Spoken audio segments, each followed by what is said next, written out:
A Yellow God, an Idol of Africa ******* The Yellow God, an Idol of Africa by H. Rider Haggard. Contents Chapter I Sahara, Limited. Chapter 2 The Yellow God. Chapter 3 Jiki tells a tale. Chapter 4 Alan and Barbara. Chapter V Barbara makes a speech. Chapter 6 Mr. Haswell loses his temper. Chapter 7 The Diary. Chapter 8 The Dwarf Folk. Chapter 9 The Dawn. Chapter X Bangsa Town. Chapter 11 The Hall of the Dead. Chapter 12 The Gold House. Chapter 13 The Feast of Little Bangsa. Chapter 14 The Mother of Jiki. Chapter 15 Alan falls ill. Chapter 16 What the Asaka showed Alan. Chapter 17 The End of the Mungana. Chapter 18 A Meeting in the Forest. Chapter 19 The Last of the Asaki. Chapter XX The Asaka's Message. Chapter I Sahara, Limited. Sir Robert Aylward, Bart., MP, sat in his office in the City of London. It was a very magnificent office, quite one of the finest that could be found within half a mile of the Mansion House. Its exterior was built of Aberdeen granite, a material calculated to impress the prospective investor with a comfortable sense of security. Other stucco, or even brick-built, offices might crumble and fall in an actual or a financial sense, but this rock-like edifice of granite, surmounted by a life-sized statue of Justice with her scales, admired from either corner by pleasing effigies of commerce and of industry, would surely endure any shock. Earthquake could scarcely shake its strong foundations. Panic and disaster would as soon affect the Bank of England. That at least was the impression which it had been designed to convey, and not without success. There is so much in externals, Mr. Champers Haswell, Sir Robert's partner, would say in his cheerful voice. We are all of us influenced by them, however unconsciously. Impress the public, my dear Aylward. Let solemnity without suggest opulence within, and the bread, or rather the granite, which you throw upon the waters will come back to you after many days. Mr. Aylward, for this conversation occurred before his merits or the depth of his purse had been rewarded by a baronetcy, looked at his partner in the impassive fashion for which he was famous, and answered, You mix your metaphors, Haswell. But if you mean that the public are fools who must be caught by advertisement, I agree with you. Only this particular advertisement is expensive and I do not want to wait many days for my reward. However, £20,000 one way or the other is a small matter, so tell that architect to do the thing in granite. Sir Robert Aylward sat in his own quiet room at the back of this enduring building, a very splendid room that any Secretary of State might have envied, but arranged in excellent taste. Its walls were panelled with figured teak, a rich carpet made the footfall noiseless, an antique Venus stood upon a marble pedestal in the corner, and over the mantelpiece hung a fine portrait by Gainsborough, that of a certain Miss Aylward, a famous beauty in her day, with whom, be it added, its present owner could boast no connection whatsoever. Sir Robert was seated at his ebony desk playing with a pencil, and the light from a cheerful fire fell upon his face. In its own way it was a remarkable face, as he appeared then in his 44th year, very pale but with a natural pallor, very well cut and on the whole impressive. His eyes were dark, matching his black hair and pointed beard, and his nose was straight and rather prominent. Perhaps the mouth was his weakest feature, for there was a certain shiftiness about it, also the lips were thick and slightly sensuous. Sir Robert knew this, and therefore he grew a moustache to veil them somewhat.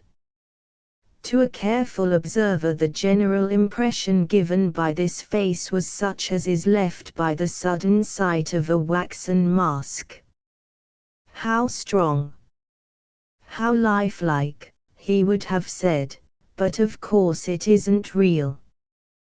There may be a man behind, or there may be wood, but that's only a mask. Many people of perception had felt like this about Sir Robert Aylward, namely, that under the mask of his pale countenance dwelt a different being whom they did not know or appreciate. If these had seen him at this moment of the opening of our story, they might have held that wisdom was justified of her children. For now in the solitude of his splendid office, of a sudden Sir Robert's mask seemed to fall from him. His face broke up like ice beneath a thaw. He rose from his table and began to walk up and down the room. He talked to himself aloud. "Great heavens," he muttered, "what a game to have played, and it will go through. I believe that it will go through." He stopped at the table, switched on an electric light and made a rapid calculation on the back of a letter with a blue pencil. "Yes," he said, "that's my share, £1,017,000 in cash, and £2 million in ordinary shares which can be worked off at a discount, let us say another 750,000, plus what I have got already. Put that at only 250,000 net. 2 millions in all, which of course may or may not be added to, probably not, unless the ordinaries boom, for I don't mean to speculate any more. That's the end of 20 years' work, Robert Aylward. And to think of it, 18 months ago, although I seemed so rich, I was on the verge of bankruptcy, the very verge, not worth £5,000. Now what did the trick? I wonder what did the trick?" He walked down the room and stopped opposite the ancient marble, staring at it. "Not Venus, I think," he said, with a laugh. "Venus never made any man rich." He turned and retraced his steps to the other end of the room, which was veiled in shadow. Here upon a second marble pedestal stood an object that gleamed dimly through the gloom. It was about 10 inches or a foot high, but in that place nothing more could be seen of it, except that it was yellow and had the general appearance of a toad. For some reason it seemed to attract Sir Robert Aylward, for he halted to stare at it, then stretched out his hand and switched on another lamp, in the hard brilliance of which the thing upon the pedestal suddenly declared itself, leaping out of the darkness into light. It was a terrible object, a monstrosity of indeterminate sex and nature, but surmounted by a woman's head and face of extraordinary, if devilish loveliness, sunk back between high but grotesquely small shoulders, like to those of a lizard, so that it glared upwards. The workmanship of the thing was rude yet strangely powerful. Whatever there is cruel, whatever there is devilish, whatever there is inhuman in the dark places of the world, shone out of the jeweled eyes which were set in that yellow female face, yellow because its substance was of gold, a face which seemed not to belong to the embryonic legs beneath, for body there was none, but to float above them. A hollow, life-sized mask with two tiny frog-like legs, that was the fashion of it.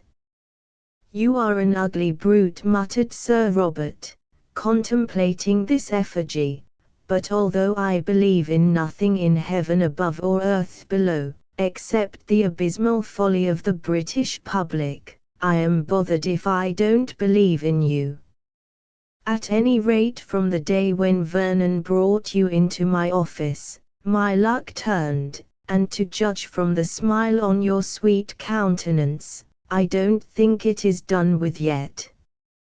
I wonder what those stones are in your eyes. Opals, I suppose, from the way they change color. They shine uncommonly today, I never remember them so bright." At this moment a knock came on the door. Sir Robert turned off the lamp and walked back to the fireplace. "Come in," he said, and as he spoke once more his pale face grew impassive and expressionless. The door opened and a clerk entered, an imposing-looking clerk with iron-grey hair, who wore an irreproachable frock coat and patent leather boots. Advancing to his master, he stood respectfully silent, waiting to be addressed. For quite a long while Sir Robert looked over his head as though he did not see him. It was a way of his. Then his eyes rested on the man dreamily and he remarked in his cold, clear voice, "I don't think I rang, Jeffreys." "No, Sir Robert," answered the clerk, bowing as though he spoke to royalty, "but there is a little matter about that article in the Cynic." "Press business," said Sir Robert, lifting his eyebrows. "You should know by this time that I do not attend to such details. See Mr. Champers Haswell, or Major Vernon. They are both out at the moment, Sir Robert." "Go on, then," Jeffreys replied, the head of the firm, with a resigned sigh, "only be brief." "I am thinking." The clerk bowed again. "The Cynic people have just telephoned through about that article we sent them. I think you saw it, sir, and you may remember it begins," and he read from a typewritten copy in his hand which was headed Sahara, Limited. "We are now privileged to announce that this mighty scheme which will turn a desert into a rolling sea bearing the commerce of nations and cause the waste places of the earth to teem with population and to blossom like the rose, has been completed in its necessary if dull financial details and will within a few days be submitted to investors among whom it has already caused so much excitement. These details we will deal with fully in succeeding articles, and therefore now need only pause to say that the basis of capitalization strikes us as wonderfully advantageous to the fortunate public who are asked to participate in its vast prospective prosperity. Our present object is to speak of its national and imperial aspects." Sir Robert lifted his eyes in remonstrance. "How much more of that exceedingly dull and commonplace puff do you propose to read, Jeffries?" he asked. "No more, Sir Robert. We are paying the cynic 30 guineas to insert this article, and the point is that they say that if they have to put in the national and imperial business they must have 20 more." "Indeed, Jeffries." "Why?" "Because, Sir Robert, I will tell you, as you always like to hear the truth, their advertisement editor is of opinion that Sahara Limited is a national and imperial swindle. He says that he won't drag the nation and the empire into it in an editorial under 50 guineas. A faint smile flickered on Sir Robert's face. "Does he, indeed?" he asked. "I wonder at his moderation. Had I been in his place I should have asked more, for really the style is a little flamboyant. Well, we don't want to quarrel with them just now, feed the sharks." "But surely, Jeffries, you didn't come to disturb me about such a trifle." "Not altogether, Sir Robert. There is something more important. The Daily Judge not only declines to put any article whatsoever, but refuses our advertisement, and states that it means to criticize the prospectus trenchantly." "Ah," said his master after a moment's thought, "that is rather serious, since people believe in the Judge even when it is wrong. Offer them the advertisement at treble rates." "It has been done, sir, and they still refuse." Sir Robert walked to the corner of the room where the yellow object squatted on its pedestal, and contemplated it a while, as a man often studies one thing when he is thinking of another. It seemed to give him an idea, for he looked over his shoulder and said, "That will do, Jeffries. When Major Vernon comes in, give him my compliments and say that I should be obliged by a word or two with him." The clerk bowed and went as noiselessly as he had entered. "Let's see," added Sir Robert to himself. Old Jackson, the editor of the Judge, was a great friend of Vernon's father, the late Sir William Vernon, G.C.B. I believe that he was engaged to be married to his sister years ago, only she died or something. So the Major ought to be able to get round him if anybody can. Only the worst of it is I don't altogether trust that young gentleman.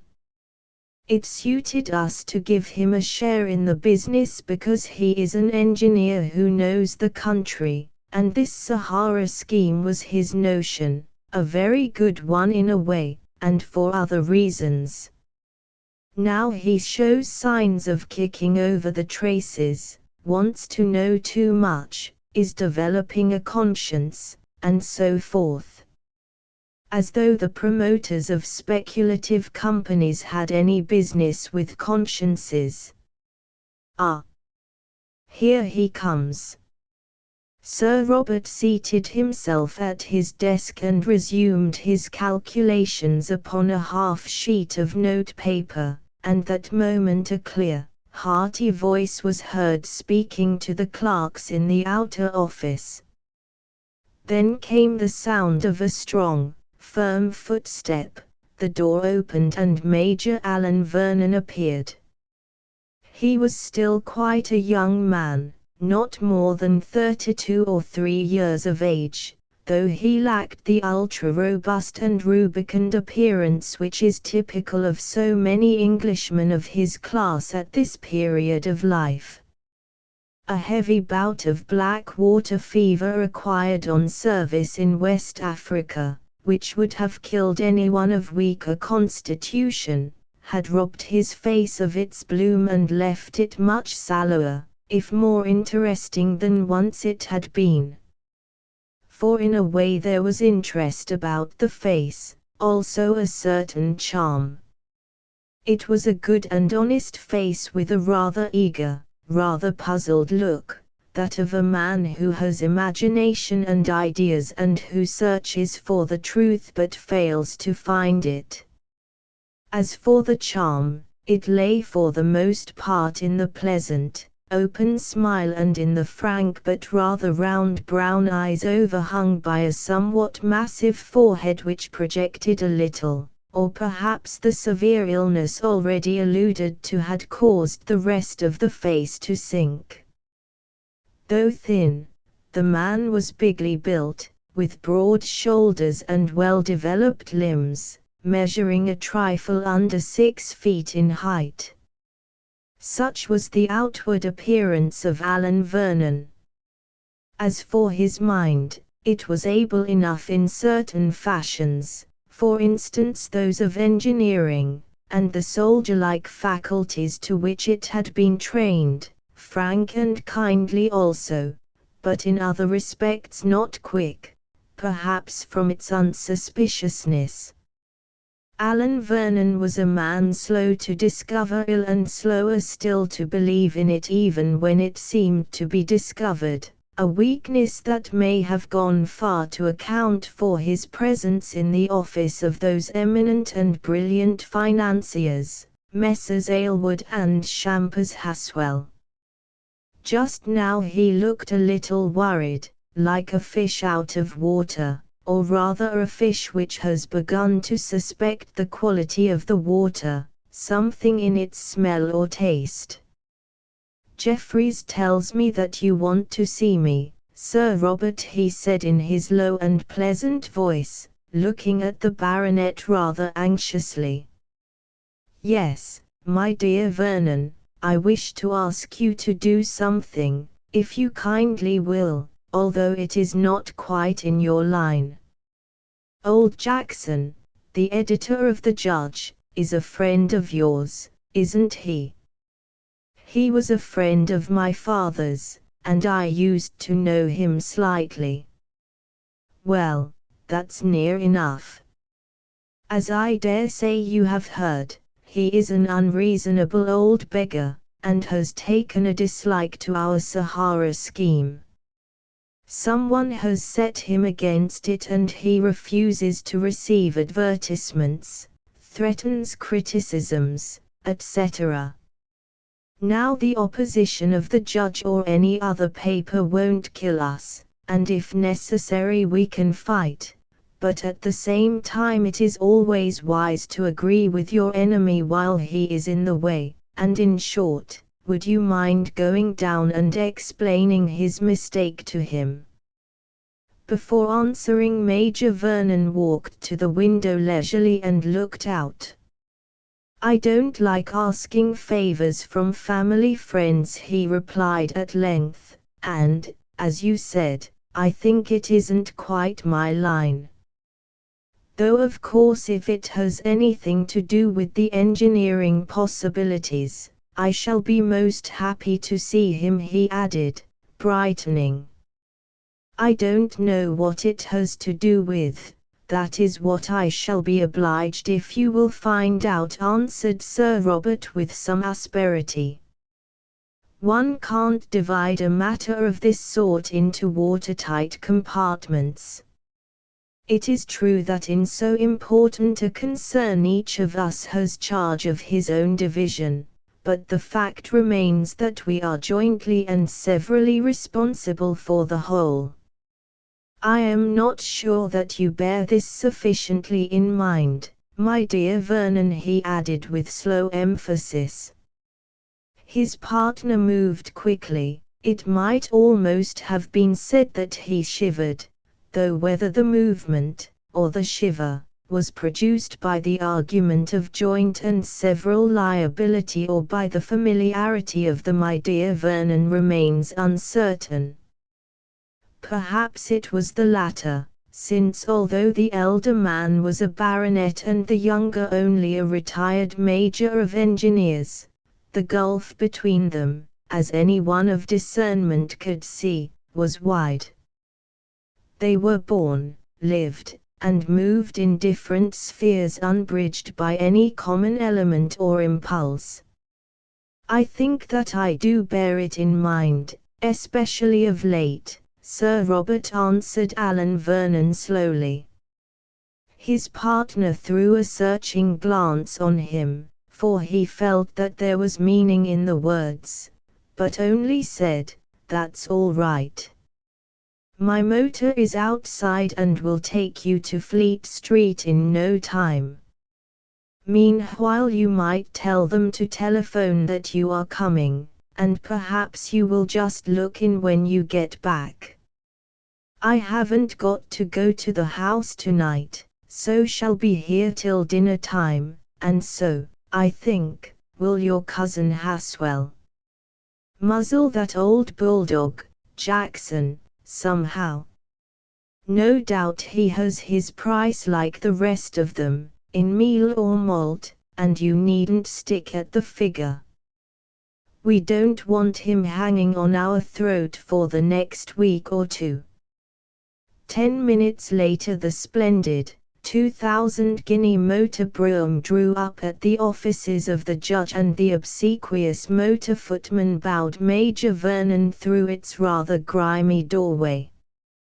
Within, a small boy in a kind of box asked his business, and when he heard his name, said that the governor had sent down word that he was go up at once, 3rd floor, first to the right and second to the left. So up he went, and when he reached the indicated locality was taken possession of by a worried-looking clerk who had evidently been waiting for him, and almost thrust through a door to find himself in a big, worn, untidy room. At a huge desk in this room sat an elderly man, also big, worn, and untidy-looking, who waved a long slip of gala-proof in his hand, and was engaged in scolding a sub-editor. "Who is that?" he said, wheeling round. "I'm busy, can't see anyone." "I beg your pardon," answered the Major with humility, "your people told me to come up. My name is Alan Vernon."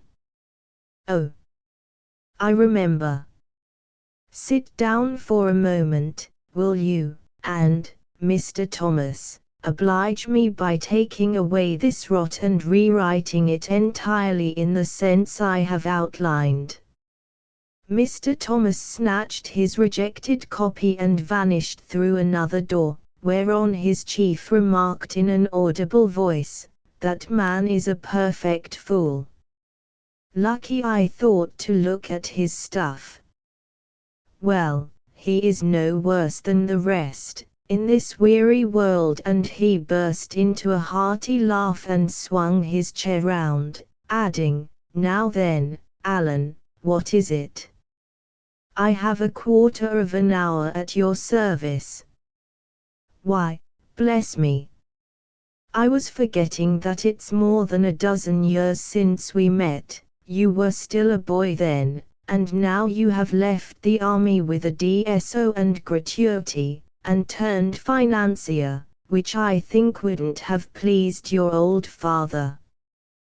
Come, sit down here and let us talk."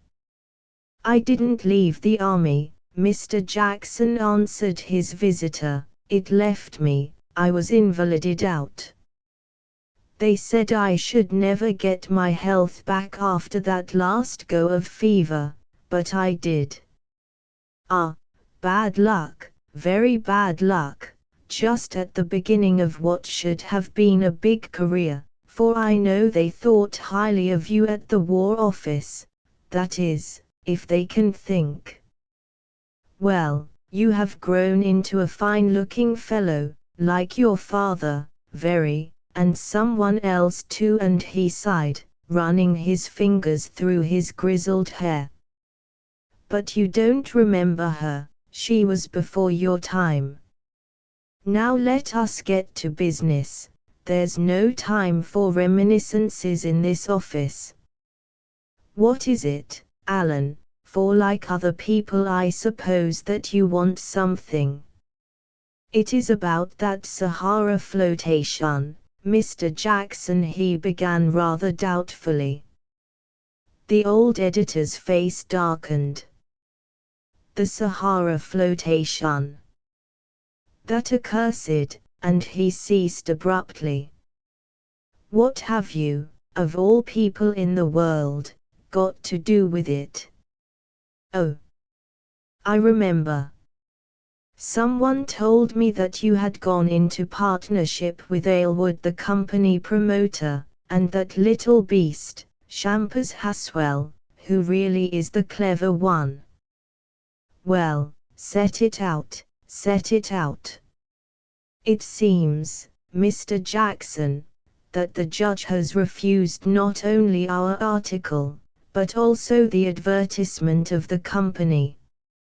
I don't know much about this side of the affair myself, but Sir Robert asked me if I would come round and see if things couldn't be arranged. You mean that the man sent you to try and work on me because he knew that I used to be intimate with your family? Well, it is a poor errand and will have a poor end. You can't, no one on earth can, while I sit in this chair, not even my proprietors. There was silence, broken at last by Alan, who remarked awkwardly, if that is so, I must not take up your time any longer. I said that I would give you a quarter of an hour, and you have only been here 4 minutes. Now, Alan Vernon, tell me as your father's old friend, why you have gone to herd with these gilded swine. There was something so earnest about the man's question that it did not even occur to his visitor to resent its roughness. Of course it is not original, he answered, but I had this idea about flooding the desert. I spent a furlough up there a few years ago and employed my time in making some rough surveys. Then I was obliged to leave the service and went down to Yarley's after my father's death. It's mine now, you know, but worth nothing except a shooting rent, which just pays for the repairs. There I met Shampers Haswell, who lives near and is a kind of distant cousin of mine. My mother was a Shampers, and happened to mention the thing to him. He took it up at once and introduced me to Aylward, and the end of it was, that they offered me a partnership with a small share in the business, because they said I was just the man they wanted. Just the man they wanted, repeated the editor after him. Yes, the last of the Vernons, an engineer with an old name in his county, a clean record and plenty of ability. Yes, you would be just the man they wanted. And you accepted? Yes. I was on my beam ends with nothing to do, I wanted to make some money. You see, Yarley's has been in the family for over 500 years, and it seemed hard to have to sell it.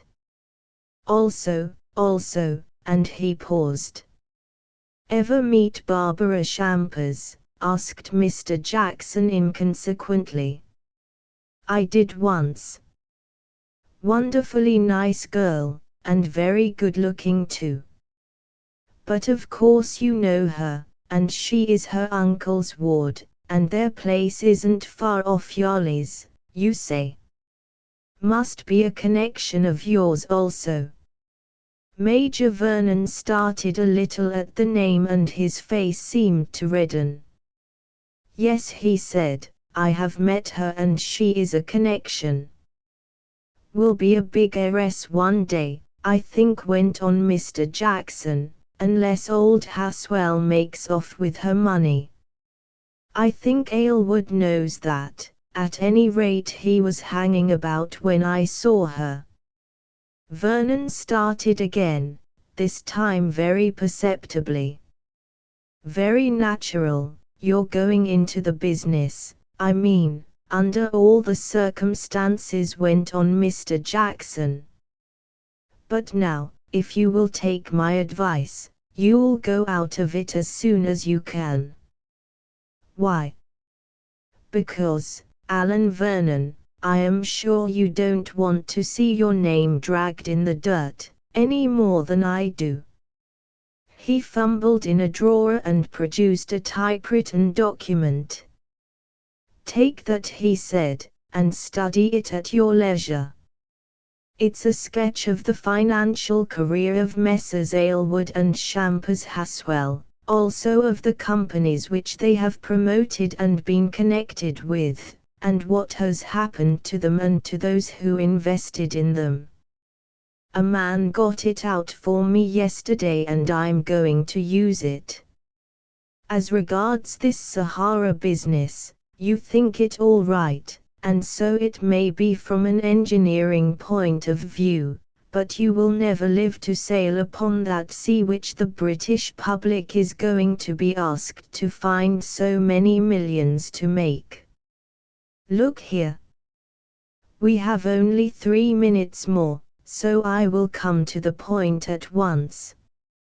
It's Turkish territory, isn't it, and putting aside everything else, the security for the whole thing is a firman from the Sultan. Yes, Sir Robert Aylward and Haswell procured it in Constantinople. I have seen the document. Indeed, and are you well acquainted with the Sultan's signature? I know when they were there last autumn that potentate was very ill. You mean, said Major Vernon, looking up. I mean, Alan, that I like not the security. I won't say any more, as there is a law of libel in this land. But the judge has certain sources of information. It may be that no protest will be made at once, for baksheesh can stop it for a while, but sooner or later the protest or repudiation will come, and perhaps some international bother, also much scandal. As to the scheme itself, it is shamelessly overcapitalized for the benefit of the promoters, of whom, remember, Alan, you will appear as one. Now time's up. Perhaps you will take my advice, and perhaps you won't, but there it is for what it's worth as that of a man of the world and an old friend of your family.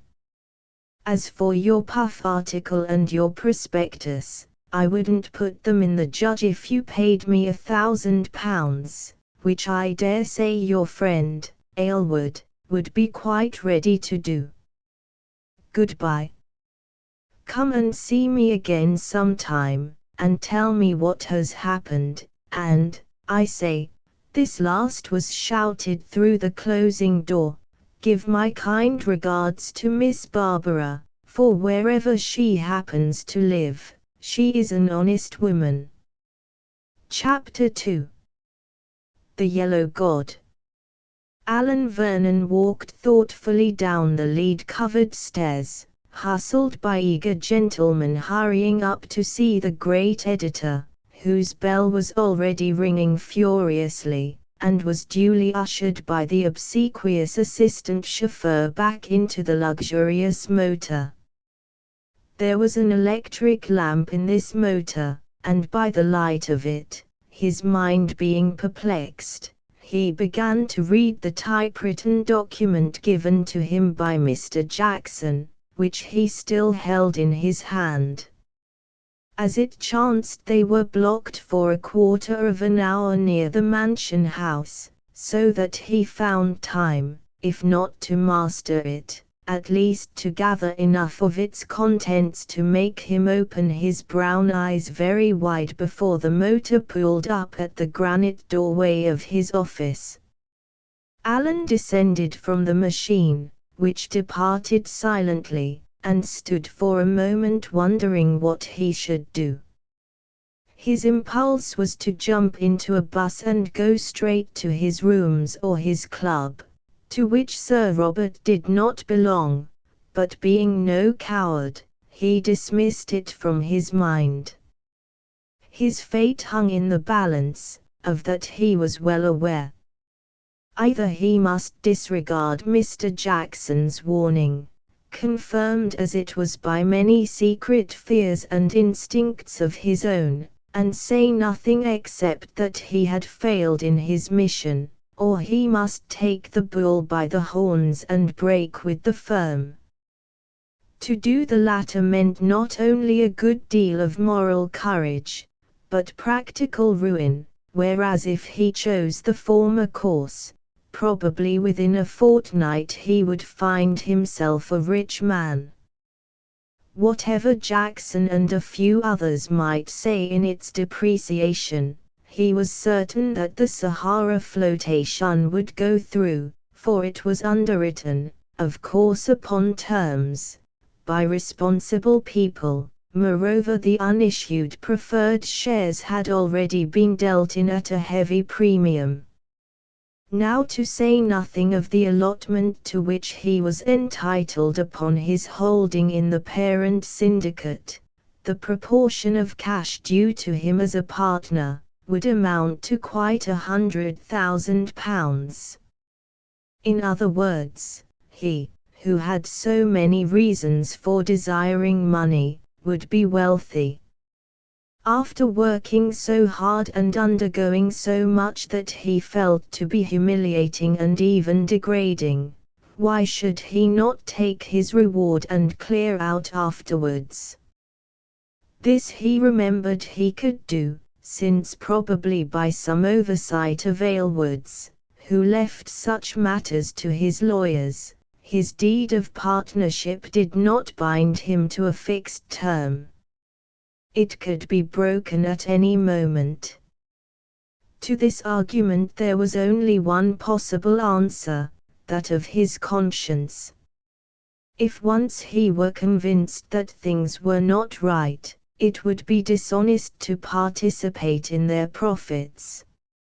And he was convinced. Mr. Jackson's arguments and his damning document had thrown a flood of light upon many matters which he had suspected but never quite understood. He was the partner of, adventurers, and the money which he received would, in fact, be filched from the pockets of unsuspecting persons. He would vouch for that of which he was doubtful and receive the price of sharp practice. In other words, he, Alan Vernon, who had never uttered a wilful untruth or taken a halfpenny that was not his own, would before the tribunal of his own mind, stand convicted as a liar and a thief. The thing was not to be borne. At whatever cost it must be ended. If he were fated to be a beggar, at least he would be an honest beggar. With a firm step and a high head he walked straight into Sir Robert's room, without even going through the formality of knocking, to find Mr. Champers Haswell seated at the ebony desk by his partner's side examining some document through a reading glass, which on his appearance, was folded over and presently thrust away into a drawer. It seemed, Alan noticed, to be of an unusual shape and written in some strange character. Mr. Haswell, a stout, jovial-looking little man with a florid complexion and white hair, rose at once to greet him. "How do you do, Alan?" he said in a cheerful voice, for as a cousin by marriage he called him by his Christian name. "I am just this minute back from Paris, and you will be glad to learn that they are going to support us very well there. In fact, I may say that the government has taken up the scheme, of course under the rose." You know the French have possessions all along that coast, and they won't be sorry to find an opportunity of stretching out their hand a little further. Our difficulties as to capital are at an end, for a full third of it is guaranteed in Paris, and I expect that small investors and speculators for the rise will gobble a lot more. We shall plant £10 million worth of Sahara scrip in sunny France, my boy, and foggy England has underwritten the rest. It will be a case of letters of allotment and regret, Alan, financially the most successful issue of the last dozen years. What do you say to that? And in his elation the little man puffed out his chest and pursing up his lips, blew through them, making a sound like that of wind among wires. I don't know, Mr. Haswell. If we are all alive I would prefer to answer the question 12 months hence, or later, when we see whether the company is going to be a practical success as well, or not. Again Mr. Haswell made the sound of wind among wires, only this time there was a shriller note in it. Its mellowness was gone, it was as though the air had suddenly been filled with frost. A practical success, he repeated after him. That is scarcely our affair, is it? Promoters should not bother themselves with long views, Alan. These may be left to the investing public, the speculative parson and the maiden lady who likes a flutter, those props of modern enterprise. But what do you mean? You originated this idea and always said that the profits should be great. Yes, Mr. Haswell, on a moderate capitalization and provided that we are sure of the cooperation of the Porte. Mr. Haswell looked at him very searchingly, and Sir Robert, who had been listening, said in his cold voice, I think that we thrashed out these points long ago, and to tell you the truth I am rather tired of them, especially as it is too late to change anything. How did you get on with Jackson, Vernon? I did not get on at all, Sir Robert. He will not touch the thing on any terms, and indeed means to oppose it tooth and nail. Then he will find himself in a minority when the articles come out tomorrow. Of course it is a bore, but we are strong enough to snap our fingers at him. You see, they don't read the Judge in France, and no one has ever heard of it in Constantinople. Therefore we have nothing to fear, so long as we stick together, he added meaningly. Alan felt that the crisis had come. He must speak now or forever hold his peace. Indeed, Aylward was already looking round for his hat. Sir Robert and Mr. Haswell, he broke in rather nervously, I have something to say to you, something unpleasant, and he paused. Then please say it at once, Vernon. I want to dress for dinner. I am going to the theatre tonight and must dine early, replied Aylward in a voice of the utmost unconcern.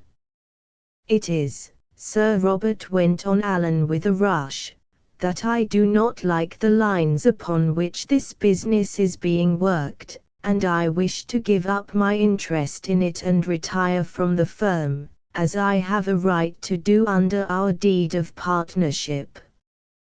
Have you? Said Aylward. Really, I forget. But, my dear fellow, do not think that we should wish to keep you for one moment against your will. Only, might I ask, has that old Puritan, Jackson, hypnotized you, or is it a case of sudden madness after influenza? Neither, answered Alan sternly, for although he might be diffident on matters that he did not thoroughly understand, he was not a man to brook trifling or impertinence. It is what I have said, no more nor less. I am not satisfied either as to the capitalization or as to the guarantee that the enterprise can be really carried out. Further, and he paused, further, I should like what I have never yet been able to obtain, more information as to that firm and under which the concession is granted. For one moment a sort of tremor passed over Sir Robert's impassive countenance, while Mr. Haswell uttered his windy whistle, this time in a tone of plaintive remonstrance. As you have formally resigned your membership of the firm, I do not see that any useful purpose can be served by discussing such matters. The fullest explanations, of course, we should have been willing to give, my dear Alan, broke in Mr. Shampers Haswell, who was quite upset. I do implore you to reflect for one moment, for your own sake. In a single week you would have been a wealthy man. Do you really mean to throw away everything for a whim?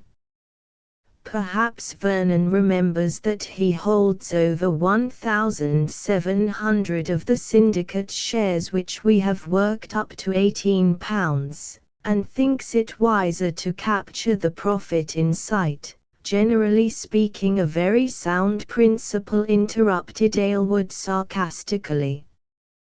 You are mistaken, Sir Robert, replied Alan, flushing. The way that those shares have been artificially put up is one of the things to which I most object. I shall only ask for mine the face value which I paid for them. Now, notwithstanding their experience, both of the senior partners did for a moment look rather scared. Such folly, or such honesty, was absolutely incredible to them. They felt that there must be much behind. Sir Robert, however, recovered instantly. Very well, he said, it is not for us to dictate to you, you must make your own bed and lie on it. To argue or remonstrate would only be rude. He put out his hand and pushed the button of an electric bell, adding as he did so, of course we understand one thing, Vernon, namely, that as a gentleman and a man of honor you will make no public use of the information which you have acquired during your stay in this office, either to our detriment, personal or financial, or to your own advantage. Certainly you may understand that, replied Vernon. Unless my character is attacked and it becomes necessary for me to defend myself, my lips are sealed. That will never happen. Why should it? Said Sir Robert with a polite bow. The door opened and the head clerk, Jeffreys, appeared. Mr. Jeffreys, said Sir Robert, please find us the deed of partnership between Major Vernon and ourselves, and bring it here. One moment. Please make out also a transfer of Major Vernon's parcel of Sahara Syndicate shares to Mr. Shampers Haswell and myself at par value, and fill in a check for the amount. Please remove also Major Vernon's name wherever it appears in the proof prospectus, and, yes, one thing more. Telephone to Specton, the Right Honourable the Earl of Specton, I mean, and say that after all I have been able to arrange that he shall have a seat on the board and a block of shares at a very moderate figure, and that if he will wire his assent, his name shall be put into the prospectus. You approve, don't you, Haswell? Yes, then that is all, I think, Jeffries, only please be as quick as you can, for I want to get away.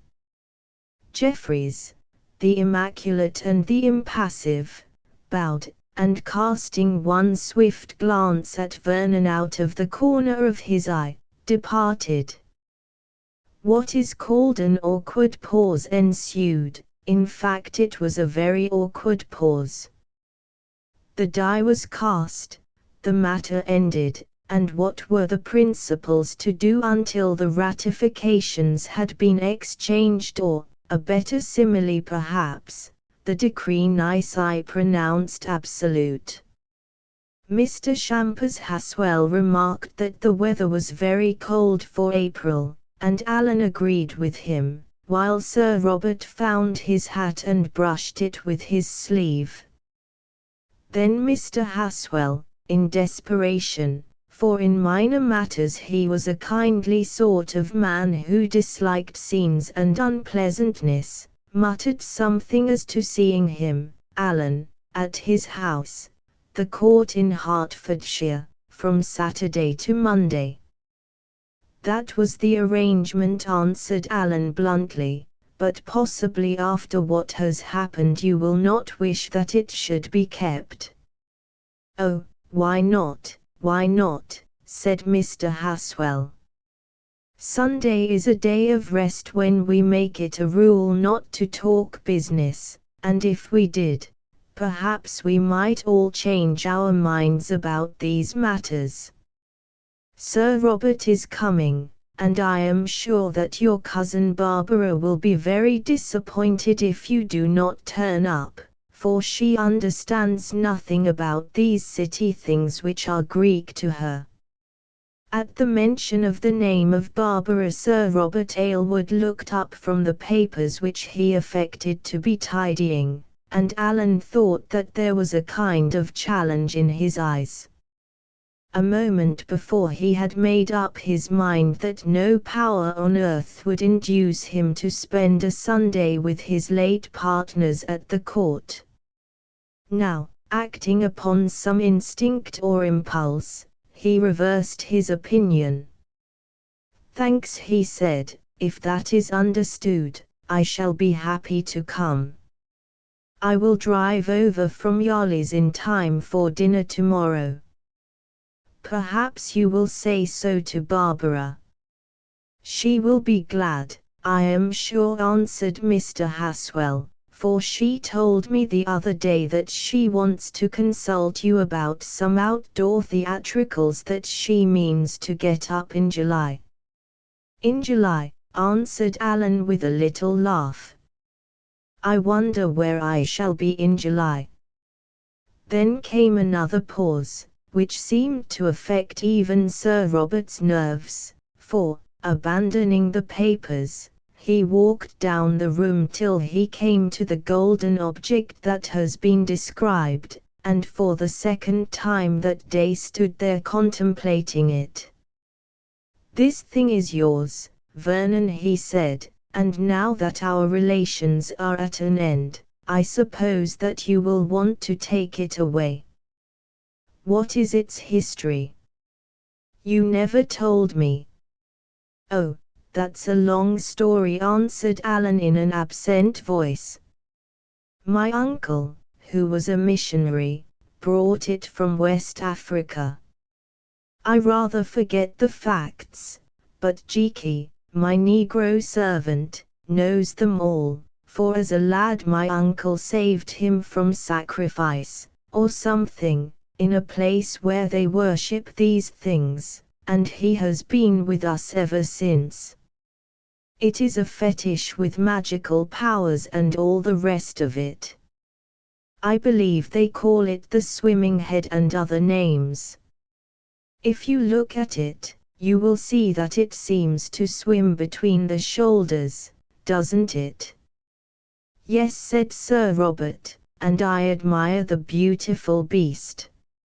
She is cruel and artistic, like finance. Look here, Vernon, we have quarreled, and of course henceforth are enemies, for it is no use mincing matters, only fools do that. But in a way you are being hardly treated. You could get £10 apiece today for those shares of yours in a block on the market, and I am paying you £1. I understand your scruples, but there is no reason why we should not square things. This fetish of yours has brought me luck, so let's do a deal. Leave it here, and instead of a check for £1,700, I will make you one out for £17,000. That's a very liberal offer, said Vernon. Give me a moment to think it over. Then he also walked into the corner of the room and contemplated the golden mask that seemed to float between the frog-like shoulders. The shimmering eyes drew his eyes, though what he saw in them does not matter. Indeed, he could never remember. Only when he straightened himself again there was left on his mind a determination that not for 17 or for £70,000 would he part with his ownership in this very unique fetish. No, thank you, he said presently. I don't think I will sell the yellow god, as Jiki calls it. Perhaps you will kindly keep her here for a week or so, until I make up my mind where to stow her. Again Mr. Shampers Haswell uttered his windy whistle. That a man should refuse £17,000 for a bit of African gold worth £100 or so, struck him as miraculous. But Sir Robert did not seem in the least surprised, only very disappointed. I quite understand your dislike to selling, he said. Thank you for leaving it here for the present to see us through the flotation, and he laughed. At that moment Jeffreys entered the room with the documents. Sir Robert handed the deed of partnership to Alan, and when he had identified it, took it from him again and threw it on the fire, saying that of course the formal letter of release would be posted and the dissolution notified in the Gazette. Then the transfer was signed and the cheque delivered. Well, goodbye till Saturday, said Alan when he had received the latter, and nodding to them both, he turned and left the room. The passage ran past the little room in which Mr. Jeffreys, the head clerk, sat alone. Catching sight of him through the open door, Alan entered, shutting it behind him. Finding his key ring, he removed from it the keys of his desk and of the office strong room, and handed them to the clerk who, methodical in everything, proceeded to write a formal receipt. You are leaving us, Major Vernon, he said interrogatively as he signed the paper. Yes, Jeffreys answered Alan, then prompted by some impulse, added, Are you sorry? Mr. Jeffreys looked up and there were traces of unwanted emotion upon his hard, regulated face. For myself, yes, Major, for you, on the whole, no. What do you mean, Jeffreys?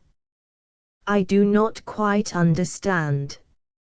I mean, Major, that I am sorry because you have never tried to shuffle off any shady business onto my back and leave me to bear the brunt of it, also because you have always treated me as a gentleman should, not as a machine to be used until a better can be found, and kicked aside when it goes out of order. It is very kind of you to say so, Jeffreys, but I can't remember having done anything particular. No, Major, you can't remember what comes natural to you. But I and the others remember, and that's why I am sorry. But for yourself I am glad, since although Aylward and Haswell have put a big thing through and are going to make a pot of money, this is no place for the likes of you, and now that you are going I will make bold to tell you that I always wondered what you were doing here. By and by, Major, the row will come, as it has come more than once in the past, before your time. And then, said Alan, for he was anxious to get to the bottom of this man's mind, which hitherto he had always found so secret. And then, Major, it won't matter much to Messrs. Aylward and Champers Haswell, who are used to that kind of thing and will probably dissolve partnership and lie quiet for a bit, and still less to folk like myself, who are only servants. But if you were still here it would have mattered a great deal to you, for it would blacken your name and break your heart, and then what's the good of the money? I tell you, Major, the clerk went on with quiet intensity, though I am nobody and nothing, if I could afford it I would follow your example.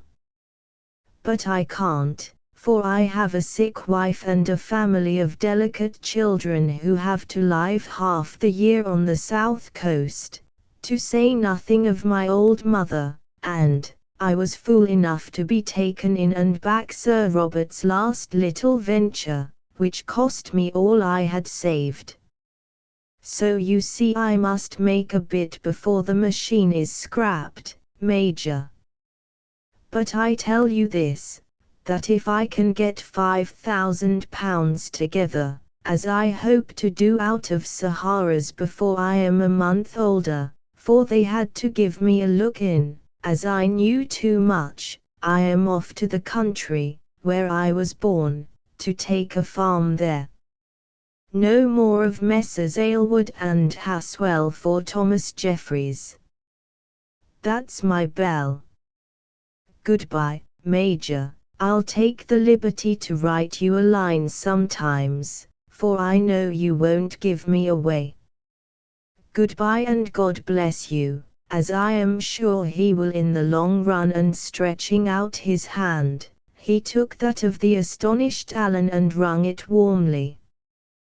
When he was gone Alan went also, noticing that the clerks, whom some rumour of these events seemed to have reached, eyed him curiously through the glass screens behind which they sat at their desks, as he thought not without regret and a kind of admiration. Even the magnificent bemedalled porter at the door emerged from the carved teak box where he dwelt and touching his cap asked if he should call a cab. "No, thank you, Sergeant," answered Alan, "I will take a bus, and, Sergeant, I think I forgot to give you a present last Christmas. Will you accept this? I wish I could make it more." And he presented him with 10 shillings.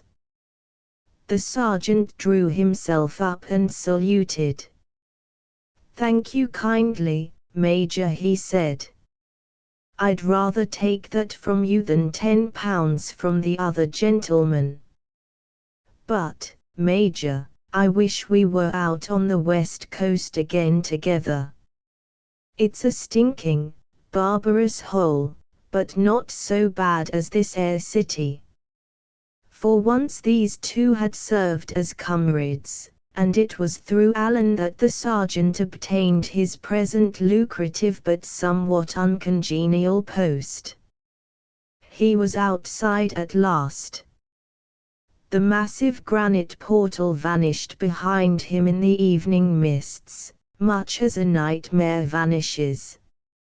He, Alan Vernon, who for a year or more had been in bondage, was a free man again. All his dreams of wealth had departed, indeed if anything, save in experience, he was poorer than when first the shadow of yonder doorway fell upon him. But at least he was safe, safe. The deed of partnership which had been as a chain about his neck, was now white ashes. His name was erased from that fearful prospectus of Sahara Limited, wherein millions which someone would provide were spoken of like silver in the days of Solomon, as things of no account. The bitterest critic could not say that he had made a halfpenny out of the venture. In fact, if trouble came, his voluntary abandonment of the profits due to him must go to his credit. He had plunged into the icy waters of renunciation and come up clean if naked. Never since he was a boy could Alan remember feeling so utterly light-hearted and free from anxiety. Not for £1,000,000 would he have returned to gather gold in that mausoleum of reputations. As for the future, he did not in the least care what happened. There was no one dependent on him, and in this way or in that he could always earn a crust, a nice, honest crust. He ran down the street and danced for joy like a child, yes, and presented a crossing sweeper against whom he butted with a whole sixpence in compensation. Thus he reached the mansion house, not unsuspected of inebriety by the police, and clambered to the top of a bus crowded with weary and anxious-looking city clerks returning home after a long day's labor at starvation wage. In that cold company and a chilling atmosphere some of his enthusiasm evaporated. He remembered that this step of his meant that sooner or later, within a year or two at most, Yarley's, where his family had dwelt for centuries, must go to the hammer. Why had he not accepted Aylward's offer and sold that old fetish to him for £17,000? There was no question of share dealing there, and if a very wealthy man chose to give a fancy price for a curiosity, he could take it without doubt or shame. At least it would have sufficed to save Yarley's, which after all was only mortgaged for £20,000. For the life of him he could not tell. He had acted on impulse, a very curious impulse, and there was an end of it perhaps. It might be because his uncle had told him as a boy that the thing was unique, or perhaps because old Jeekie, his Negro servant, venerated it so much and swore that it was lucky. At any rate he had declined and there was an end. But another and a graver matter remained. He had desired wealth to save Yarley's, but he desired it still more for a different purpose. Above everything on earth he loved Barbara, his distant cousin and the niece of Mr. Shampers Haswell, who until an hour ago had been his partner. Now she was a great heiress, and without fortune he could not marry her, even if she would marry him, which remained in doubt. For one thing, her uncle and guardian Haswell, under her father's will, had absolute discretion in this matter until she reached the age of 25, and for another he was too proud. Therefore it would seem that, in abandoning his business, he had abandoned his chance of Barbara also, which was a truly dreadful thought. Well, it was in order that he might see her, that he had agreed to visit the court on the morrow, even though it meant a meeting with his late partners, who were the last people with whom he desired to foregather again so soon. Then and there he made up his mind that before he bade Barbara farewell, he would tell her the whole story, so that she might not misjudge him. After that he would go off somewhere, to Africa perhaps. Meanwhile he was quite tired out, as tired as though he had lain a week in the grip of fever. He must eat some food and get to bed. Sufficient unto the day was the evil thereof, yet on the whole he blessed the name of Jackson, editor of the Judge and his father's old friend. When Alan had left the office, Sir Robert turned to Mr. Shampers Haswell and asked him abruptly, "What the devil does this mean?"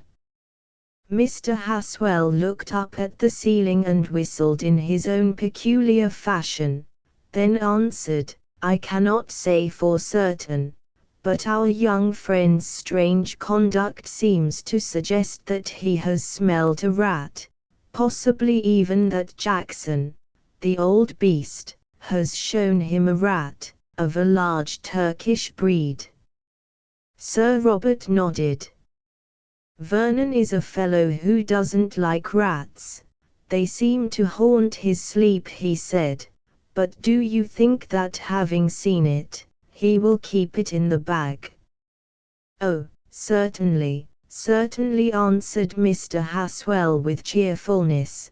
"The man is the soul of honor, he will never give us away. Look how he behaved about those shares. Still, I think that perhaps we are well rid of him. Too much honor, like too much zeal, is a very dangerous quality in any business." "I don't know that I agree with you," answered Sir Robert. "I am not sure that in the long run we should not do better for a little more of the article. For my part, although it will not hurt us publicly, for the thing will never be noticed, I am sorry that we have lost Vernon, very sorry indeed. I don't think him a fool, and awkward as they may be, I respect his qualities." So do I," answered Mr. Haswell, "and of course we have acted against his advice throughout, which must have been annoying to him. The scheme as he suggested it was a fair business proposition that might have paid 10% on a small capital, but what is the good of 10% to you and me? We want millions and we are going to get them. Well, he is coming to the court tomorrow, and perhaps after all we shall be able to arrange matters. I'll give Barbara a hint, she has great influence with him, and you might do the same, Aylward." "Miss Shampers has great influence with everyone who is fortunate enough to know her," answered Sir Robert courteously. "But even if she chooses to use it, I doubt if it will avail in this case. Vernon has been making up his mind for a long while. I have watched him and am sure of that. Tonight he determined to take the plunge, and I do not think that we shall see any more of him in this office. Haswell," he added with sudden energy, "I tell you that of late our luck has been too good to last. The boom, the real boom, came in with Vernon, and with Vernon I think that it will go. At any rate it must leave something pretty substantial behind it this time, Aylward, my friend. Whatever happens, within a week we shall be rich, really rich for life." "For life, Haswell, yes, for life. But what is life? A bubble that any pin may prick. Oh, I know that you do not like the subject, but it is as well to look it in the face sometimes. I'm no churchgoer, but if I remember right we were taught to pray the good Lord to deliver us especially in all times of our wealth, which is followed by something about tribulation and sudden death, for when they wrote that prayer the wheel of human fortune went round just as it does today. There, let's get out of this before I grow superstitious, as men who believe in nothing sometimes do. Because after all they must believe in something, I suppose. Got your hat and coat? So have I. Come on. And he switched off the light, so that the room was left in darkness except for the faint glimmering of the fire. His partner grumbled audibly, for in turning he had knocked his hand against the desk. "Leave me my only economy, Haswell," he answered with a hard little laugh. "Electricity is strength, and I hate to see strength burning to waste. Why do you mind?" he went on as he stepped towards the door. "Is it the contrast? In all times of our wealth, in all times of our tribulation, from sickness and from sudden death, good Lord deliver us," chimed in Mr. Haswell in a shaking voice behind him. "What the devil's that?" Sir Robert looked round and saw, or thought that he saw, something very strange. From the pillar on which it stood the golden fetish with a woman's face appeared to have floated. The firelight showed it gliding towards them across, but a few inches above the floor of the great room. It came very slowly, but it came.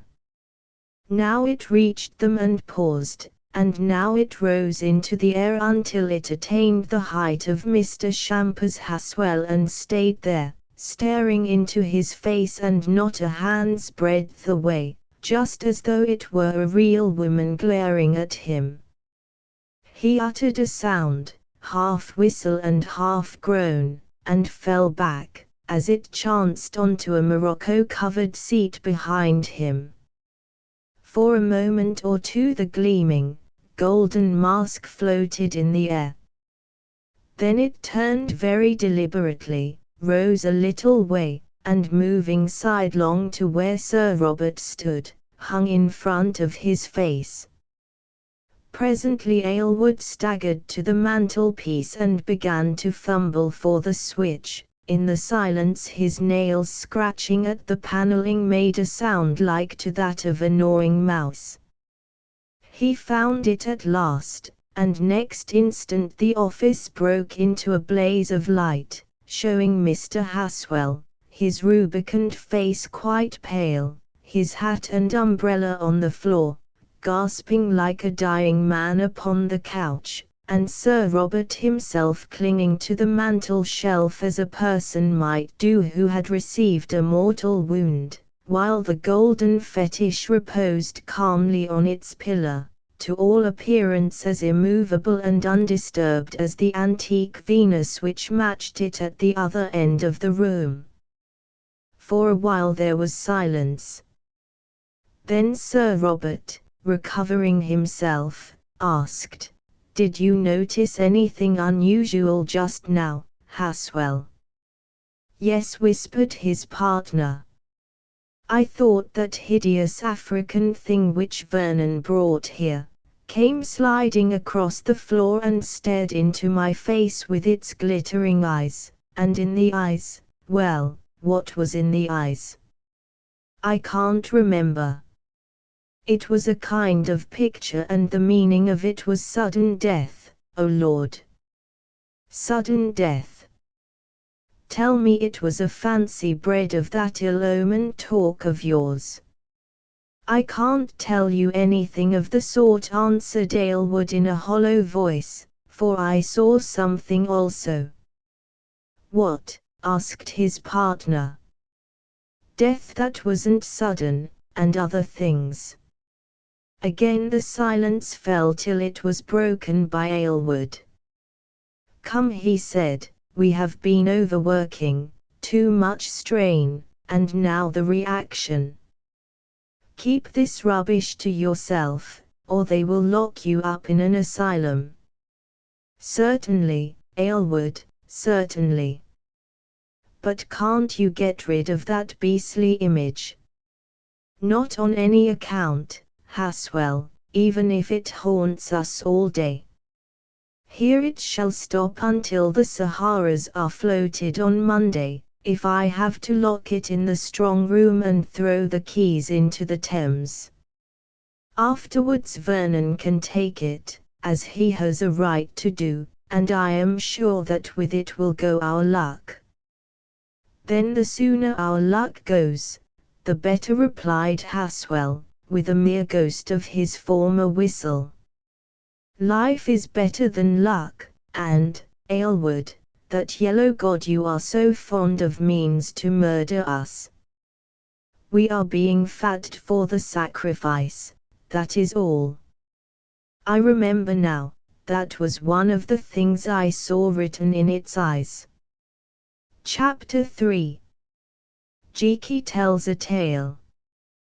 The court, Mr. Champers Haswell's place, was a very fine house indeed, of a sort.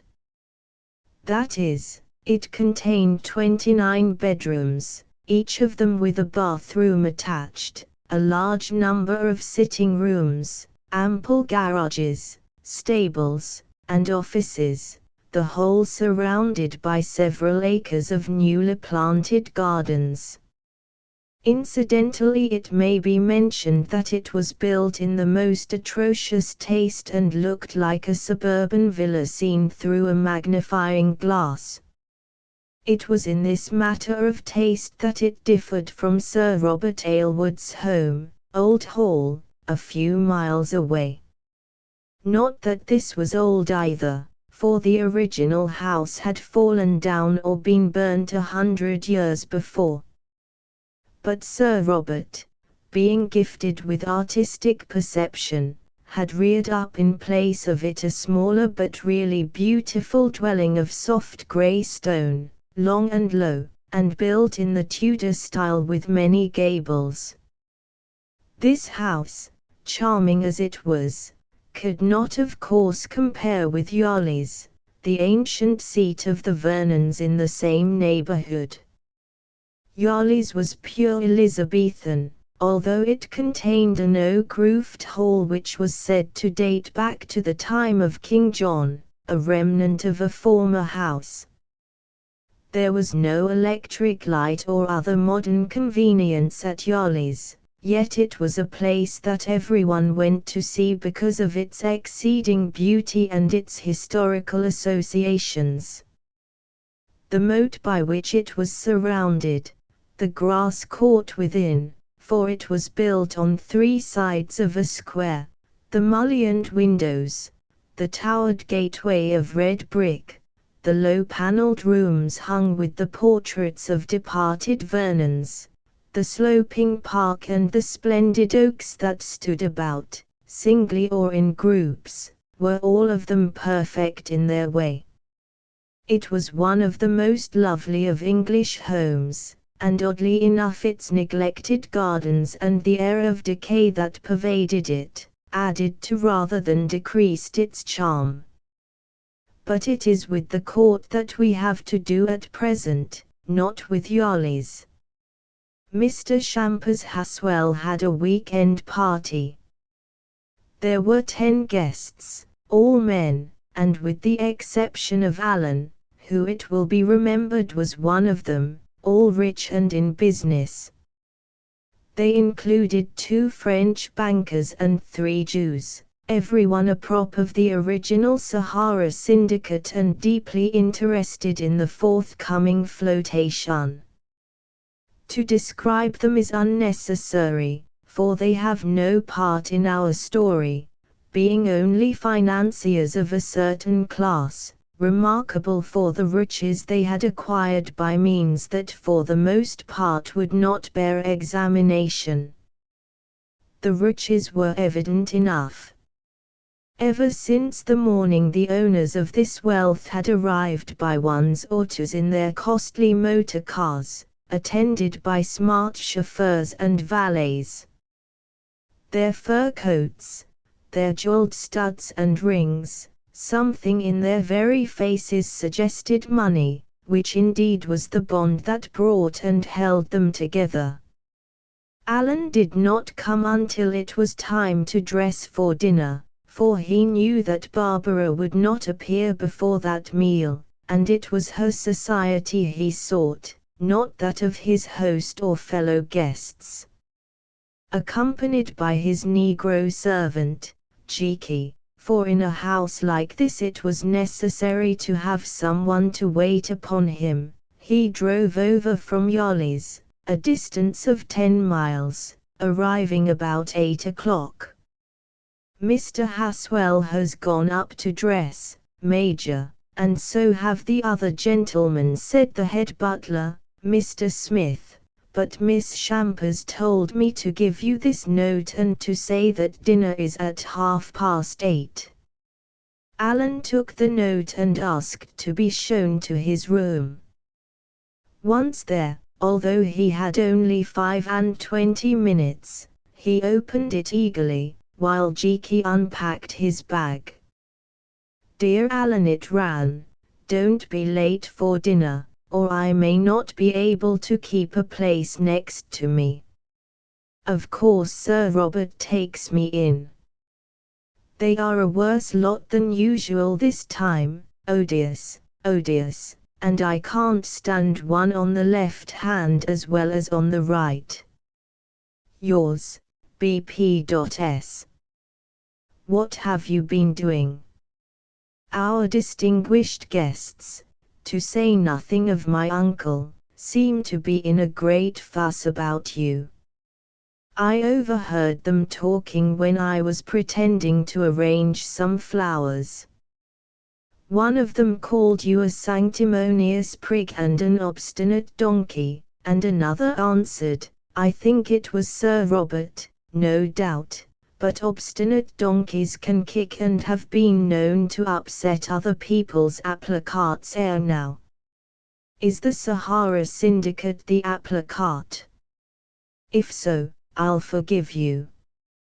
P.P.S. Remember that we will walk to church together tomorrow, but come down to breakfast in knickerbockers or something to put them off, and I'll do the same. I mean I'll dress as if I were going to golf. We can turn into Christians later. If we don't dress like that, I mean, they'll guess and all want to come to church, except the Jews, which would bring the judgment of heaven on us. P.P.P.S. Don't be careless and leave this note lying about, for the underfootman who waits upon you reads all the letters. He steams them over a kettle. Smith the butler is the only respectable man in this house. Alan laughed outright as he finished this peculiar and outspoken epistle, which somehow revived his spirits, that since the previous day had been low enough. It refreshed him. It was like a breath of frosty air from an open window blowing clean and cold into a scented, overheated room. He would have liked to keep it, but remembering Barbara's injunctions and the underfootman, threw it onto the fire and watched it burn. Cheeky coughed to intimate that it was time for his master to dress, and Alan turned and looked at him in an absent-minded fashion. He was worth looking at, was Cheeky.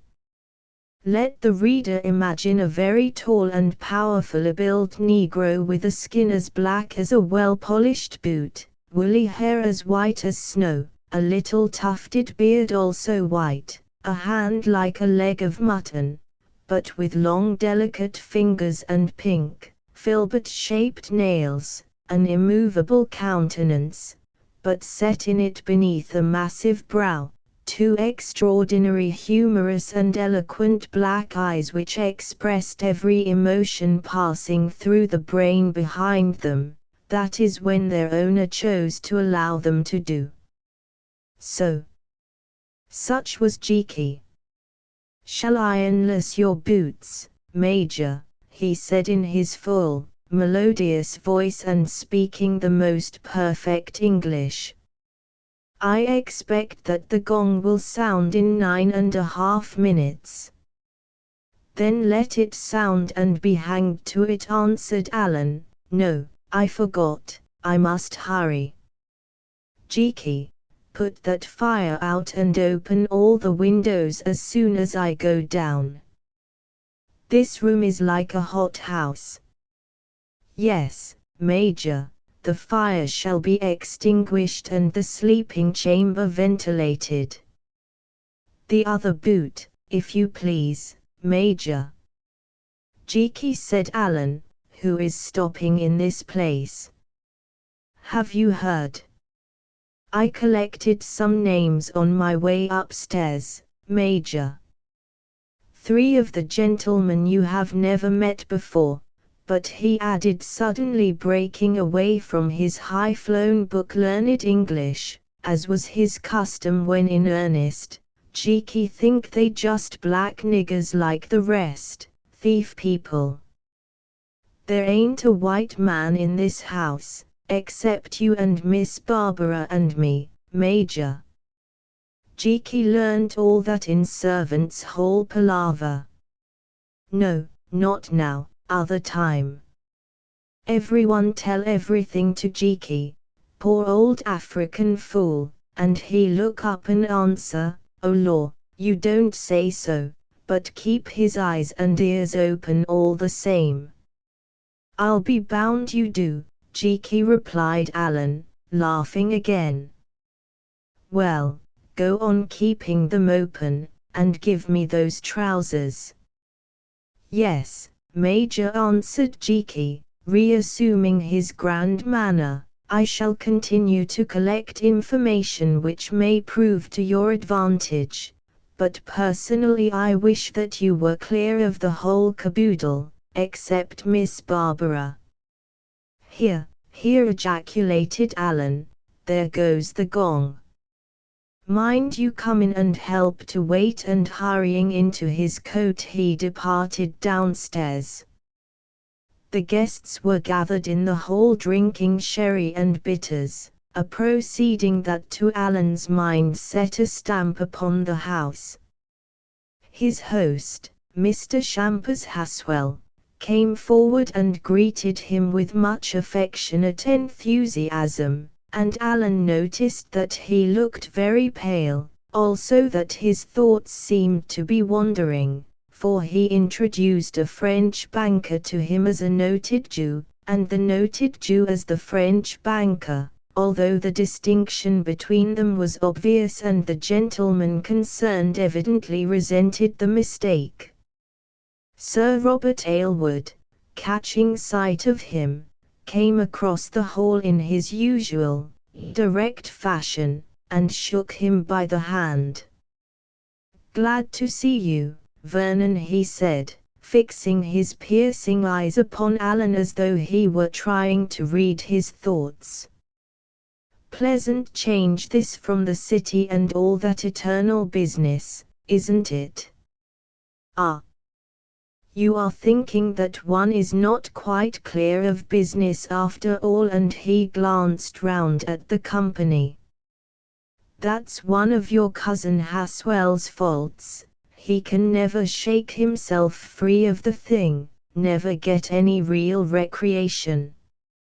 I'd bet you a sovereign that he has a stenographer waiting by a telephone in the next room, just in case any opportunity should arise in the course of conversation.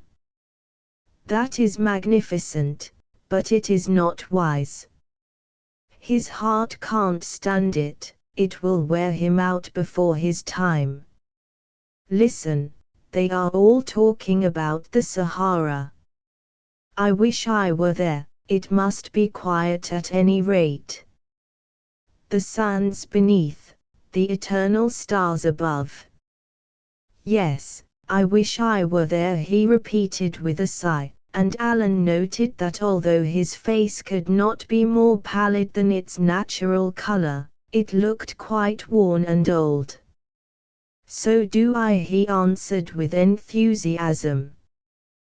Then a French gentleman on his left, having discovered that he was the engineer who had formulated the great flooding scheme, began to address him as cher maître, speaking so rapidly in his own language that Alan, whose French was none of the best, struggled after him in vain. Whilst he was trying to answer a question which he did not understand, the door at the end of the hall opened, and through it appeared Barbara Champers. It was a large hall and she was a long way off, which caused her to look small, who indeed was only of middle height. Yet even at that distance it was impossible to mistake the dignity of her appearance. A slim woman with brown hair, cheerful brown eyes, a well-modeled face, a rounded figure and an excellent complexion, such was Barbara. 10,000 young ladies could be found as good, or even better looking, yet something about her differentiated her from the majority of her sex. There was determination in her step, and overflowing health and vigor in her every movement. Her eyes had a trick of looking straight into any other eyes they met, not boldly, but with a kind of virginal fearlessness and enterprise that people often found embarrassing. Indeed, she was extremely virginal and devoid of the usual fringe of feminine airs and graces, a nymph of the woods and waters, who, although she was 23, as yet recked little of men save as companions whom she liked or disliked according to her instincts. For the rest, she was sweetly dressed in a white robe with silver on it, and wore no ornaments save a row of small pearls about her throat and some lilies of the valley at her breast. Barbara came straight onwards, looking neither to the right nor to the left, till she reached her uncle, to whom she nodded. Then she walked to Alan and, offering him her hand, said, "How do you do? Why did you not come over at lunchtime? I wanted to play a round of golf with you this afternoon." Alan answered something about being busy at Yarley's. "Yarley's," she replied. "I thought that you lived in the city now, making money out of speculations, like everyone else that I know." "Why, Miss Champers," broke in Sir Robert reproachfully, "I asked you to play a round of golf before tea and you would not." "No," she answered, "because I was waiting for my cousin." "We are better matched, Sir Robert." There was something in her voice, usually so soft and pleasant, as she spoke these words, something of steeliness and defiance that caused Alan to feel at once happy and uncomfortable.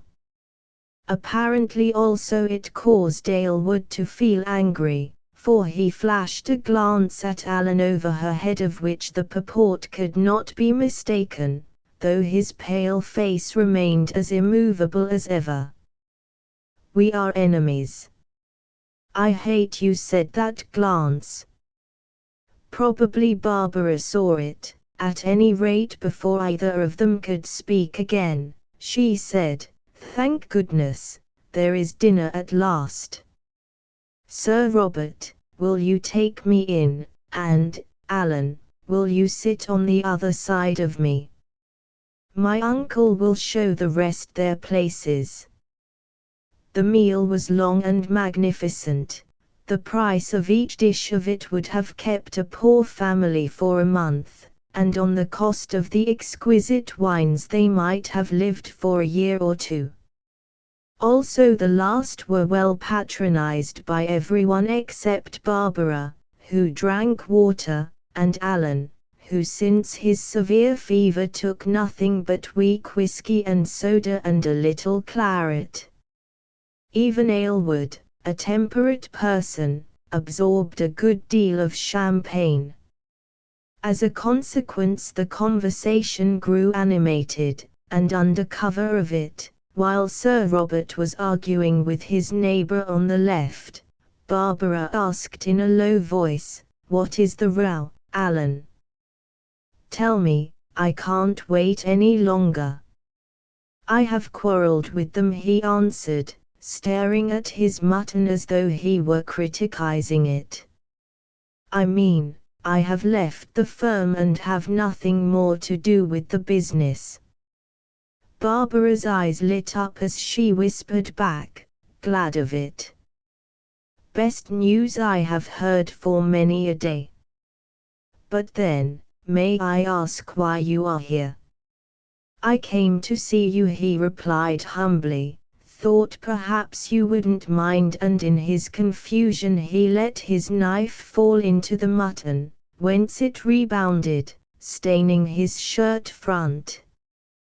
Barbara laughed, that happy, delightful little laugh of hers, presumably at the accident with the knife. Whether or no she minded did not appear, only she handed her handkerchief, a costly, lace-fringed trifle, to Alan to wipe the gravy off his shirt, which he took thinking it was a napkin, and as she did so, touched his hand with a little caressing movement of her fingers. Whether this was done by chance or on purpose did not appear either. At least it made Alan feel extremely happy. Also when he discovered what it was, he kept that gravy-stained handkerchief, nor did she ever ask for it back again. Only once in after days when she happened to come across it stuffed away in the corner of a dispatch box, she blushed all over, and said that she had no idea that any man could be so foolish out of a book. "Now that you are really clear of it, I am going for them," she said presently when the wiping process was finished. "I have only restrained myself for your sake," and, leaning back in her chair she stared at the ceiling, lost in meditation. Presently there came one of those silences which will fall upon dinner parties at times, however excellent and plentiful the champagne. "Sir Robert Aylward," said Barbara in that clear, carrying voice of hers, "will you, as an expert, instruct a very ignorant person? I want a little information." "Miss Champers," he answered, "am I not always at your service?" And all listened to hear upon what point their hostess desired to be enlightened.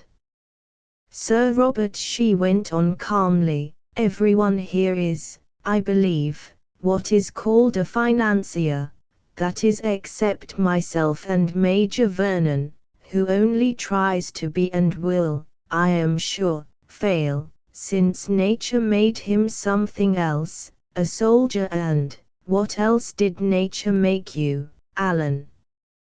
As he vouchsafed no answer to this question, although Sir Robert muttered an uncomplimentary one between his lips which Barbara heard, "Or read," she continued, "and you are all very rich and successful, are you not, and are going to be much richer and much more successful, next week.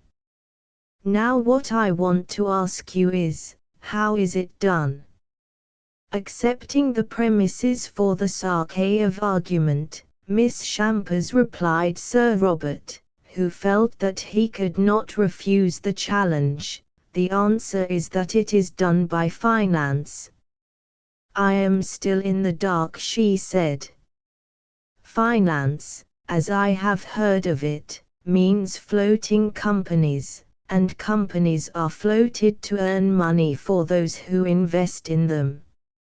Now this afternoon as I was dull, I got hold of a book called The Directory of Directors, and looked up all your names in it, except those of the gentleman from Paris, and the companies that you direct. I found out about those in another book.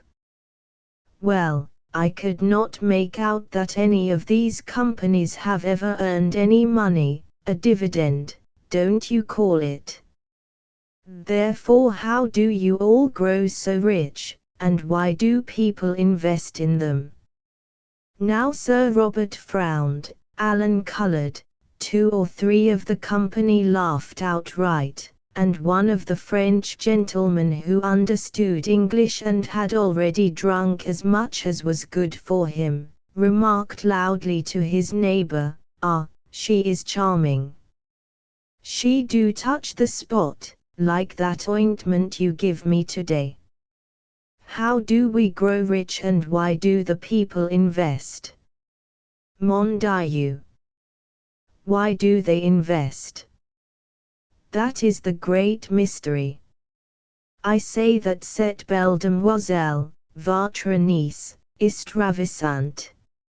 Elle a d'esprit, mon ami Haswell.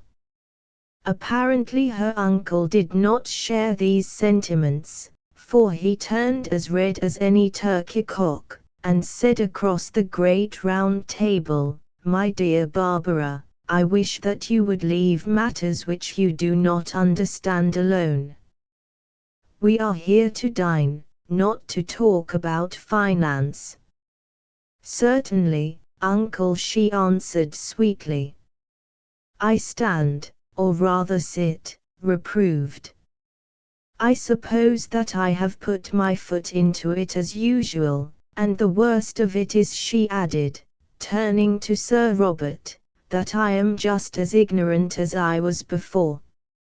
If you want to master these matters, Miss Champers, said Aylward with a rather forced laugh, you must go into training and worship at the shrine of, he meant to say Mammon, then thinking that the word sounded unpleasant, substituted, the yellow god, as we do.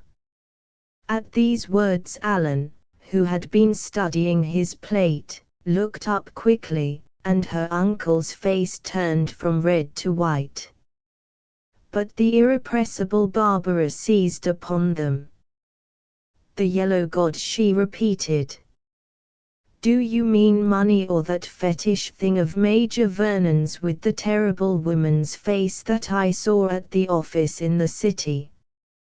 "Well, to change the subject, tell us, Alan, what is that yellow god of yours and where did it come from?"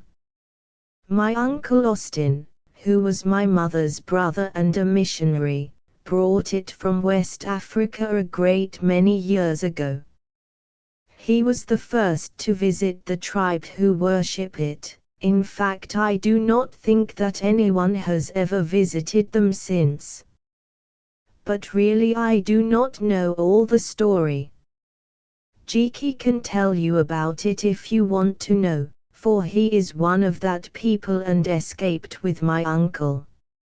Now Jiki having left the room, some of the guests wished to send for him, but Mr. Champers Haswell objected. The end of it was that a compromise was effected, Alan undertaking to produce his retainer afterwards when they went to play billiards or cards. Dinner was over at length, and the diners, who had dined well, were gathered in the billiard room to smoke and amuse themselves as they wished.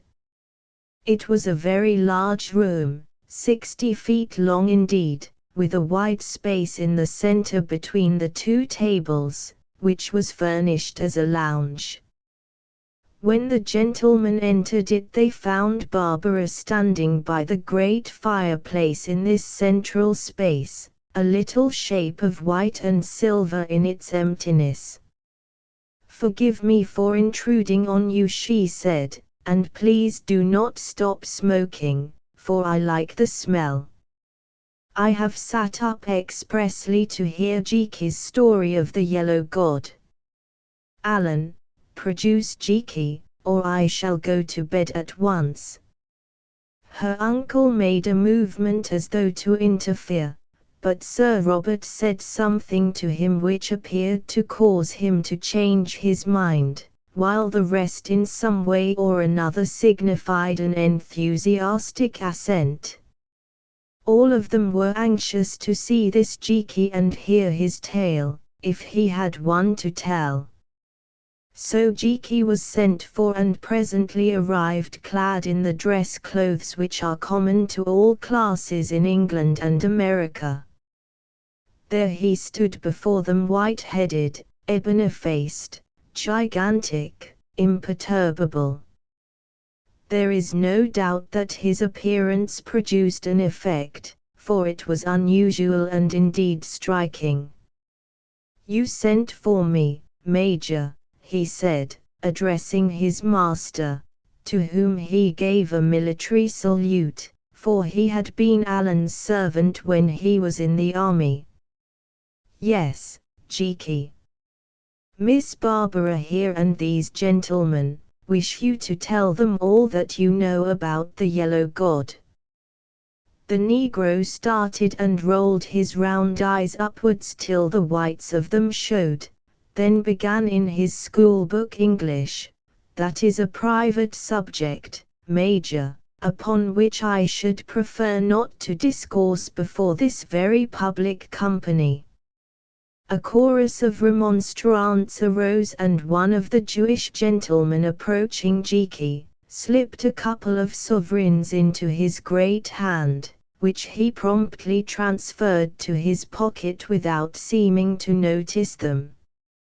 "Jiki," said Barbara, "don't disappoint me."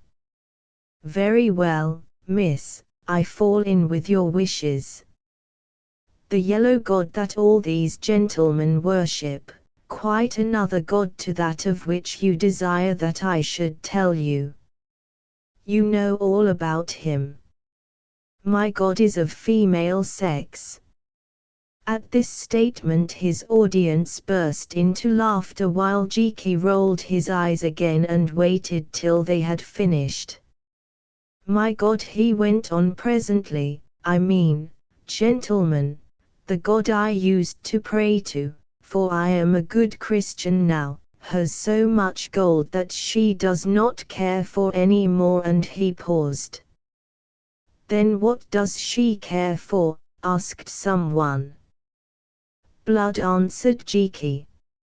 "She is god of death. Her name is Little Bongsa or Small Swimming Head, she is wife of Big Bongsa or Great Swimming Head." Again there was laughter, though less general. For instance, neither Sir Robert nor Mr. Champers Haswell laughed. This merriment seemed to excite Jiki.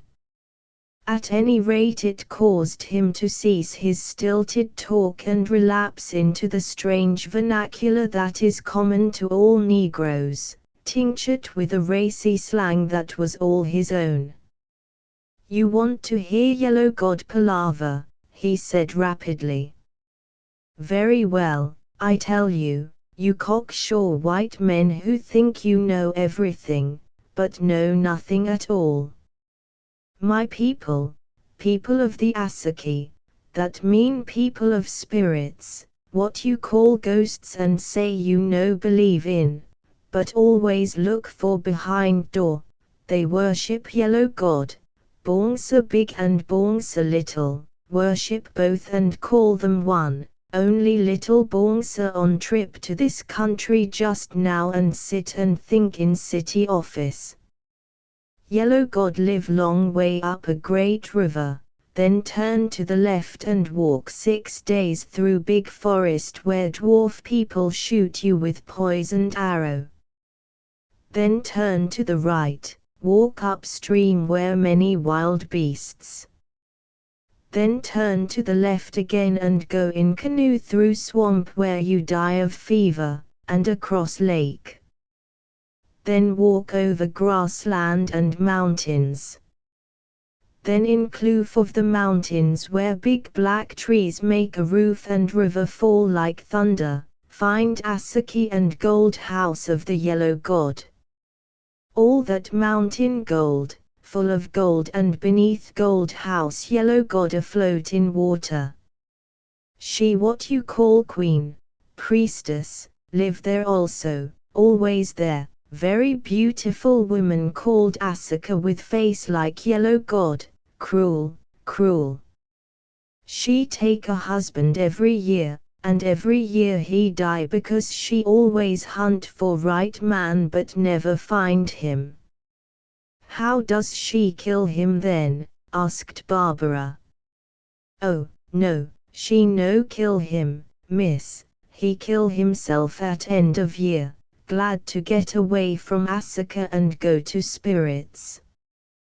While he live he have a very good time, plenty to eat, plenty wives, fine house, much gold as he like, only nothing to spend it on, pretty necklace, nice paint for face. But Asaka, little bit by little bit she eat up his spirit.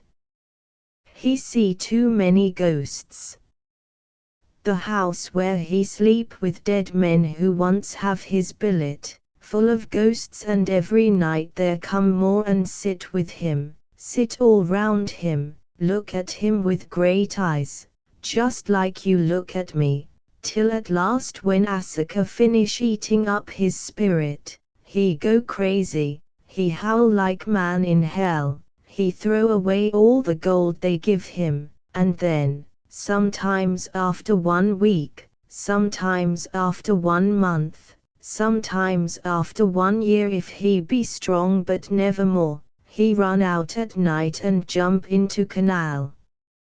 Where yellow god float and god get him, while Asaka sit on the bank and laugh, cause she hungry for new man to eat up his spirit too. Jiki's big voice died away to a whisper and ceased. There was a silence in the room, for even in the shine of the electric light and through the fumes of champagne, in more than one imagination there rose a vision of that haunted water in which floated the great yellow god, and of some mad being casting himself to his death beneath the moon, while his beautiful witch wife who was hungry for more spirits sat upon its edge and laughed. Although his language was now commonplace enough, even ludicrous at times, the Negro had undoubtedly the art of narration. His auditors felt that he spoke of what he knew, or had seen, that the very recollection of it frightened him, therefore he frightened them. Again Barbara broke the silence which she felt to be awkward. Why do more ghosts come very night to sit with the Queen's husband, Jiki? She asked. Where do they come from? Out of the dead, miss, dead husbands of Asaka from beginning of the world, what they call munganas. Also always they make sacrifice to yellow god. From far, far away them poor niggers send people to be sacrificed that their house or tribe get luck. Sometimes they send kings, sometimes great men, sometimes doctors, sometimes women what have twin babies. Also the Asaki bring people what is witches, or have drunk poison stuff which blacks call mwavi and have not been sick, or perhaps son they love best to take curse off their roof. All these come to yellow god. Then Asaki doctor, they have death palaver. On night of full moon they beat drum, and drum go wow. Wow. Wow. And doctors pick out those to die that month. Once they pick out Jiki, oh, good Lord, they pick out me, and as he said the words he gasped and with his great hand wiped off the sweat that started from his brow. But yellow God no take Jiki that time, no want him and I escape. How? Asked Sir Robert. With my master, Major's uncle, Reverend Austin, he who come try to make Asaki Christian. He snap his fingers, put on small mask of yellow God which he prig, little Bongsa herself, that same face which sit in your office now, and he pointed to Sir Robert, like one toad upon a stone. Priests think that God make herself into man, want holiday, take me out into forest to kill me and eat my life.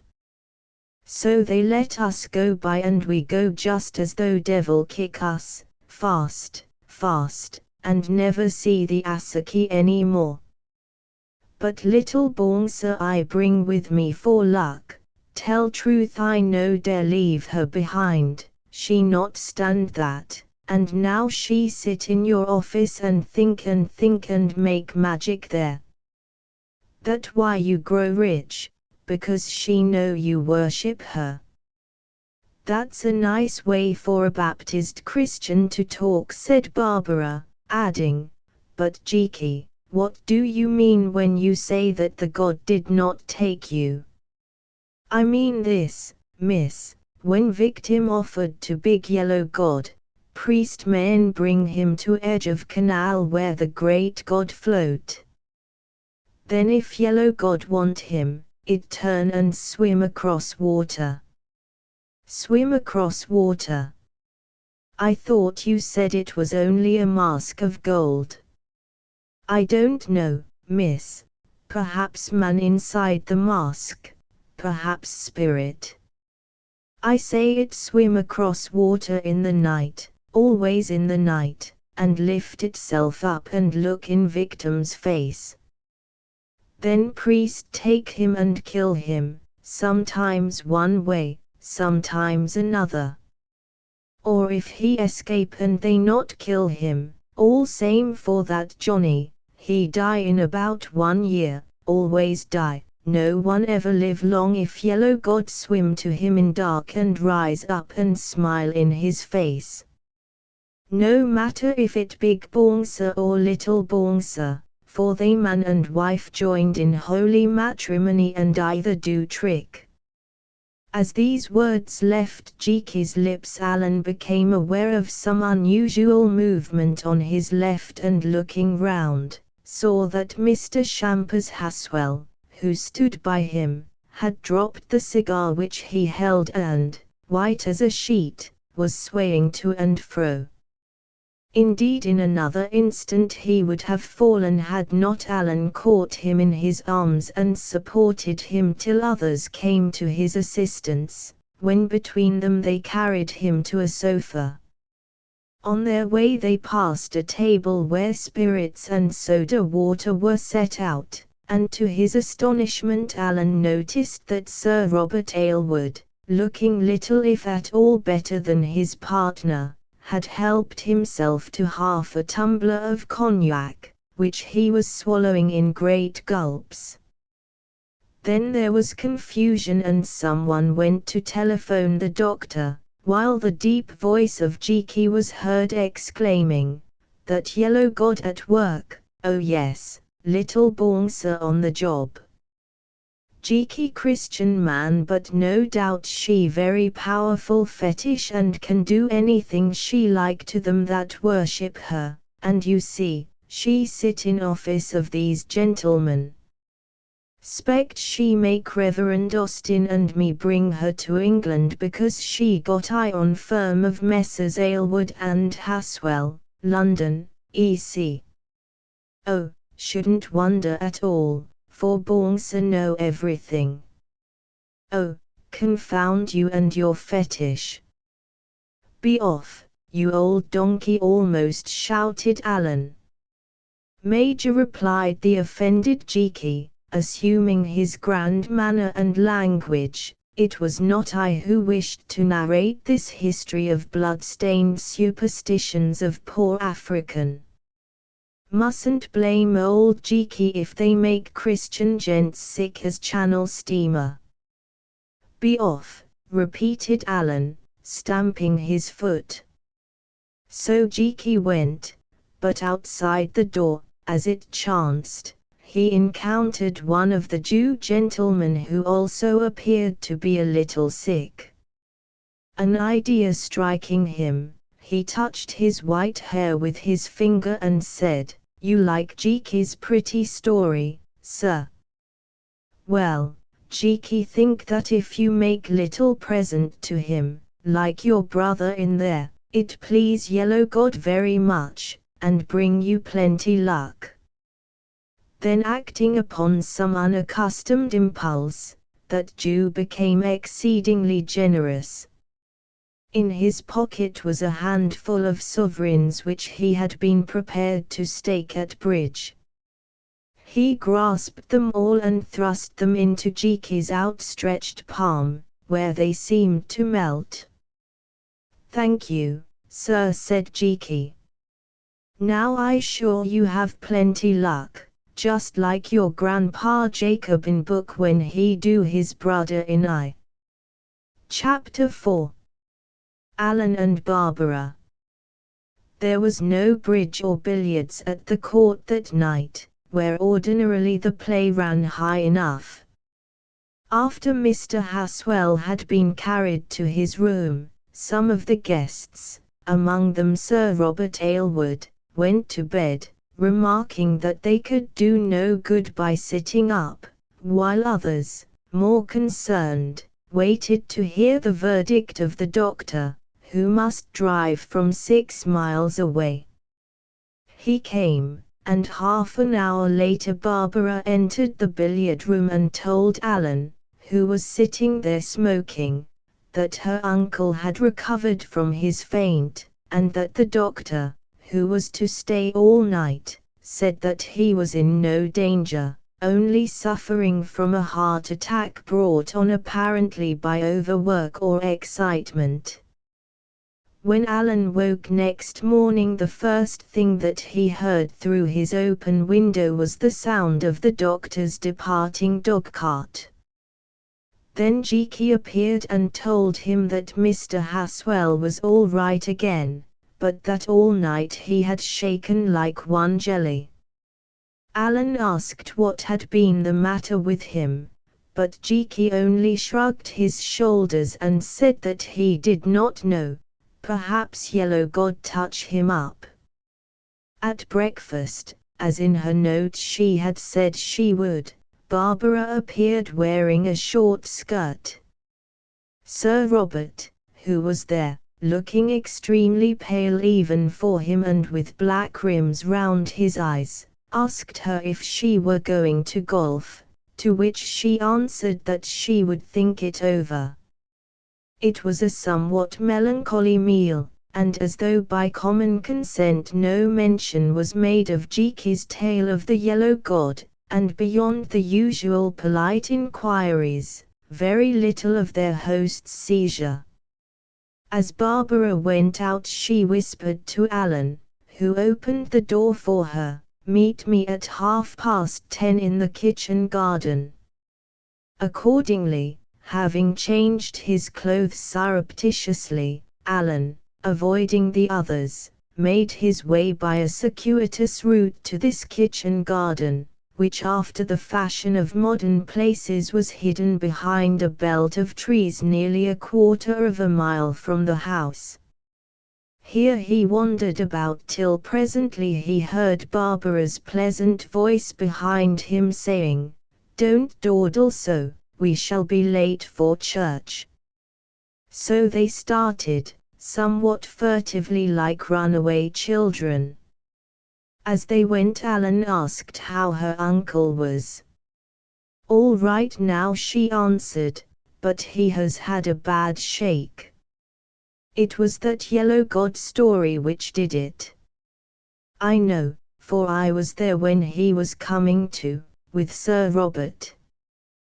He kept talking about it in a confused manner, saying that it was swimming to him across the floor, till at last Sir Robert bent over him and told him to be quiet quite sternly.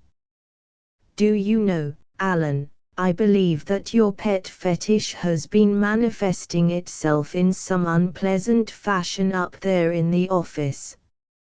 "Indeed?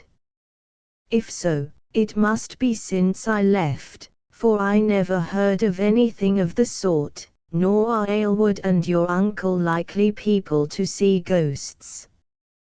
In fact, Sir Robert wished to give me about £17,000 for the thing only the day before yesterday, which doesn't look as though it had been frightening him." "Well, he won't repeat the offer, Alan, for I heard him promise my uncle only this morning that it should be sent back to Yarley's at once." "But why did he want to buy it for such a lot of money? Tell me quickly, Alan, I am dying to hear the whole story." So he began and told her, omitting nothing, while she listened eagerly to every word, hardly interrupting him at all. As he finished his tale, they reached the door of the quaint old village church just as the clock was striking 11. "Come in, Alan," she said gently, "and thank Heaven for all its mercies, for you should be a grateful man today." Then, without giving him time to answer, she entered the church and they took their places in the great square pew that for generations had been occupied by the owners of the ancient house which Mr. Haswell pulled down when he built the court. There were their monuments upon the wall and their gravestones in the chancel floor. But now no one except Barbara ever sat in their pew. Even the benches set aside for the servants were empty, for those who frequented the court were not churchgoers and like master, like man. Indeed, the gentle-faced old clergyman looked quite pleased and surprised when he saw two inhabitants of that palatial residence amongst his congregation, although it is true that Barbara was his friend and helper. The simple service went on. The first lesson was read. It cried woe upon them that joined house to house and field to field, that draw iniquity with cords of vanity and sin as it were with a cart rope, that call evil good and good evil, that put darkness for light and light for darkness, that justify the wicked for reward, that feast full but regard not the work of the Lord, neither consider the operation of his hand, for of such it prophesied that their houses great and fair should be without inhabitant and desolate. It was very well read, and Alan, listening, thought that the denunciations of the old seer of thousands of years ago were not inappropriate to the dwellers in some houses great and fair of his own day, who, whatever they did or left undone, regarded not the work of the Lord, neither considered the operation of his hand. Perhaps Barbara thought so too. At any rate, a rather sad little smile appeared once or twice upon her sweet, firm face as the immortal poem echoed down the aisle. The peace that passeth understanding was invoked upon their heads, and rising with the rest of the scanty congregation they went away. "Shall we walk home by the woods, Alan?" asked Barbara. "It is 3 miles round, but we don't lunch till 2. He nodded, and presently they were alone in those woods, the beautiful woods through which the breath of spring was breathing, treading upon carpets of bluebell, violet, and primrose, quite alone, unaccompanied save by the wild things that stole across their path, undisturbed save by the sound of the singing birds and of the wind among the trees. What did you mean, Barbara, when you said that I should be a grateful man today? Asked Alan presently. Barbara looked him in the eyes in that open, virginal fashion of hers and answered in the words of the lesson, "Woe unto them that draw iniquity with the cords of vanity and sin as it were with a cart rope, that lay house to house, and through an opening in the woods she pointed to the roof of the court standing on one hill, and to the roof of Old Hall standing upon another, and field to field, and with a sweep of her hand she indicated all the country round, for many houses great and fair that have music in their feasts shall be left desolate." Then turning she said, "Do you understand now, Alan?" "I think so," he answered. "You mean that I have been in bad company?" "Very bad, Alan. One of them is my own uncle, but the truth remains the truth. Alan, they are no better than thieves. All this wealth is stolen, and I thank God that you have found it out in time before you became one of them in heart as well as in name." "If you refer to the Sahara Syndicate," he said, "the idea is sound enough. Indeed, I am responsible for it. The thing can be done, great benefits would result, too long to go into." "Yes, yes, Alan, but you know that they never mean to do it, they only mean to get the millions from the public. I have lived with my uncle for 10 years, ever since my poor father died, and I know the backstairs of the business. There have been half a dozen schemes like this, and although they have had their bad times, very bad times, he and Sir Robert have grown richer and richer. But what has happened to those who have invested in them? Oh, let us drop the subject, it is unpleasant. For myself it doesn't matter, because although it isn't under my control, I have money of my own. You know we are a plebeian lot on the male side. My grandfather was a draper in a large way of business. My father was a coal merchant who made a great fortune. His brother, my uncle, in whom my father always believed implicitly, took to what is called finance, and when my father died he left me, his only child, in his guardianship. Until I am 25 I cannot even marry or touch a halfpenny without his consent. In fact, if I should marry against his will, the most of my money goes to him." "I expect that he has got it already," said Alan. "No, I think not. I found out that, although it is not mine, it is not his. He can't draw it without my signature, and I steadily refuse to sign anything. Again and again they have brought me documents, and I have always said that I would consider them at 25, when I came of age under my father's will. I went on the sly to a lawyer in Kingswell and paid him a guinea for his advice, and he put me up to that. 'Sign nothing,' he said, and I have signed nothing, so, except by forgery, nothing can have gone. Still, for all that it may have gone, for anything I know, I am not worth more than the clothes I stand in, although my father was a very rich man. If so, we are about in the same boat," Barbara Allen answered with a laugh, "for my present possessions are Yarley's, which brings in about £100 a year less than the interest on its mortgages and cost of upkeep, and the £1,700 that Aylward paid me back on Friday for my shares. If I had stuck to them, I understand that in a week or two I should have been worth £100,000, and now you see, here I am, over 30 years of age without a profession, invalided out of the army and having failed in finance, a mere bit of driftwood without hope and without a trade. Barbara's brown eyes grew soft with sympathy, or was it tears? "You are a curious creature, Alan," she said.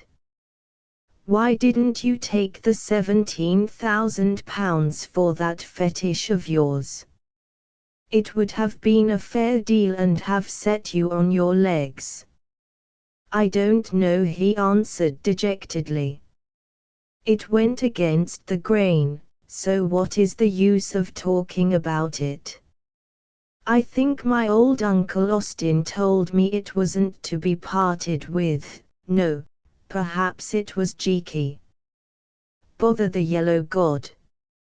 It is always cropping up." "Yes," replied Barbara, "the yellow god is always cropping up, especially in this neighborhood." They walked on a while in silence, till suddenly Barbara sat down upon a bowl of felled oak and began to cry. "What is the matter with you?" asked Alan. "I don't know," she answered. "Everything goes wrong. I live in a kind of gilded hell. I don't like my uncle and I loathe the men he brings about the place.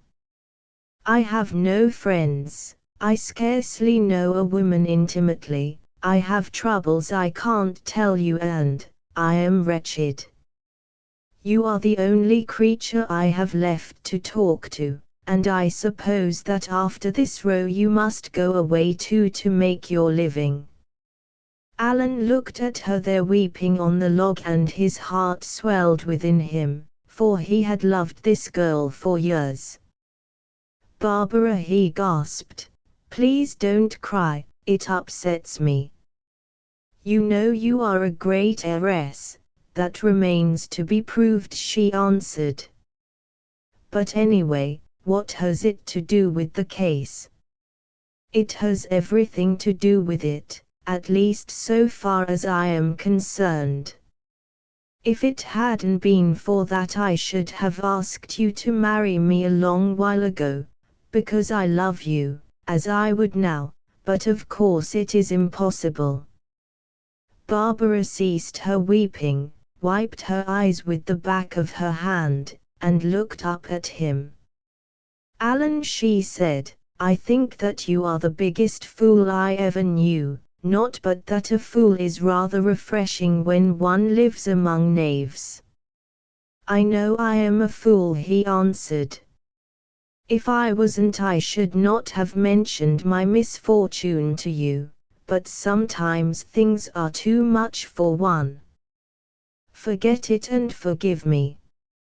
"Oh, yes," she said, "I forgive you. A woman can generally forgive a man for being fond of her.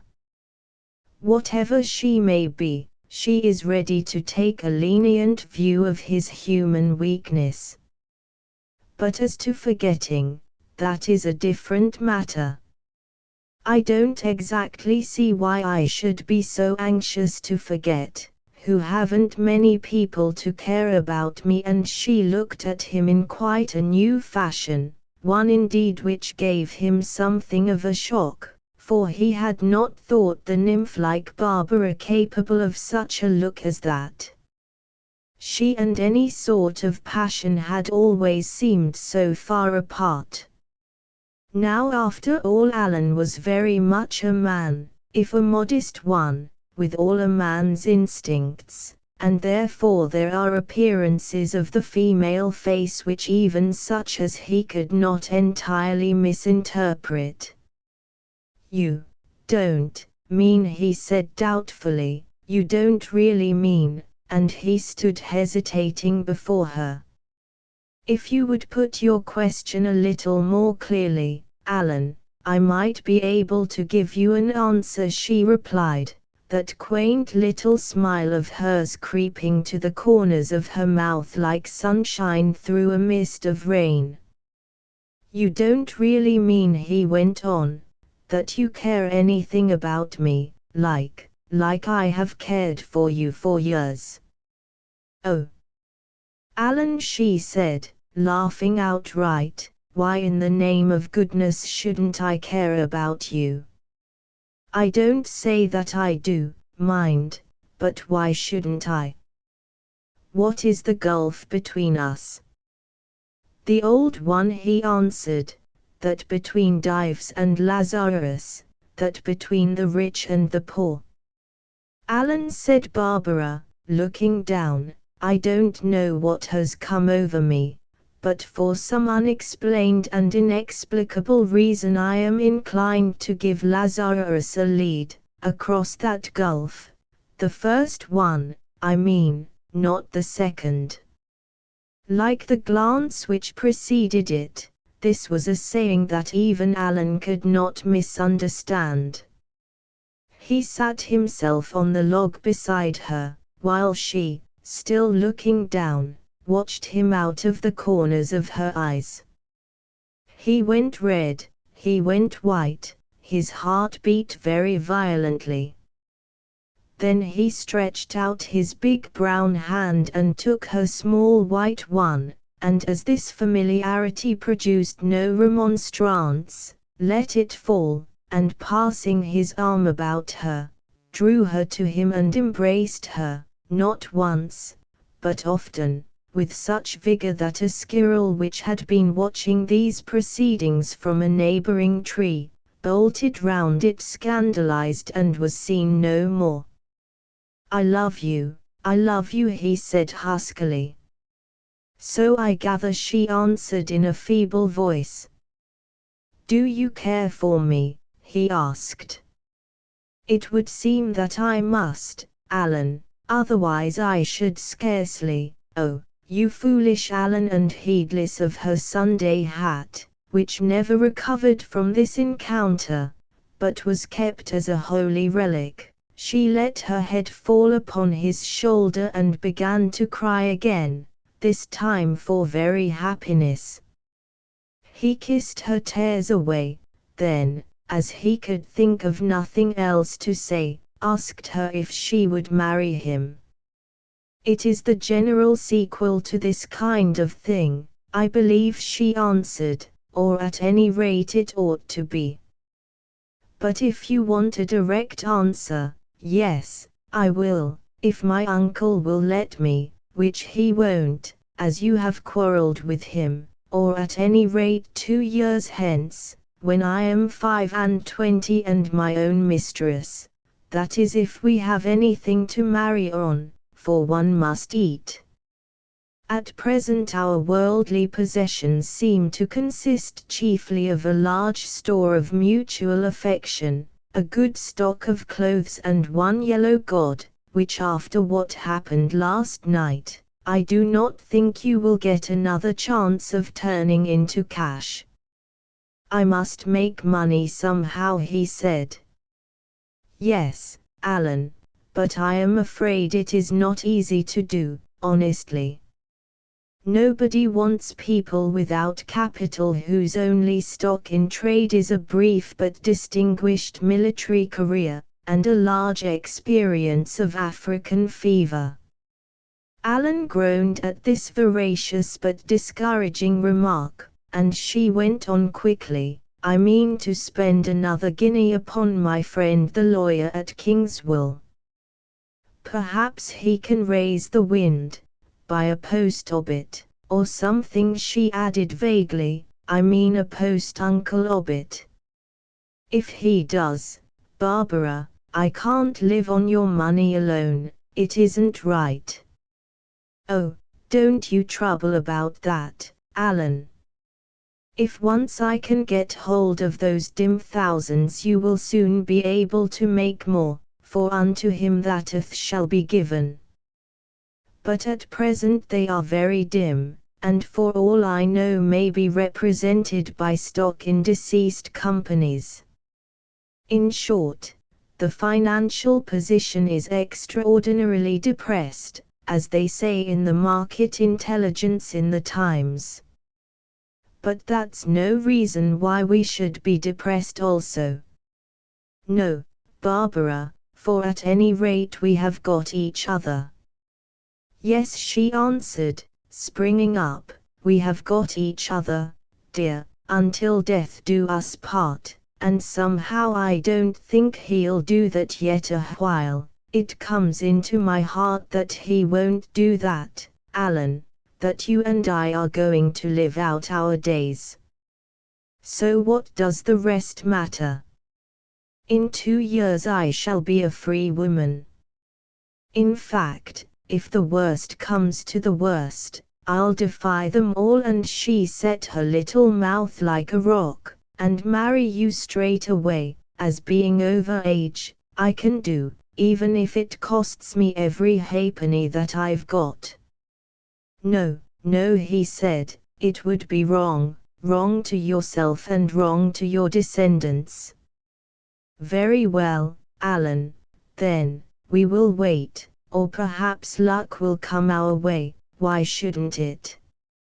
At any rate for my part I never felt so happy in my life, for, dear Alan, we have found what we were born to find, found it once and for always, and the rest is mere et ceteras.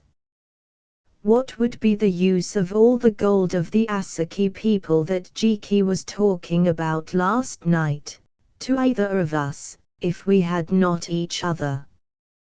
We can get on without the wealth, but we couldn't get on apart, or at least I couldn't, and I don't mind saying so. No, my darling, no, he answered, turning white at the very thought, we couldn't get on apart, now. In fact I don't know how I have done it so long already, except that I was always hoping that a time would come when we shouldn't be apart. That is why I went into that infernal business, to make enough money to be able to ask you to marry me. And now I have gone out of the business and asked you just when I shouldn't. Yes, so you see you might as well have done it a year or two ago when perhaps things would have been simpler.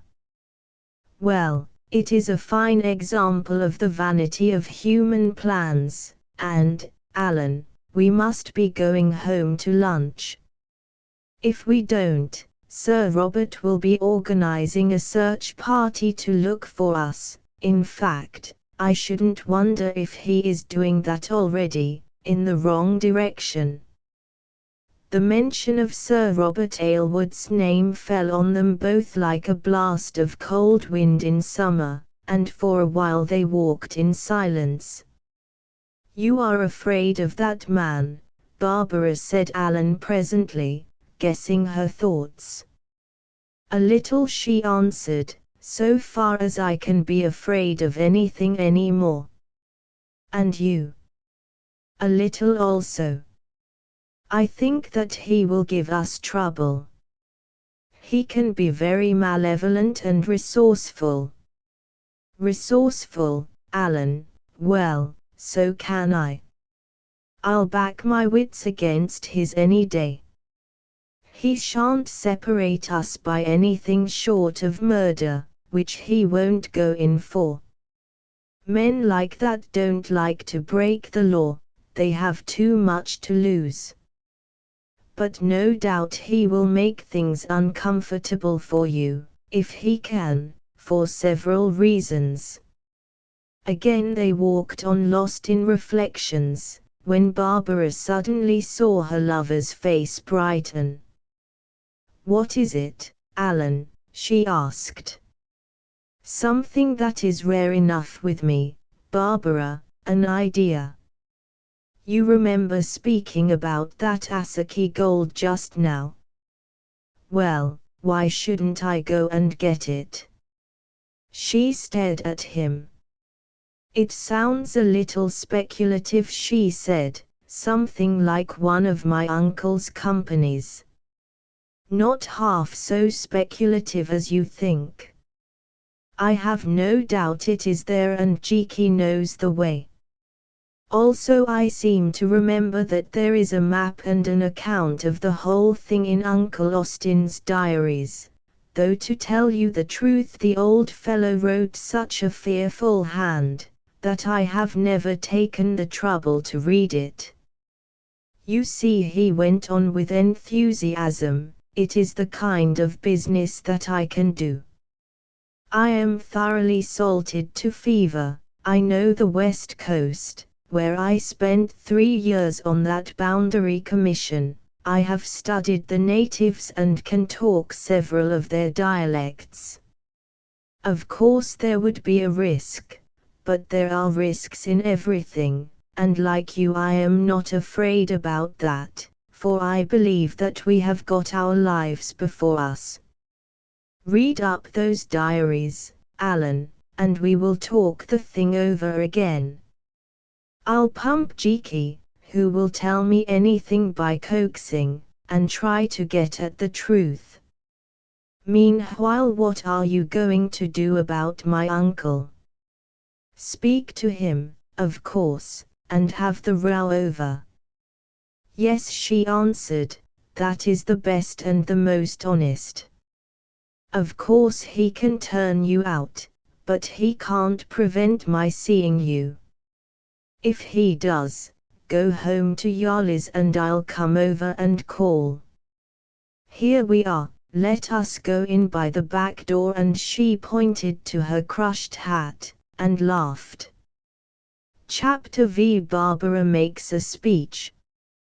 While Alan and Barbara, on the most momentous occasion of their lives, were seated upon the fallen oak in the woods that thrilled with the breath of spring, another interview was taking place in Mr. Champers Haswell's private suite at the court, the decorations of which, as he was wont to inform his visitors, had cost nearly £2,000. Sir Robert, whose taste at any rate was good, thought them so appalling that while waiting for his host and partner, whom he had come to see, he took a seat in the bow window of the sitting room and studied the view that nobody had been able to spoil. Presently Mr. Haswell emerged from his bedroom, wrapped in a dressing gown and looking very pale and shaky. "Delighted to see you all right again," said Sir Robert as he wheeled up a chair into which Mr. Haswell sank. "I am not all right, Aylward," he answered, "I am not all right at all. Never had such an upset in my life, thought I was going to die when that accursed savage told his beastly tale. Aylward, you are a man of the world. Tell me, what is the meaning of the thing? You remember what we thought we saw in the office, and then, that story." "I don't know," he answered, "frankly I don't know. I am a man who has never believed in anything I cannot see and test, one who utterly lacks faith. In my leisure I have examined into the various religious systems and found them to be rubbish. I am convinced that we are but highly developed mammals born by chance, and when our day is done, departing into the black nothingness out of which we came. Everything else, that is, what is called the higher and spiritual part, I attribute to the superstitions incident to the terror of the hideous position in which we find ourselves, that of gods of a sort hemmed in by a few years of fearful and tormented life. But you know the old arguments, so why should I enter on them? And now I am confronted with an experience which I cannot explain. I certainly thought that in the office on Friday evening I saw that gold mask to which I had taken so strange a fancy that I offered to give Vernon £17,000 for it because I thought that it brought us luck. Swim across the floor of our room and look first into your face and then into mine. Well, the next night that Negro tells his story. What am I to make of it? Can't tell you, answered Mr. Shampers Haswell with a groan. All I know is that it nearly made a corpse of me. I am not like you, Aylward. I was brought up as an evangelical, and although I haven't given much thought to these matters of late years, well, we don't shake them off in a hurry. I dare say there is something somewhere, and when the black man was speaking, that something seemed uncommonly near. It got up and gripped me by the throat, shaking the mortal breath out of me, and upon my word, Aylward, I have been wishing all the morning that I had led a different kind of life, as my old parents and my brother John, Barbara's father, who was a very religious kind of man, did before me. It is rather late to think of all that now, Haswell, said Sir Robert, shrugging his shoulders. One takes one's line and there's an end. Personally, I believe that we are overstrained with the fearful and anxious work of this flotation, and have been the victims of an hallucination and a coincidence. Although I confess that I came to look upon the thing as a kind of mascot, I put no trust in any fetish. How can a bit of gold move, and how can it know the future? Well, I have written to them to clear it out of the office tomorrow, so it won't trouble us any more. And now I have come to speak to you on another matter. Not business, said Mr. Haswell with a sigh. We have that all the week and there will be enough of it on Monday. No, he answered, something more important. About your niece Barbara. Mr. Haswell glanced at him with those little eyes of his which were so sharp that they seemed to bore like gimlets. Barbara, he said. What of Barbara? Can't you guess, Haswell? You are pretty good at it, generally. Well, it is no use beating about the bush, I want to marry her. At this sudden announcement his partner became exceedingly interested. Leaning back in the chair he stared at the decorated ceiling, and uttered his favorite wind-in-the-wires whistle. Indeed, he said. I never knew that matrimony was in your line, Aylward, any more than it has been in mine, especially as you are always preaching against it. Well, has the young lady given her consent? No, I have not spoken to her. I meant to do so this morning, but she has slipped off somewhere, with Vernon, I suppose. Mr. Haswell whistled again, but on a new note. Pray do stop that noise, said Sir Robert, it gets upon my nerves, which are shaky this morning. Listen, it is a curious thing, one less to be understood even than the coincidence of the yellow god, but at my present age of 44, for the first time in my life I have committed the folly of what is called falling in love. It is not the case of a successful, middle-aged man wishing to ranger himself and settle down with a desirable party, but of sheer, stark infatuation. I adore Barbara, the worse she treats me the more I adore her. I had rather that the Sahara flotation should fail than that she should refuse me. I would rather lose 3/4 of my fortune than lose her. Do you understand? His partner looked at him, pursed up his lips to whistle, then remembered and shook his head instead. No, he answered. Barbara is a nice girl, but I should not have imagined her capable of inspiring such sentiments in a man almost old enough to be her father. I think that you are the victim of a kind of mania, which I have heard of but never experienced. Venus, or is it Cupid, has netted you, my dear Aylward. Oh, pray leave gods and goddesses out of it, we have had enough of them already, he answered, exasperated. That is my case at any rate, and what I want to know now is if I have your support in my suit.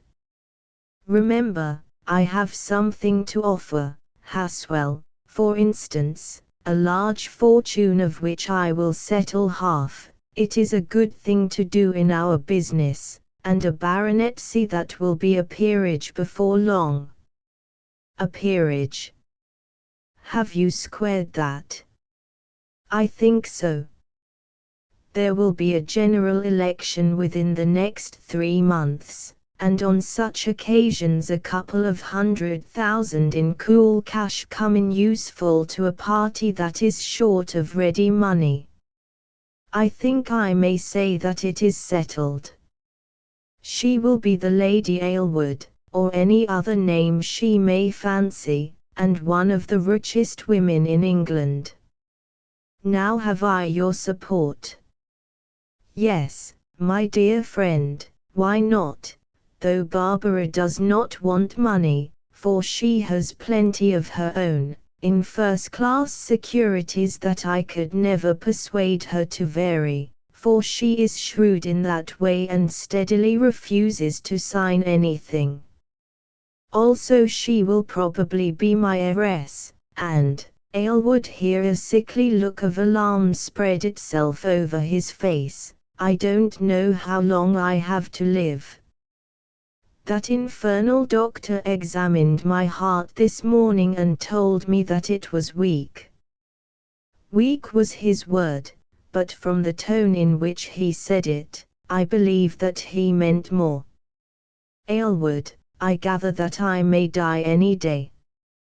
Nonsense, Haswell, so may we all, he replied, with an affectation of cheerfulness which failed to carry conviction. Presently Mr. Haswell, who had hidden his face in his hand, looked up with a sigh and said, "Oh, yes, of course you have my support, for after all she is my only relation and I should be glad to see her safely married. Also, as it happens, she can't marry anyone without my consent, at any rate until she is 25. For if she does, under her father's will all her property goes away, most of it to charities, except a beggarly £200 a year. You see, my brother John had a great horror of imprudent marriages and a still greater belief in me, which as it chances, is a good thing for you." "Had he?" said Sir Robert. "And pray why is it a good thing for me?" "Because, my dear Aylward, unless my observation is at fault, there is another Richard in the field, our late partner, Vernon, of whom, by the way, Barbara is extremely fond, though it may only be in a friendly fashion. At any rate she pays more attention to his wishes and opinions than to mine and yours put together." At the mention of Alan's name Aylward started violently. "I feared it," he said, "and he is more than 10 years my junior and a soldier, not a man of business. Also there is no use disguising the truth, although I am a baronet and shall be a peer, and he is nothing but a beggarly country gentleman with a DSO tacked onto his name, he belongs to a different class to us, as she does too on her mother's side. Well, I can smash him up, for you remember I took over that mortgage on Yarley's, and I'll do it if necessary. Practically our friend has not a shilling that he can call his own. Therefore, Haswell, unless you play me false, which I don't think you will, for I can be a nasty enemy, he added with a threat in his voice, Alan Vernon hasn't much chance in that direction. I don't know, Aylward, I don't know, replied Haswell, shaking his white head. Barbara is a strong-willed woman, and she might choose to take the man and let the money go, and then, who can stop her?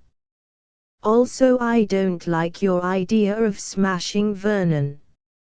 It isn't right, and it may come back on our own heads, especially yours.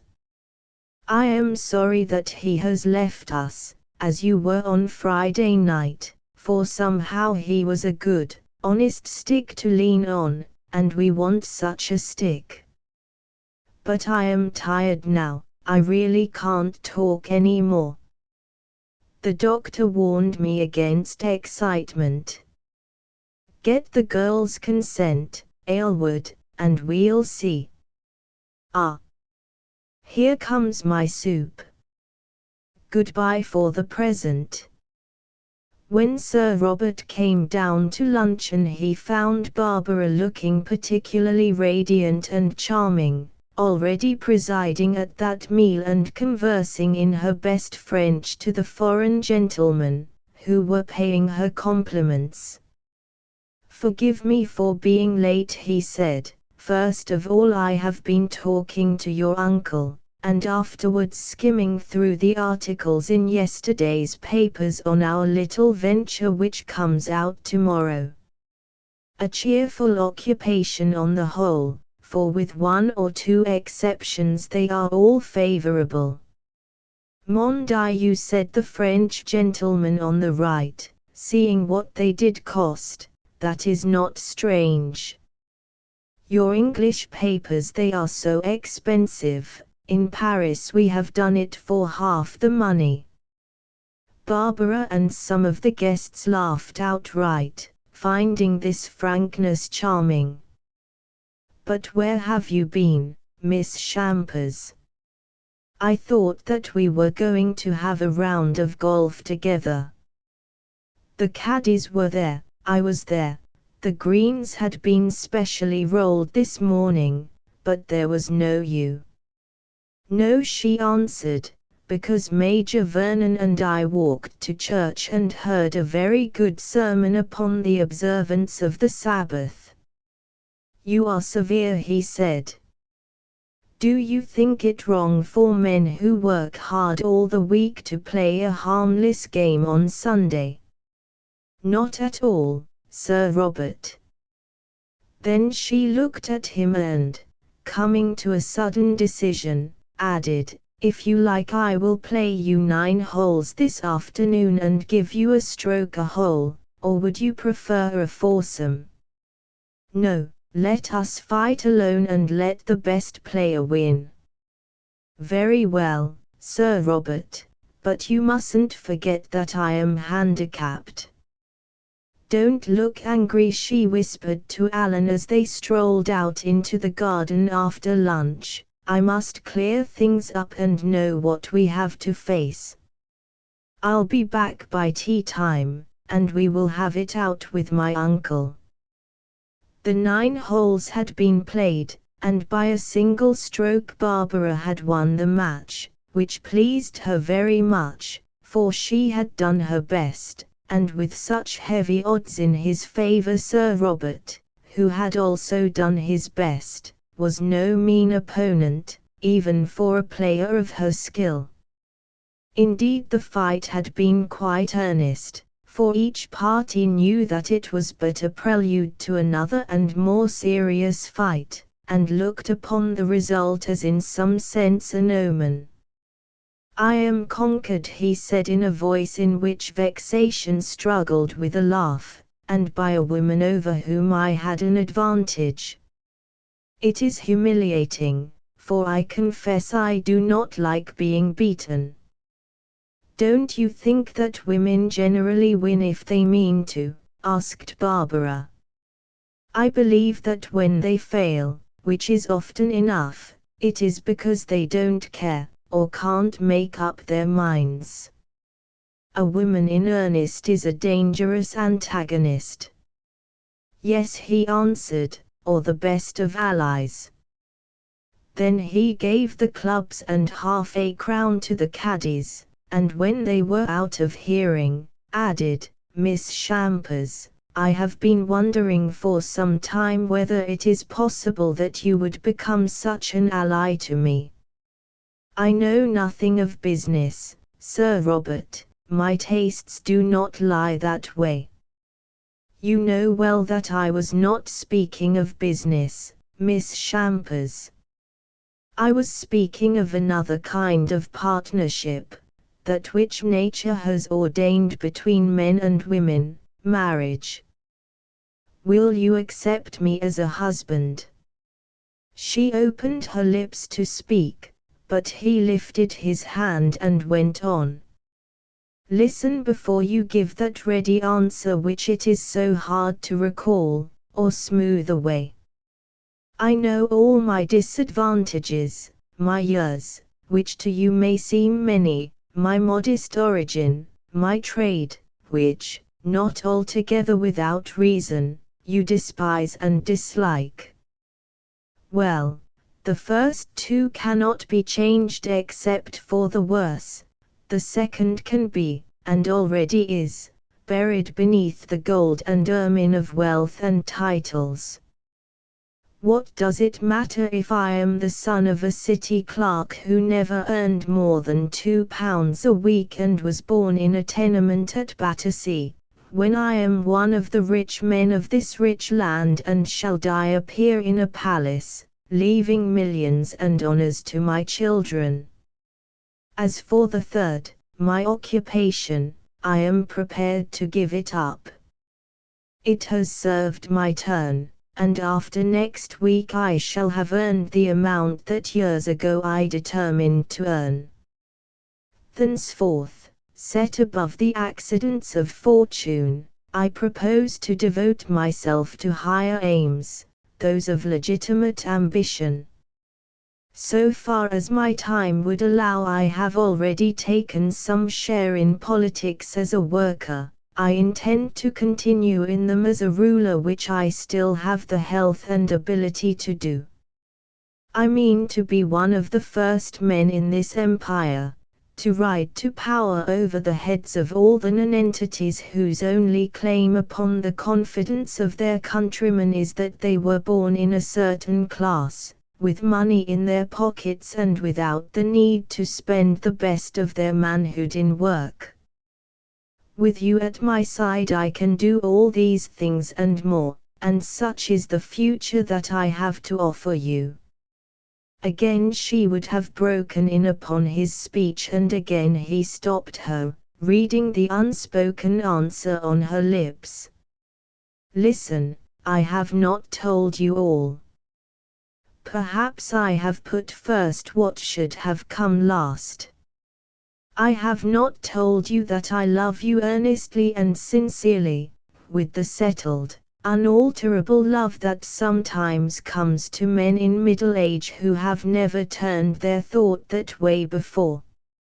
I will not attempt the rhapsodies of passion which at my time of life might sound foolish or out of place. Yet it is true that I am filled with this passion which has descended on me and taken possession of me. I, who often have laughed at such things in other men, adore you. You are a joy to my eyes. If you are not in the room, for me it is empty. I admire the uprightness of your character, and even your prejudices, and to your standard I desire to approximate my own. I think that no man can ever love you quite so well as I do, Barbara Champers. Now speak. I am ready to meet the best or the worst. After her fashion, Barbara looked him straight in the face with her steady eyes, and answered gently enough, for the man's method of presenting his case, elaborate and prepared though it evidently was, had touched her. I fear it is the worst, Sir Robert. There are hundreds of women superior to myself in every way who would be glad to give you the help and companionship you ask, with their hearts thrown in. Choose one of them, for I cannot do so. He heard, and for the first time his face broke, as it were. All this while it had remained mask-like and immovable, even when he spoke of his love. But now it broke as ice breaks at the pressure of a sudden flood beneath, and she saw the depths and eddies of his nature and understood their strength. Not that he revealed them in speech, angry or pleading, for that remained calm and measured enough. She did not hear, she saw, and even then it was marvelous to her that a mere change in a man's expression could explain so much. Those are very cruel words, he said. Are they unalterable? Quite. I do not play in such matters, it would be wicked. May I ask you one question, for if the answer is in the negative, I shall still continue to hope. Do you care for any other man? Again she looked at him with her fearless eyes and answered, yes, I am engaged to another man. To Alan Vernon. She nodded. When did that happen? Some years ago. No, this morning. Great heavens, he muttered in a hoarse voice, turning his head away, this morning. Then last night it might not have been too late, and last night I should have spoken to you, I had arranged it all. Yes, if it had not been for the story of that accursed fetish and your uncle's illness, I should have spoken to you, and perhaps succeeded. I think not, she said. He turned upon her, and notwithstanding the tears in his eyes, they burned like fire. You think, he gasped, but I know. Of course after this morning it was impossible. But, Barbara, I say that I will win you yet. I have never failed in any object that I set before myself, and do not suppose that I shall fail in this. Although in a way I liked and respected him, I have always felt that Vernon was my enemy, one destined to bring grief and loss upon me, even if he did not intend to do so. Now I understand why, and he shall learn that I am stronger than he.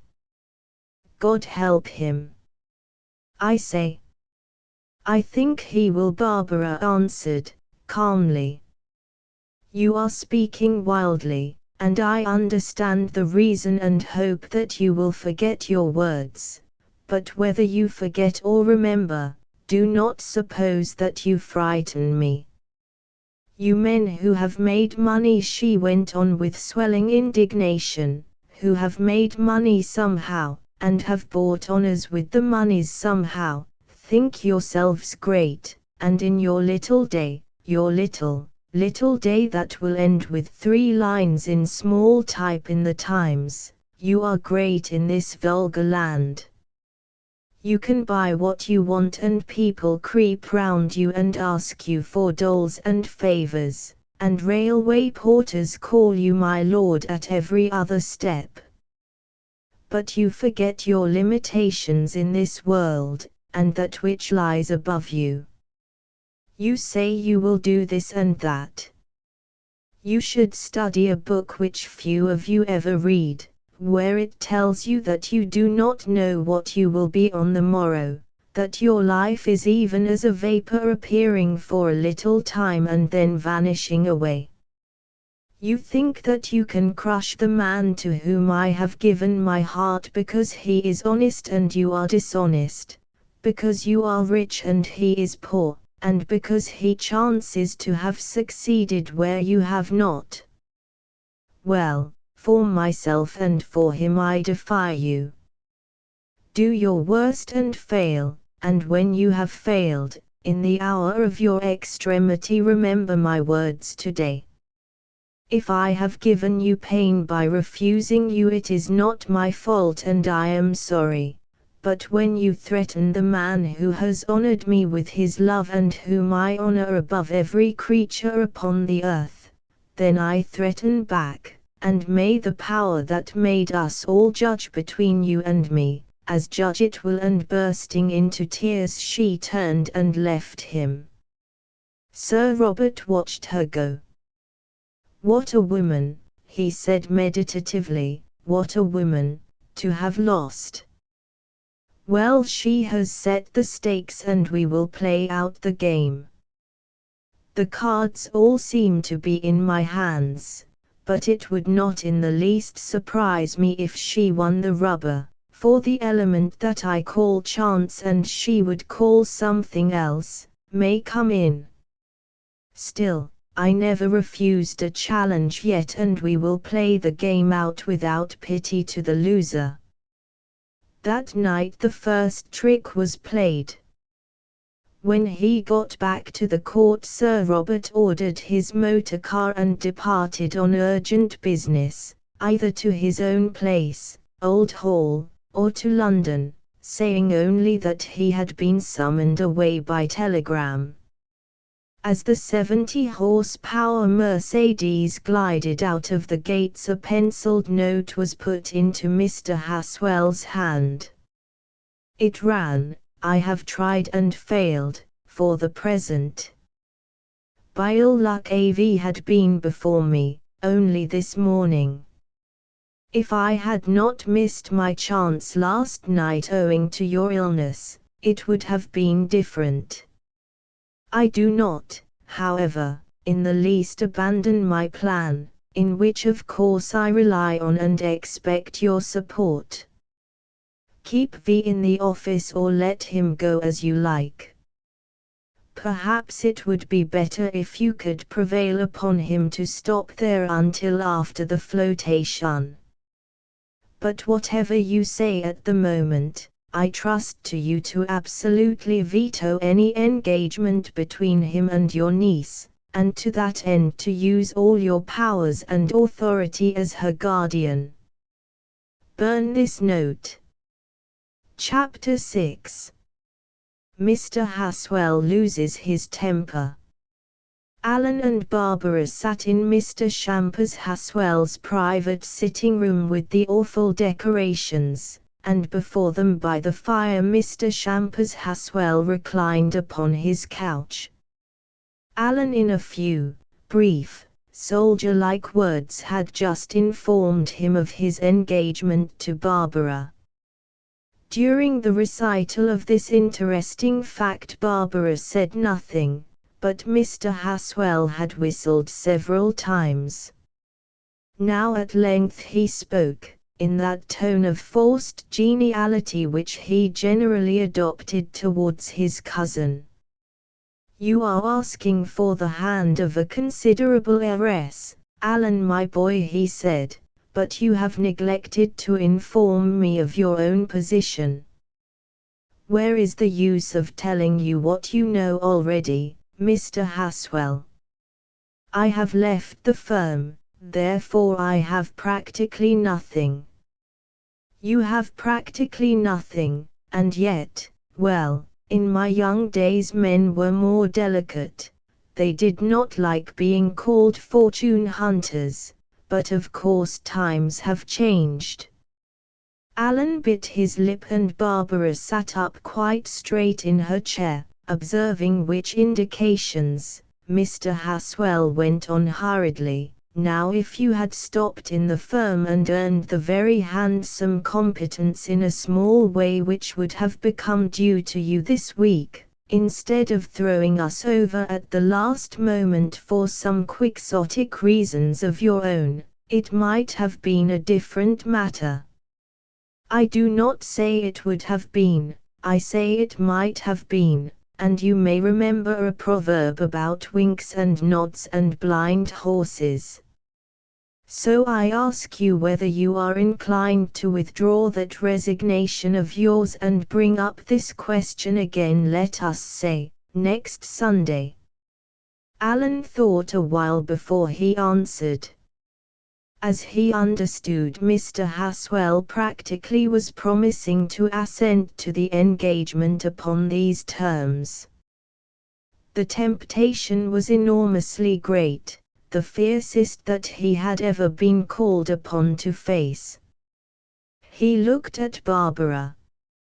She had closed her eyes and made absolutely no sign. For some reason of her own she had elected that he should determine this vital point without the slightest assistance from her. And it must be determined at once. Procrastination was impossible. For a moment he hesitated. On the one side was Barbara, on the other his conscience. After long doubts he had come to a certain conclusion which he quite understood to be inconvenient to his partners. Should he throw it over now? Should he even try to make a sure and certain bargain as the price of his surrender? Probably he would not suffer if he did. The flotation was underwritten and bound to go through. The scandal would come afterwards, months or years hence, long before which he might get out, as most of the others meant to do. No, he could not. His conscience was too much for him. I do not see any use in reconsidering that question, Mr. Haswell, he said quietly. We settled it on Friday night. Barbara reopened her brown eyes and stared amiably at the painted ceiling, and Mr. Haswell whistled. Then I am afraid, he said, that I do not see any use in discussing your kind proposal for my niece's hand. Listen, I will be quite open with you. I have other views for Barbara, and as it happens I have the power to enforce them, or at any rate to prevent their frustration by you. If Barbara marries against my will before she is 25, that is within the next 2 years, her entire fortune, with the exception of a pittance, goes elsewhere. This I am sure is a fact that will influence you, who have nothing, and even if it did not, I presume that you are scarcely so selfish as to wish to beggar her. No, answered Alan, you need not fear that, for it would be wrong. I understand that you absolutely refuse to sanction my suit on the ground of my poverty, which under the circumstances is perhaps not wonderful. Well, the only thing to do is to wait for 2 years, a long time, but not endless, and meanwhile I can try to better my position. Do what you will, Alan said Mr. Haswell harshly, for now all his faux bonhomme manner had gone, leaving him revealed in his true character of an unscrupulous tradesman with dark ends of his own to serve. Do what you will, but understand that I forbid all communication between you and my niece, and that the sooner you cease to trespass upon a hospitality which you have abused, the better I shall be pleased. I will go at once, said Alan, rising. before my temper gets the better of me and I tell you some truths that I might regret, for after all you are Barbara's uncle. But on your part I ask you to understand that I refuse to cut off from my cousin, who is of full age and has promised to be my wife. And he turned to go. Stop a minute, Alan, said Barbara, who all this while had sat silent. I have something to say which I wish you to hear. You told us just now, uncle, that you have other views for me, by which you meant that you wish me to marry Sir Robert Aylward, whom, as you are probably aware, I refused definitely this afternoon. Now I wish to make it clear at once that no earthly power will induce me to take as a husband a man whom I dislike, and whose wealth, of which you think so much, has in my opinion been dishonestly acquired. What are you saying? Broke in her uncle furiously. He has been my partner for years, you are reflecting upon me. I am sorry, uncle, but I withdraw nothing.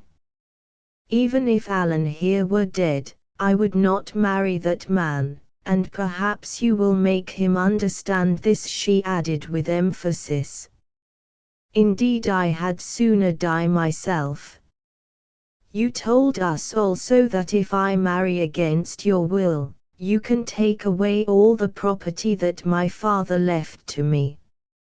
Uncle, I shall not give you that satisfaction. I shall wait until I am 25 and do what I please with myself and my fortune. Lastly, you said that you forbade us to see each other or to correspond. I answer that I shall both write to and see Alan as often as I like. If you attempt to prevent me from doing so, I shall go to the Court of Chancery, lay all the facts before it, as I have been advised that I can do, not by Alan, please remember, all the facts, and ask for its protection and for a separate maintenance out of my estate until I am 25. I am sure that the court would grant me this and would declare that considering his distinguished family and record, Alan is a perfectly proper person to be my affianced husband. I think that is all I have to say. All you have to say, gasped Mr. Haswell, all you have to say, you impertinent and ungrateful minx. Then he fell into a furious fit of rage and in language that need not be repeated, poured a stream of threats and abuse upon Alan and herself. Barbara waited until he ceased from exhaustion. Uncle, she said, you should remember that your heart is weak and you must not overexcite yourself, also when you are calmer. That if you speak to me like that again, I shall go to the court at once, for I will not be sworn at by you or by any other man. I apologize to you, Alan, I am afraid I have brought you into strange company. Come, my dear, we will go and order your dog-cart, and putting her arm affectionately through his, she went with him from the room. I wonder who put her up to all this, gasped Haswell, as the door closed behind them. Some infernal lawyer, I'll be bound. Well, she has got the whip hand of me, and I can't face an investigation in Chancery, especially as the only thing against Vernon is that the value of his land has fallen. But I swear that she shall never marry him while I live, he ended in a kind of shout, and the domed and painted ceiling echoed back his words, while I live, after which the room was silent, save for the heavy thumping of his heart. When Alan reached home that night after his 10-mile drive, he sent Jiki to tell the housekeeper to find him some food. In his mysterious African fashion, the Negro had already collected much intelligence as to the events of the day, mostly in the servants' hall, and more particularly from the 2 golf caddies, sons of one of the gardeners, who, it seemed, instead of retiring with the clubs, had taken shelter in some tall winds, and thence followed the interview between Barbara and Sir Robert with the intensest interest. Reflecting that this was not the time to satisfy his burning curiosity, Jiki went and in due course returned with some cold mutton and a bottle of claret. Then came his chance, for Alan could scarcely touch the mutton and demanded toast and butter. Very inferior chop, that was his West African word for food, for a gentleman, Major, he said, shaking his white head sympathetically and pointing to the mutton, specially when he has unexpectedly departed from magnificent eating of the court. Why did you not wait till after dinner, Major, before retiring? Alan laughed at the man's inflated English, and answered in a more nervous and colloquial style, because I was kicked out, Jiki. Ah! I gathered that kicking was in the wind, Major. Sir Robert Aylward, but he also was kicked out, but by smaller toe. Again Alan laughed and, as it was a relief to talk even to Jiki, asked him, how do you know that? I gathered it out of atmosphere, Major, from Sir Robert's gentlemen, from 2 youths who watch Sir Robert and Miss Barbara talking upon Golf Green No. 9. From the machine driver of Sir Robert whose eyes he damn in public, and last but not least from his own noble countenance. I see that you are observant, Jiki. Observation, Major, it is art of life. I see Miss Barbara's eyes red like morning sky, and I deduct. I see you shot out and gloomy like evening cloud, and I deduct. I listen at door of Mr. Haswell's room, I hear him curse and swear like holy saint in book, and you and Miss Barbara answer him not like saint, though what you speak I cannot hear, and I deduct. Jiki deduct this, that you make love to Miss Barbara in proper gentlemanlike, nogamous, Christian fashion such as your late reverend uncle approve, and Miss Barbara, she make love to you with 10% compound interest, but old gent with whistle, he not approve, he say, where corresponding cash. He say noble Sir Robert have much cash and interested in identical business.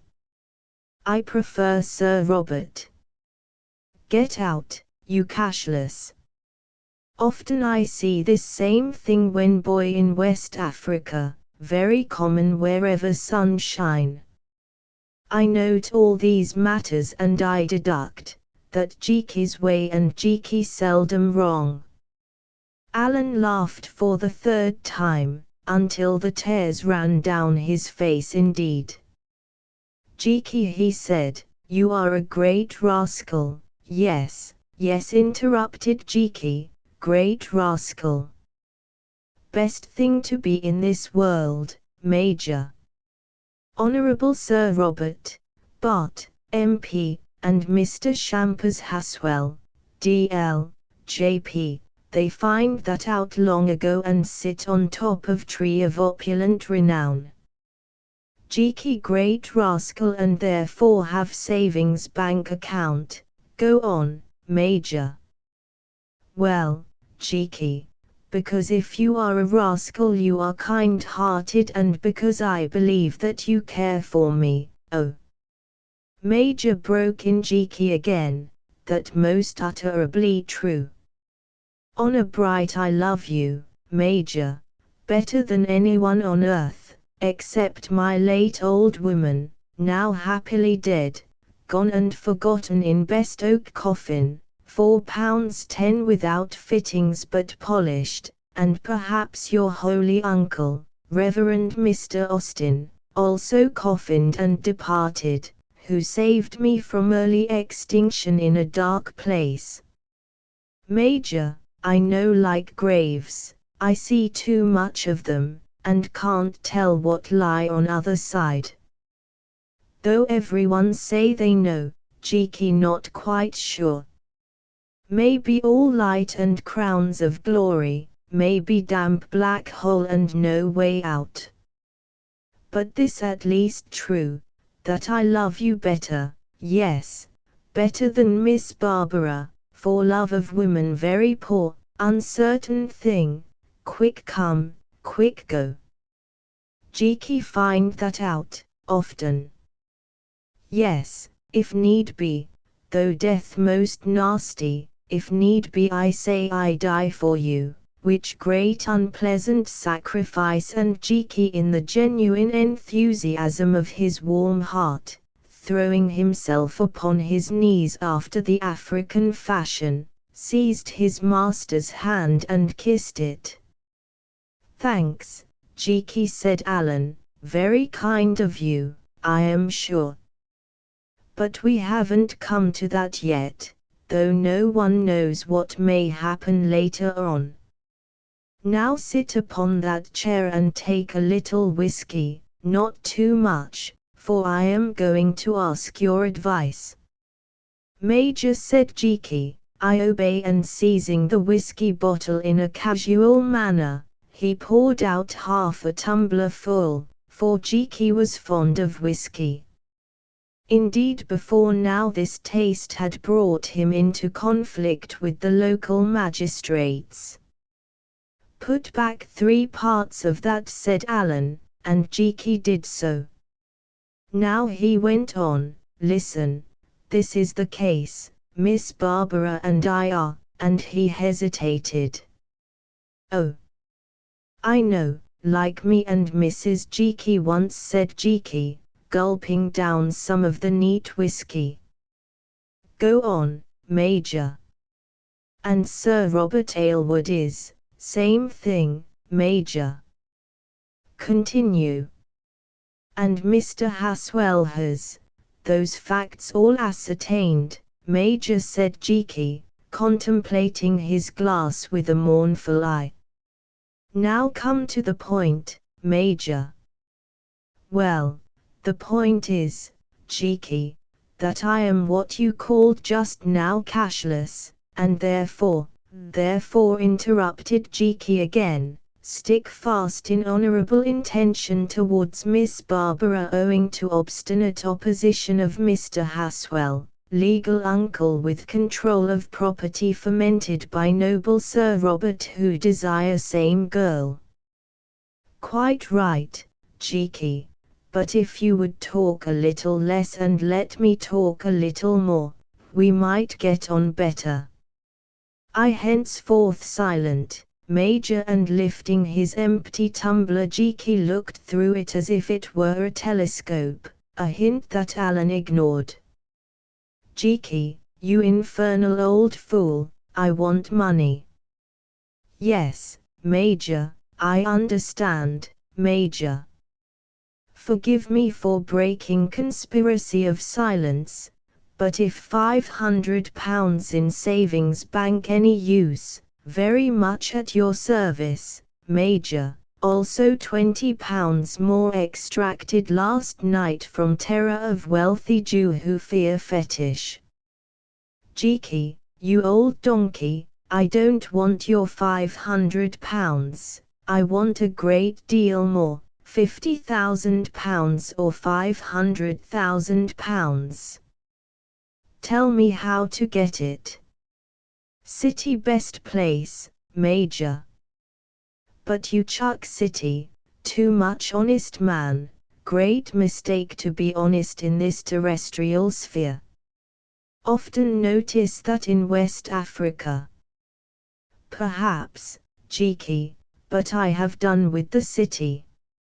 As you would say, for me it is wipe out, finish. Yes, Major, too much pickpocket, too much dirt.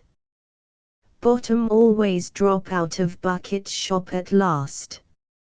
I understand, end in police court and severe magistrate, or perhaps even gentlemen of jury, etc. Well, cheeky, then what remains? Now last night when you told us that amazing yarn of yours, you said something about a mountain full of gold, and houses full of gold, among your people. Cheeky, do you think, and he paused, looking at him. Cheeky rolled his black eyes round the room and in a fit of absent-mindedness helped himself to some more whiskey. Do I think, Major, that this useless lucre could be converted into coin of gracious King Edward? Not at all, Major, by no one, Major, by no one whatsoever, except possibly by Major Alan Vernon, DSO, and by one, cheeky, Christian surname Smith. Proceed, cheeky, said Alan, removing the whiskey bottle. Proceed and explain. Major, thus, the Asaki tribe care nothing about all that gold, it no good to them. Dead people who live long, long ago, no one know when, dig it up and store it there and make the great fetish which they call bongsa to keep away enemy who want to steal. Also old custom when anyone in country round find big nugget, or pretty stone, like ladies wear on bosom, to bring it as offering to bongsa, so that there now great plenty of all this stuff. But no one use it for anything except to set on walls of house of Asaki, or to make basin, stool, table and pot to cook with. Once Arab come there and I see the priests give him weight in gold for iron hoe, though afterwards they murder him, not for the gold, but lest he go away and tell their secret. One might trade with them then, cheeky. He shook his white head doubtfully. Yes, perhaps, if you find anything they want buy and can carry it Asaki land. But I think there only one thing they want, and you got that, Major. Cheeky. What have I got? The Negro leant forward and tapped his master on the knee, saying in a portentous whisper, you got little bongsa, which much more holy than anything, even than big bongsa her husband, I mean greater, more powerful devil. That little bongsa sit in front room Asaka's house, and when she want see things, she put it in big basin of gold, but I no tell you what it float in.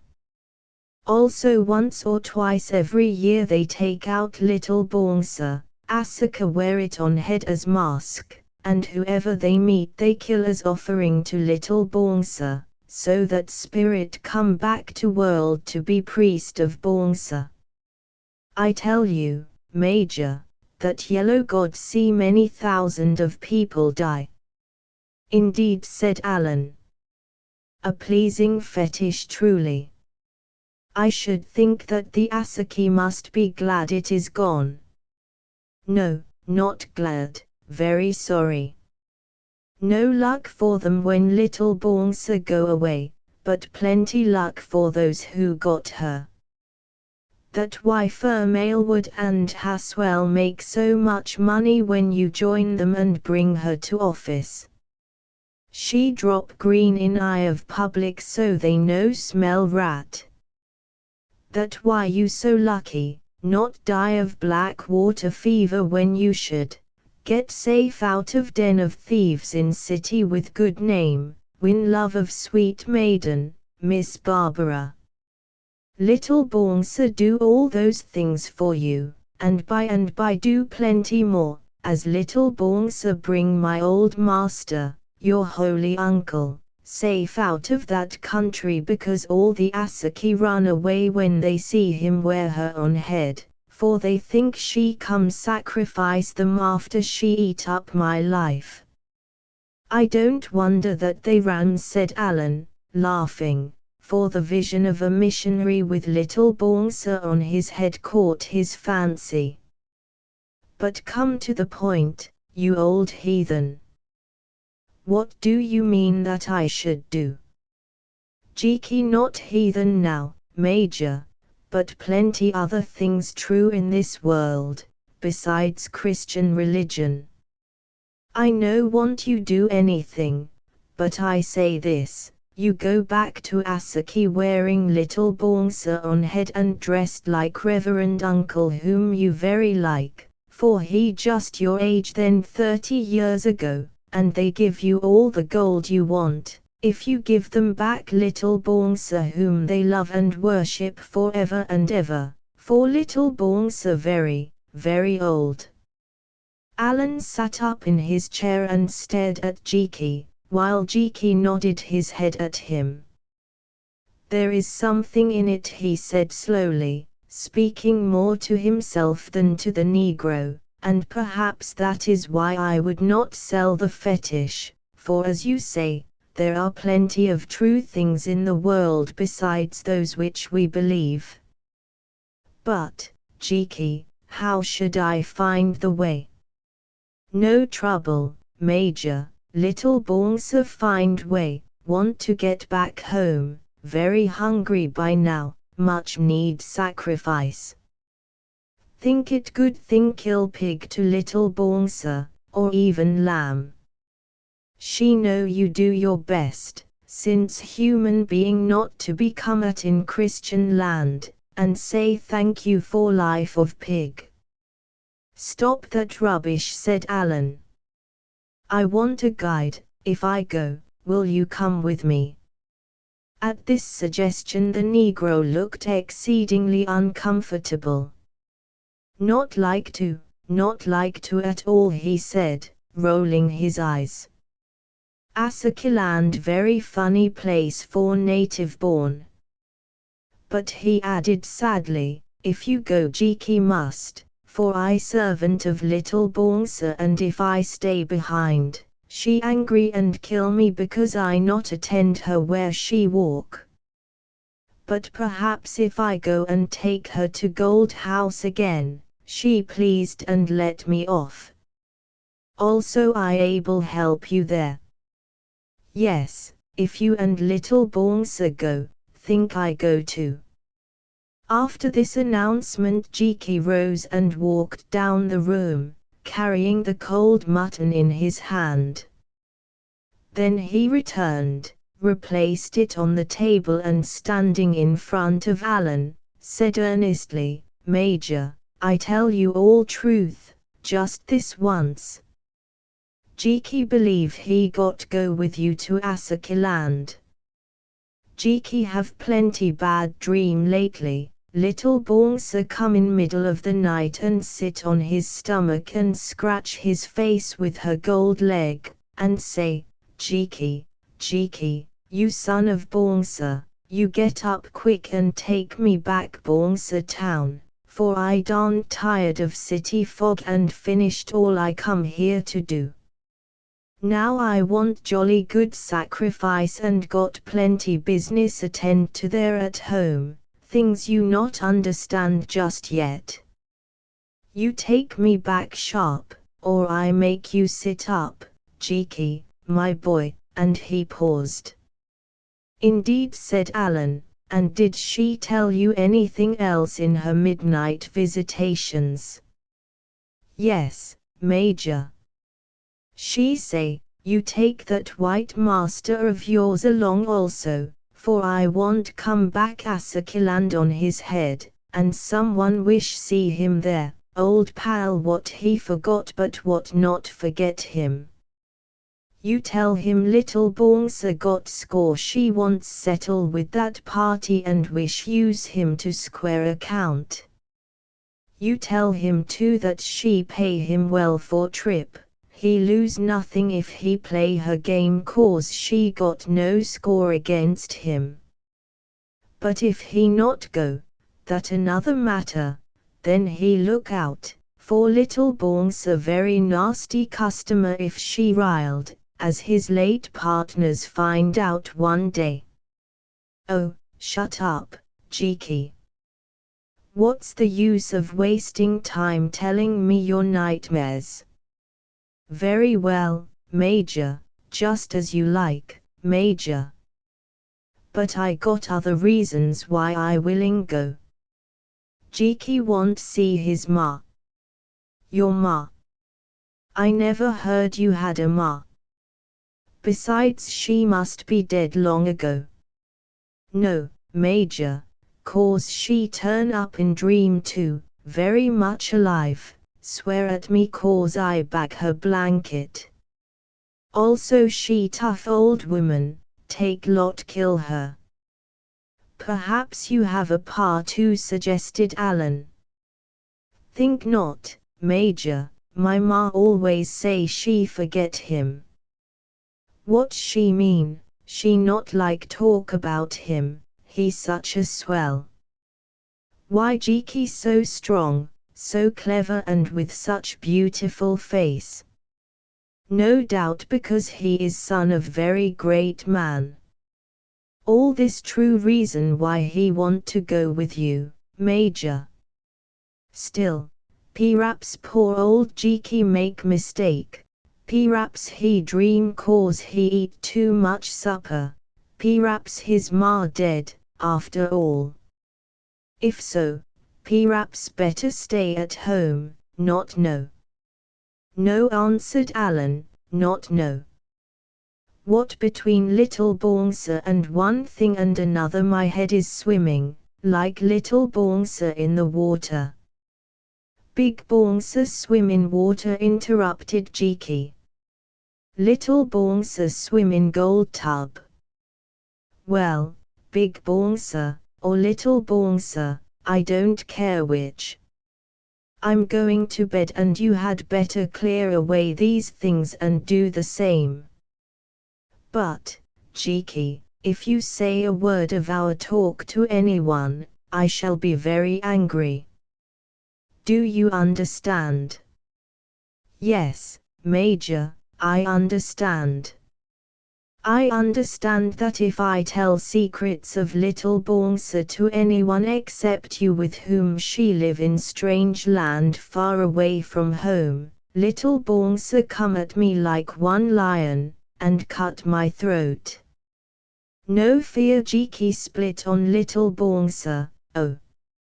No fear at all and still shaking his head solemnly. For the second time he seized the cold mutton and vanished from the room. A farrago of superstitious nonsense, thought Alan to himself when he had gone. But still there may be something to be made out of it. Evidently there is lots of gold in this Asaki country, if only one can persuade the people to deal. Then weary of Jiki and his tribal gods, Alan lit his pipe and sat a while thinking of Barbara and all the events of that tumultuous day. Notwithstanding his rebuff at the hands of Mr. Haswell and the difficulties and dangers which threatened, he felt even then that it had been a happy and a fortunate day. For had he not discovered that Barbara loved him with all her heart and soul as he loved Barbara? And as this was so, he did not care a little Bongsa about anything else.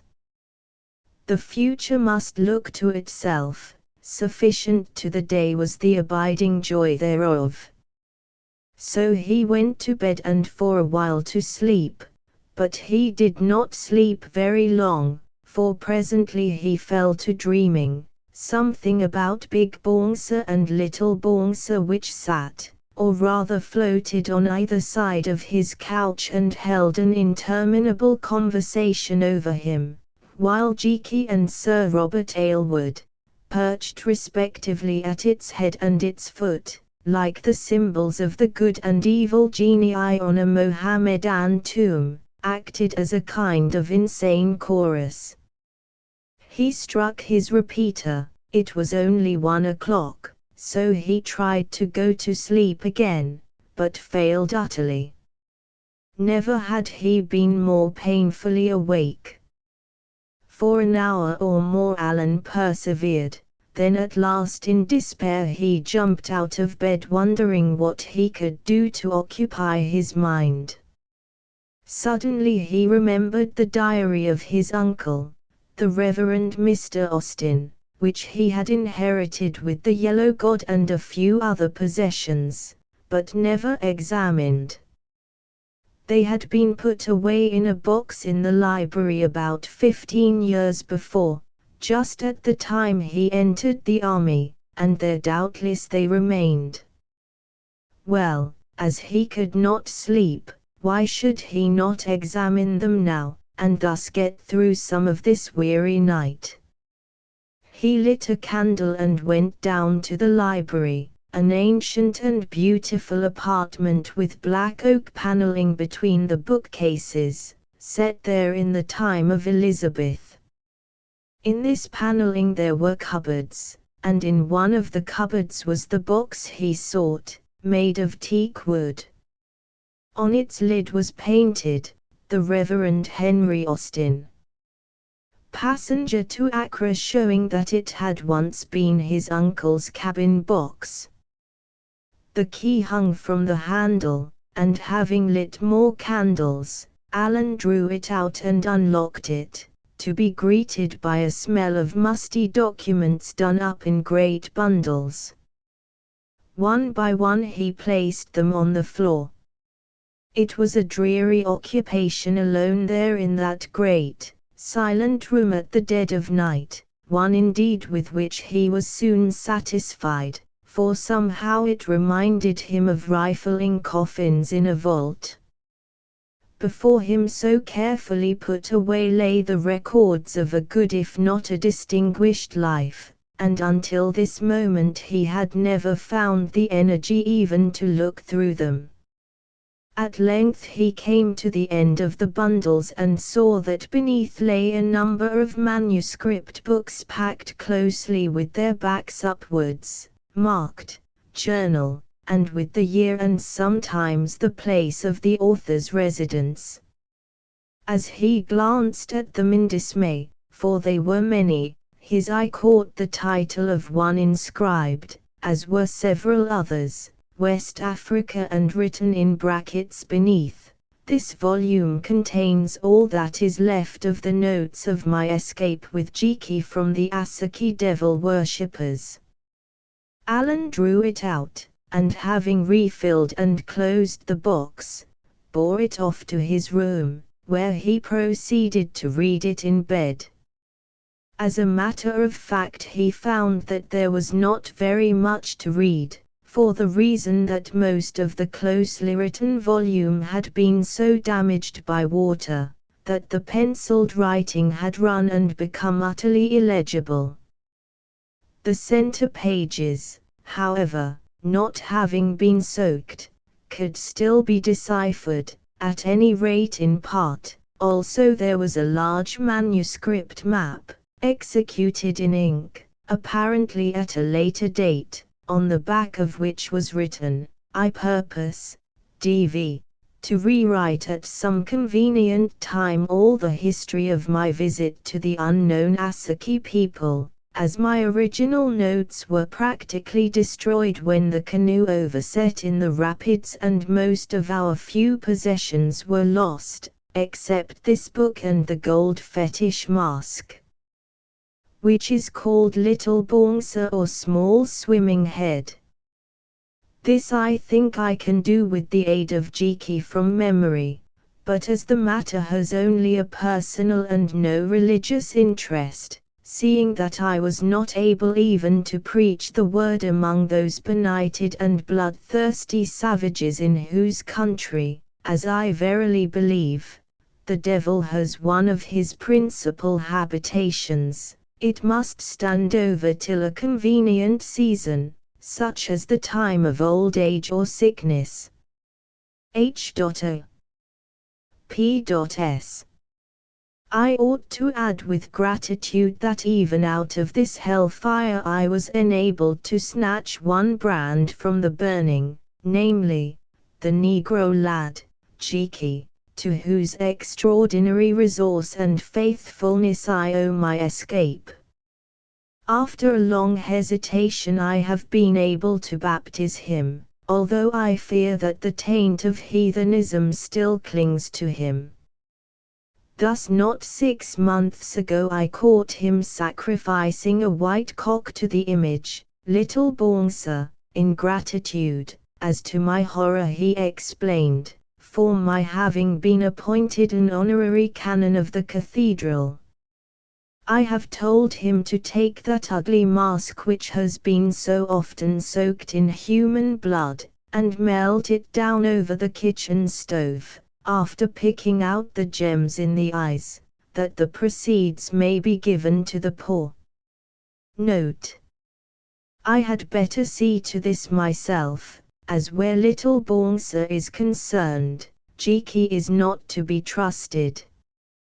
He says, with some excuse, that it has magic, and that if he melts it down, he will melt down too, and so shall I.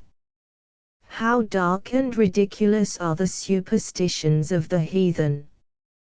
Perhaps, however, instead of destroying the thing, which is certainly unique, I might sell it to a museum, and thus spare the feelings of that weak vessel, Jiki, who otherwise would very likely take it into his head to waste away and die, as these Africans do when their nerves are affected by terror of their fetish.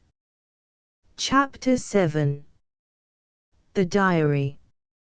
Reflecting that time evidently had made little change in Jiki, Alan studied this route map with care, and found that it started from Old Calabar, in the Bight of Biafra, on the west coast of Africa, whence it ran up to the Great Kwa River, which it followed for a long way. Then it struck across country marked dense forest northwards, and came to a river called Katsina, along the banks of which the route went eastwards. Thence it turned northward again through swamps, and ended in mountains called Shaku. In the middle of these mountains was written Asaki people live here on Raba River.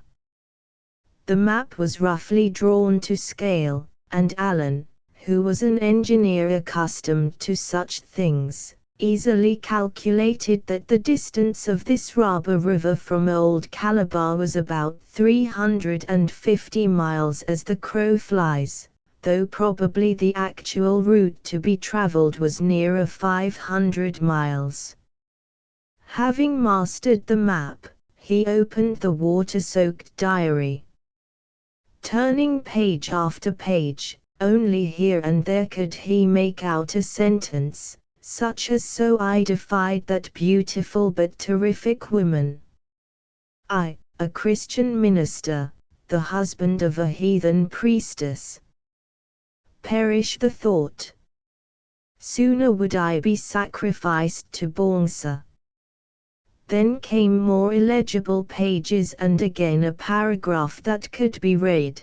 They gave me the bean in a gold cup, and knowing its deadly nature I prepared myself for death.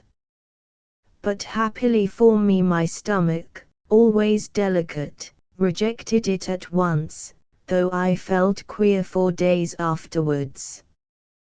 Whereon they clapped their hands and said I was evidently innocent and a great medicine man. And again, further on, never did I see so much gold whether in dust, nuggets, or worked articles. I imagine it must be worth millions, but at that time gold was the last thing with which I wished to trouble myself. After this entry many pages were utterly effaced. The last legible passage ran as follows: "So guided by the lad Jiki, and wearing the gold mask, little Bongsa, on my head, I ran through them all, holding him by the hand as though I were dragging him away. A strange spectacle I must have been, with my old black clergyman's coat buttoned about me, my naked legs and the gold mask, as pretending to be a devil such as they worship, I rushed through them in the moonlight, blowing the whistle in the mask and bellowing like a bull. Such was the beginning of my dreadful 6 months' journey to the coast. Setting aside the mercy of Providence that preserved me for its own purposes, I could never have lived to reach it had it not been for little Bongsa, since curiously enough I found this fetish known and dreaded for hundreds of miles, and that by people who had never seen it, yes, even by the wild cannibals. Whenever it was produced, food, bearers, canoes, or whatever else I might want were forthcoming as though by magic. Great is the fame of Big and Little Bongsa in all that part of West Africa, although, strange as it may seem, the outlying tribes seldom mention them by name. If they must speak of either of these images which are supposed to be man and wife, they call it the yellow god who lives yonder. Not another word of all this strange history could Alan decipher, so with aching eyes he shut up the stained and tattered volume, and at last, just as the day was breaking, fell asleep. At 11 o'clock on that same morning, for he had slept late, Alan rose from his breakfast and went to smoke his pipe at the open door of the beautiful old hall in Yarley's that was clad with brown Elizabethan oak, for which any dealer would have given hundreds of pounds. It was a charming morning, one of those that comes to us sometimes in an English April when the air is soft like that of Italy and the smell of the earth rises like that of incense, and little clouds float idly across a sky of tender blue.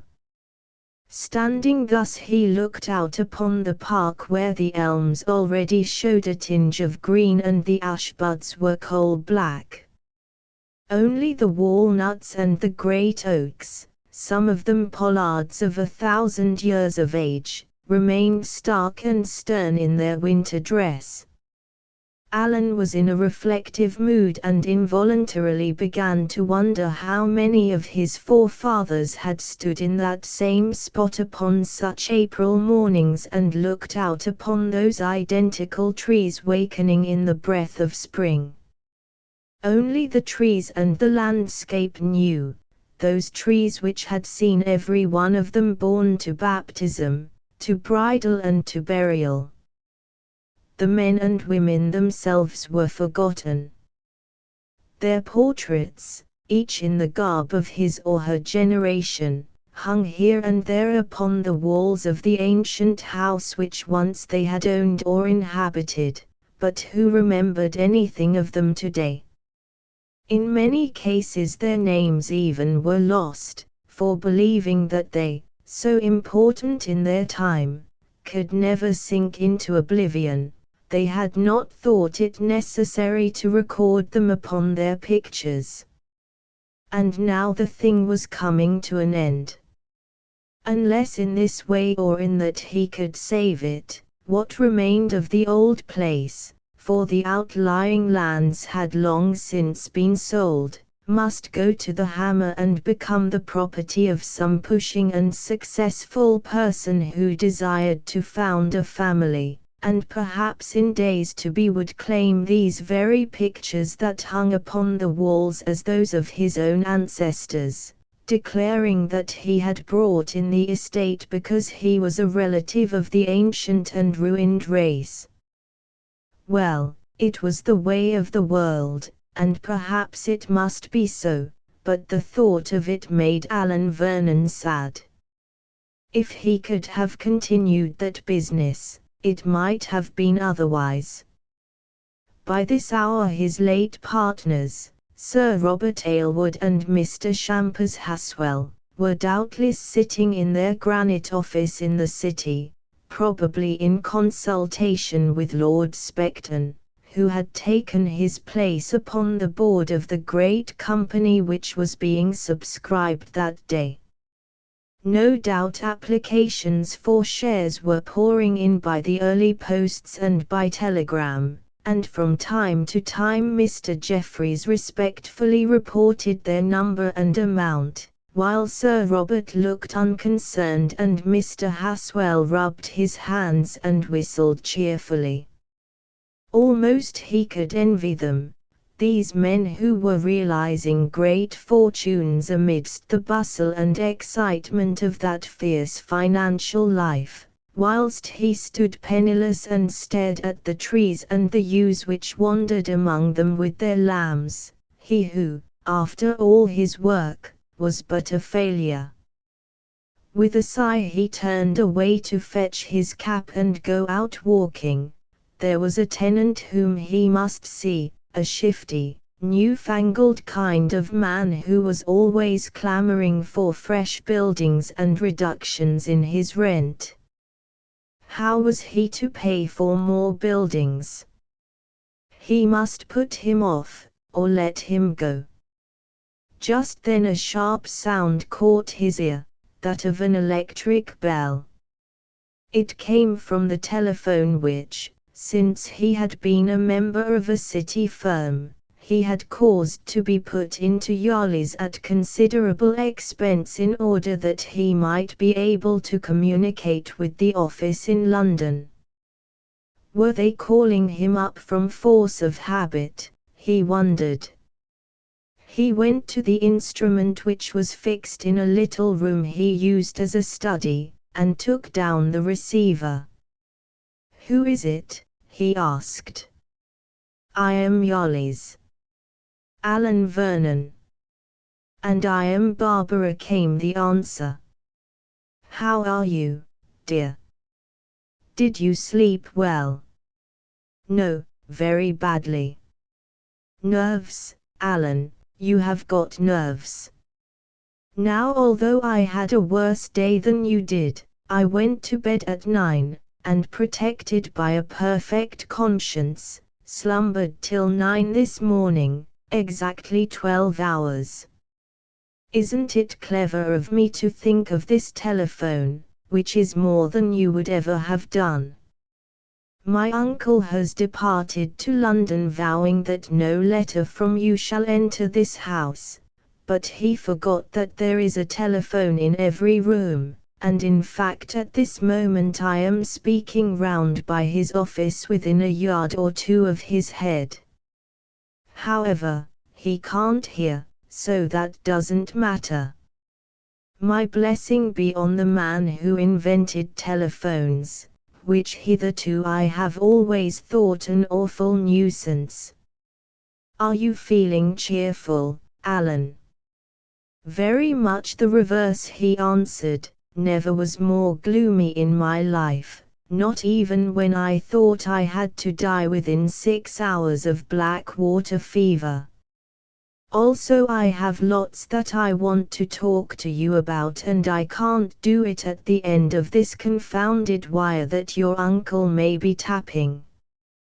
"I thought it might be so," answered Barbara, "so I just rang you up to wish you good morning and to say that I am coming over in the motor to lunch with my maid Snell as chaperone." "All right, don't remonstrate. I am coming over to lunch." "I can't hear you." "Never mind what people will say. I am coming over to lunch at 1 o'clock, mind you are in. Goodbye. I don't want much to eat, but have something for Snell and the chauffeur. Goodbye." Then the wire went dead, nor could all Alan's hellos and "are you there's" extract another syllable. Having ordered the best luncheon that his old housekeeper could provide, Alan went off for his walk in much better spirits, which were further improved by his success in persuading the tenant to do without the new buildings for another year. In a year, he reflected, anything might happen. Then he returned by the wood where a number of new felled oaks lay ready for barking. This was not a cheerful sight. It seemed so cruel to kill the great trees just as they were pushing their buds for another summer of life. But he consoled himself by recalling that they had been too crowded and that the timber was really needed on the estate.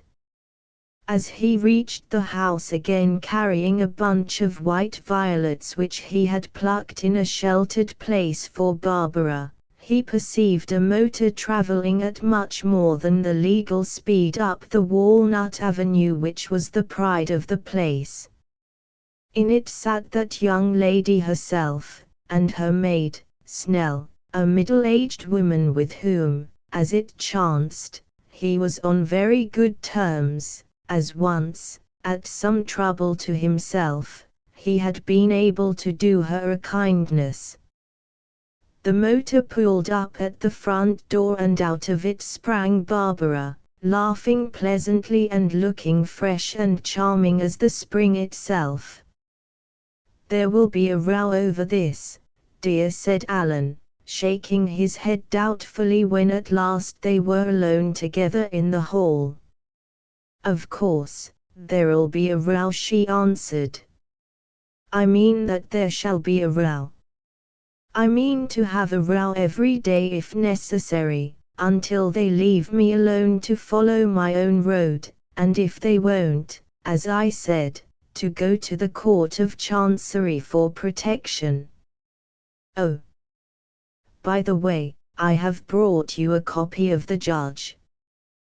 There's a most awful article in it about that Sahara flotation, and among other things it announces that you have left the firm and congratulates you upon having done so." "They'll think I have put it in," groaned Alan as he glanced at the headlines, which were almost libelous in their vigor, and the summaries of the financial careers of Sir Robert Aylward and Mr. Shampers Haswell. "It will make them hate me more than ever, and I say, Barbara, we can't live in an atmosphere of perpetual warfare for the next 2 years." "I can, if need be," answered that determined young woman. "But I admit that it would be trying for you, if you stay here." "That's just the point, Barbara. I must not stay here, I must go away, the further the better, until you are your own mistress." "Where to, Alan?" "To West Africa, I think." "To West Africa," repeated Barbara, her voice trembling a little. "After that treasure, Alan?" "Yes, Barbara. But first come and have your lunch, then we will talk. I have got lots to tell and show you."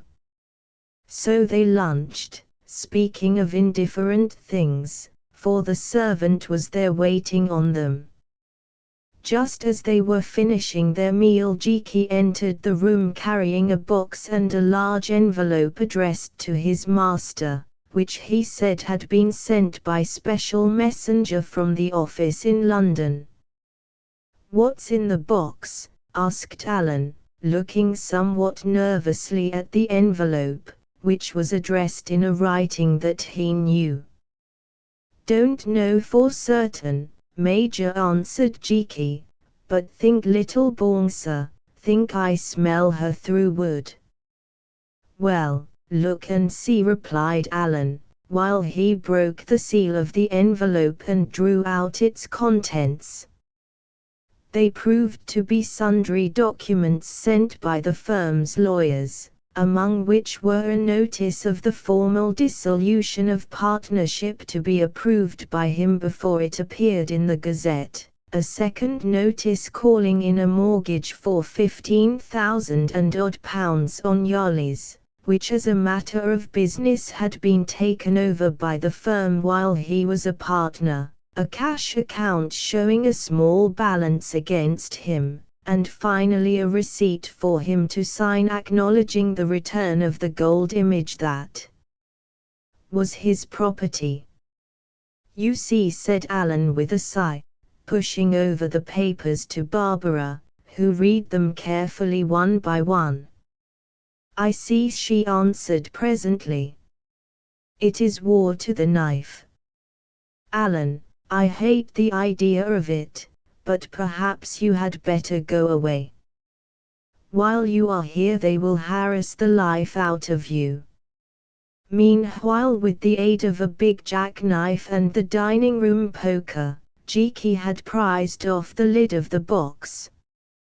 Chancing to look round, Barbara saw him on his knees muttering something in a strange tongue, and bowing his white head until it touched an object that lay within the box. "What are you doing, Jiki?" she asked. "Make bow to little Bouncer, Miss Barbara, tell her how glad I am see her come back from town. She like feel welcome. Now you come bow to, little Bouncer, take that as compliment."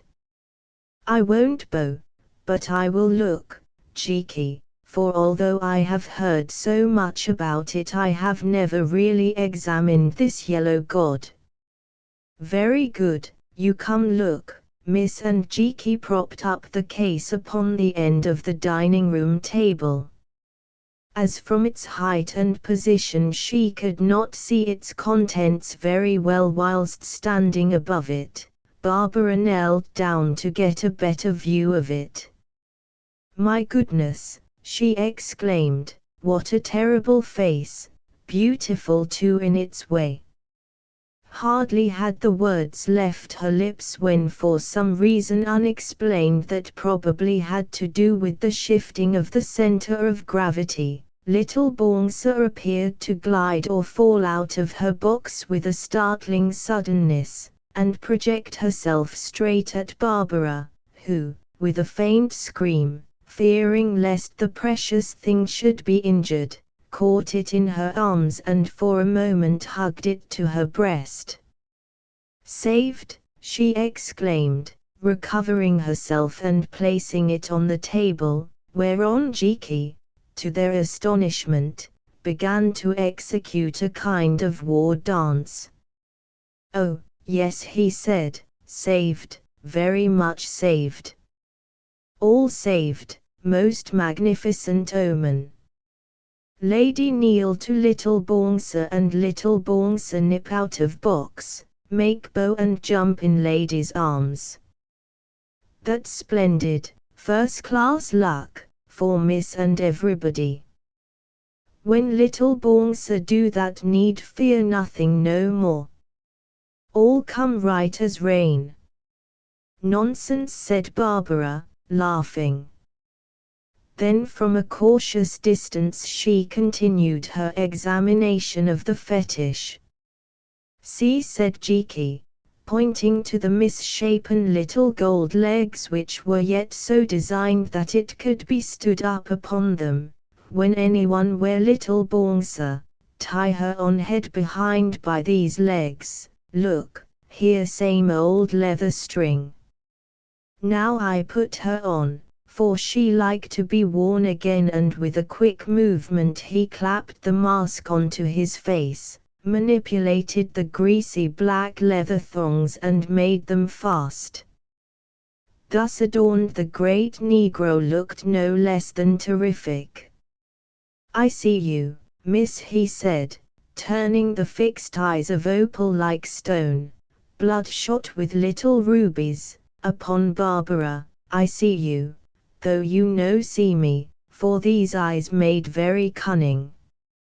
But listen, you hear me, and suddenly from the mask, produced by some contrivance set within it, there proceeded an awful, howling sound that made her shiver. Take that thing off, Cheeky, said Alan, we don't want any banshees here. Banshees? Not know him, he poor English fetish P-raps, said Cheeky, as he removed the mask. This real African god, howl banshee and all that sort into middle of next week.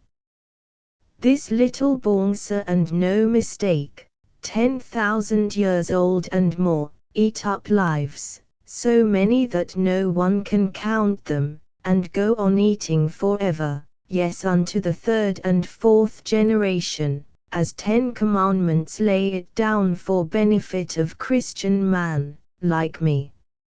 Look at her again, Miss Barbara. Miss Barbara took the hateful, ancient thing in her hands and studied it. No one could doubt its antiquity, for the gold plate of which it was made was literally worn away wherever it had touched the foreheads of the high priests or priestesses who donned it upon festive occasions or days of sacrifice, showing that hundreds and hundreds of them must have used it thus in succession. So was the vocal apparatus within the mouth, and so were the little toad-like feet upon which it was stood up. Also the substance of the gold itself was here and there pitted as though with acid or salts, though what those salts were she did not inquire.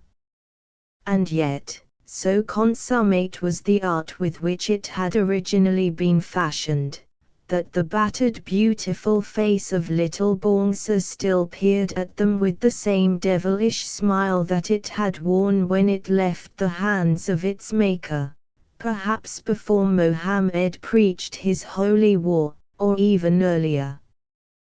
What is all that writing on the back of it? Asked Barbara, pointing to the long lines of rune-like characters which were inscribed within it. Not know, miss, think they dead tongue cut in the beginning when black men could write. But Asaki priests swear they remember every one of them, and that why no one can copy little Bongsa, for they look inside and see if marks all right. They say they names of those who died for little Bongsa, and when they all done, little Bongsa begin again, for little Bongsa never die. But P-raps priests lie. I dare say, said Barbara, but take little Bongsa away, for however lucky she may be, she makes me feel sick. Where I put her, Major? Asked Cheeky of Alan. In box in library where she used to live, or in plate safe with spoons? Or under your bed where she always keep eye on you? Oh, put her with the spoons, said Alan angrily, and Cheeky departed with his treasure. I think, dear, remarked Barbara as the door closed behind him, that if I come to lunch here any more, I shall bring my own christening present with me, for I can't eat off silver that has been shut up with that thing. Now let us get to business, show me the diary and the map. Dearest Alan, wrote Barbara from the court 2 days later, I have been thinking everything over, and since you are so set upon it, I suppose that you had better go. To me the whole adventure seems perfectly mad, but at the same time I believe in our luck, or rather in the providence which watches over us, and I don't believe that you, or I either, will come to any harm. If you stop here, you will only eat your heart out, and communication between us must become increasingly difficult. My uncle is furious with you, and since he discovered that we were talking over the telephone, to his own great inconvenience he has had the wires cut outside the house. That horrid letter of his to you saying that you had compromised me in pursuance of a mercenary scheme is all part and parcel of the same thing. How are you to stop here and submit to such insults? I went to see my friend the lawyer, and he tells me that of course we can marry if we like, but in that case my father's will, which he has consulted at Somerset House, is absolutely definite, and if I do so in opposition to my uncle's wishes, I must lose everything except £200 a year. Now I am no money grubber, but I will not give my uncle the satisfaction of robbing me of my fortune, which may be useful to both of us by and by. The lawyer says also that he does not think that the Court of Chancery would interfere, having no power to do so as far as the will is concerned, and not being able to make a ward of a person like myself who is over age and has the protection of the common law of the country. So it seems to me that the only thing to do is to be patient, and wait until time unties the knot. Meanwhile, if you can make some money in Africa, so much the better. So go, Alan, go as soon as you like, for I do not wish to prolong this agony, or to see you exposed daily to all you have to bear. Whenever you return you will find me waiting for you, and if you do not return, still I shall wait, as you in like circumstances will wait for me. But I think you will return. Then followed much that need not be written, and at the end a postscript which ran, I am glad to hear that you have succeeded in shifting the mortgage on Yolly's, although the interest is so high. Write to me whenever you get a chance, to the care of the lawyer, for then the letters will reach me, but never to this house, or they may be stopped. I will do the same to you to the address you give. Goodbye, dearest Alan, my true and only lover. I wonder where and when we shall meet again. God be with us both and enable us to bear our trial. P.P.S.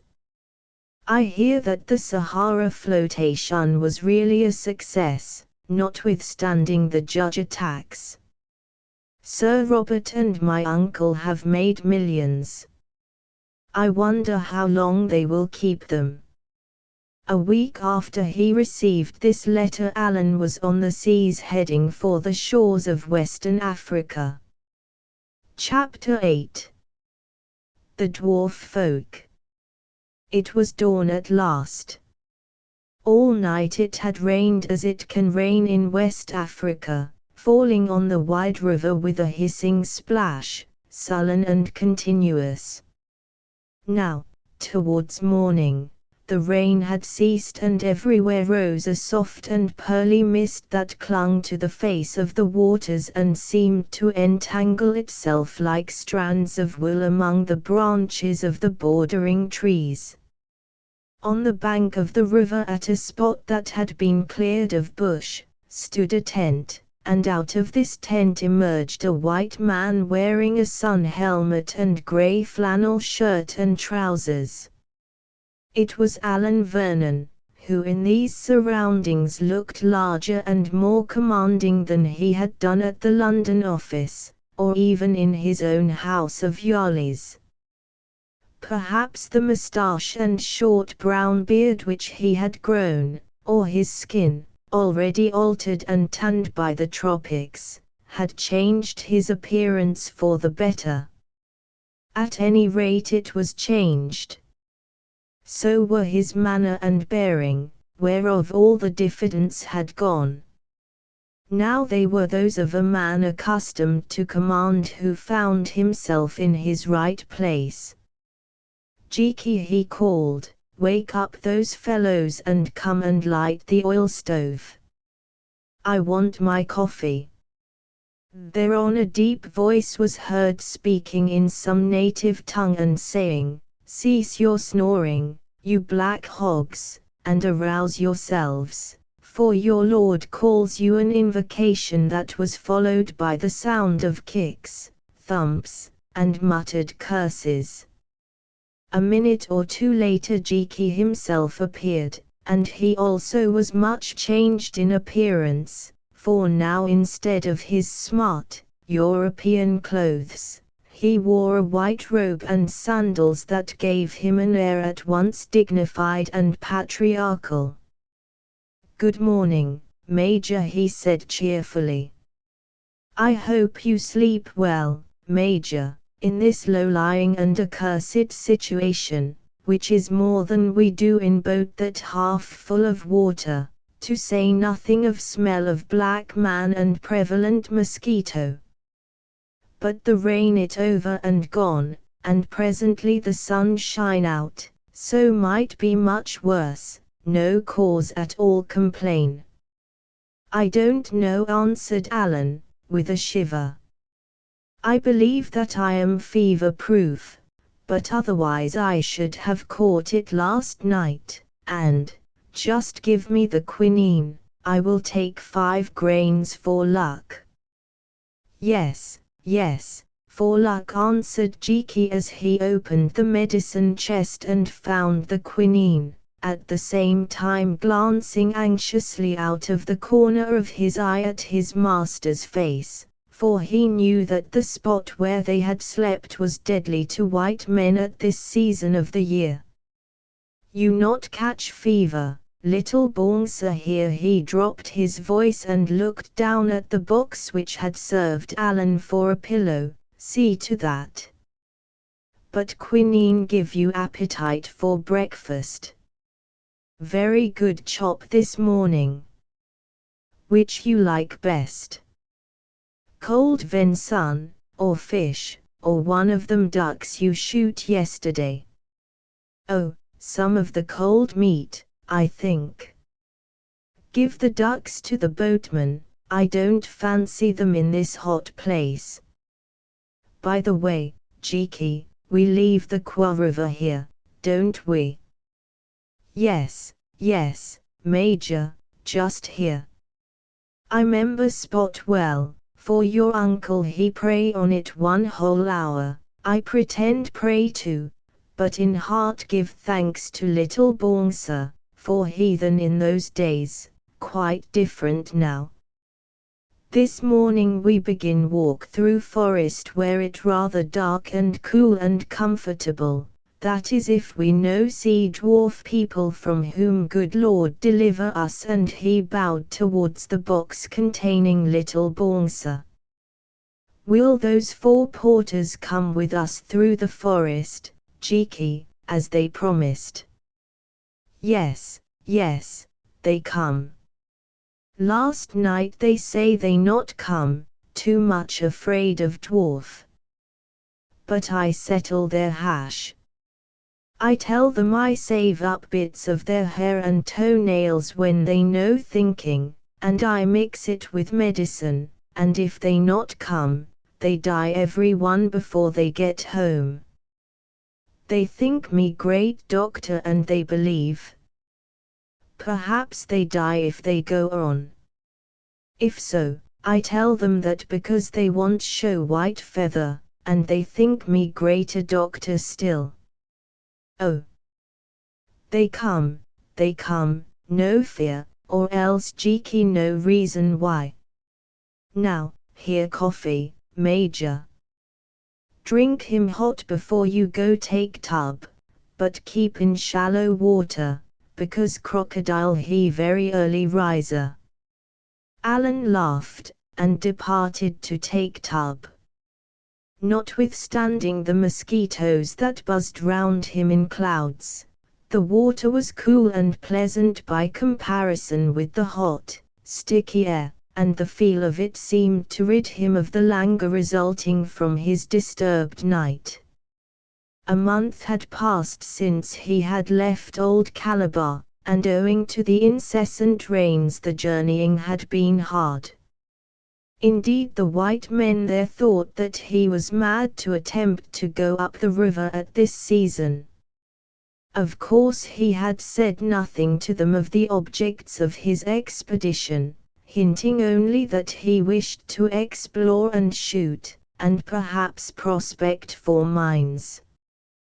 But knowing as they did, that he was an engineer officer with a good record and much African experience, they soon made up their minds that he had been sent by government upon some secret mission that for reasons of his own he preferred to keep to himself. This conclusion, which Jiki zealously fostered behind his back, in fact did Alan a good turn, since owing to it he obtained boatmen and servants at a season when, had he been supposed to be but a private person, these would scarcely have been forthcoming at any price. Hitherto his journey had been one long record of mud, mosquitoes, and misery, but otherwise devoid of incident, except the eating of one of his boatmen by a crocodile, which was a particularly early riser, for it had pulled the poor fellow out of the canoe in which he lay asleep at night. Now, however, the real dangers were about to begin, since at this spot he left the great river and started forward through the forest on foot with Jiki and the 4 bearers whom he had paid highly to accompany him. He could not conceal from himself that the undertaking seemed somewhat desperate. But of this he said nothing in the long letter he had written to Barbara on the previous night, sighing as he sealed it, at the thought that it might well be the last which would ever reach her from him, even if the boatman got safely back to Calabar and remembered to put it in the post. The enterprise had been begun and must be carried through, until it ended in success, or death. An hour later they started. First walked Alan as leader of the expedition, carrying a double-barreled gun that could be used either for ball or shot, about 50 cartridges with brass cases to protect them from the damp, a revolver, a hunting knife, a cloth mackintosh, and lastly, strapped upon his back like a knapsack, a tin box containing the fetish, little bonsa, which was too precious to be trusted to anyone else. It was quite a sufficient load for any white man in that climate, but being very wiry, Alan did not feel its weight, at any rate at first. After him in single file came the 4 porters, laden with a small tent, some tinned provisions and brandy, ammunition, a box containing beads, watches, etc. for presents, blankets, spare clothing and so forth. These were stalwart fellows enough, who knew the forest, but their dejected air showed that now they had come face to face with its dangers, they heartily wished themselves anywhere else. Indeed, notwithstanding their terror of Jiki's medicine, at the last moment they threw down their loads intending to make a wild rush for the departing boat, only to be met by Jiki himself who, anticipating some such move, was waiting for them on the bank with a shotgun. Here he remained until the canoe was too far out in the stream for them to reach it by swimming. Then he asked them if they wished to sit and starve there with the devils he would leave them for company, of if they would carry out their bargain like honest men. The end of it was they took up their loads again and marched, while behind them walked the terrible and gigantic Jiki, the barrels of the shotgun which he carried at full cock and occasionally used to prod them, pointing directly at their backs. A strange object he looked truly, for in addition to the weapons with which he bristled, several cooking pots were slung about him, to say nothing of a cork mattress and a mackintosh sheet tied in a flat bundle to his shoulders, a box containing medicines and food which he carried on his head, and fastened to the top of it with string like a helmet on a coffin, an enormous solatope stuffed full of mosquito netting, of which the ends fell about him like a green veil. When Alan remonstrated with him as to the cork mattress, suggesting that it should be thrown away as too hot to wear, Cheeky replied that he had been cold for 30 years, and wished to get warm again. Guessing that his real reason for declining to part with the article was that his master should have something to lie on, other than the damp ground, Alan said no more at the time, which, as will be seen, was fortunate enough for Cheeky. For a mile or more their road ran through fantastic-looking mangrove trees rooted in the mud, that in the mist resembled, Alan thought, many-legged arboreal octopi feeling for their food, and tall reeds on the tops of which sat crowds of chattering finches. Then just as the sun broke out, strongly, cheering them with its warmth and sucking up the vapors, they entered sparse bush with palms and great cotton trees growing here and there, and so at length came to the borders of the mighty forest. Oh! Dark, dark was that forest. He who entered it from the cheerful sunshine felt as though suddenly and without preparation he had wandered out of the light we know into some dim had such as the old Greek fancy painted, where strengthless ghosts flit aimlessly, mourning the lost light. Everywhere the giant boles of trees shooting the height of a church tower into the air without a branch, great rib-rooted trees, and beneath them a fierce and hungry growth of creepers. Where a tree had fallen within the last century or so, these creepers ramped upwards in luxuriance, their stems thick as the body of a man, drinking the shaft of light that pierced downwards, drinking it with eagerness ere the boughs above met again and starved them. Where no tree had fallen the creepers were thin and weak, from year to year they lived on feebly, biding their time, but still they lived, knowing that some day it would come. And always it was coming to those expectant parasites, since from minute to minute, somewhere in the vast depths, miles and miles away perhaps, a great crash echoed in the stillness, the crash of a tree that, sown when the Saxons ruled in England, or perhaps before Cleopatra bewitched Antony, came to its end at last. On the second day of their march in the forest Alan chanced to see such a tree fall, and the sight was one that he never could forget. As it happened, owing to the vast spread of its branches which had killed out all rivals beneath, for in its day it had been a very successful tree imbued with an excellent constitution by its parent, it stood somewhat alone, so that from several hundred yards away as these 6 human beings crept towards it like ants towards a sapling in a cornfield, its mighty girth and bulk set upon a little mound and the luxuriant greenness of its far-reaching boughs made a kind of landmark. Then in the hot noon when no breath of wind stirred, suddenly the end came. Suddenly that mighty bole seemed to crumble, suddenly those far-reaching arms were thrown together as their support failed, gripping at each other like living things, flogging the air, screaming in their last agony, and with an awful wailing groan sinking, a tumbled ruin, to the earth.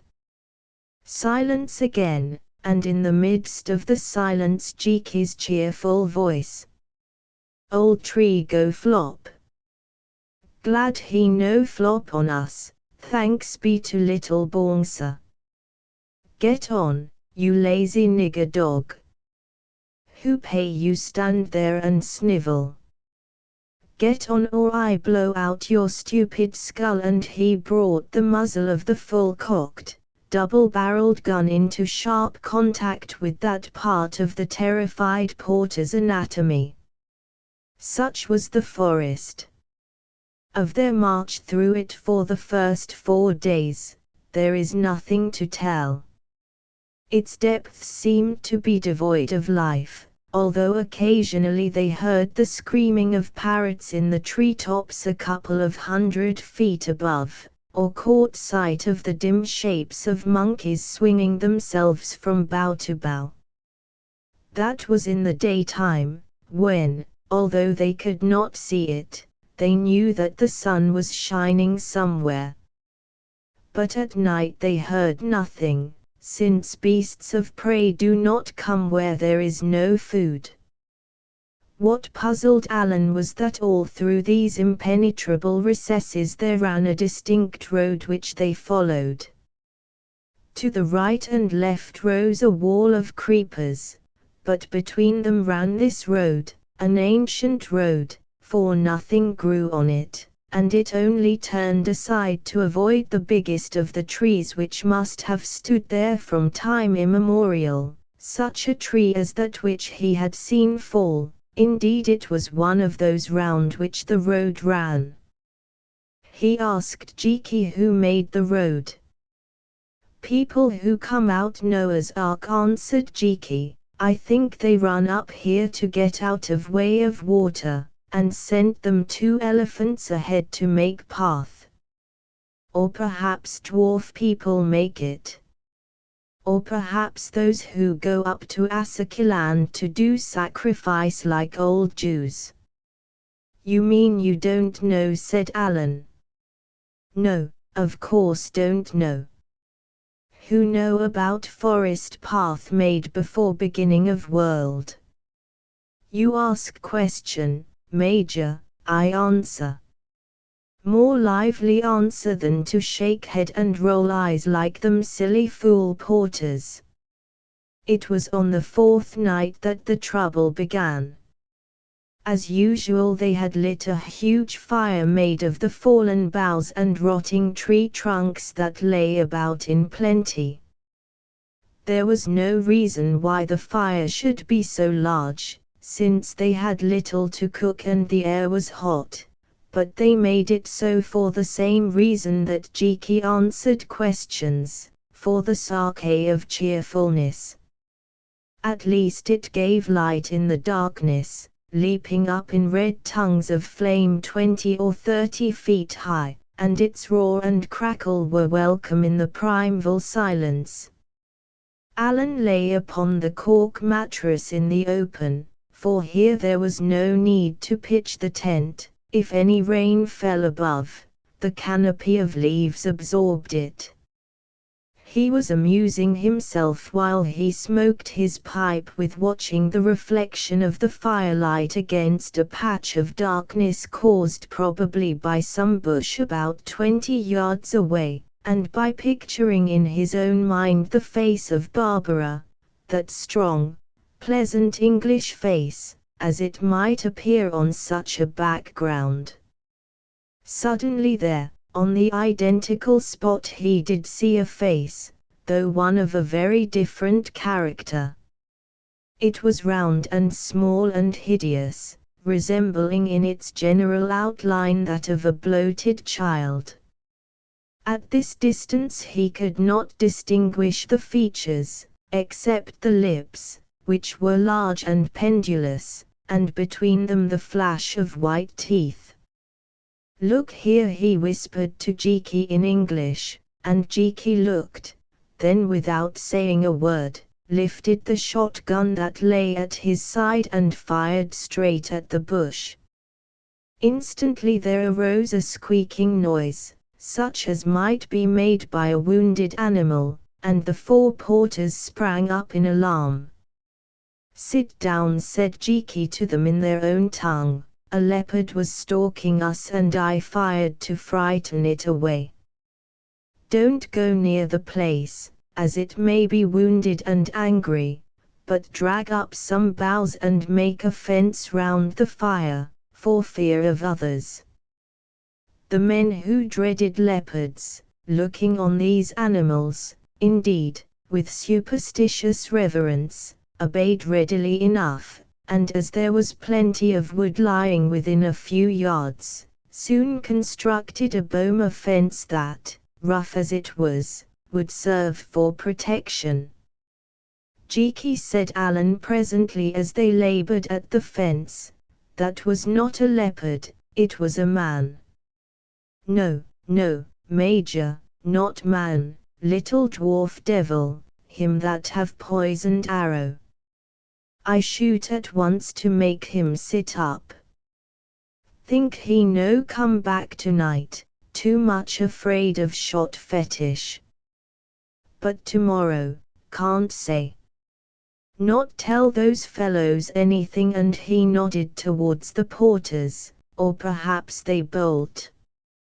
"I think you would have done better to leave the dwarf alone," said Alan, "and they might have left us alone. Now they will have a blood feud against us." "Not agree, Major, only chance for us put him in blue funk. If I not shoot." Presently he shoot and he made a sound that resembled the whistling of an arrow, then added, "Now you go sleep. I not tired, I watch, my eyes see in dark better than yours. Only 2 more days of this damn forest, then open land with tree here and there, where dwarf no come because he afraid of lion and cannibal man, who like eat him." As there was nothing else to be done, Alan took Jiki's advice and in time fell fast asleep, nor did he wake again till the faint light which, for the want of a better name, they called dawn, was filtering down to them through the canopy of boughs. "Been to look," said Jiki as he handed him his coffee. "Hit that dwarf man, see his blood, but think others carry him away. Jiki very good shot, stone, spear, arrow, or gun, all same to him. Now get off as quick as we can before porters smell a rat. You eat chop, Major, I pack." Presently they started on their trudge through those endless trees, with fear for a companion. Even the porters, who had been told nothing, seemed more afraid than usual, though whether this was because they smell rat as Jiki called it, or owing to the progressive breakdown of their nervous systems, Alan did not know. About midday they stopped to eat because the men were too tired to walk further without rest. For an hour or more they had been looking for a comparatively open place, but as it chanced could find none, so were obliged to halt in dense forest. Just as they had finished their meal and were preparing to proceed, that which they had feared, happened, since from somewhere behind the tree boles came a volley of reed arrows. One struck a porter in the neck, one fixed itself in Alan's helmet without touching him, and no less than 3 hit Jiki on the back and stuck there, providentially enough in the substance of the cork mattress that he still carried on his shoulders, which the feeble shafts had not the strength to pierce.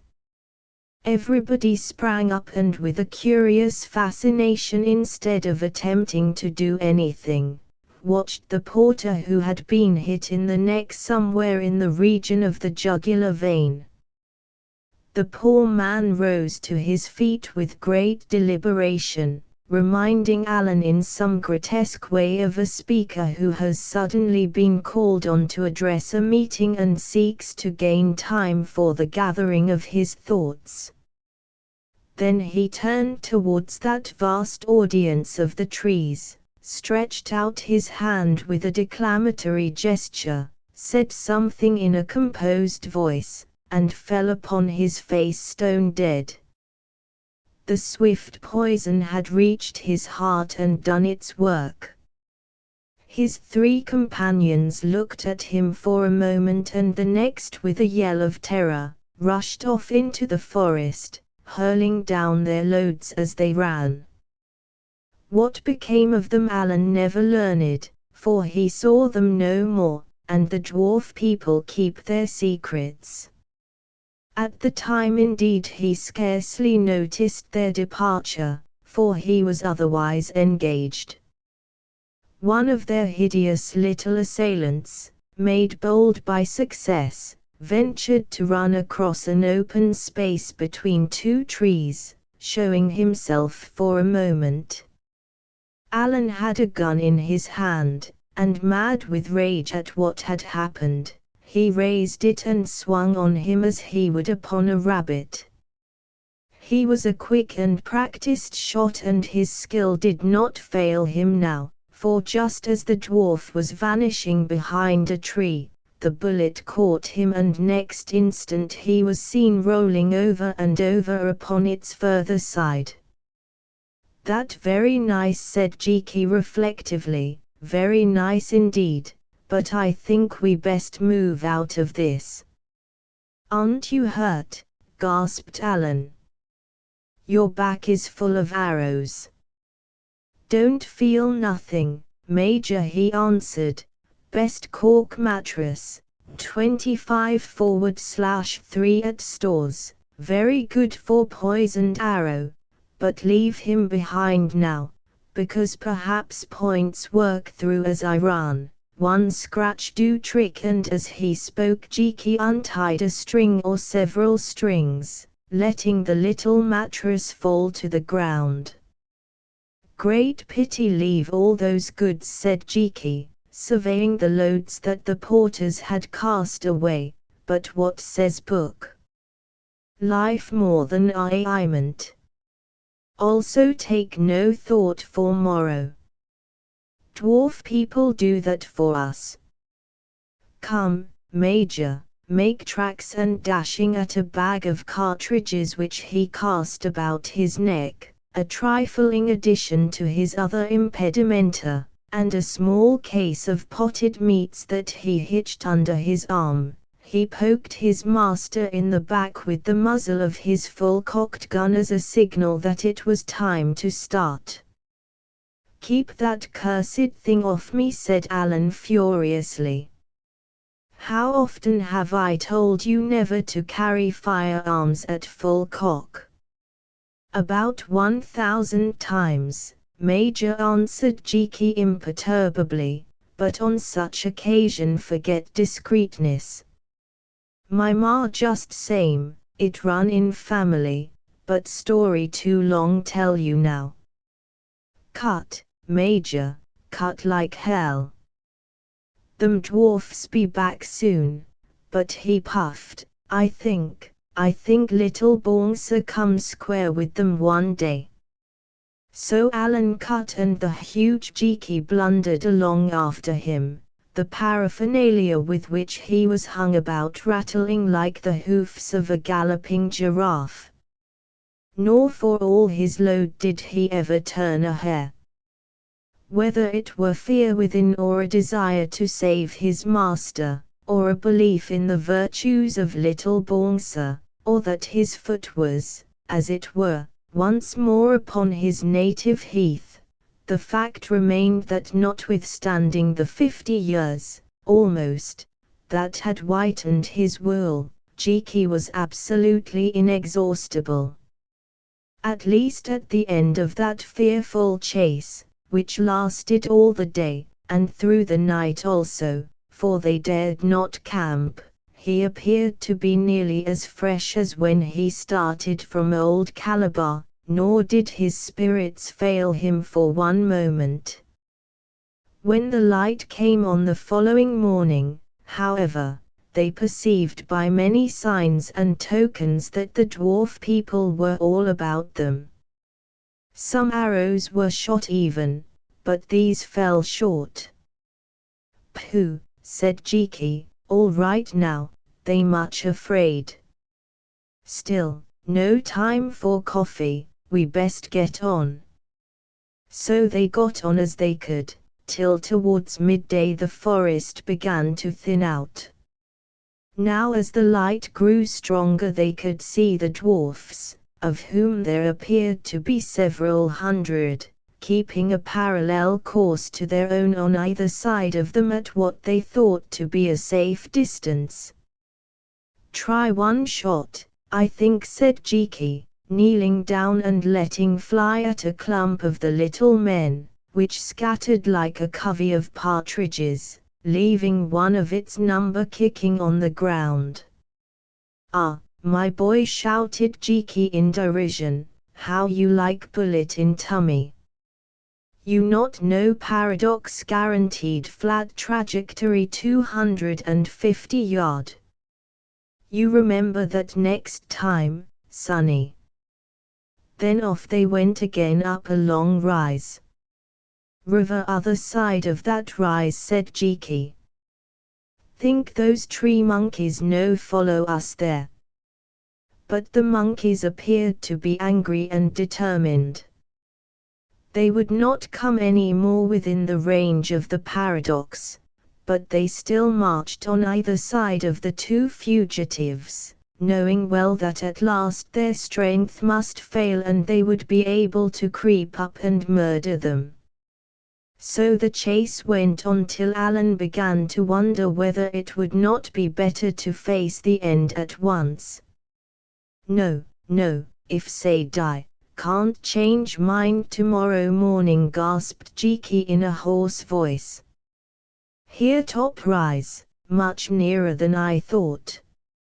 Oh, my aunt. Who those?" And he pointed to a large number of big men armed with spears who were marching up the further side of the hill from the river that ran below. At the same moment these savages, who were not more than 200 yards away, caught sight of them and of their pursuers, who just then appeared on the ridge to the right and left.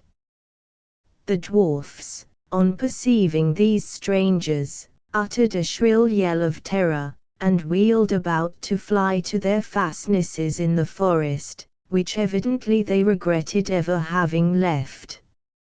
It was too late. With an answering shout the spearsmen, who were extended in a long line, apparently hunting for game, charged after them at full speed. They were fresh and their legs were long. Therefore very soon they overtook the dwarfs and even got in front of them, heading them off from the forest.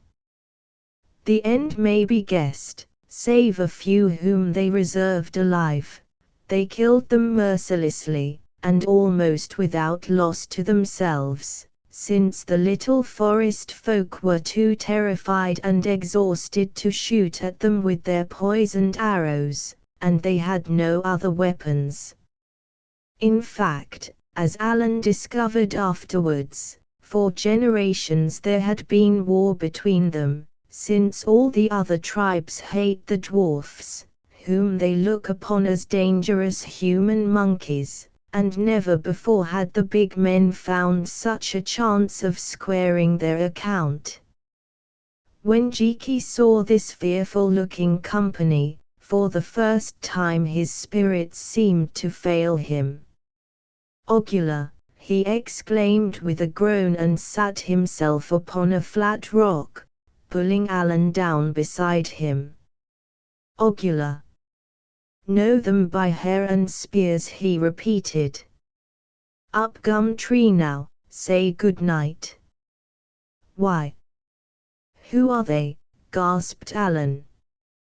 Great cannibal, Major, eat man, eat us tonight, or perhaps tomorrow morning when we nice and cool. Say prayers, Major, quick, no time waste. I think I will shoot an ocular or two first, said Alan grimly, as he stood up and lifted his gun. No, not shoot, no good. Pretend not be afraid, best chance. Let Jiki think, and he slapped his forehead with his large hand. Apparently the action brought inspiration, for next instant he grabbed his master by the arm and dragged him back behind the shelter of a big boulder which they had just passed.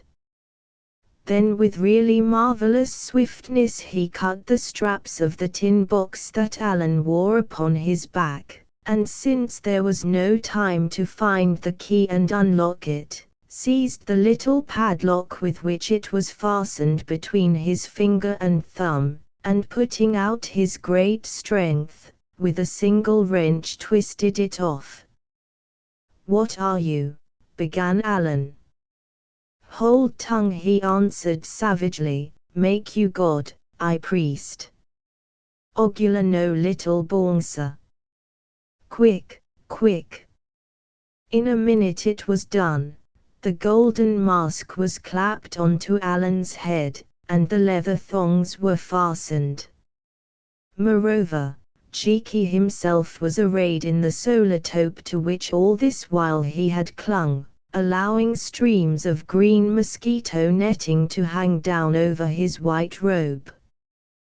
"Come out now, Major," he said, "and play God.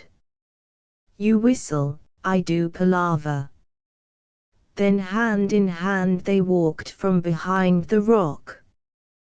By this time the particular company of the cannibals that was opposite to them, which happened to include their chief, had climbed the steep slope of the hill and arrived within a distance of 20 yards. Having seen the two men and guessed that they had taken refuge behind the rock, their spears were lifted to kill them, since when he beholds anything strange, the first impulse of a savage is to bring it to its death. They looked, they saw. Of a sudden down went the raised spears. Some of those who held them fell upon their faces, while others turned to fly, appalled by the vision of this strangely clad man with the head of gold. Only their chief, a great yellow-toothed fellow who wore a necklace of baboon claws, remained erect, staring at them with open mouth. Alan blew the whistle that was set between the lips of the mask, and they shivered. Then Jiki spoke to them in some tongue which they understood, saying, "Do you, O Ogula, dare to offer violence to little Bongsa and her priests? Say now, why should we not strike you dead with the magic of the god which she has borrowed from the white man?" And he tapped the gun he held. "This is witchcraft," answered the chief. "We saw two men running, hunted by the dwarfs, not 3 minutes ago, and now we see what we see," and he put his hand before his eyes. Then after a pause went on, "As for little Bongsa, she left this country in my father's day. He gave her passage upon the head of a white man, and the Asaki wizards have mourned her ever since, or so I hear." "Fool," answered Jiki, "as she went, so she returns, on the head of a white man. Yonder I see an elder with grey hair who doubtless knew of little Bongsa in his youth. Let him come up and look and say whether or no this is the god." "Yes, yes," exclaimed the chief. "Go up, old man, go up," and he jabbed at him with his spear until, unwillingly enough, he went.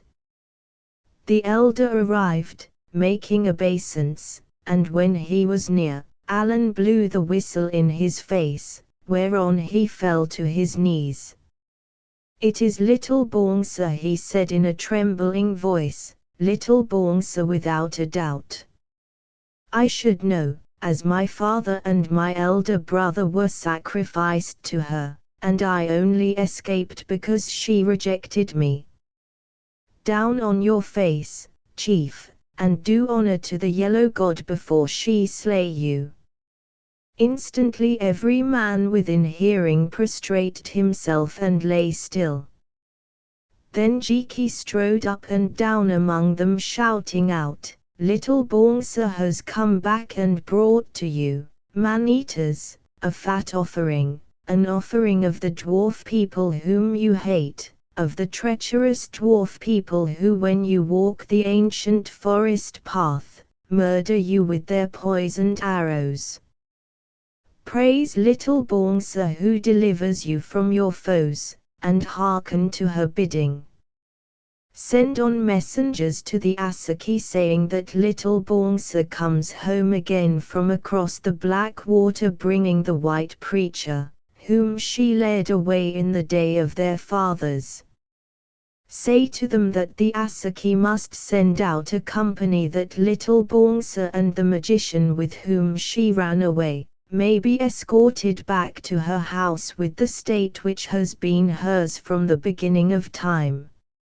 Say to them also that they must prepare a great offering of pure gold out of their store, as much gold as 50 strong men can carry, not one handful less, to be given to the white magician who brings back small swimming head, for if they withhold such an offering, he and little Bongsa will vanish never to be seen again, and curses and desolation will fall upon their land. Rise and obey, chief of the Ogula."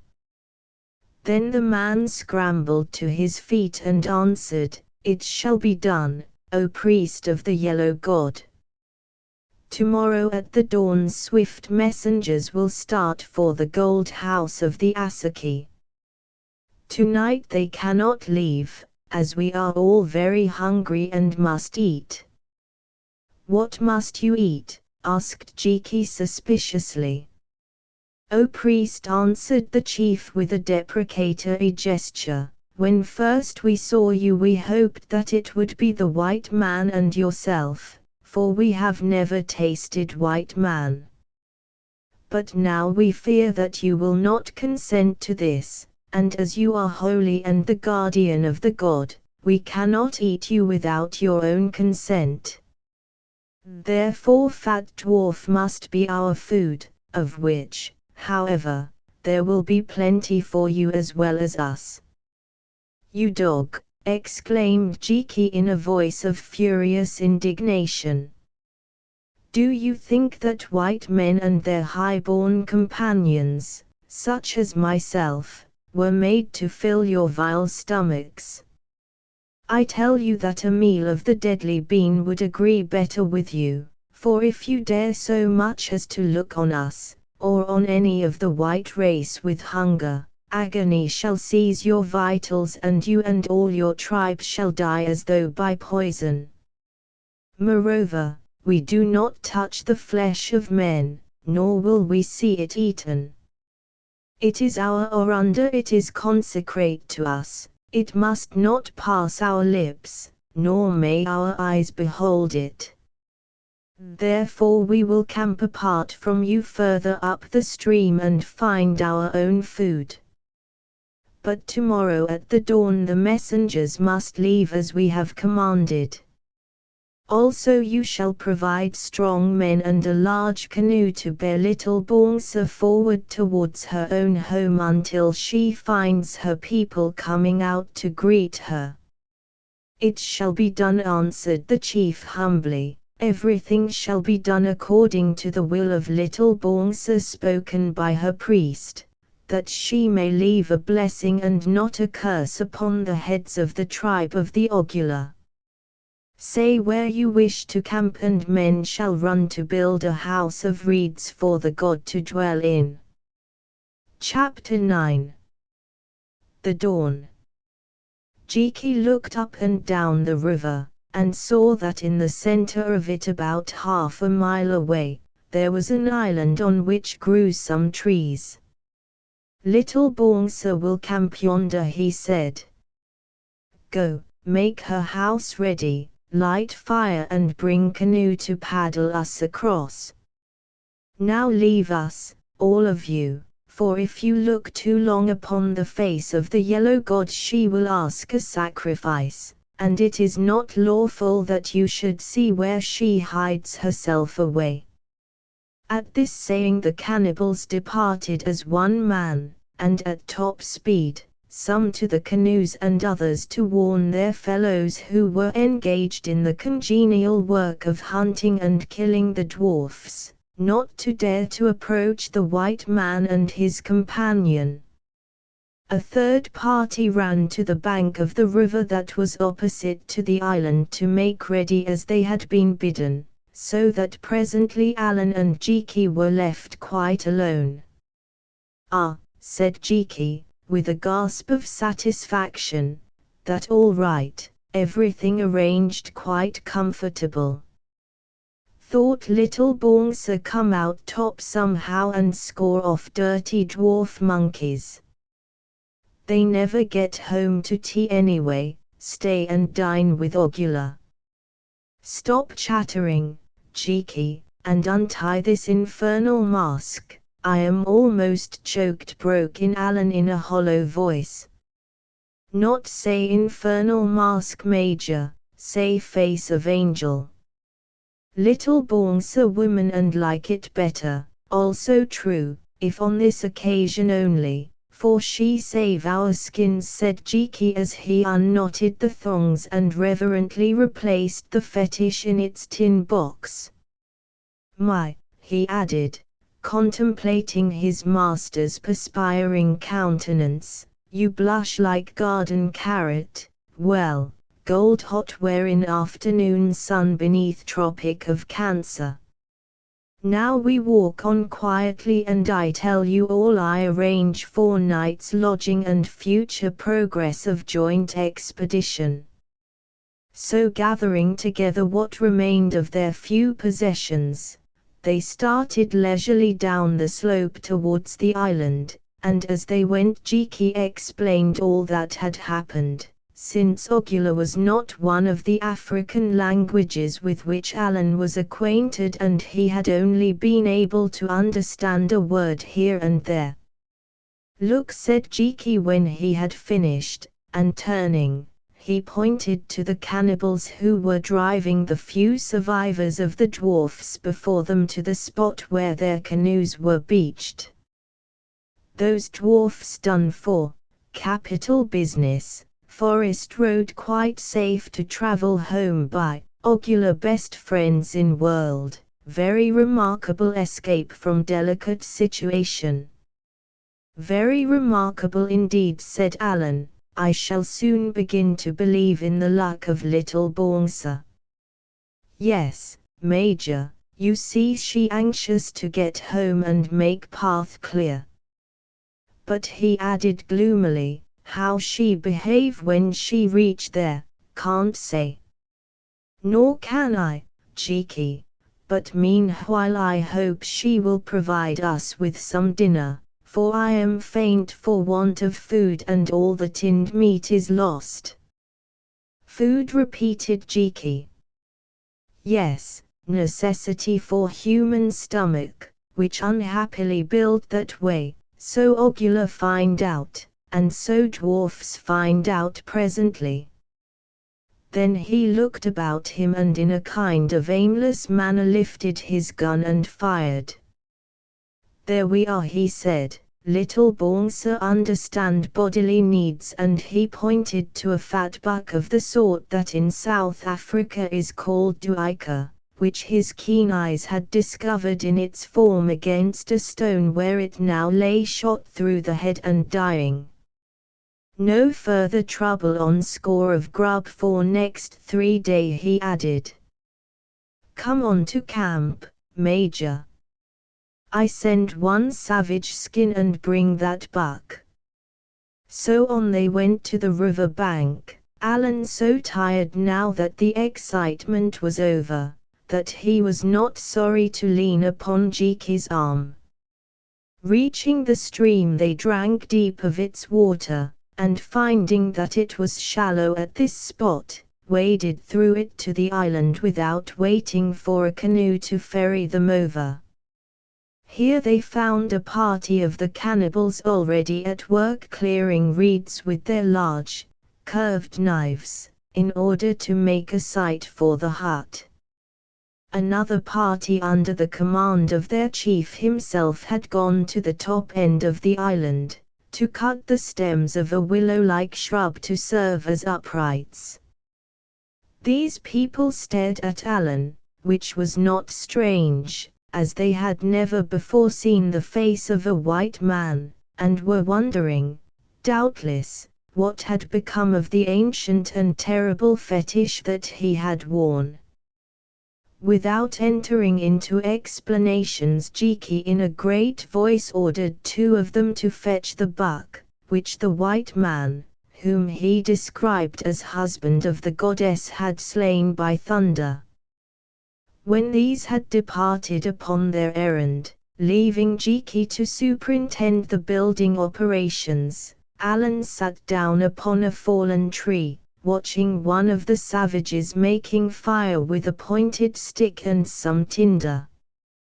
Just then from the head of the island where the willows were being cut, rose the sound of loud roarings and of men crying out in affright. Seizing his gun, Alan ran towards the spot whence the noise came. Forcing his way through a brake of reeds, he saw a curious sight. The ogular in cutting the willows which grew about some tumbled rocks, had disturbed a lioness that had her lair there, and being fearless savages, had tried to kill her with their spears. The brute, rendered desperate by wounds, and the impossibility of escape, for here the surrounding water was deep, had charged them boldly, and as it chanced, felled to the ground their chief, that yellow-toothed man to whom Jiki gave his orders. Now she was standing over him looking round her royally, her great paw upon his breast, which it seemed almost to cover, while the ogular ran round and round shouting, for they feared that if they tried to attack her, she would kill the chief. This indeed she seemed about to do, for just as Alan arrived she dropped her head as though to tear out the man's throat. Instantly he fired. It was a snapshot, but as it chanced a good one, for the bullet struck the lioness in the back of the neck just forward of and between the shoulders, severing the spine so that without a sound or any further movement she sank stone dead upon the prostrate cannibal. For a while his followers stood astonished. They might have heard of guns from the coast people, but living as they did in the interior where white folk did not dare to travel, they had never seen their terrible effects. "Magic!" they cried. "Magic!" Of course, exclaimed Jiki, who by now had arrived upon the scene. What else did you expect from the husband of little Bongsa? Magic, the greatest of magic. Go, roll that beast away before your chief is crushed to death. They obeyed, and the man sat up, a fearful spectacle, for he was smothered with the blood of the lion and somewhat cut by her claws, though otherwise unhurt. Then feeling that the life was still whole in him, he crept on his hands and knees to where Alan stood, and kissed his feet. "Aha," said Jiki, "little Bongsa score again. Cannibal tribe our slave henceforth forevermore." "Yes, till kingdom come. Come on, Major, and cook supper in perfect peace." The supper was cooked and eaten with gratitude, for seldom had two men needed a square meal more, and never did venison taste better. By the time that it was finished darkness had fallen, and before they turned in to sleep in the neat reed hut that the ogula had built, Alan and Jiki walked up the island to see if the lioness had been skinned, as they directed. This they found was done. Even the carcass itself had been removed to serve as meat for these fowl-feeding people. They climbed onto the pile of rocks in which the beast had made her lair, and looked down the river to where, 200 yards away, the ogula were encamped. From this camp there rose a sound of revelry, and by the light of the great fires that burned there, they perceived that the hungry savages were busy feasting, for some of them sat in circles, whilst others, their naked forms looking at that distance like those of imps in the infernal regions, flitted to and fro against the glowing background of the fires, bearing strange-looking joints on prongs of wood. "I suppose they are eating the lioness," said Alan doubtfully. "No, no, Major, not lioness, eat dwarf by dozen, just like oysters at seaside. But for little Bongsa we sit on those forks now and look uncommon small." "Beasts," said Alan in disgust, "they make me feel uncommon sick. Let us go to bed. I suppose they won't murder us in our sleep, will they?" "Not they, Major, too much afraid. Also we their blood brothers now, because we bring them first-class dinner and save Chief from lion's fury. No blame them too much, Major, good fellows really with gentle heart, but grub like that from generation to generation. Every mother's son of them have many men inside, that why they so big and strong. Ogula people cover great multitude like charity in book. No doubt sent by Providence to keep down extra population. Not right to think too hard of poor fellows who, as I say, very kind and gentle at heart and most loving in family relation, except to old women whom they eat also, so that they no get bored with too long life." Weary and disgusted by this abominable sight though he was, Alan burst out laughing at his retainer's apology for the sweet-natured ogula, who struck him as the most repulsive blackguards that he had ever met or heard of in all his experience of African savages.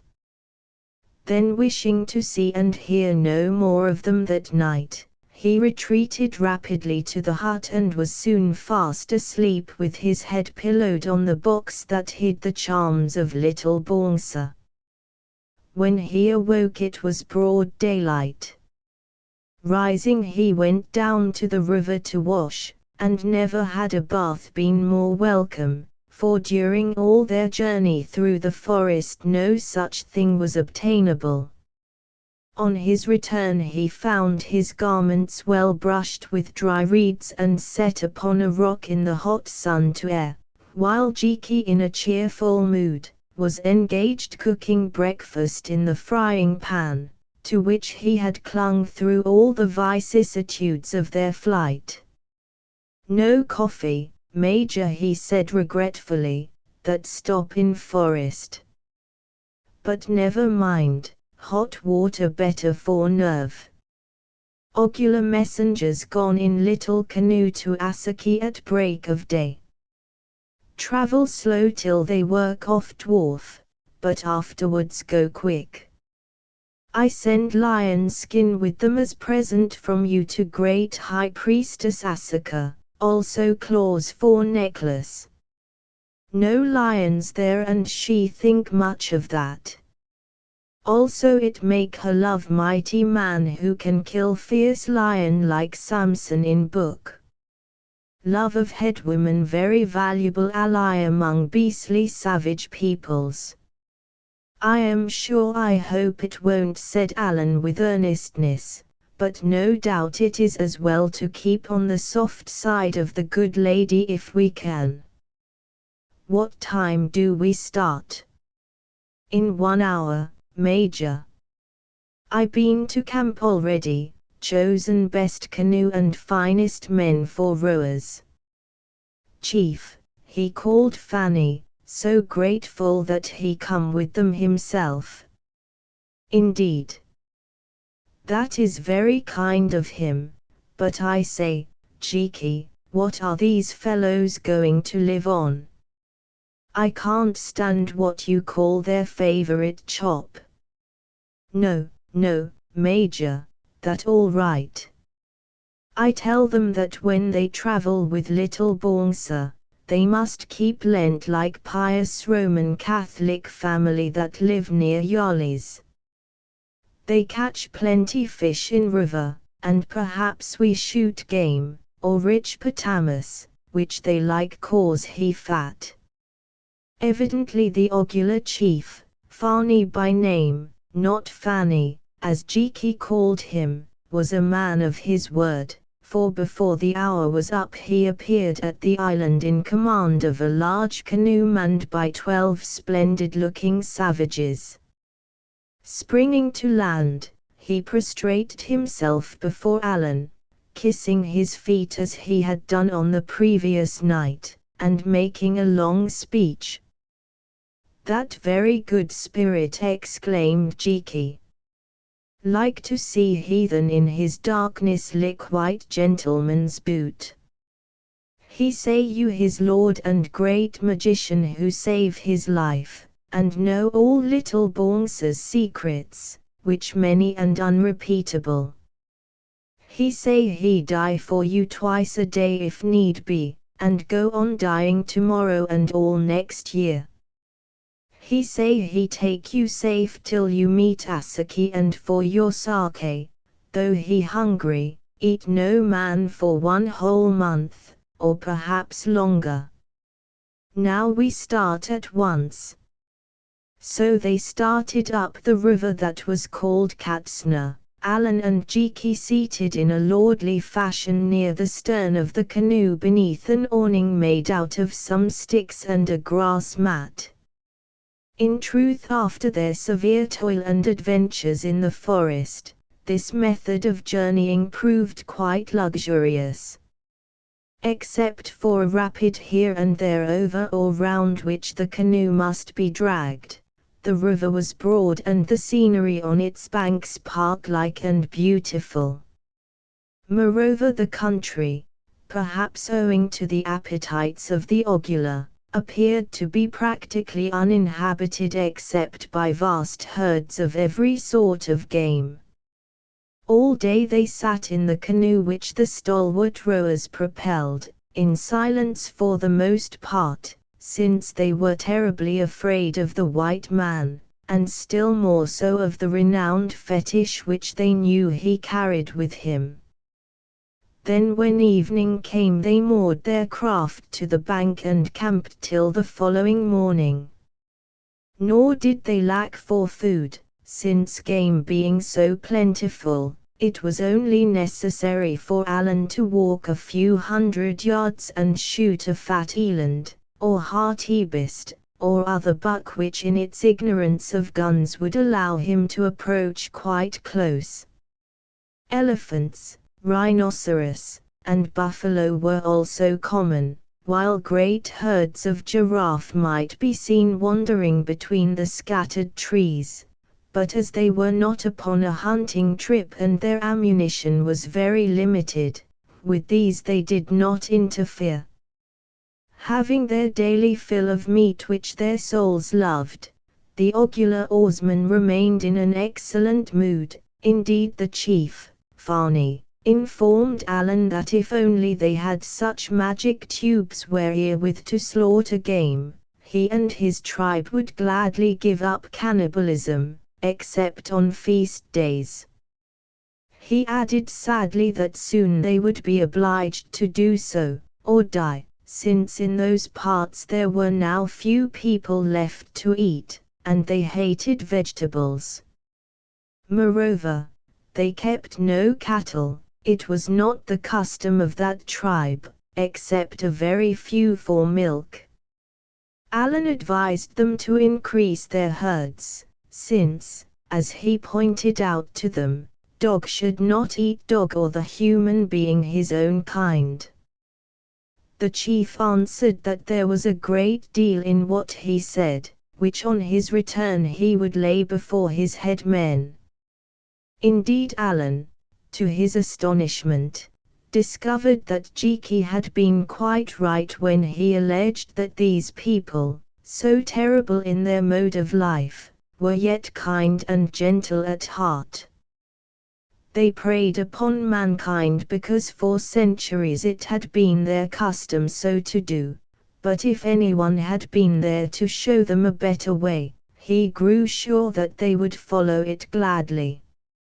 At least they were brave and loyal, and even after their first fear of the white man had worn off, fulfilled their promises without a murmur.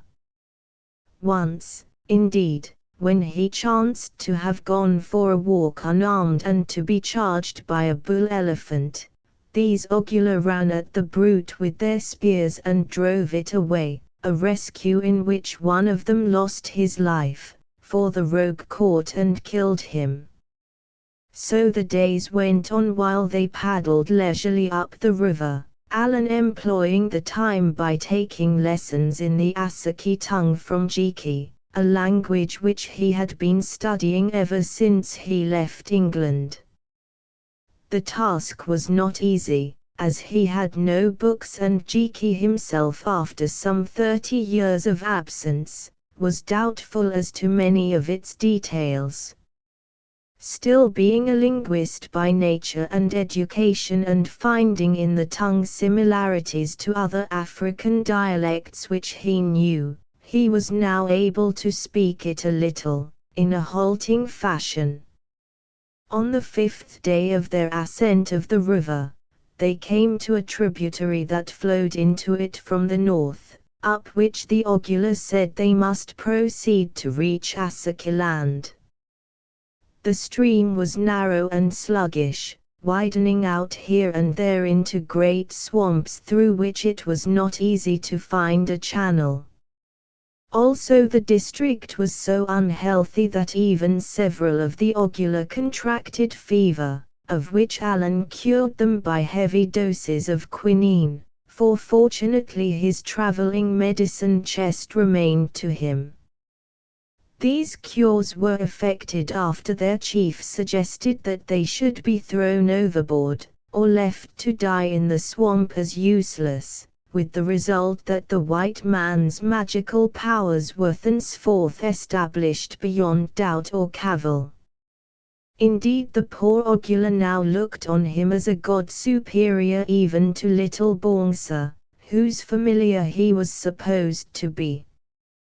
The journey through that swamp was very trying, since in this wet season often they could find no place on which to sleep at night, but must stay in the canoe tormented by mosquitoes, and in constant danger of being upset by the hippopotami that lived there. Moreover, as no game was now available, they were obliged to live on these beasts, fish when they could catch them, and wildfowl, which sometimes they were unable to cook for lack of fuel. This did not trouble the Ogula, who ate them raw, as did Jiki when he was hungry. But Allen was obliged to starve until they could make a fire. This it was only possible to do when they found drift or other wood, since at that season the rank vegetation was in full growth. Also the fearful thunderstorms which broke continually and in a few minutes half filled their canoe with water, made the reeds and the soil on which they grew, sodden with wet. As Jiki said, this time of year only fit for duck and crocodile. Human should remember uncontrollable forces of nature and wait till winter come in due course, when quagmire bear sole of his foot. This elaborate remark he made to Alan during the progress of a particularly fearful tempest. The lightning blazed in the black sky and seemed to strike all about them like stabbing swords of fire. The thunder crashed and bellowed as it may be supposed that it will do on that day when the great earth, worn out at last, shall reel and stagger to its doom. The rain fell in a straight and solid sheet. The tall reeds waved confusedly like millions of dim arms, and while they waved, uttered a vast and groaning noise. The scared wildfowl in their terror, with screams and the sough of wings, rushed past them in flocks 1,000 strong, now seen and now lost in the vapors.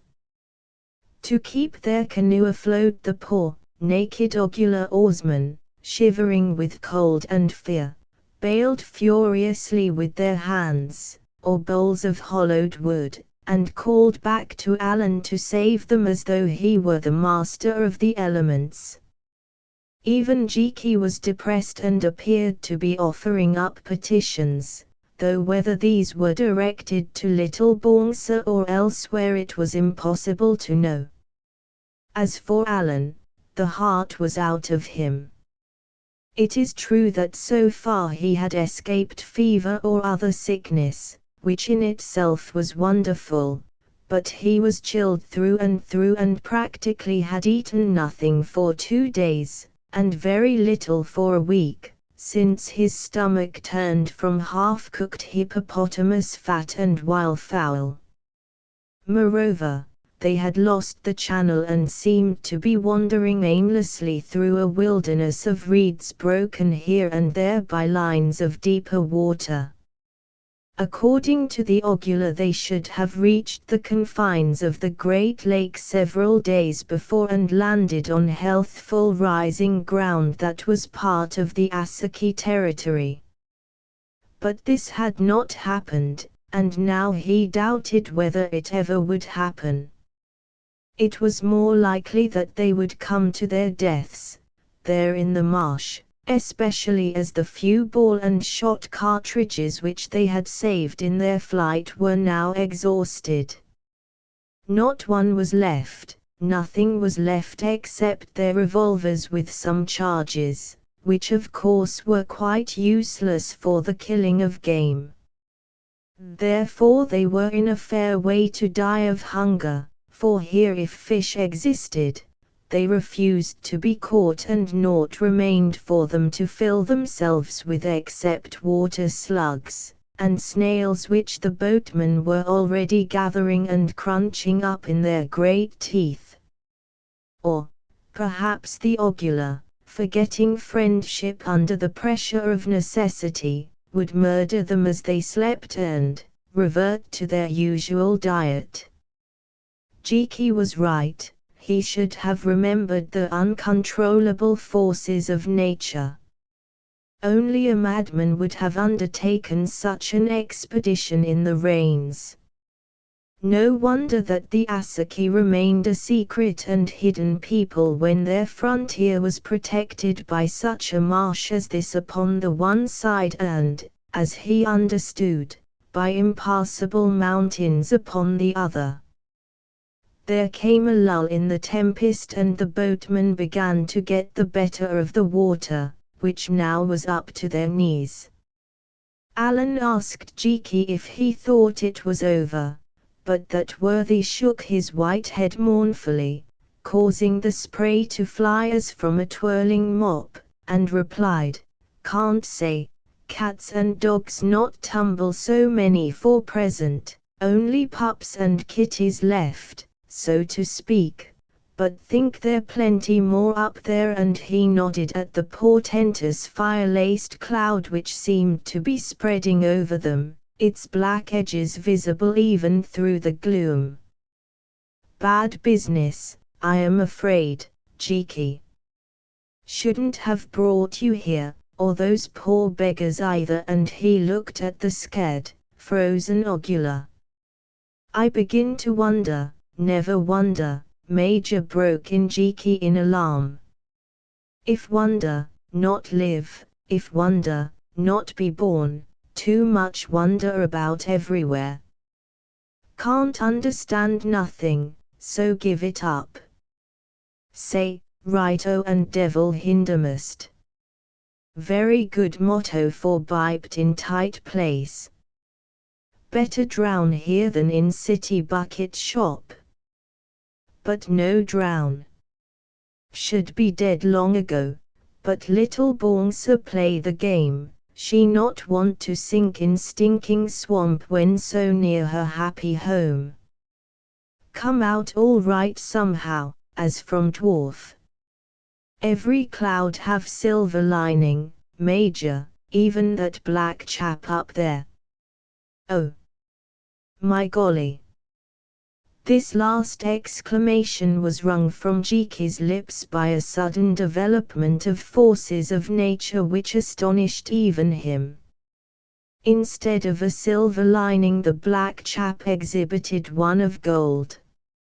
In an instant it seemed to turn to acres of flame. It was as though the heavens had taken fire. A flash or a thunderbolt struck the water within 10 yards of their canoe, causing the boatmen to throw themselves upon their faces through shock or terror.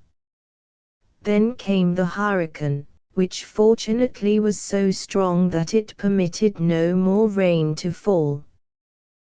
The tall reeds were beaten flat beneath its breath, the canoe was seized in its grip and whirled round and round, then driven forward like an arrow. Only the weight of the men and the water in it prevented it from oversetting. Dense darkness fell upon them, and although they could see no star, they knew that it must be night. On they rushed, driven by that shrieking gale, and all about and around them this wall of darkness. No one spoke, for hope was abandoned, and if they had, their voices could not have been heard. The last thing that Alan remembered was feeling Jiki dragging a grass mat over him to protect him a little if he could. Then his senses wavered, as does a dying lamp. He thought that he was back in what Jiki had rudely called city bucket shop, bargaining across the telephone wire, upon which came all the sounds of the infernal regions, with a financial paper for an article on a little Bongsa syndicate that he proposed to float. He thought he was in the court woods with Barbara, only the birds in the trees sang so unnaturally loud that he could not hear her voice, and she wore little Bongsa on her head as a bonnet. Then she departed in flame, leaving him and death alone. Alan awoke. Above the sun shone hotly, warming him back to life, but in front was a thick wall of mist, and rising beyond it in the distance he saw the rugged swelling forms of mountains. Doubtless these had been visible before, but the tall reeds through which they travelled had hid the sight of them.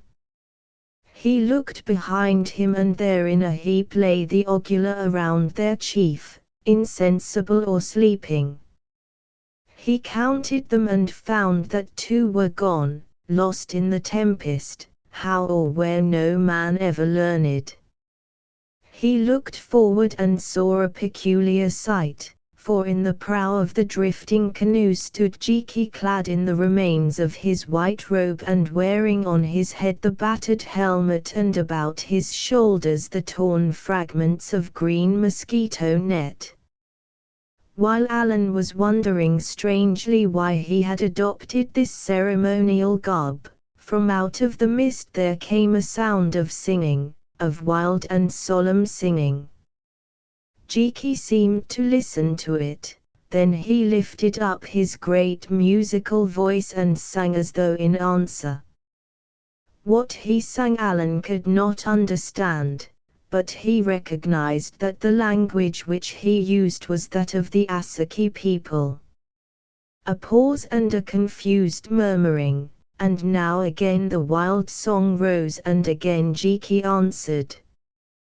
What the deuce are you doing? Where are we? Asked Alan faintly. Jiki turned and beamed upon him, although his teeth were chattering and his face was hollow, still he beamed. You awake, Major, he said. Thought good old sun do trick. Feel your heart now and find it beat. Pulse, too, strong, though temperature not normal. Well, good news this morning. Little Bongsa come out top as usual. Asaki priests on bank there. Can't see them, but know their song and answer. Same old game as 30 years ago. Asaki never change, which good business when you been away long while. Hang the Asaki, said Alan feebly, I think all these poor beggars are dead, and he pointed to the rowers. Look like it, Major, but what that matter now since you and I alive? Plenty more where they come from. Not dead though, think only sleep, no like cold, like dormouse. But never mind cannibal pig. They serve our turn, if they live, live, if they die, die, and God have mercy on souls, if cannibal have soul. Ah! Here we are, and from beneath 6 inches of water he dragged up the tin box containing little Bongsa, from which he extracted the fetish, wet but uninjured. Put her on now, Major. Put her on at once and come sit in prow of canoe. Must reach Asaki land in proper style. Priests think it your reverend uncle come back again, just as he leave. Make very good impression. I can't, said Alan feebly. I am played out, Jiki. Oh, buck up, Major, buck up, he replied imploringly. One kick more and you win race, mustn't spoil ship for ha'porth of tar. You just wear fetish, whistle once on land, and then go to sleep for whole week if you like. I do rest, say it all magic, and so forth, that you been dead and just come out of grave, or anything you like. No matter if you turn up as announced on bill, and God bless hurricane that blow us here when we expect die. Come, Major, quick, quick. Mist melt and soon they see you. Then without waiting for an answer Jiki clapped the wet mask on his master's head, tied the thongs and led Alan to the prow of the canoe, where he set him down on a little cross bench, stood behind supporting him, and again began to sing in a great triumphant voice. The mist cleared away, rolling up like a curtain and revealing on the shore a number of men and women clad in white robes, who were marshaled in ranks there, chanting and staring out at the dim waters of the lagoon. Yonder upon the waters, driven forward by the gentle breeze, floated a canoe, and lo! In the prow of that canoe sat a white man, and on his head the god which they had lost a whole generation gone. On the head of a white man it had departed, on the head of a white man it returned. They saw and fell upon their knees. Blow, Major, blow, whispered Jiki, and Alan blew a feeble note through the whistle in the mouth of the mask. It was enough, they knew it. They sprang into the water and dragged the canoe to land. They set Alan on the shore and worshipped him. They hailed up a lad as though for sacrifice, for a priest flourished a great knife above his head, but Jiki said something that caused them to let him go. Alan thought it was to the effect that little Bongsa had changed her habits across the black water, and wanted no blood, only food. Then he remembered no more. Again the darkness fell upon him. Chapter X Bongsa Town. When consciousness returned to Alan, the first thing of which he became dimly aware was the slow, swaying motion of a litter. He raised himself, for he was lying at full length, and in so doing felt that there was something over his face. That confounded little Bongsa, he thought. Am I expected to spend the rest of my life with it on my head like the man in the iron mask? Then he put up his hand and felt the thing, to find that it was not little Bongsa, but something made apparently of thin, fine linen, fitted to the shape of his face, for there was a nose on it, and eye holes through which he could see, yes, and a mouth whereof the lips by some ingenious contrivance could be moved up and down. Little Bongsa's undress uniform, I expect, he muttered, and tried to drag it off. This, however, proved to be impossible, for it was fitted tightly to his head and laced or fastened at the back of his neck so securely that he could not undo it. Being still weak, soon he gave up the attempt and began to look about him. He was in a litter, a very fine litter hung round with beautifully woven and colored grass mats, inside of which were a kind of couch and cushions of soft wool or hair, so arranged that he could either sit up or lie down. He peeped between two of these mats and saw that they were traveling in a mountainous country over a well-beaten road or trail, and that his litter was borne upon the shoulders of a double line of white-robed men, while all around him marched numbers of other men. They seemed to be soldiers, for they were arranged in companies and carried large spears and shields. Also some of them wore torques and bracelets of yellow metal that might be either brass or gold. Turning himself about, he found an eye-hole in the back of the litter so contrived that its occupant could see without being seen, and perceived that his escort amounted to a veritable army of splendid-looking, but sombre-faced savages of a somewhat Semitic cast of countenance. Indeed, many of them had aquiline features and hair that, although crisped, was long and carefully arranged in something like the old Egyptian fashion.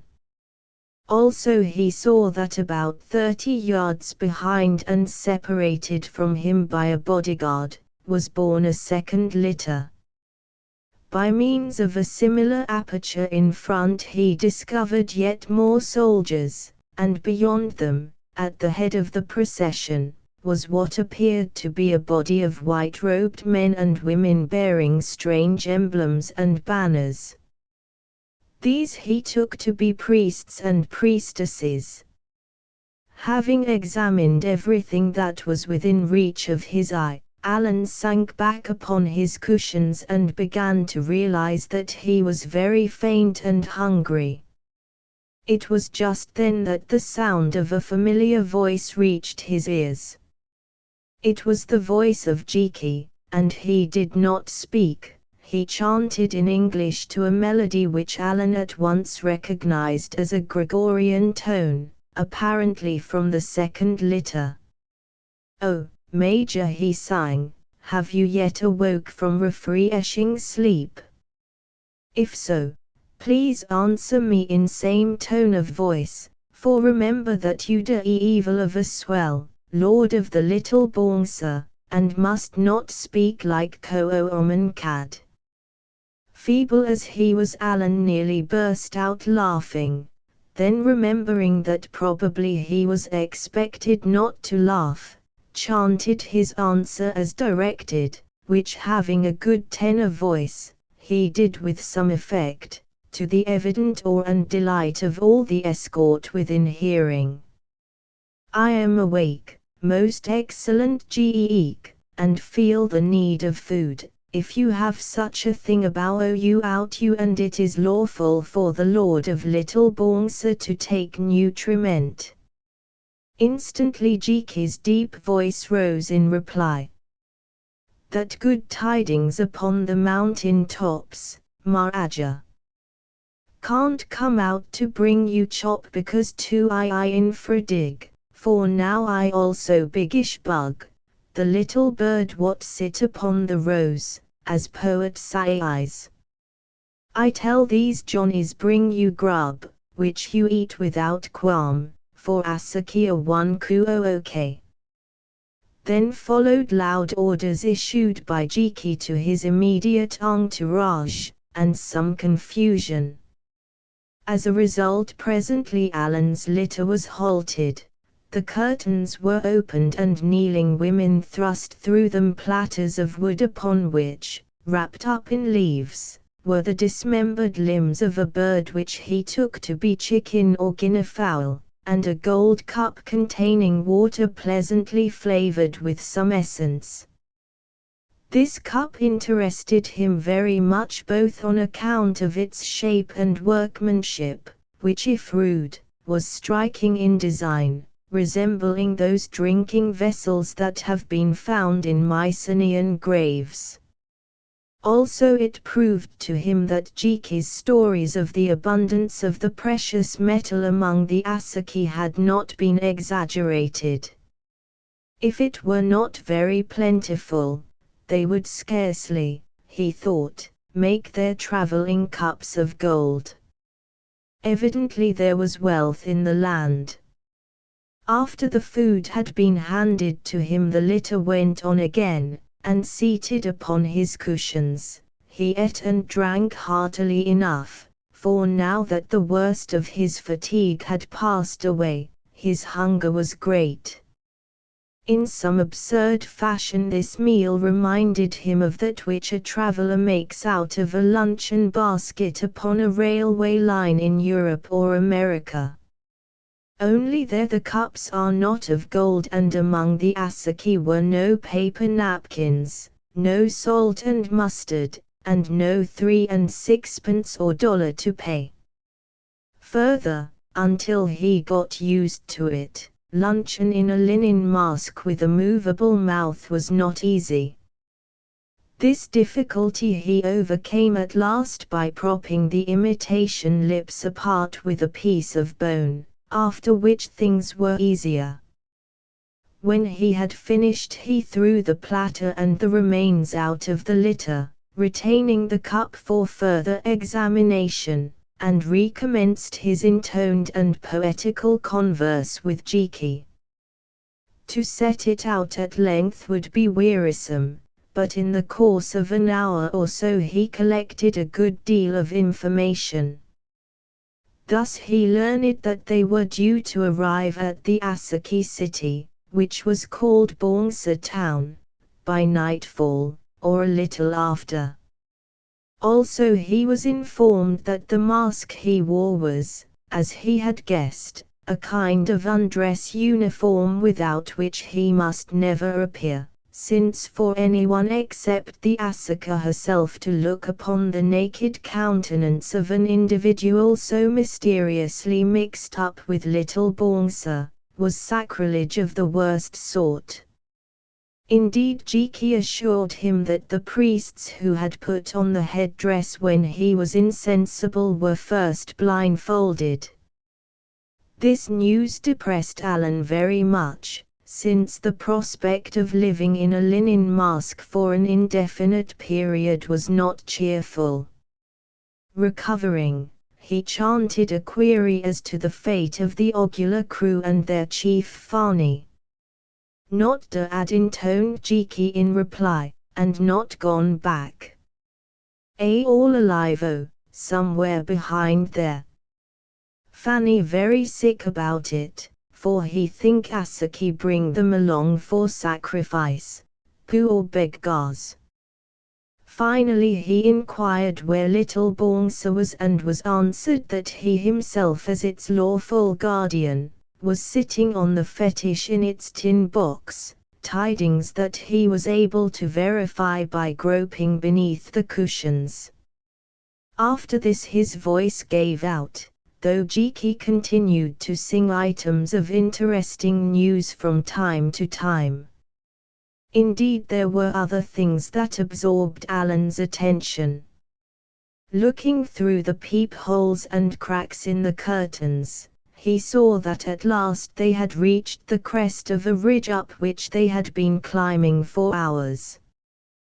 Before them lay a vast and fertile valley, much of which seemed to be under cultivation, and down it flowed a broad and placid river.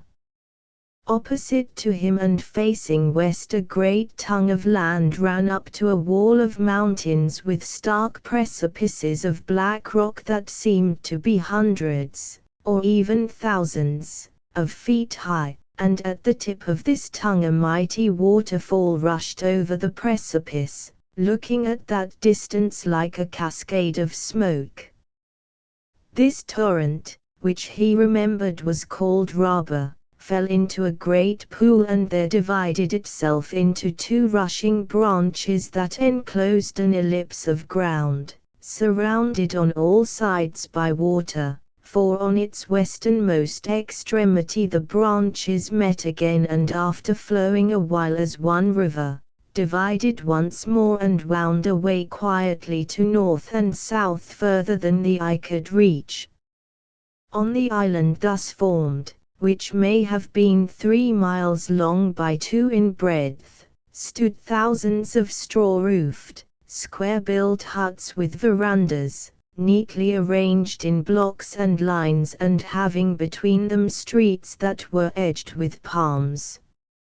On the hither side of the pool was what looked like a park, for here grew great, black trees, which from their flat shape Alan took to be some variety of cedar, and standing alone in the midst of this park where no other habitations could be discovered, was a large, low building with dark-colored walls and gabled roofs that flashed like fire.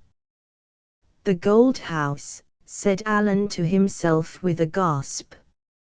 "So it is not a dream or a lie." The details at that distance he could not discover, nor did he try to do so, for the general glory of the scene held him in its grip. At this evening hour, for a little while, the level rays of the setting sun poured straight up the huge, water-hollowed kloof. They struck upon the face of the fall, staining it and the clouds of mist that hung above, to 100 glorious hues. Indeed, the substance of the foaming water seemed to be interlaced with rainbows whereof the arch reached their crest and the feet were lost in the sullen blackness of the pool beneath. Beautiful too was the valley, glowing in the quiet light of evening, and even the native town thus gilded and glorified, looked like some happy home of peace. The sun was sinking rapidly, and before the litter reached the foot of the hill and began to cross the rich valley, all the glory had departed and only the cataract showed white and ghost-like through the gloom. But still the light, which seemed to gather to itself, gleamed upon that golden roof amid the cedar trees. Then the moon rose and the gold was turned to silver. Alan lay back upon his cushions full of wonder, almost of awe.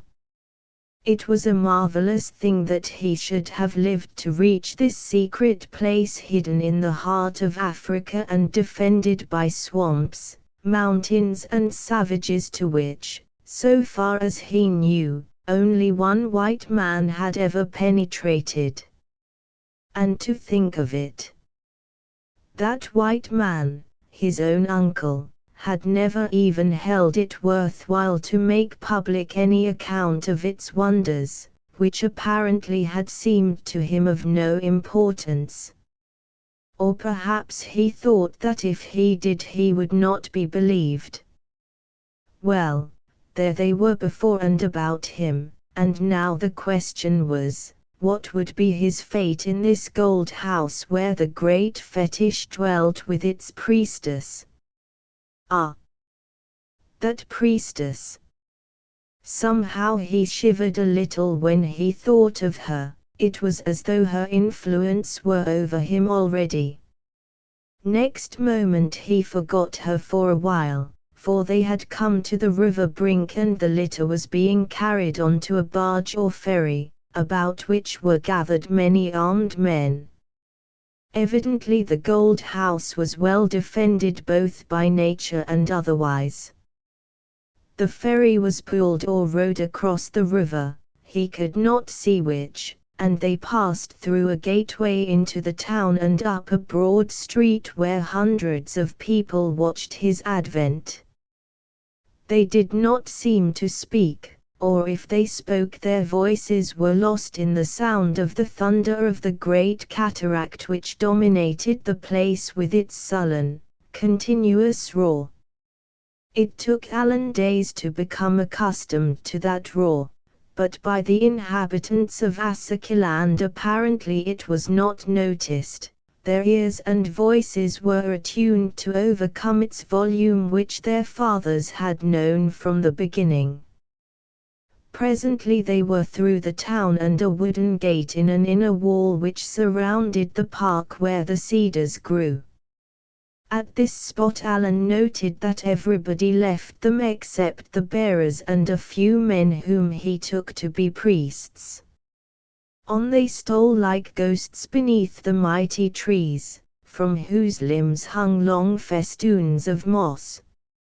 It was very dark there. Only in places where a bough was broken the moonlight lay in white gules upon the ground. Another wall and another gate, and suddenly the litter was set down. Its curtains opened, torches flashed, women appeared clad in white robes, veiled and mysterious, who bowed before him, then half led and half lifted him from his litter.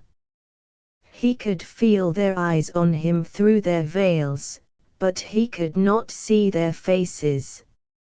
He could see nothing except their naked, copper-colored arms and long thin hands stretched out to assist him.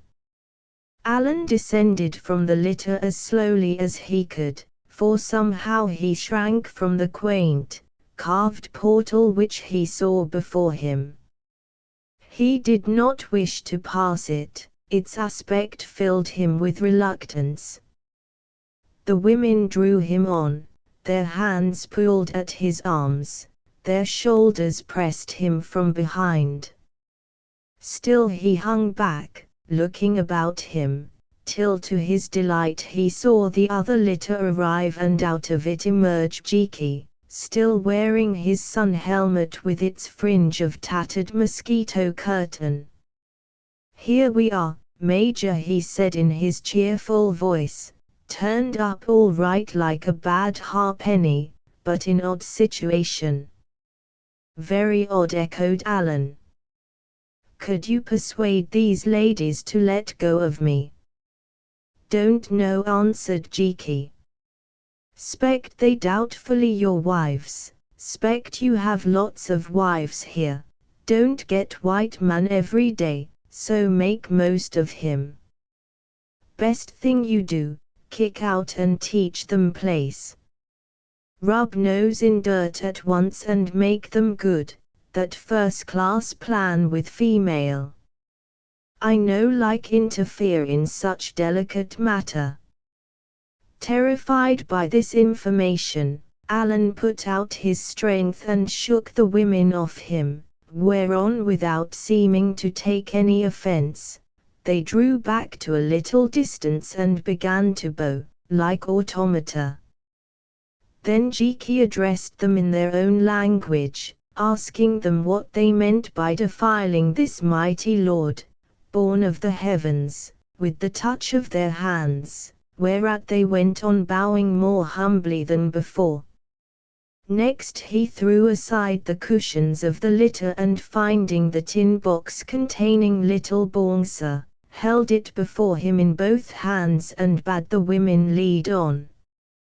The march began, a bewildering march. It was like a nightmare. Veiled women with torches before and behind, Jiki stalking ahead carrying the battered tin box, long passages lined with gold, a vision of black water edged with a wide promenade, and finally a large lamp-lit room whereof the roof was supported by gilded columns, and in the room couches of cushions, wooden stools inlaid with ivory, vessels of water, great basins made of some black, hard wood, and in the center a block of stone that looked like an altar. Jiki set down the tin box upon the altar-like stone, then he turned to the crowd of women and said, "Bring food." Instantly they departed, closing the door of the room behind them. "Now for a wash," said Alan, "unless this confounded mask, Jiki." "Mustn't, Major, mustn't. Priests tell me that. If those girls see you without mask, perhaps they kill them. Wait till they gone after supper, then take it off. No one allowed see you without mask except Asaka herself." Alan stepped to one of the wooden bowls full of water which stood under a lamp, and gazed at his own reflection. The mask was gilded, the sham lips were painted red and round the eye holes were black lines. "Why, it is horrible," he exclaimed, starting back. "I look like a devil crossed with Guy Fawkes. Do you mean to tell me that I have got to live in this thing?" "Afraid so, Major, upon all public occasion. At least they say that. You holy, not lawful see your sacred face. Who do the Asaki think I am, then, Jiki?"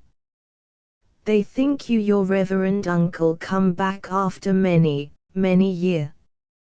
You see, Major, they not believe uncle run away with little Bongsa, they believe little Bongsa run away with uncle just for change of air and so on, and that now, when she tired of strange land, she bring him back again. That why you so holy, favorite of little Bongsa who live with you all this time and keep you just same age, bloom of youth." "In heaven's name," asked Alan, exasperated, "what is little Bongsa, beyond an ancient and ugly gold fetish?" "Hush," said Jiki, "mustn't call her names here in her own house. Little Bongsa much more than fetish, little Bongsa alive, or so," he added doubtfully, "these silly niggers say. She wife of big Bongsa, who you see, tomorrow perhaps. But their story this, that she get dead sick of big Bongsa and bolt with white medicine man, who dare preach she nothing but heathen idol.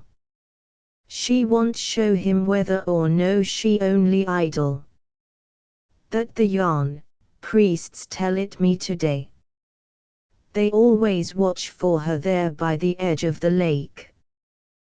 They always sure little Bongsa come back. Not at all surprised, but as she love you once, you stop wholly, and I wholly also, thank goodness, because she take me to as servant.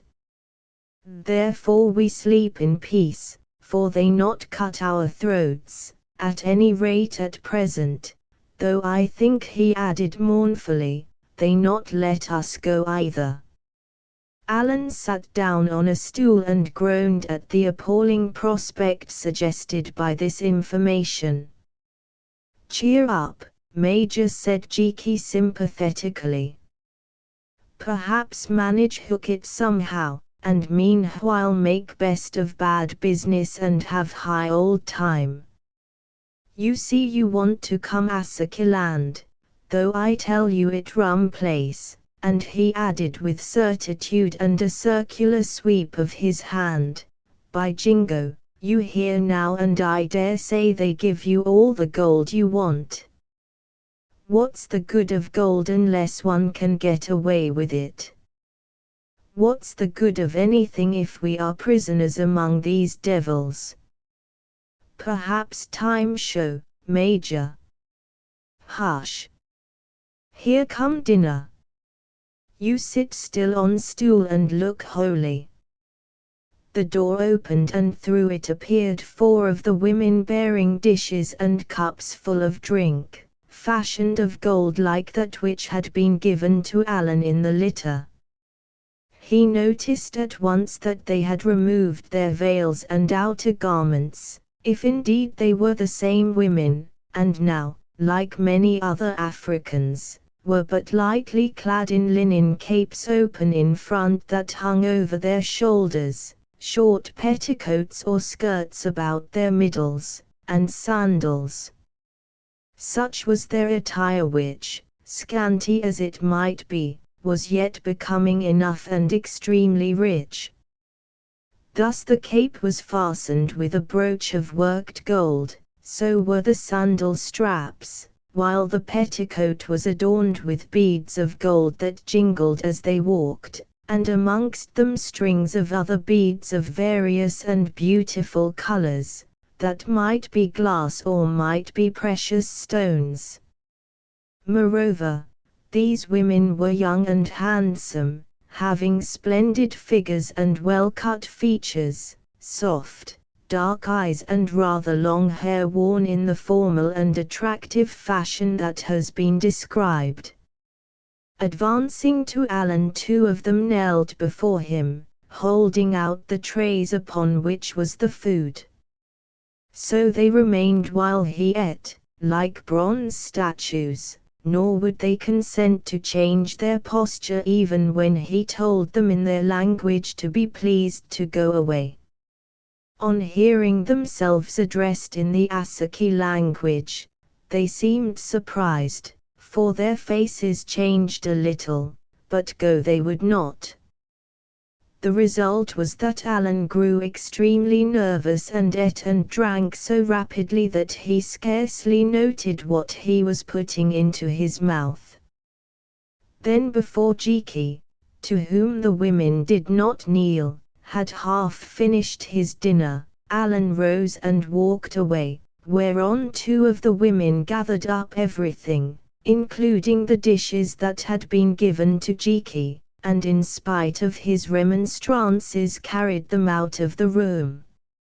I say, Major, said Jiki, if you gobble chops so fast you go ill inside. Poor nigger like me can't keep up with you and sleep hungry tonight.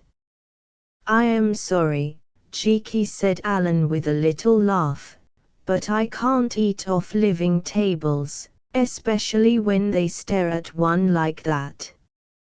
You tell them that tomorrow we will breakfast alone. Oh, yes, I tell them, Major, but I don't know if they listen.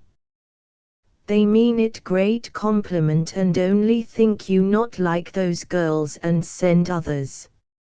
Look here, Jiki, exclaimed Alan, turning his masked face towards the 2 who remained, let us come to an understanding at once. Clear them out. Tell them I am so holy that little Bongsa is enough for me. Say I can't bear the sight of females, and that if they stop here I will sacrifice them. Say anything you like, only get rid of them and lock the door." Thus adjured, Jiki began to reason with the women, and as they treated his remarks with lofty disdain, at last seized first one and then the other by the elbows and literally ran them out of the room. "There," he said, "baggage gone since you make such fuss about it, though I 'spect they try to give me bean for this job." Here he spoke not in figurative English slang, but of the Calabar bean, which is a favorite native poison.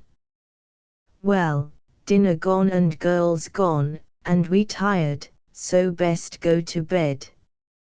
Think we all private here now, though in Gold House never can be sure." And he looked round him suspiciously, adding, "Rummy place, Gold House, full of all sort of holes made by old fellows 1,000 year ago, which no one know but Bongsa priests. Still, best risk it and take off your face so that you have decent wash." And he began to unlace the mask on his master's head. Never has a city clerk dressed up for a fancy ball in the armor of a Norman knight been more glad to get rid of his costume than was Alan of that hateful head-dress. At length it was gone with his other garments and the much-needed wash accomplished, after which he clothed himself in a kind of linen gown which apparently had been provided for him, and lay down on one of the couches, placing his revolver by his side. "Will those lamps burn all night, Jiki?" he asked. "Hope so, Major, as we haven't got no match." "Not fond of dark in Gold House," answered Jiki sleepily. Then he began to snore. Alan fell asleep, but was too excited and tired to rest very soundly. All sorts of dreams came to him, one of which he remembered on awakening, perhaps because it was the last. He dreamed that he heard some noise and opened his eyes, to see that they were no longer alone in the room. The oil lamps had burned quite low, indeed some of them were out, but by the light of those that remained he saw a tall figure which seemed to appear at the edge of the surrounding blackness, a woman's figure. It walked forward to the altar-like stone upon which lay the tin box containing little Bongsa, and after several rather awkward attempts, succeeded in opening it, thereby making a noise which, in his dream, finally awoke Alan. For a while the figure gazed at the fetish. Then it shut the box, glided to his bed and bent down as though to study him. Out of the corners of his eyes he peered up at it, pretending all the while to be fast asleep. It was that of a woman wonderfully clad in gold-spangled, veil-like garments with round bosses shaped to the breast, covered with thin plates of gold fashioned like the scales of a fish, which showed off the extraordinary elegance of her lithe form. The low lamplight shone upon her face and the coronet of gold set upon her dark hair. What a face it was! Never in all his days had he seen its like for evil loveliness. The great, languid, oblong eyes, the rich red lips bent like a bow, the cruel smile of the mouth, the broad forehead on which the hair grew low, the delicately arched eyebrows and the long curving lashes of the heavy lids beneath them, the rounded cheeks, smooth as a ripe fruit, the firm, shapely chin, the snake-like poise of the head, the long bending neck, and the feline smile, All of these combined made such a dream vision as he had never seen before, and to tell the truth, notwithstanding its beauty, for that could not be doubted, never wished to see again. Somehow he felt that if Satan should happen to have a copper-colored wife, the exact picture of that lady had projected itself upon his sleeping senses. She seemed to study him very earnestly, with a kind of passionate eagerness, indeed, moving a little now and again to let the light fall upon some part that was in shadow. Once even she stretched out her rounded arm and just lifted the edge of the blanket so as to expose his hand, the left. As it chanced, on the little finger of this hand Alan wore a plain gold ring which Barbara had given him. Once it had been her grandfather's signet. This ring, which had a coat of arms cut upon its bezel, seemed to interest her very much as she examined it for a long while. Then she drew off from her own finger another ring of gold fashioned of two snakes curiously intertwined, and gently, so gently that in his sleep he scarcely felt it, slipped it onto his finger above Barbara's ring. After this she seemed to vanish away, and Alan slept soundly until the morning, when he awoke to find the light of the sun pouring into the room through the high-set latticed window places. Chapter 11. The Hall of the Dead. Alan rose and stretched himself, and hearing him, Cheeky, who had a dog's faculty of instantly awaking from what seemed to be the deepest sleep, sat up also. "You rest well, Major." "No dream, eh?" he asked curiously. "Not very," answered Alan, "and I had a dream, of a woman who stood over me and vanished away, as dreams do." "Ah," said Cheeky. "But where you find that new ring on finger, Major?" Alan stared at his hand and started, for there set on it above that of Barbara, was the little circlet formed of twisted snakes which he had seen in his sleep. "Then it must have been true," he said in a low and rather frightened voice. "But how did she come and go?" "Funny place, Gold House. I tell you that yesterday, Major. People come up through hole, like rat. Never quite sure you alone in Gold House. But what this lady like?" Alan described his visitor to the best of his ability. "Ah," said Cheeky, "pretty girl.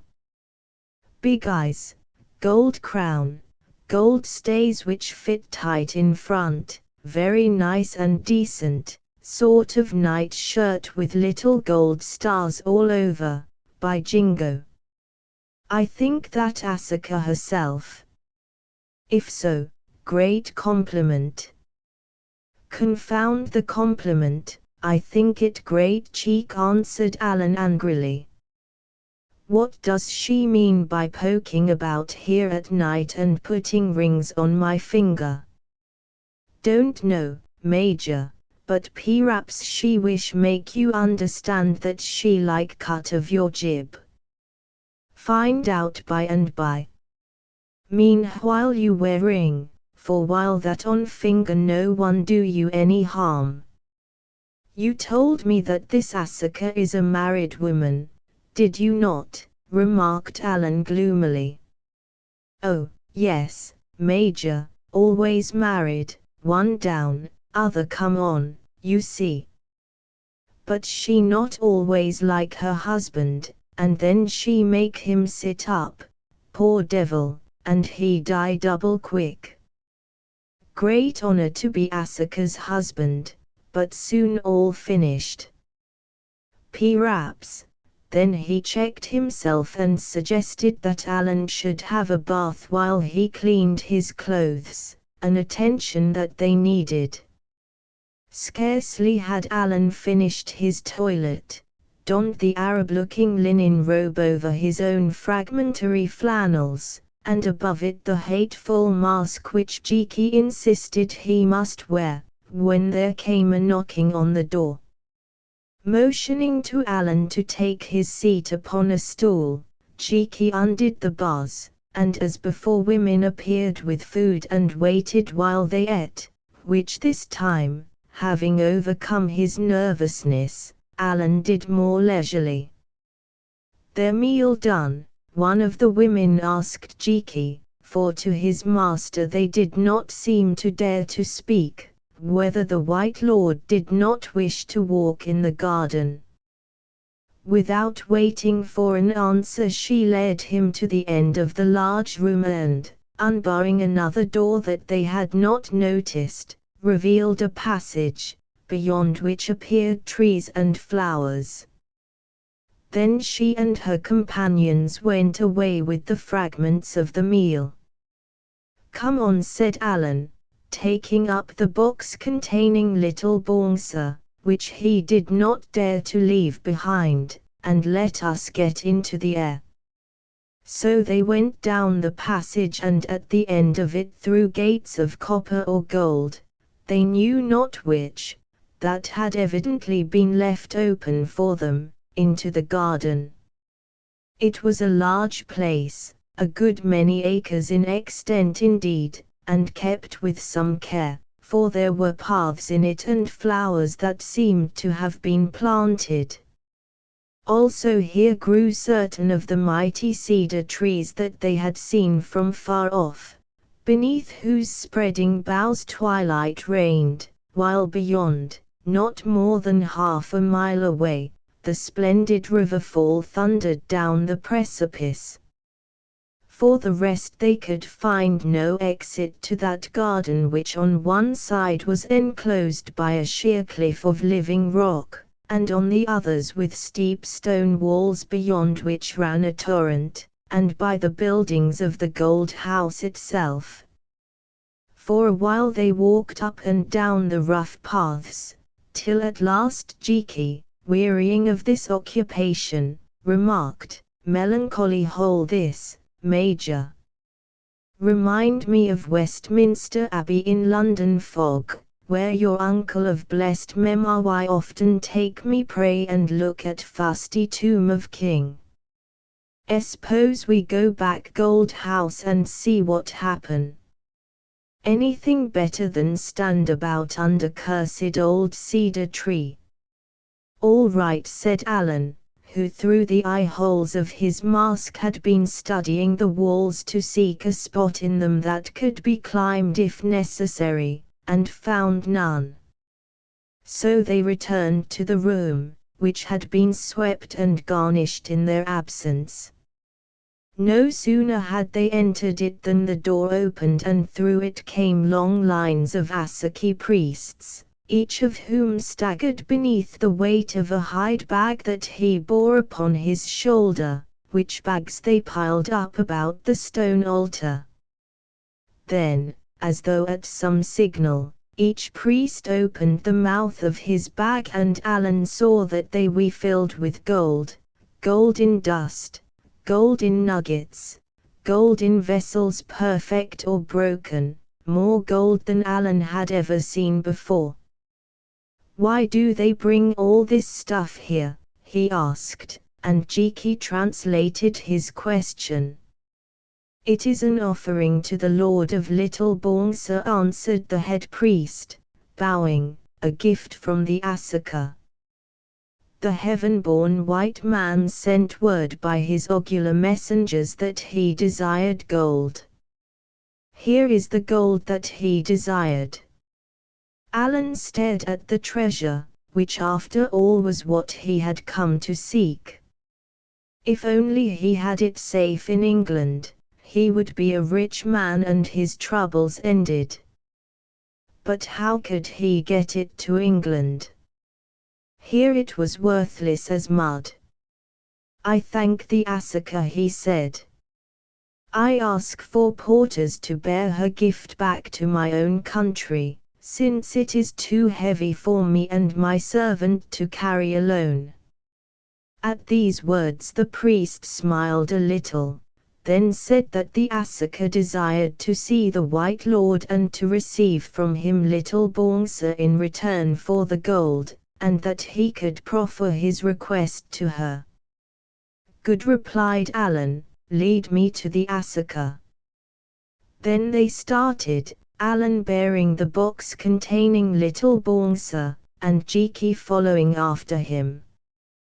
They went down passages and through sundry doors till at length they came to a long and narrow hall that seemed to be lined with plates of gold. At the end of this hall was a large chair of black wood and ivory placed upon a dais, and sitting in this chair with the light pouring on her from some opening above, was the woman of Alan's dream, beautiful to look on in her crown and glittering garments. Upon a stool at the foot of the dais sat a man, a handsome and melancholy man.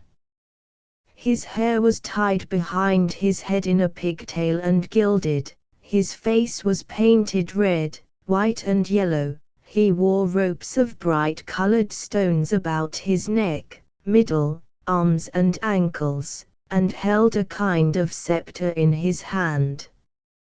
Who is that creature? Asked Alan over his shoulder to Jiki. The court fool. That husband of Asuka, Major.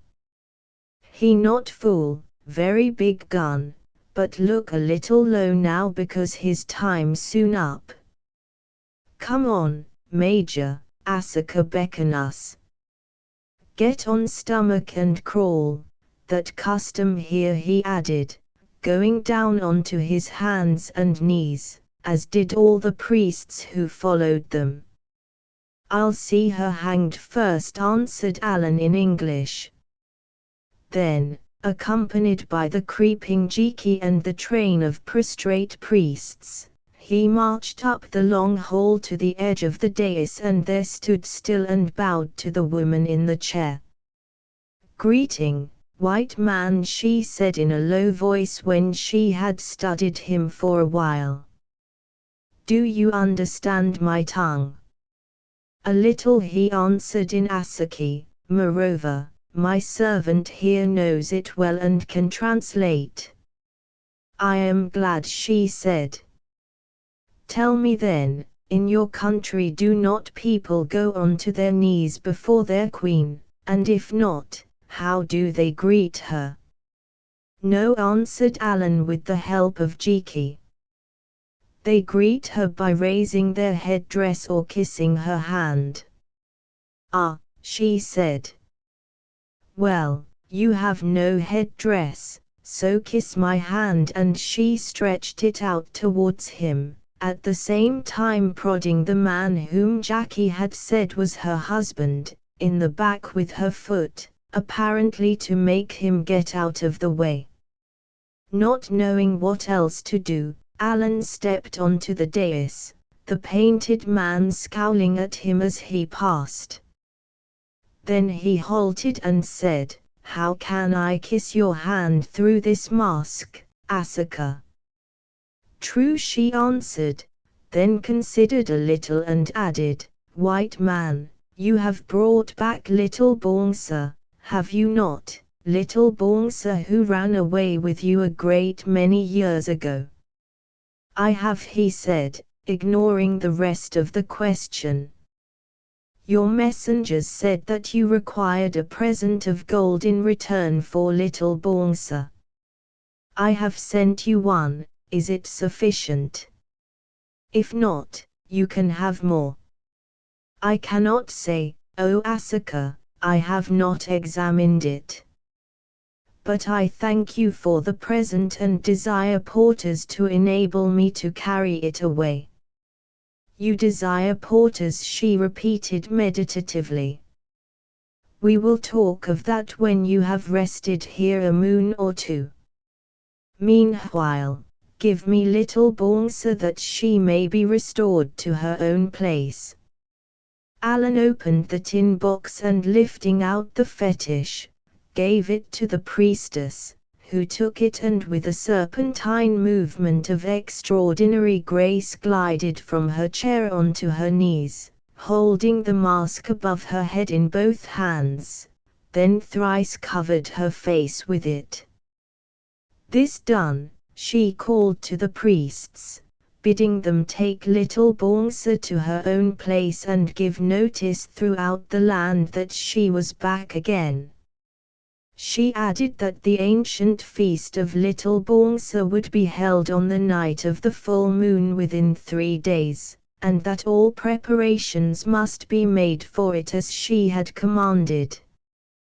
Then the head medicine man, raising himself upon his knees, crept onto the dais, took the fetish from her hands, and breaking into a wild song of triumph, he and his companions crawled down the hall and vanished through the door, leaving them alone save for the Asuka's husband. When they had gone, the Asuka looked at this man in a reflective way, and Alan looked at him also through the eye holes of his mask, finding him well worth studying. As has been said, notwithstanding his paint and grotesque decorations, he was very good-looking for a native, with well-cut features of an Arab type.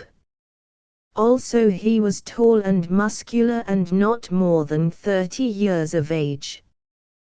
What struck Alan most, however, was none of these things, nor his jeweled chains, nor even his gilded pigtail, but his eyes, which were full of terrors.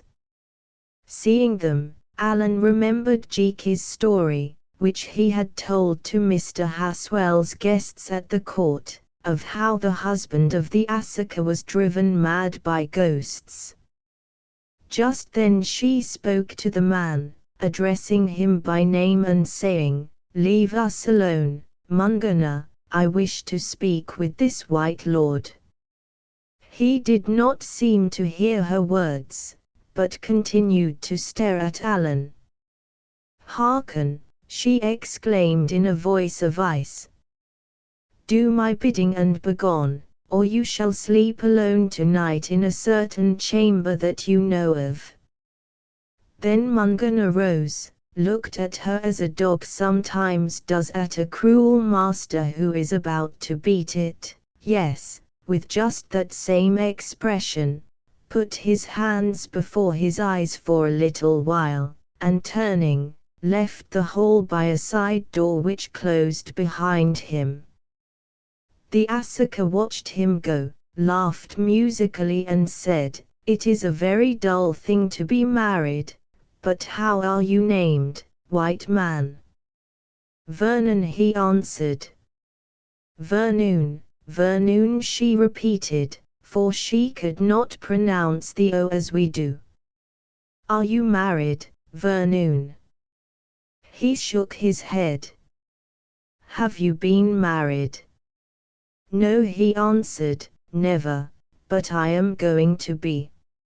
"Yes," she repeated, "you are going to be.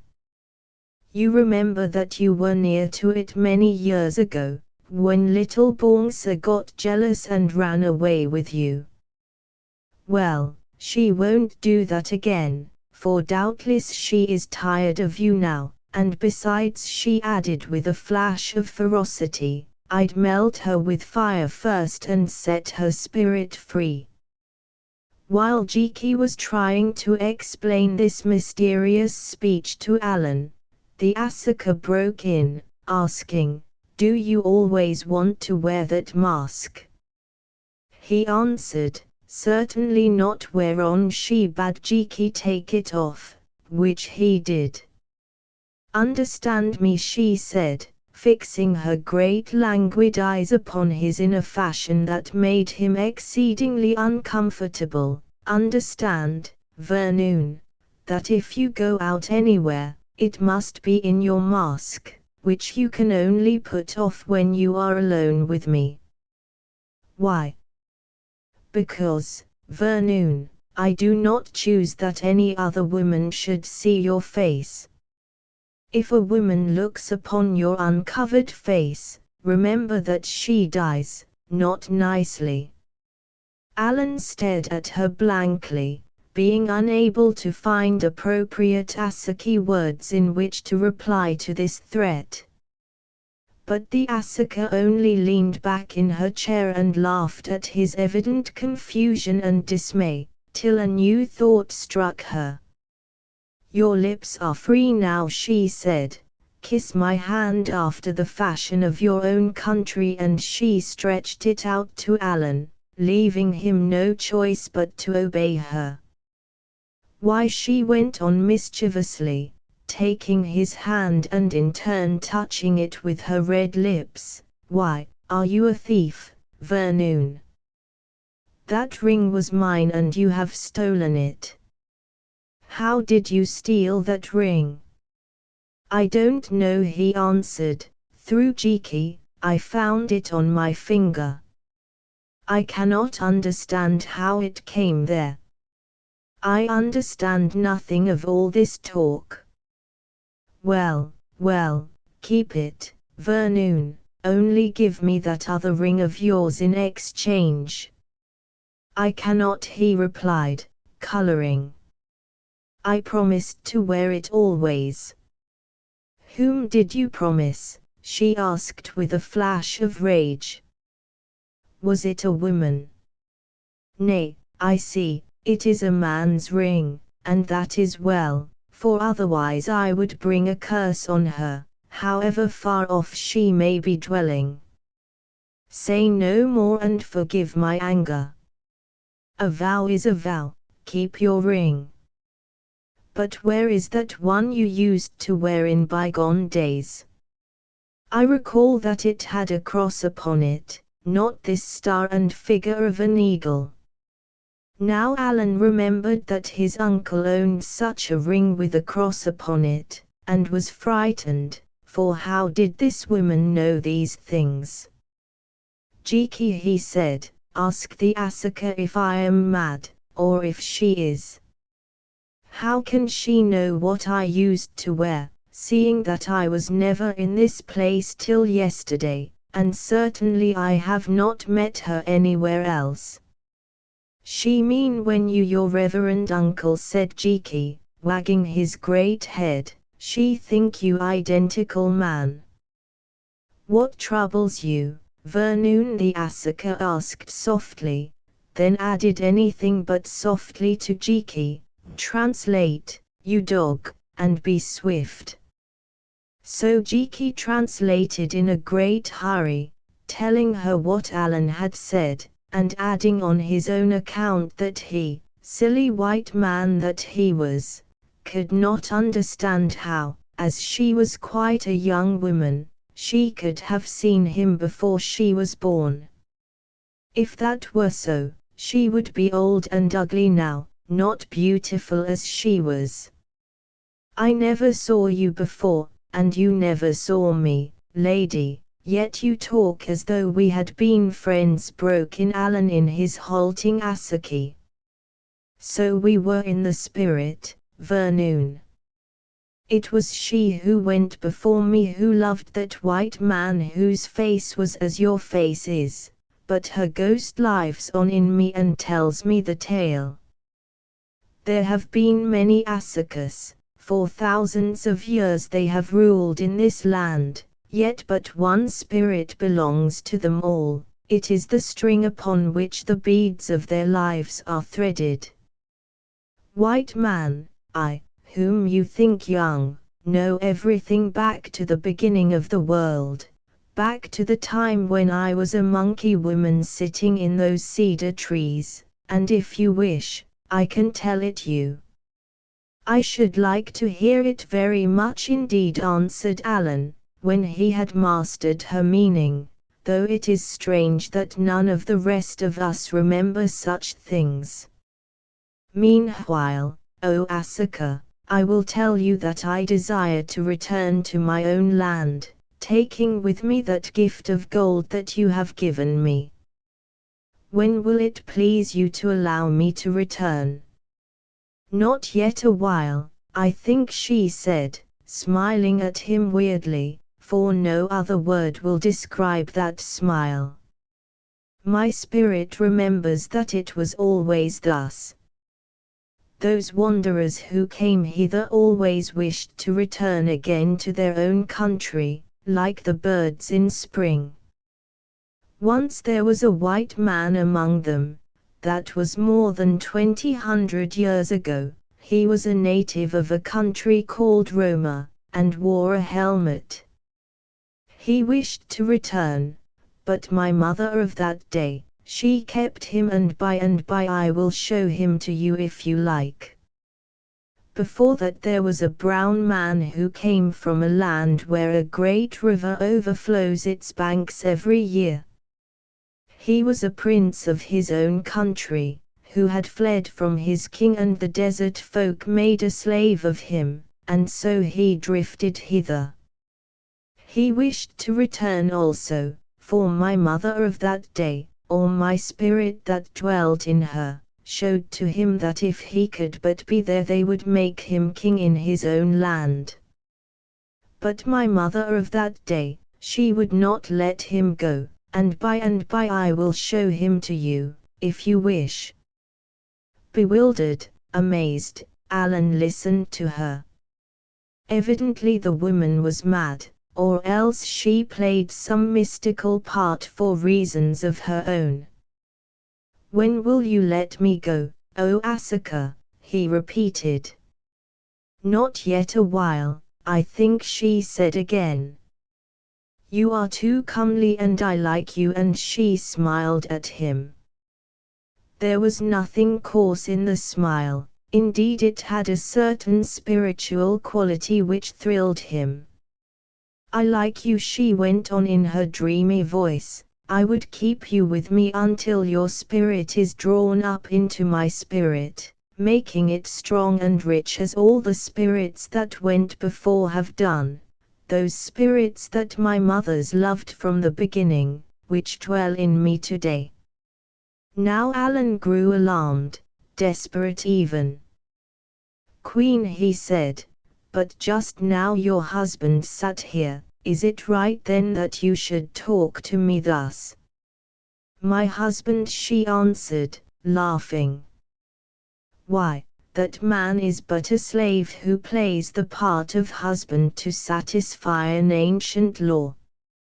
Never has he so much as kissed my fingertips. My women, those who waited on you last night, are his wives, not I, or maybe, if he will. Soon he will die of love for me, and then when he is dead, though not before, I may take another husband, any husband that I choose, and I think that no black man shall be my lord, who have other, purer blood in me. Vernoon, 5 centuries have gone by since an Asuka was really wed to a foreign man who wore a green turban and called himself a son of the prophet, a man with a hooked nose and flashing eyes, who reviled our gods until they slew him, even though he was the beloved of their priestess. She who went before me also would have married that white man whose face was like your face, but he fled with little Bongsa, or rather little Bongsa fled with him. So she passed away unwed, and in her place I came. How did you come, if she whom you call your mother was not your mother? Asked Alan. What is that to you, white man? She replied haughtily.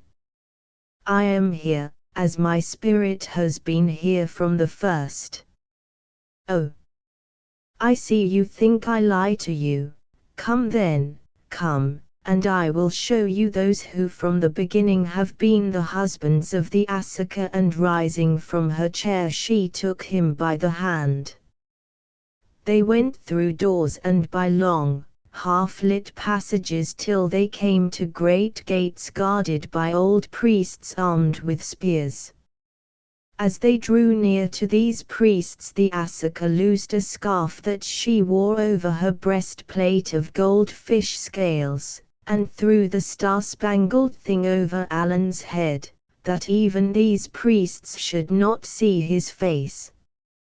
Then she spoke a word to them and they opened the gates. Here Jiki evinced a disposition to remain, remarking to his master that he thought that place, into which he had never entered, much too holy for poor nigger like him.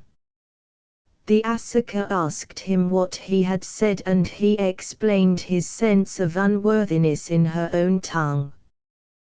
"Come, fellow," she exclaimed, "to translate my words and to bear witness that no trick is played upon your lord." Still Jiki lingered bashfully, whereon at a sign from her, one of the priests pricked him behind with his great spear, and uttering a low howl he sprang forward. The Asuka led the way down a passage, which they saw ended in a big hall lit with lamps. Now they were in it and Alan became aware that they had entered the treasure house of the Asuki, since here were piled up great heaps of gold, gold in ingots, gold in nuggets, in stone jars filled with dust, in vessels plain or embossed with monstrous shapes, in fetishes and in little squares and discs that looked as though they had served as coins.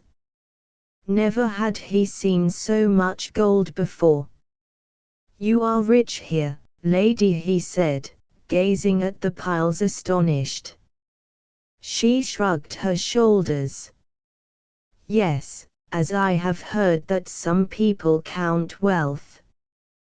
These are the offerings brought to our gods from the beginning, also all the gold found in the mountains belongs to the gods, and there is much of it there. The gift I sent to you was taken from this heap, but in truth it is but a poor gift, seeing that although this stuff is bright and serves for cups and other things, it has no use at all and is only offered to the gods because it is harder to come by than other metals. Look, these are prettier than the gold." And from a stone table she picked up at hazard a long necklace of large, uncut stones, red and white in color and set alternatively, that Alan judged to be crystals and spinels. "Take it," she said, "and examine it at your leisure. It is very old. For hundreds of years no more of these necklaces have been made." And with a careless movement she threw the chain over his head so that it hung upon his shoulders. Alan thanked her, then remembered that the man called Mungana, who was the husband, real or official, of this priestess, had been somewhat similarly adorned, and shivered a little as though at a presage of advancing fate. Still he did not return the thing, fearing lest he should give offense. At this moment his attention was taken from the treasure by the sound of a groan behind him. Turning round he perceived Jiki, his great eyes rolling as though in an extremity of fear. "Oh my golly! Major," he ejaculated, pointing to the wall, "look there." Alan looked, but at first in that dim light could only discover long rows of gleaming objects which reached from the floor to the roof. "Come and see," said the Asuka, and taking a lamp from that table on which lay the gems, she led him past the piles of gold to one side of the vault or hall. Then he saw, and although he did not show it, like Jiki he was afraid. For there, each in his own niche and standing one above the other, were what looked like hundreds of golden men with gleaming eyes. At first, until the utter stillness undeceived him, he thought that they must be men. Then he understood that this was what they had been, Now they were corpses wrapped in sheets of thin gold and wearing golden masks with eyes of crystal, each mask being beaten out to a hideous representation of the man in life. "All these are the husbands of my spirit," said the priestess, waving the lamp in front of the lowest row of them, Munganas who were married to the Asukas in the past. "Look, here is he who said that he ought to be king of that rich land where year after year the river overflows its banks." And going to one of the first of the figures in the bottom row, she drew out a fastening and suffered the gold mask to fall forward on a hinge, exposing the face within.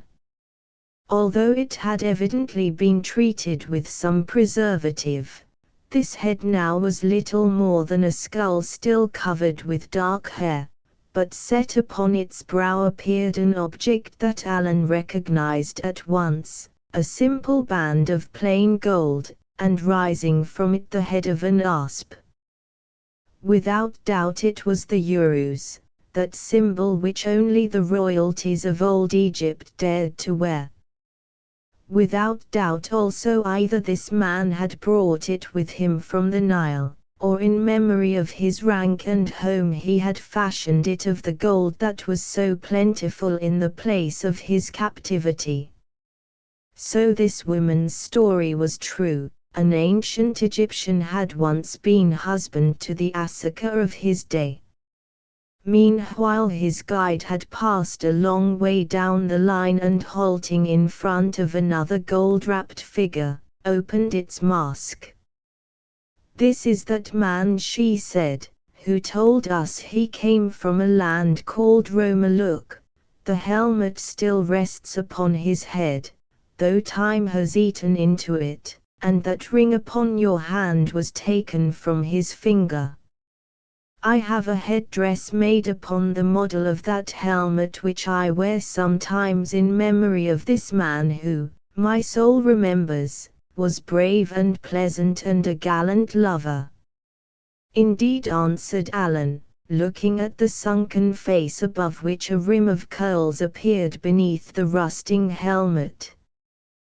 "Well, he doesn't look very gallant now, does he?" Then he peered down between the body and its gold casing and saw that in his bony hand the man still held a short Roman sword, lifted as though in salute. So she had not lied in this matter either. Meanwhile the Asuka had glided on to the end of the hall behind the heaps of treasure. "There is one more white man," she said, "though we know little of him, for he was fierce and barbarous and died without learning our tongue, after killing a great number of the priests of that day because they would not let him go. Yes, died cutting them down with a battle axe and singing some wild song of his own country. Come hither, slave, and bend yourself so, resting your hands upon the ground." Jiki obeyed, and actively as a cat the priestess leaped onto his back, and reaching up opened the mask of a corpse in the second row and held her lamp before its face. It was better preserved than the others, so that its features remained comparatively perfect, and about them hung a tangle of golden hair. Moreover, a broad battle axe appeared resting on the shoulder. "A Viking," thought Alan. "I wonder how he came here." When he had looked, the Asuka leaped from Jiki's back to the ground and, waving her arm around her, began to talk so rapidly that Alan could understand nothing of her words, and asked Jiki to translate them. "She say," explained Jiki between his chattering teeth, "that all rest these Johnny's very poor crew, natives, and that lot except one who worship false prophet and cutthroat of Asuka of that time, because she infidel and he teach her better, also eat his dinner out of little bongsa and chuck her into water." Very wild man, that Arab, but priests catch him at last and fill him with hot gold before little Bongsa because he no care a damn for ghosts. So he die saying hip, hip, hurrah. For our and green field of profit and to hell with Asaka and Bongsa, big and little. Now he sit up there and at night time worst ghost of all the crowd, always come to finish off Mungana. That all she say, and quite enough too. Come on quick, she want you and no like wait. By now the Asaka had passed almost round the hall, and was standing opposite to an empty niche beyond and above which there were perhaps a score of bodies gold-plated in the usual fashion. That is your place, Vernoon, she said gently, contemplating him with her soft and heavy eyes, for it was prepared for the white man with whom little Bongsa fled away, and since then, as you see, there have been many Munganas, some of whom belong to me, indeed, that one, and she touched a corpse on which the gold looked very fresh, only left me last year. But we always knew that little Bongsa would bring you back again, and so you see, we have kept your place empty. Indeed, remarked Alan, that is very kind of you, and feeling that he would faint if he stayed longer in this horrible and haunted vault, he pushed past her with little ceremony and walked out through the gates into the passage beyond. Chapter 12. The Gold House. How you like Asakiland, Major? Asked Jiki, who had followed him and was now leaning against a wall fanning himself feebly with his great hand. Funny place, isn't it, Major? I tell you so before you come, but you no believe me. Very funny, answered Alan, so funny that I want to get out. Ah, Major, that what he'll say in trap where he go after lobworm, but he only get out into frying pan after cook skin him alive. Oh. Ah. Here come cook, I mean Asaka. She only stop shut up those stiff uns, who all love lobworm one day. Very pretty woman, Asaka, but thank God she not set cap at me, who like to be buried in open like Christian man. If you don't stop it, Jiki, replied Alan in a concentrated rage, I'll see that you are buried just where you are. No offense, Major, no offense, my heart full and bubble up. I wonder what Miss Barbara say if she see you mooing and cooing with dark-eyed girl in gold snake skin. Just then the Asaka arrived, and by way of excuse for his flight, Alan remarked to her that the treasure hall was hot. I did not notice it, she answered, but he who is called my husband, the Mungana, says the same. The Mungana is guardian of the dead, she explained, and when he is required so to do, he sleeps in the place of the treasure and gathers wisdom from the spirits of those Munganas who were before him. Indeed. And does he like that bedchamber? The Mungana likes what I like, not what he likes, she replied haughtily. Where I send him to sleep, there he sleeps. But come, Vernoon, and I will show you the holy water where Big Bongsa dwells, also the house in which I have my home, where you shall visit me when you please. Who built this place? Asked Alan as she led him through more dark and tortuous passages. It is very great. My spirit does not remember when it was built, Vernoon, so old is it, but I think that the Asaki were once a big and famous people who traded to the water upon the west, and even to the water on the east, and that was how those white men became their slaves and the munganas of their queens. Now they are small and live only by the might and fame of Big and Little Bongsa, not half filling the rich land which is theirs. But she added reflectively and looking at him, I think also that this is because in the past fools have been thrust upon my spirit as munganas. What it needs is the wisdom of the white man, such wisdom as yours, Vernoon. If that were added to my magic, then the Asaki would grow great again, seeing that they have in such plenty the gold which you have shown me the white man loves. Yes, they would grow great, and from coast to coast the people should bow at the name of Bongsa and send him their sons for sacrifice. Perhaps you will live to see that day, Vernoon. Slave, she added, addressing Jiki, set the mask upon your lord's head, for we come where women are. Alan objected, but she stamped her foot and said it must be so, having once worn Little Bongsa, as her people told her he had done, his naked face might not be seen. So Alan submitted to the hideous headdress and they entered the Asaka's house by some back entrance. It was a place with many rooms in it, but they were all remarkable for extreme simplicity.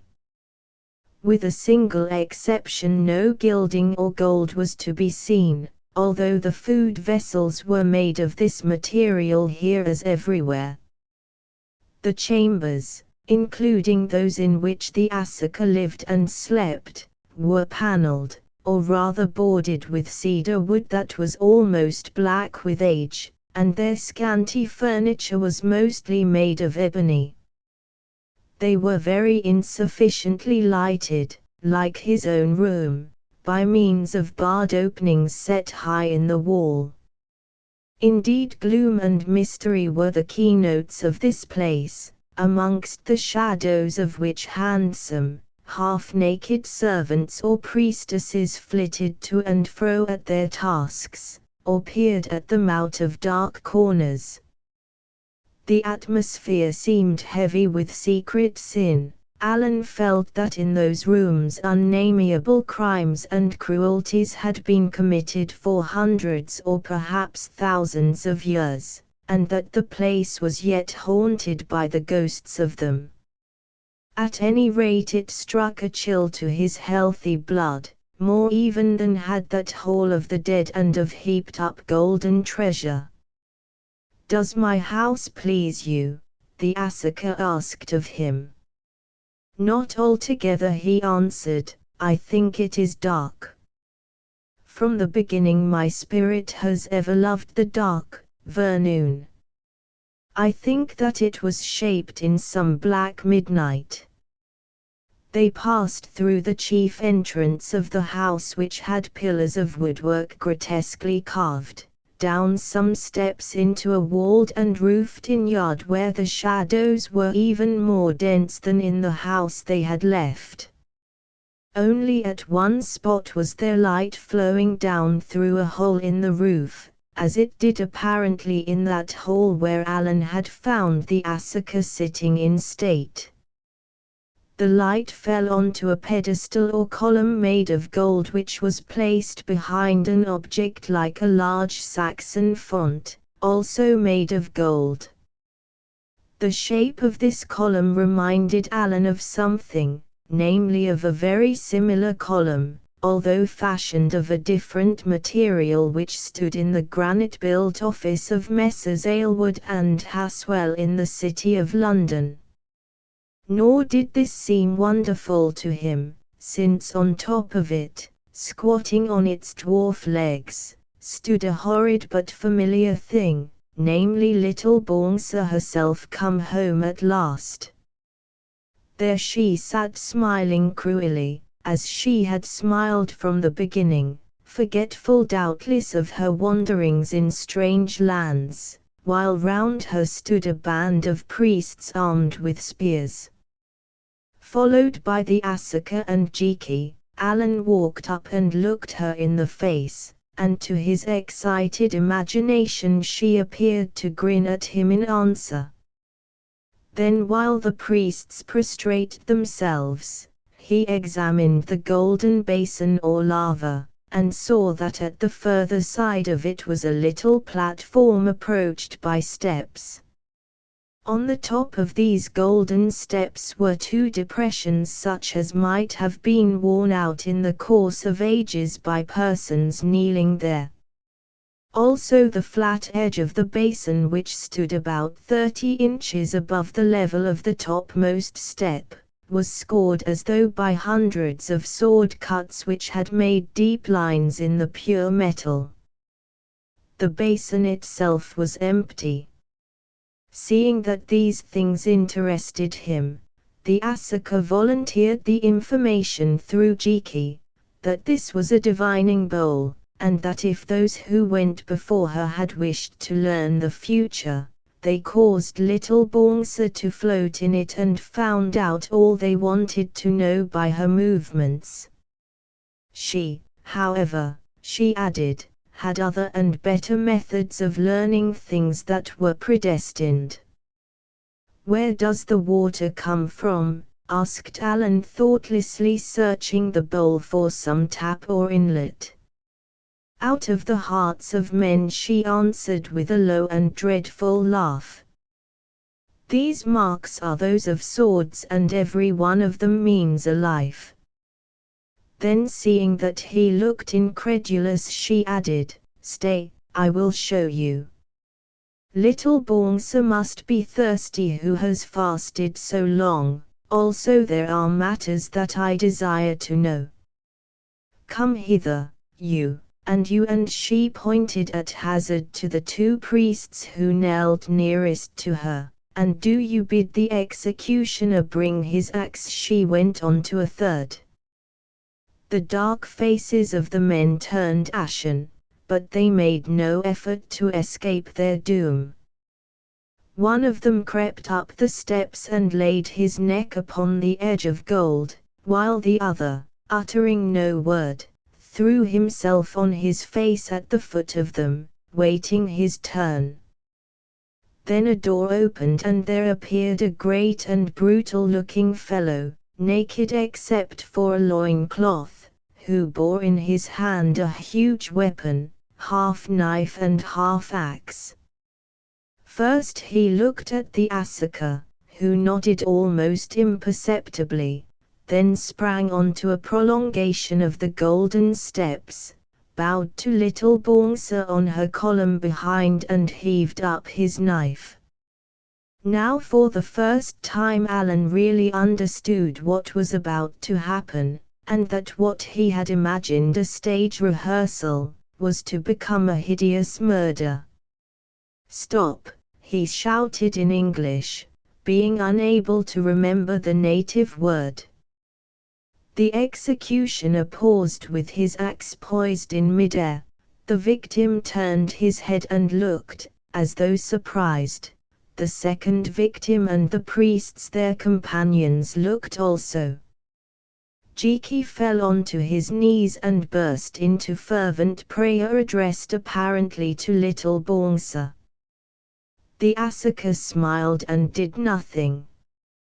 Again the weapon was lifted, and as he felt that words were no longer of any use, even if he could find them, Alan took refuge in action. Springing onto the other side of the little platform, he hit out with all his strength across the kneeling man.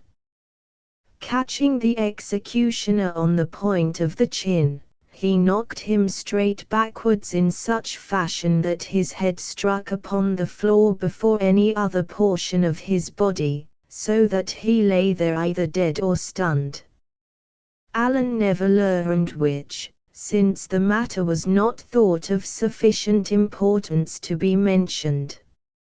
At this sight the Asuka burst into a low laugh, then asked Alan why he had felled the executioner. He answered because he would not stand by and see two innocent men butchered. Why not, she said in an astonished voice, if little Bongsa, whose priests they are, needs them, and I, who am the mouth of the gods, declare that they should die.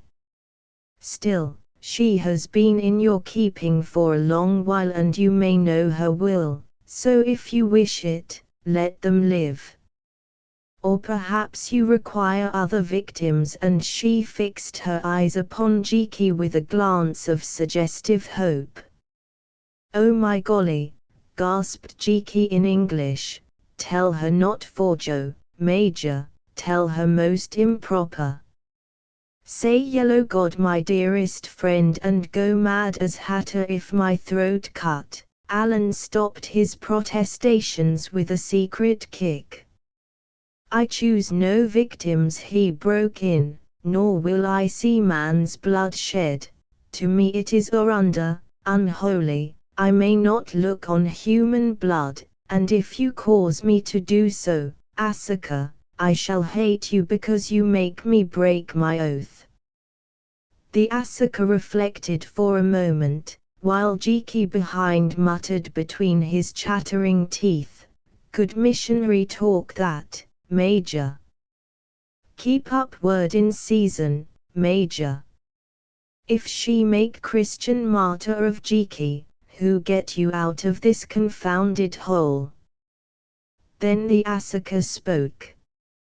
Be it as you will, for I desire neither that you should hate me, nor that you should look on that which is unlawful for your eyes to see. The feasts and ceremonies you must attend, but if I can help it, no victim shall be slain in your presence, not even that whimpering hound, your servant, she added with a contemptuous glance at Jiki, who it seems, fears to give his life for the glory of the god, but who because he is yours, is safe now and always. That very satisfactory, said Jiki, rising from his knees, his face wreathed in smiles, for he knew well that a decree of the Asuka could not be broken. Then he began to explain to the priestess that it was not fear of losing his own life that had moved him, but the certainty that this occurrence would disagree morally with little Bongsa, whose entire confidence he possessed. Taking no notice of his words, with a slight reverence to the fetish, she passed on, beckoning to Alan. As he went by, the two prostrate priests whose lives he had saved, lifted their heads a little and looked at him with heartfelt gratitude in their eyes. Indeed, one of them kissed the place where his foot had trodden. Jiki, following, gave him a kick to intimate that he was taking a liberty, but at the same time stooped down and asked the man his name. It occurred to him that these rescued priests might someday be useful. Alan followed her through a kind of swing door which opened into another of the endless halls, but when he looked for her there she was nowhere to be seen. A priest who was waiting beyond the door bowed and informed him that the Asuka had gone to her own place, and would see him that evening. Then bowing again he led them back by various passages to the room where they had slept. Jiki, said Alan after their food had been brought to them, this time, he observed, by men, for it was now past midday. You were born in Asukiland, tell me the truth of this business. What does that woman mean when she talks about her spirit having been here from the beginning? She mean, Major, that every time she die her soul go into someone else, whom priests find out by marks. Also Asuka always die young. they never let her become old woman, but how she die and where they bury her, no one knows except priests. Sometimes she have girl child who become Asuka after her, but if they have boy child, they kill him. I think this Asuka daughter of her who make love to your reverend uncle. All that story about her mother not being married, lies, and all her story lies too, she often marry.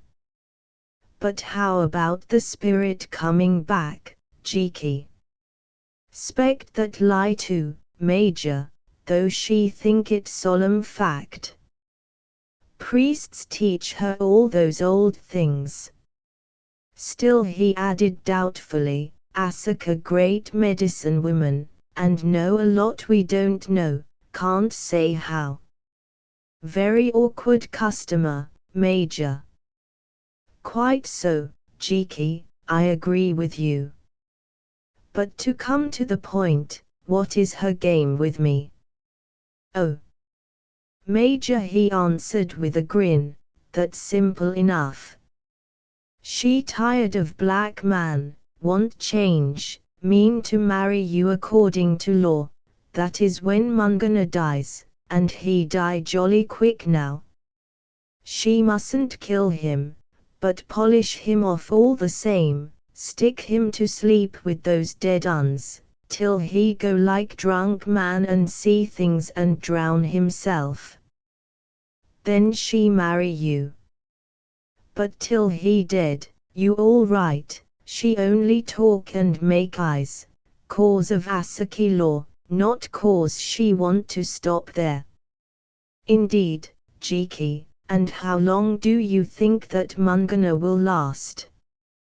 Perhaps 3 months, Major, and perhaps 2.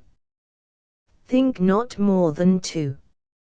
Strong man, but he look devilish dicky this morning. Think he begin see snakes. Very well, Jiki. Now listen to me, you've got to get us out of Asakiland by this day 2 months. If you don't, that lady will do anything to oblige me, and no doubt there are more executioners left. Oh, Major, don't talk like silly fool. Jiki always hate fools and suffer them badly, like holy first missionary bishop. You know very well this no place for ultra-Christian man like Jiki, who only come here to please you. Both in same bag, Major, if I die, you die and leave Miss Barbara up gum tree. I get you out if I can. But this stuff the trouble, and he pointed to the bags of gold.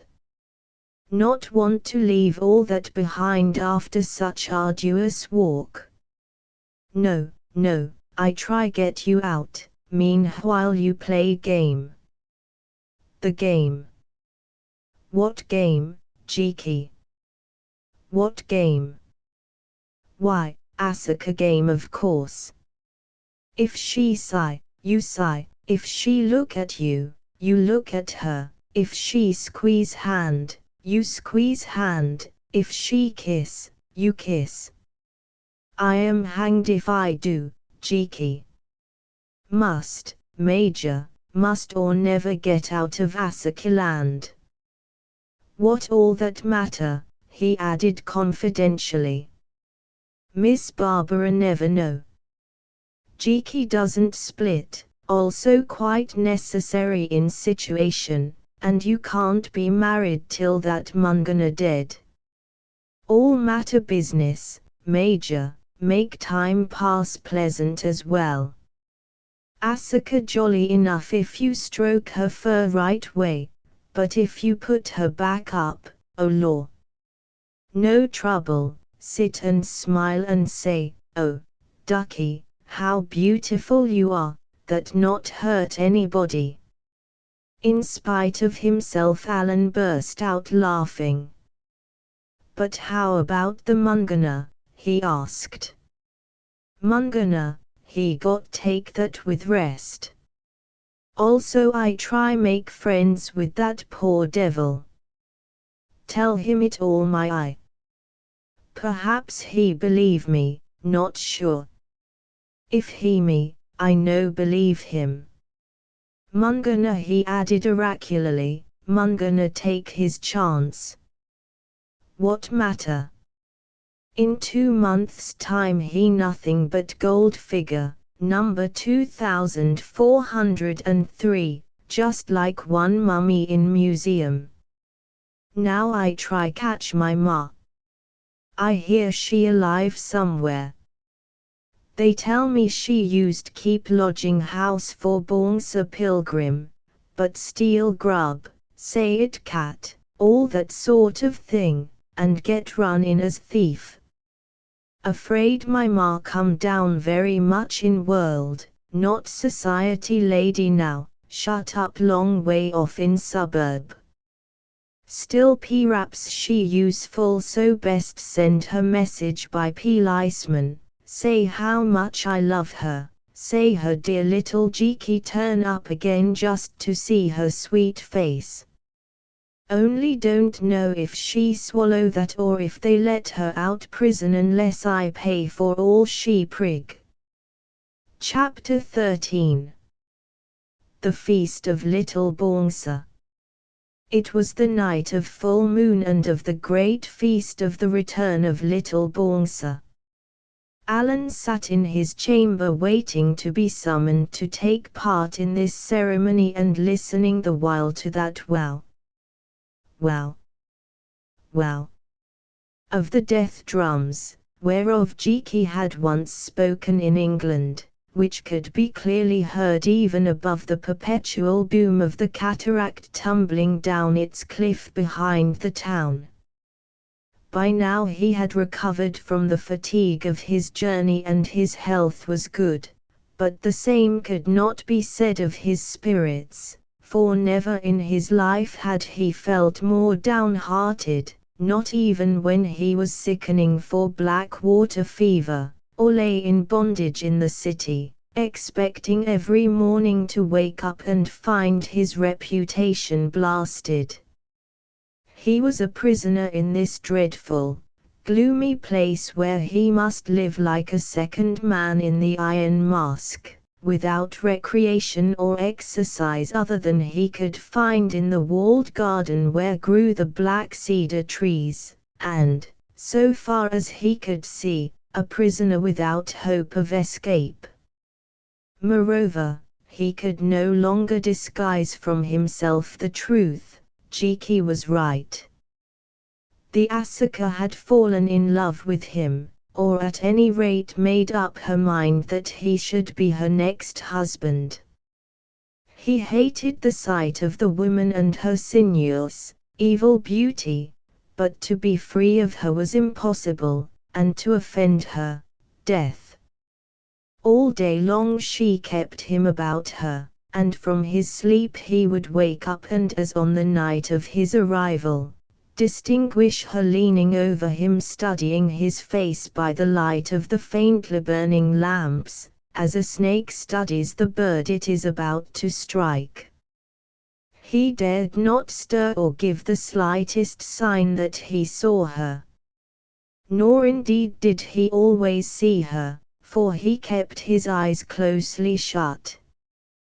But even in his heaviest slumber some warning sense told him of her presence, and then above Jiki's snores, for on these occasions Jiki always snored his loudest, he would hear a soft footfall, as cat-like, she crept towards him, or the sweep of her spangled robe, or the tinkling of the scales of her golden breastplate.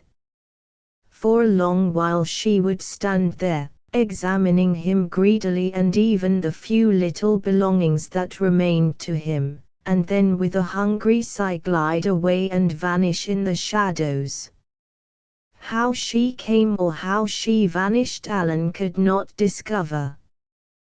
Clearly she did not use the door, and he could find no other entrance to the room. Indeed, at times he thought he must be suffering from delusion, but Jiki shook his great head and did not agree with him. "She there right enough," he said. "She walk over me as though I log and I smell stuff she put on hair, but I think she come and go by magic. Asuka do that if she please. Then I wish she would teach me the secret, Jiki. I should soon be out of Asuka land, I can tell you." All that day Alan had been in her company, answering her endless questions about his past, the lands that he had visited, and especially the women that he had known.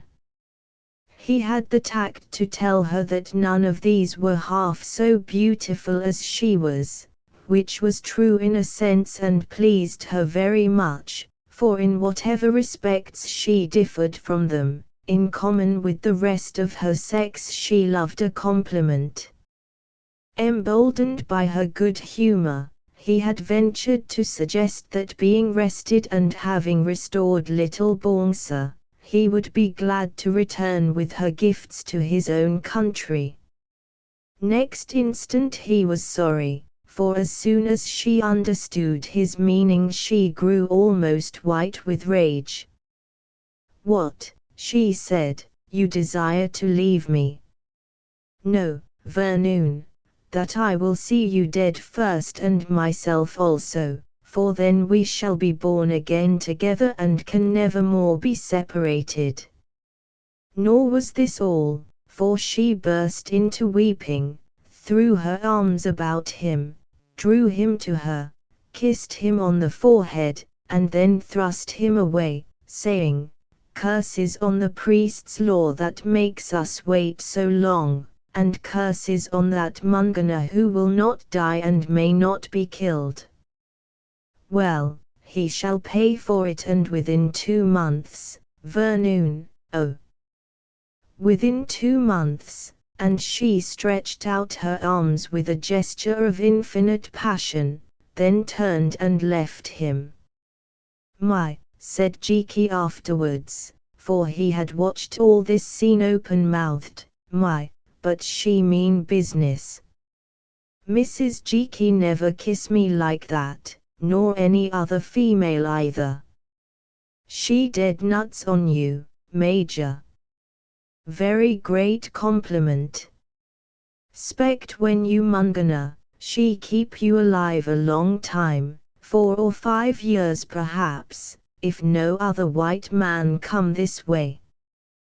Pity you can't take it on a bit, Major," he added insidiously, "because then she grow careless and make you chief and we get chance scoop out that gold house and bolt with bally lot. Miss Barbara sensible woman, when she see all that cash she not mind, she say bravo, old boy, quite right spoil Lady Potiphar in land of bondage, but Jiki must have 10% because he show you how do it." Alan was so depressed, and indeed terrified by this demonstration on the part of his fearful hostess, that he could neither laugh at Jiki, nor swear at him. He only sat still and groaned, feeling that bad as things were they were bound to become worse. Above the perpetual booming of the death drums rose a sound of wild music. The door burst open, and through it came a number of priests, their nearly naked bodies hideously painted and on their heads the most devilish-looking masks. Some of them clashed cymbals, some blew horns and some beat little drums, all to time which was given to them by a bandmaster with a golden rod. In front of them, with painted face and decked in his gorgeous apparel, walked the Mungana himself. "They come to take us to Bongsa worship," explained Jiki. "Cheer up, Major, very exciting business, no go to sleep there, as in English church. See the God all time and no sermon.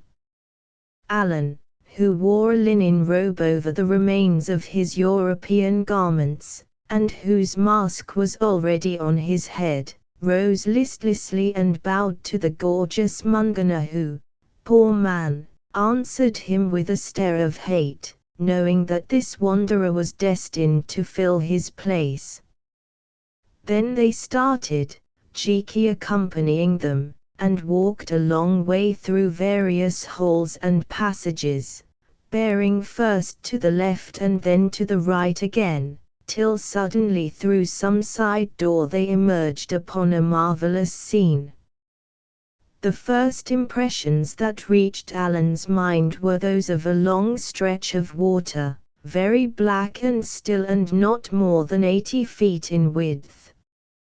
On the hither edge of this canal, seated upon a raised dais in the midst of a great open space of polished rock, was the Asuka, or so he gathered from her gold breastplate and sparkling garments, for her fierce and beautiful features were hid beneath an object familiar enough to him, the yellow, crystal-eyed mask of little Bongsa. Arranged in companies about and behind her were hundreds of people, male and female, clad in hideous costumes to resemble demons, with masks to match. Some of these masks were semi-human and some of them bore a likeness to the heads of animals and had horns on them, while their wearers were adorned with skins and tails. To describe them in their infinite variety would be impossible. Indeed, the recollection that Alan carried away was one of a medieval hell as it is occasionally to be found portrayed upon doom pictures in old churches. On the further side of the water the entire Asaki people seemed to be gathered, at least there were thousands of them seated upon a rising rocky slope as in an amphitheater, clad only in the ordinary costume of the Western African native, and in some instances in linen cloaks. This great amphitheater was surrounded by a high wall with gates, but in the moonlight he found it difficult to discern its exact limits. Jiki nudged Alan and pointed to the center of the canal or pool. He looked and saw floating there a huge and hideous golden head, 20 times as large as life perhaps, with great prominent eyes that glared up to the sky. Its appearance was quite unlike anything else in the world, more loathsome, more horrible. Man, fish and animal, all seemed to have their part in it, human mouth and teeth, fish-like eyes and snout, bestial expression. Big Bongsa whispered Jiki. Just the same as when I sweet little boy. He live here for thousands of years. Preceded by the Mungana and followed by Jiki and the priests, the band bringing up the rear, Alan was marched down a lane left open for him till he came to some steps leading to the dais, upon which in addition to that occupied by the Asuka, stood 2 empty chairs. These steps the Mungana motioned him to mount, but when Jiki tried to follow him he turned and struck him contemptuously in the face. At once the Asuka, who was watching Vernon's approach through the eye holes in the little Bongsa mask, said fiercely, "Who bade you strike the servant of my guest, O Mungana? Let him come also, that he may stand behind us and interpret." Her wretched husband, who knew that this public slight was put upon him purposely, but did not dare to protest against it, bowed his head. Then all 3 of them climbed to the dais, the priests and the musicians remaining below. "Welcome," Vernon said the Asuka through the lips of the mask, which to Alan, notwithstanding the dreadful cruelty of its expression, looked less hateful than the lovely, tigerish face it hid. "Welcome, and be seated here on my left hand, since on my right you may not sit, as yet." He bowed and took the chair to which she pointed, while her husband placed himself in the other chair upon her right, and Jiki stood behind, his great shape towering above them all. "This is a festival of my people, Vernoon," she went on, "such a festival as has not been seen for years, celebrated because little Bongsa has come back to them." "What is to happen?" he asked uneasily. "I have told you, lady, that blood is under to me. I must not witness it." "I know, be not afraid," she answered. "Sacrifice there must be, since it is the custom, and we may not defraud the gods, but you shall not see the deed. Judge from this, Vernoon, how greatly I desire to please you." Now Alan, looking about him, saw that immediately beneath the dais and between them and the edge of the water, were gathered his cannibal friends, the Ogula and Fani their chief, who had rowed him to Asaki land, and with them the messengers whom they had sent on ahead. Also he saw that their arms were tied behind them and that they were guarded by men dressed like devils and armed with spears. "Ask Fani why he and his people are bound," Jiki said Alan, "and why have they not returned to their own country?"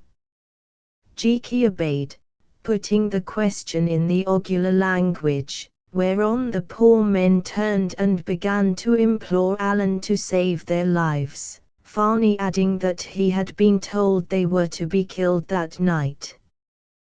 "Why are these men to be slain?" asked Alan of the Asaka. "Because I have learned that they attacked you in their own country, Vernoon," she answered, "and would have killed you had it not been for little Bongsa. It is therefore right that they should die as an offering to you. I refuse the offering since afterwards they dealt well with me.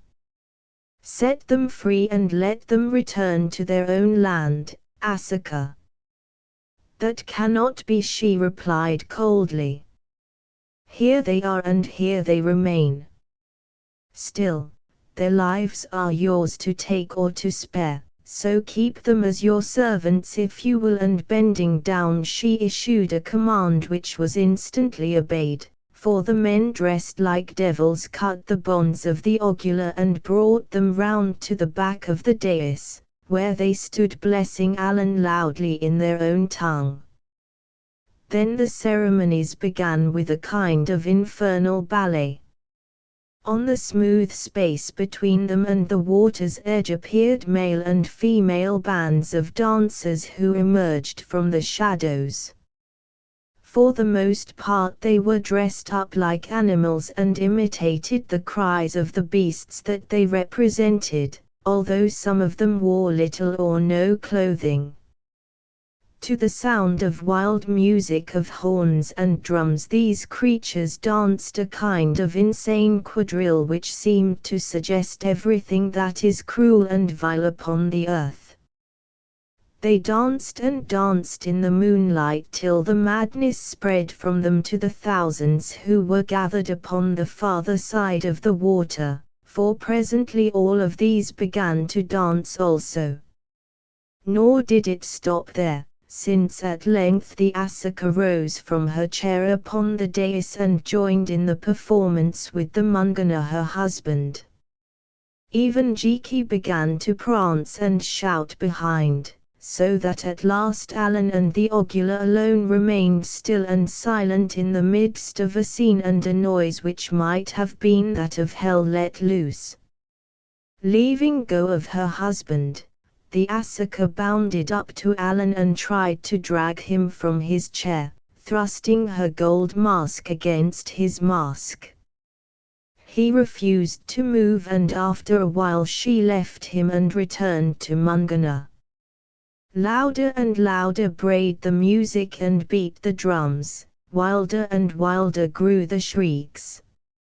Individuals fell exhausted and were thrown into the water, where they sank or floated away on the slow-moving stream, as part of some inexplicable play that was being enacted. Then suddenly the Asaka stood still and threw up her arms, whereon all the thousands present stood still also. Again she threw up her arms, and they fell upon their faces and lay as though they were dead. A third time she threw up her arms, and they rose and remained so silent that the only sound to be heard was that of their thick breathing. Then she spoke, or rather screamed, saying, "Little Bongsa has come back again," bringing with her the white man whom she led away, and all the audience answered, "Little Bongsa has come back again." Once more we see her on the head of the Asaka as our fathers did.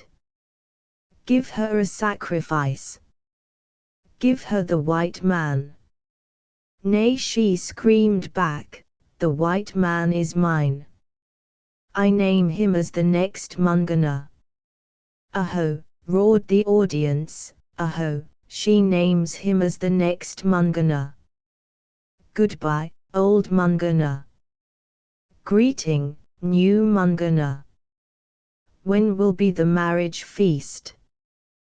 Tell us, Mungana, tell us," cried the Asaka, patting her wretched husband on the cheek. "Tell us when you mean to die, as you are bound to do."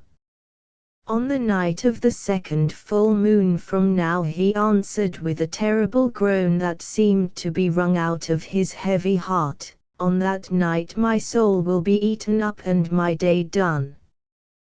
But till then I am lord of the Asaka, and if she forgets it, death shall be her portion, according to the ancient law." "Yes, yes," shouted the multitude, "death shall be her portion, and her lover we will sacrifice. Die in honor, Mungana, as all those died that went before you."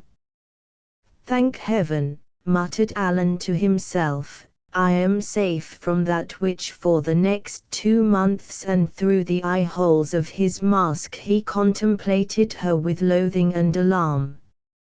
At the moment, indeed, she was not a pleasing spectacle, for in the heat and excitement of her mad dance she had cast off her gold breastplate or stomacher, leaving herself naked except for her kirtle and the thin, gold-spangled robe upon her shoulders, over which streamed her black, disordered hair. Contrasting strangely in the silver moonlight with her glistening, copper-colored body, the mask of little Bongsa on her head glared round with its fixed crystal eyes and fiendish smile as she turned her long neck from side to side. Seen thus she scarcely looked human, and Alan's heart was filled with pity for the poor bedizened wretch she named her husband, who had just been forced to announce the date of his own suicide. Soon, however, he forgot it, for a new act in the drama had begun. 2 priests clad in horns and tails leapt onto the dais and at a signal unloosed the mask of little Bongsa. Now the Asaka lifted it from her streaming face and held it on high. Then she lowered it to the level of her breast, and holding it in both hands, walked to the edge of the dais, whereon priests, disguised as fiends, began to leap at it, striving to reach it with their fingers and snatch it from her grasp. One by one they leapt with the most desperate energy, each man being allowed to make 3 attempts. And Alan noted that this novel jumping competition was watched with the deepest interest by all the audience, at the time he knew not why. The first two, who were evidently elderly men, who failed to come anywhere near the mark. Their failure was received with shouts of derision.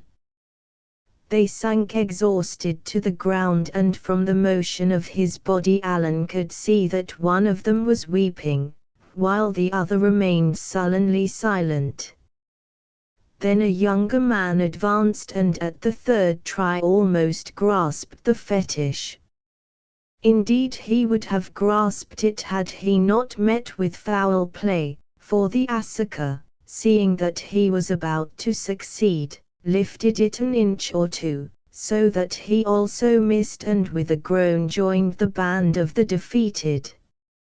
Next appeared a fourth priest, even more horribly arrayed than those before him, but Alan noticed that his mask was of the lightest, and that his garments consisted chiefly of paint, the main idea of his make-up being that of a skeleton.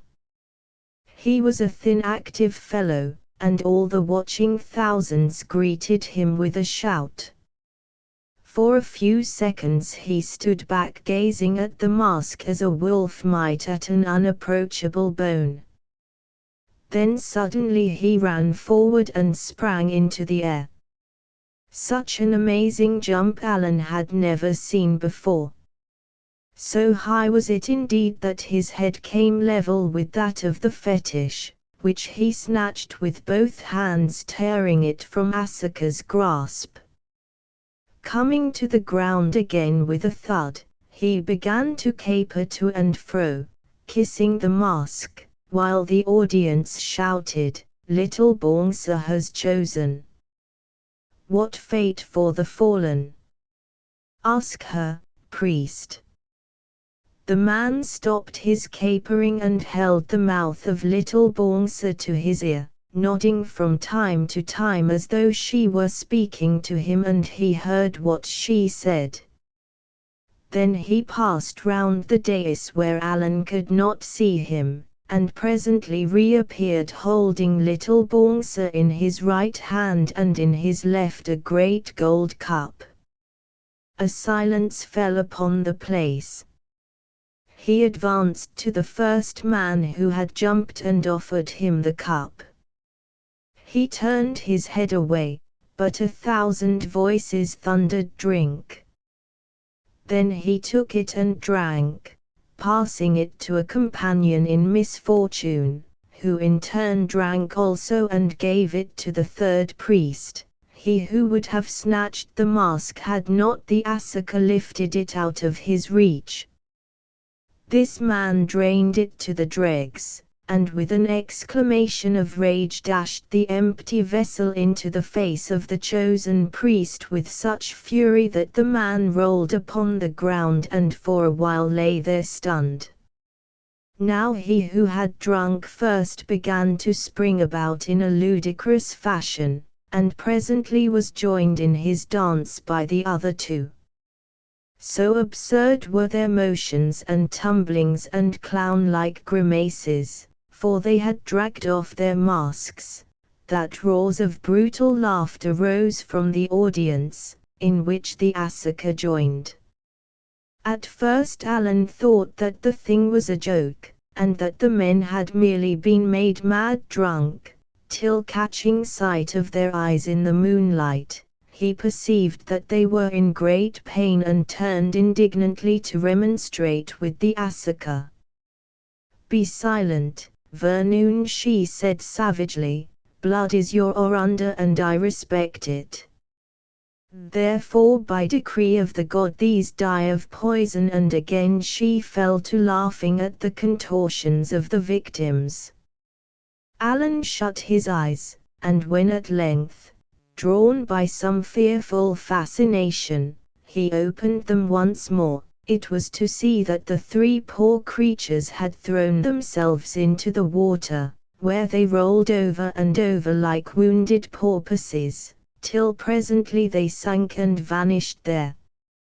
This farce, for so they considered it, being ended and the stage, so to speak, cleared, the audience having laughed itself hoarse, set itself to watch the proceedings of the newly chosen high priest of Little Bongsa, who by now had recovered from the blow dealt to him by one of the murdered men. With the help of some other priests he was engaged in binding the fetish onto a little raft of reeds.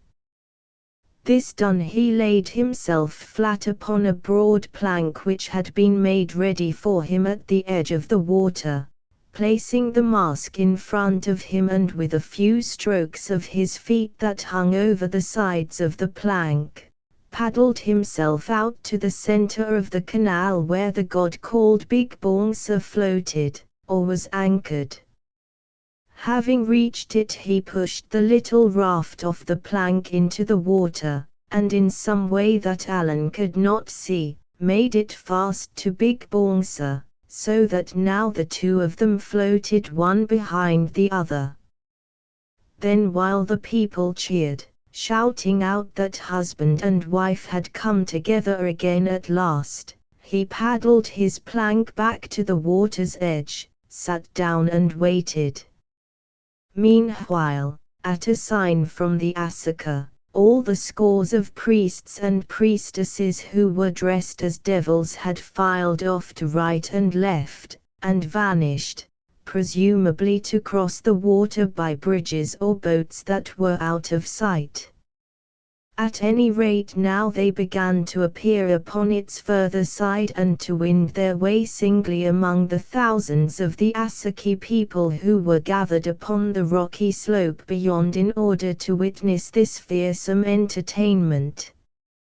Alan observed that the spectators did not appear to appreciate the arrival amongst them of these priests, from whom they seemed to edge away. Indeed, many of them rose and tried to depart altogether, only to be driven back to their places by a double line of soldiers armed with spears, who now for the first time became visible, ringing in the audience. Also other soldiers, and with them bodies of men who looked like executioners, showed themselves upon the further brink of the water and then marched off, disappearing to left and right. "What's the matter now?" Alan asked of Jiki over his shoulder. "All in blue funk," whispered Jiki back, "joke done. Get to business now. Silly fools forget that when they laugh so much. Both Bongsa's very hungry and Asaka want wipe out old scores. Presently you see."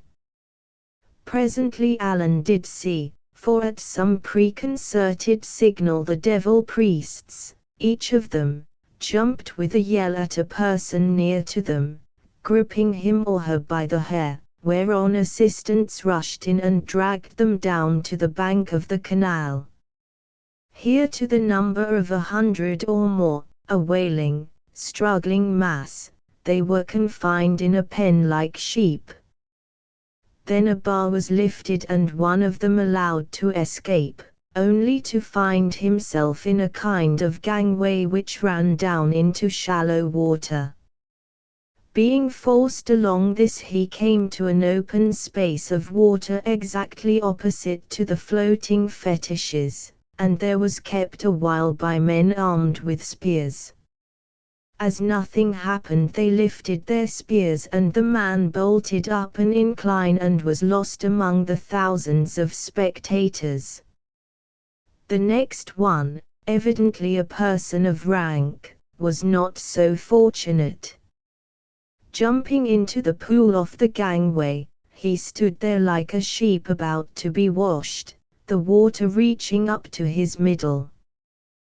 Then Alan saw a terrifying thing, for suddenly the horrid, golden head of Big Bongsa, towing Little Bongsa behind it, began to swim with a deliberate motion across the stream until, reaching the man, it seemed to rear itself up and poke him with its snout in the chest as a turtle might do.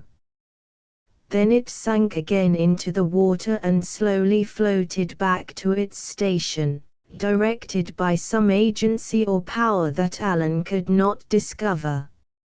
At the touch of the fetish the man screamed like a horse in pain or terror, and soldiers leaping on him with a savage shout, dragged him up another gangway opposite to that by which he had descended, whereon, to all appearances more dead than alive, he departed into the shadows.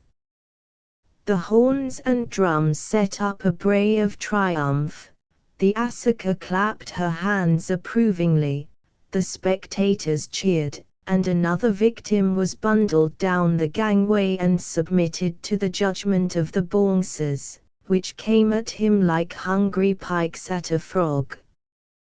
Then followed more and more, some being chosen and some let go, till at last, growing weary, the priests directed the soldiers to drive the prisoners down in batches until the pen in the water was full as though with huddled sheep.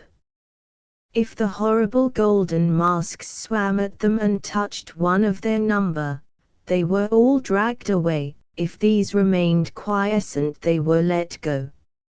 So the thing went on until at length Alan could bear no more of it. "Lady," he said to the Asuka when she paused for a moment from her hand clapping, "I am weary, I would sleep." "What," she exclaimed, "do you wish to sleep on such a glorious night when so many evildoers are coming to their just doom? Well, well, go if you will, for then my promise is off me and I can hasten this business and deal with the wicked before the people according to our custom. Good night to you, Vernoon. Tomorrow we will meet." And she called to some priests to lead him away, and with him the ocular cannibals whom she had given to him as servants. Alan went thankfully enough. As he plunged into one of the passages the sound of frightful yelling reached his ears, followed by loud, triumphant shouts. "Now you gone they kill those who bouncer smell out," said Jiki. "Why you no wait and see. Very interesting sight." "Hold your tongue," answered Alan savagely. "Did you think so years ago when you were put into that pen to be butchered?" "No, Major," replied the unabashed Jiki, "not think at all then, too far gone. But see other people in there and know it not you, quite different matter." They reached their room. At the door of it Farney and his followers were led off to some quarters nearby, blessing Alan as they went because he had saved their lives. "Jiki," he said when they were alone, "tell me, what makes that hellish idol swim about in the water picking out some people and leaving others alone?" "Major, I not know, no one know except top priest and Asuka. Perhaps their man underneath, perhaps they pull string, or perhaps fetish alive and he do what he like.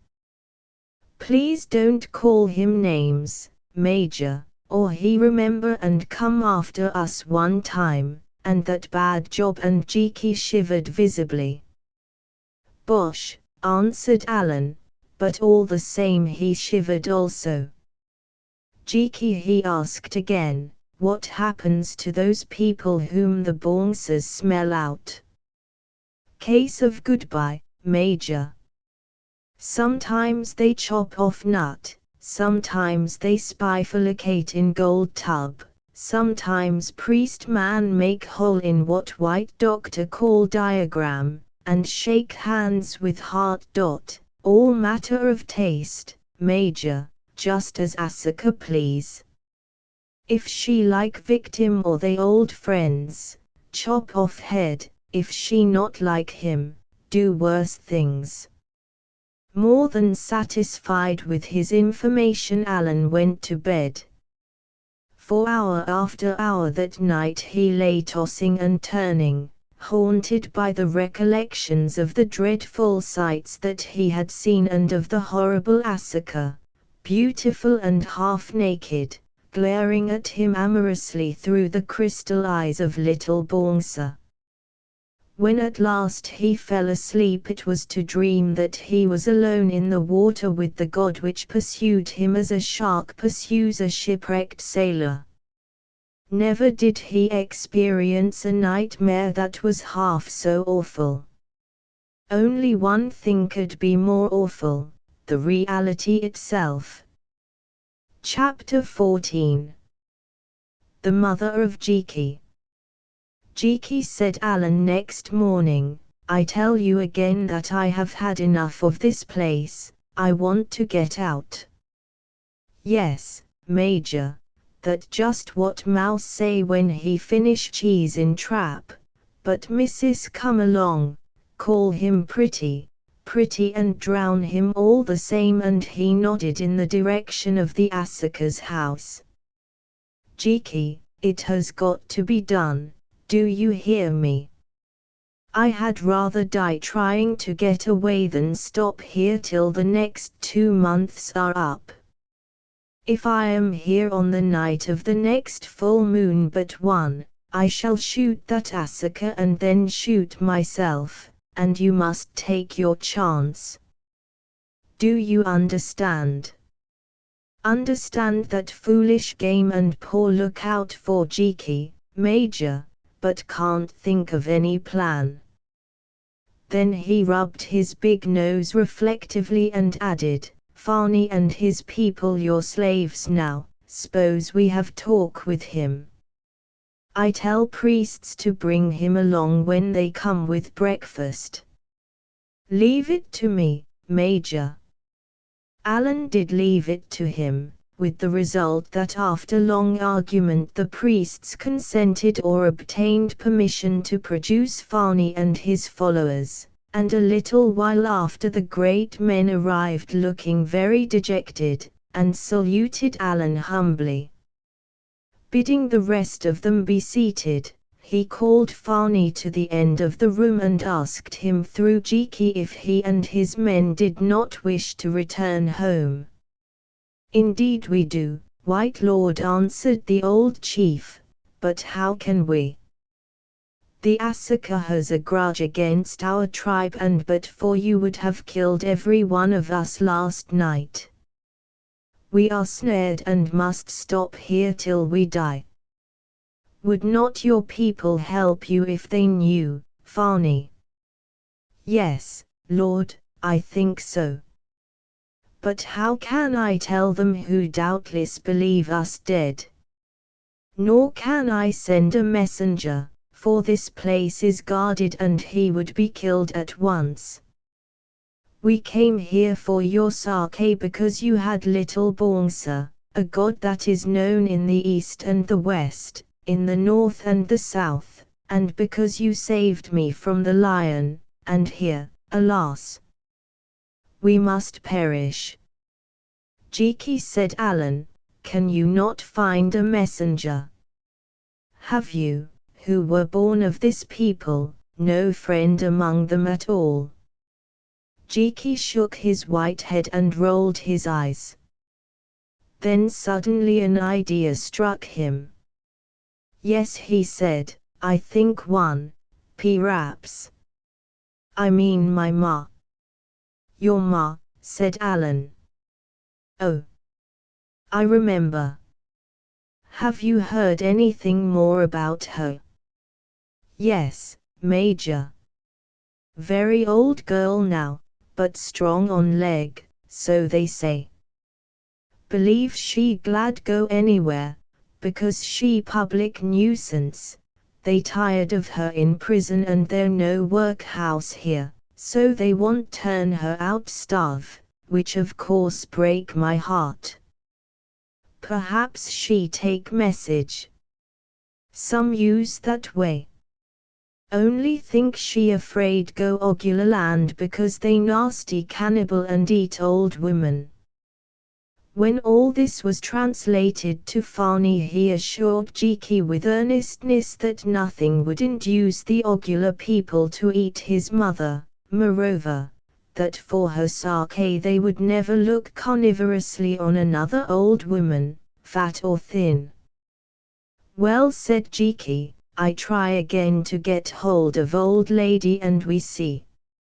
I pray priests, whom you save other day, let her out of choky as I sick to fall upon bosom, which quite true, only so much to think of that no time to attend to domestic relation till now. That very afternoon, on returning to his room from walking in the dismal cedar garden, Alan's ears were greeted by a sound of shrill quarrelling. Looking up he saw an extraordinary sight. A tall, gaunt, withered female who might have been of any age between 60 and 100, had got Jiki's ear in one hand, and with the other was slapping him in the face while she exclaimed, "O thief, whom by the curse of Bongsa I brought into the world, what have you done with my blanket?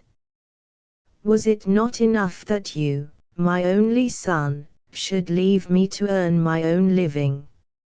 Must you also take my best blanket with you, for which reason I have been cold ever since? Where is it, thief, where is it?" "Worn out, my mother, worn out," he answered, trying to free himself. "You forget, honorable mother, that I grow old and you should have been dead years ago. How can you expect a blanket to last so long? Leave go of my ear, beloved mother, and I will give you another. I have traveled across the world to find you and I want to hear news of your husband." "My husband, thief, which husband? Do you mean your father, the one with the broken nose, who was sacrificed because you ran away with the white man whom Bongsa loved? Well, you look out for him when you get into the world of ghosts, for he said that he was going to wait for you there with the biggest stick that he could find. Why, I haven't thought of him for years, but then I have had 3 other husbands since his time, bad enough, but better than he was, so who would? And now Bongsa has got the lot, and I have no children alive, and they say I am to be driven out of the prison to starve next week as they won't feed me any longer, I who can still work against any one of them, and you've got my blanket, you ugly old rascal." And collapsing beneath the weight of her recited woes, the hag burst into a melancholy howl. "Peace, my mother," said Jiki, patting her on the head. "Do what I tell you and you shall have more blankets than you can wear, and, as you are still so handsome, another husband too if you like, and a garden and slaves to work for you and plenty to eat." "How shall I get all these things, my son?" asked the old woman, looking up. "Will you take me to your home and support me, or will that white lord marry me? They told me that the Asaka had named him as the Mungana, and she is very jealous, the most jealous Asaka that I have ever known." "No, mother, he would like to, but he dare not, and I cannot support you as I should wish, as here I have no house or property. You will get all this by taking a walk and holding your tongue. You see this man here, he is Fani, king of a great tribe, the Ogula. He wants you to carry a message for him, and by he will marry you, won't you, Fani?" "Oh, yes, yes," said Fani, "I will do anything she likes. No one shall be so rich and honored in my country, and for her sake we will never eat another old woman, whereas if she stays here she will be driven to the mountains to starve in a week." "Set out the matter," said the mother of Jiki, who was by no means so foolish as she seemed. So they told her what she must do, namely, travel down to the Ogula and tell them of the plight of their chief, bidding them muster all their fighting men, and when the swamps were dry enough, advance as near as they dared to the Asaki country, and, if they could not attack it, wait till they had further news. The end of it was that the mother of Jiki, who knew her case to be desperate at home, where she was in no good repute, promised to attempt the journey in consideration of advantages to be received. Since she was to be turned adrift to meet her fate with as much food as she could carry, this she could do without exciting any suspicion, for who would trouble about the movements of a useless old thief?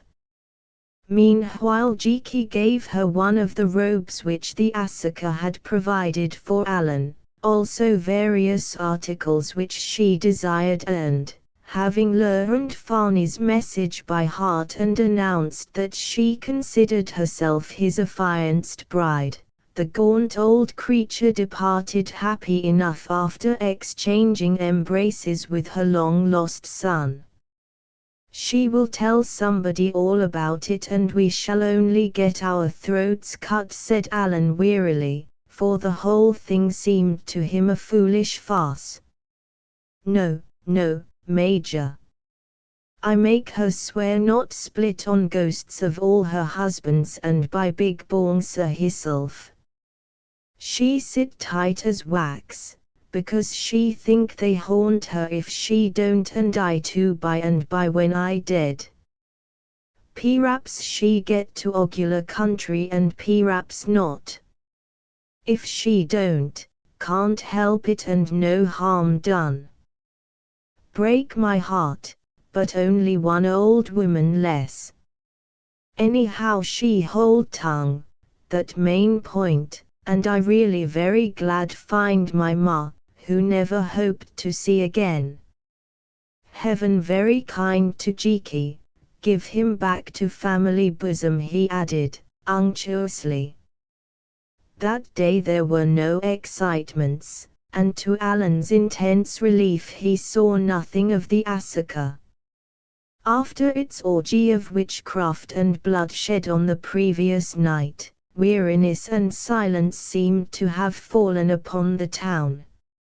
At any rate no sound came from it that could be heard above the low, constant thunder of the great waterfall rushing down its precipice, and in the cedar-shadowed garden where Alan walked till he was weary, attended by Jiki and the Ogula savages, not a soul was to be seen. On the following morning, when he was sitting moodily in his room, 2 priests came to conduct him to the Asaka. Having no choice, followed by Jiki, he accompanied them to her house, masked as usual, for without this hateful disguise he was not allowed to stir. He found her lying upon a pile of cushions in a small room that he had never seen before, which was better lighted than most in that melancholy abode, and seemed to serve as her private chamber. In front of her lay the skin of the lion that he had sent as a present, and about her throat hung a necklace made of its claws, heavily set in gold, with which she was playing idly. At the opening of the door she looked up with a swift smile that turned to a frown when she saw that he was followed by Jiki. "Say, Vernoon," she asked in her languorous voice, "can you not stir a yard without that ugly black dog at your heels? Do you bring him to protect your back? If so, what is the need? Have I not sworn that you are safe in my land? Alan made Jiki interpret this speech, then answered that the reason was that he knew but little of her tongue. Can I not teach it to you alone, then, without this low fellow hearing all my words? Well, it will not be for long. And she looked at Jiki in a way that made him feel very uncomfortable. Get behind us, dog, and you, Vernoon, come sit on these cushions at my side. Nay, not there, I said, upon the cushions, so.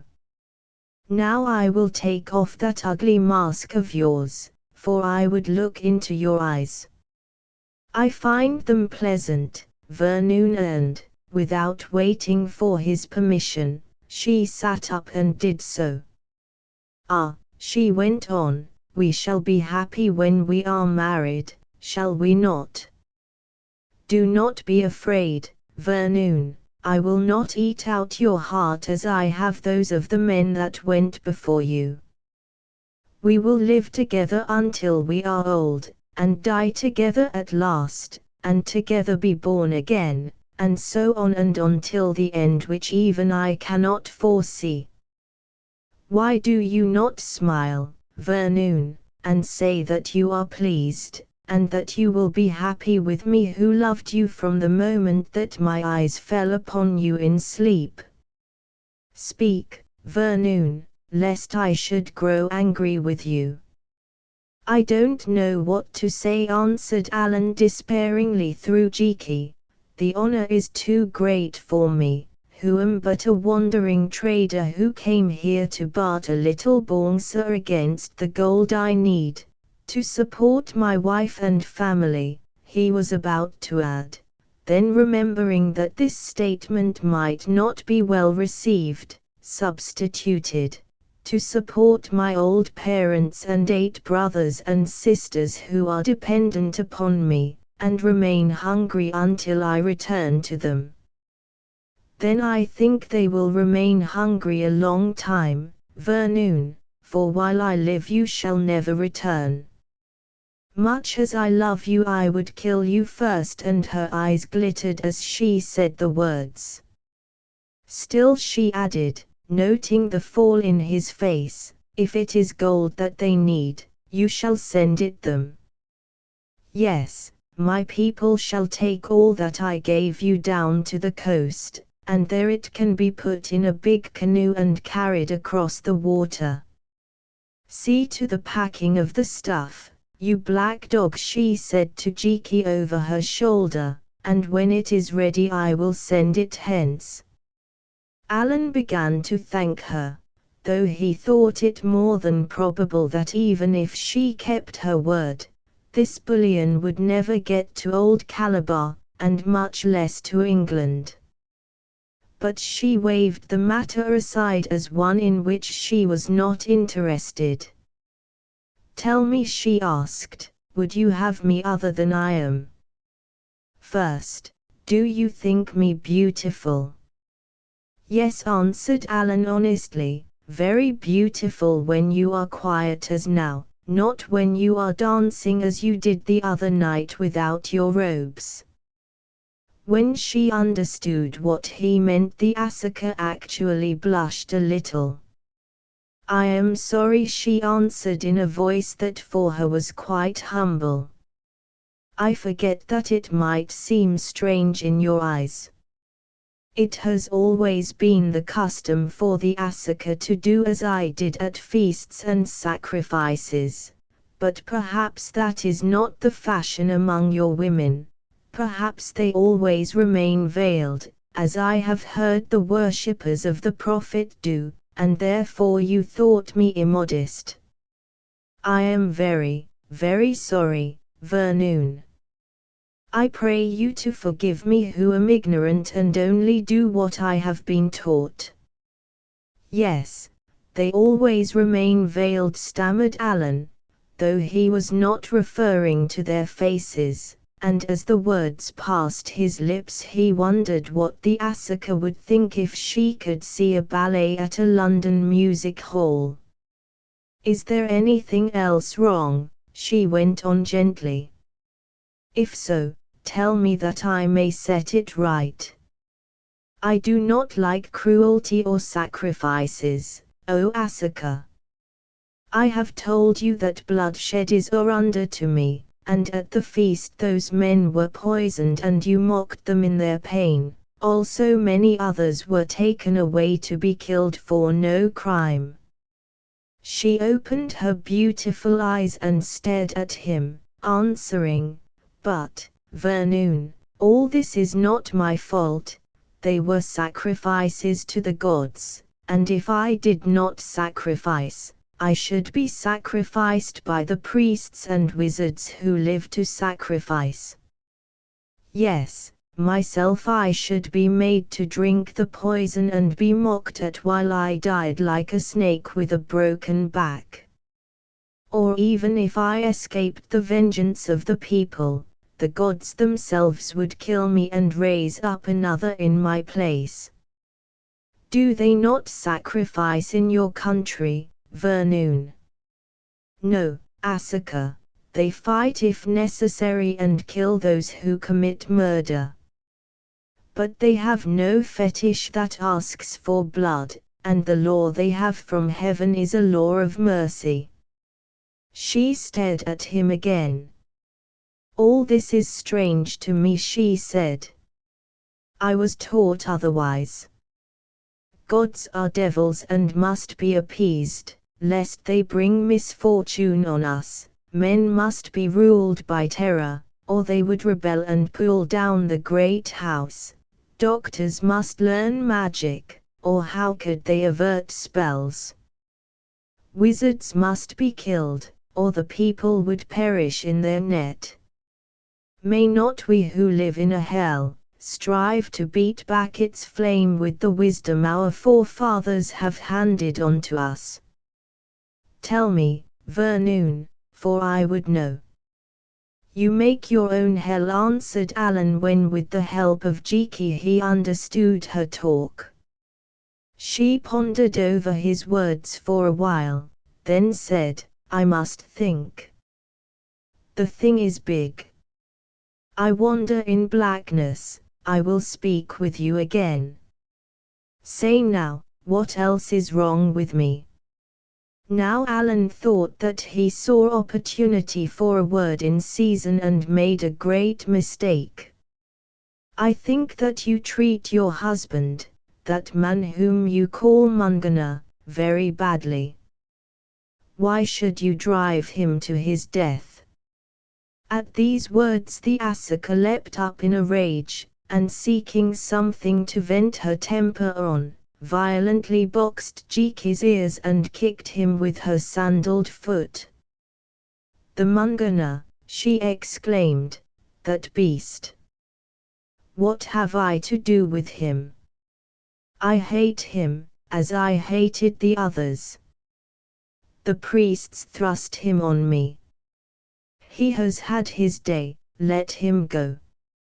In your country do they make women live with men whom they loathe? I love you, Bongsa himself knows why. Perhaps because you have a white skin and white thoughts. But I hate that man. What is the use of being Asuka if I cannot take what I love and reject what I hate? Go away, Vernoon, go away. You have angered me, and if it were not for what you have said about that new law of mercy, I think that I would cut your throat. And again she boxed Jiki's ears and kicked him in the shins. Alan rose and bowed himself towards the door while she stood with her back towards him, sobbing. As he was about to pass it, she wheeled round, wiping the tears from her eyes with her hand, and said, I forgot, I sent for you to thank you for your presence, that, and she pointed to the lion skin, which they tell me you killed with some kind of thunder to save the life of that old cannibal, and this, and she pulled off the necklace of claws, then added, as I am too bad to wear it, You had better take it back again, and she threw it with all her strength straight into Jiki's face. Fearing worse things, the much maltreated Jiki uttered a howl and bolted through the door, while Alan, picking up the necklace, returned it to her with a bow. She took it. "Stop," she said. "You are leaving the room without your mask, and my women are outside. Come here," and she tied the thing upon his head, setting it all awry, then pushed him from the place. "Very poor joke, Major, very poor indeed," said Jiki when they had reached their own apartment. "Lady make love to you. You play prig and lecture lady about holy customs of her country, and she box my ear till head sing, also kick me all over and throw sharp claws in face. Please you do it no more. The next time, who knows? She stick knife in my gizzard, then kiss you afterward and say she so sorry and hope she no hurt you. But how that help poor departed Jiki who get all kicks, while you have halfpence?" "Oh, be quiet," said Alan. "You are welcome to the halfpence if you would only leave me the kicks. The question is, how am I to get out of this mess?" While she was a beautiful savage devil, one could deal with the thing, but if she is going to become human, it is another matter. Jiki looked at him with pity in his eyes. "Always thought white man mad at bottom," he said, shaking his big head. "To benighted black nigger things so very simple. All you got to do, make love and cut when you get chance. Then she pleased as punch, everything goes smooth and Jiki get no more kicks. Christian religion business very good, but won't wash in Asaki land. Your reverend uncle find out that." Not wishing to pursue the argument, Alan changed the subject by asking his indignant retainer if he thought that the Asaka had meant what she said when she offered to send the gold down to the coast. "Why not, Major?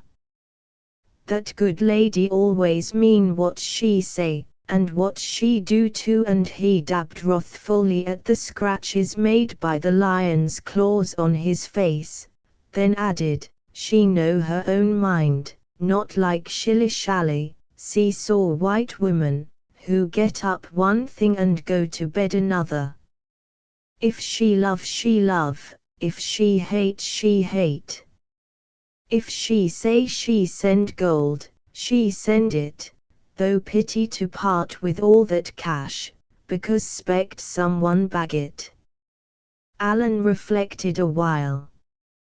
"Don't you see, Jiki, that here is a chance, if a very small one, of getting a message to the coast? Also it is quite clear that if we are ever able to escape, it will be impossible for us to carry this heavy stuff, whereas if we send it on ahead, perhaps some of it might get through. We will pack it up, Jiki, at any rate it will be something to do. Go now and send a message to the Asaka, and ask her to let us have some carpenters, and a lot of well-seasoned wood." The message was sent, and an hour later a dozen of the native craftsmen arrived with their rude tools and a supply of planks cut from a kind of ironwood or ebony tree. They prostrated themselves to Alan, then the master of them rising, instantly began to measure Jiki with a marked reed. That worthy sprang back and asked what in the name of Bongsa, big and little, they were doing, whereon the man explained with humility that the Asaka had said that she thought the White Lord wanted the wood to make a box to bury his servant in, as he, the said servant, had offended her that morning, and doubtless the White Lord wished to kill him on that account, or perhaps to put him away underground alive. "Oh, my golly," said Jiki, shaking till his great knees knocked together, "oh, my golly, here pretty go. She think you want bury me all alive. That means she want to be rid of Jiki, because he got sit there and play gooseberry when she wish talk alone with you. Oh, yes. I see her little game. Well, Jiki, said Alan, bursting into such a roar of laughter that he nearly shook off his mask, you had better be careful, for you just told me that the Asuka is not like a seesaw white woman and never changes her mind. Say to this man that he must tell the Asuka there is a mistake, and that however much I should like to oblige her, I can't bury you because it has been prophesied to me that on the day you are buried, I shall be buried also, and that therefore you must be kept alive." "Capital notion that, Major," said Jiki, much relieved.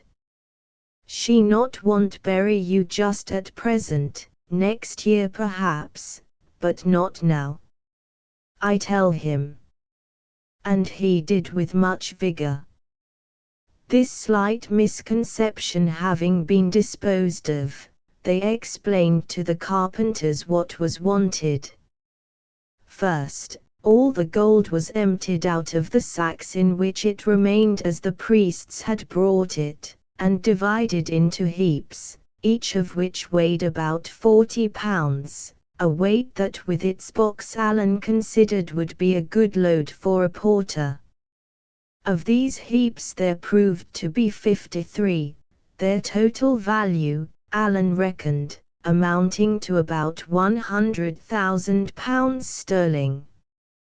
Then the carpenters were set to work to make a model box, which they did quickly enough and with great ingenuity, cutting the wood with their native saws, dovetailing it as a civilized craftsman would do, and finally securing it everywhere with ebony pegs, driven into holes which they bored with a hot iron.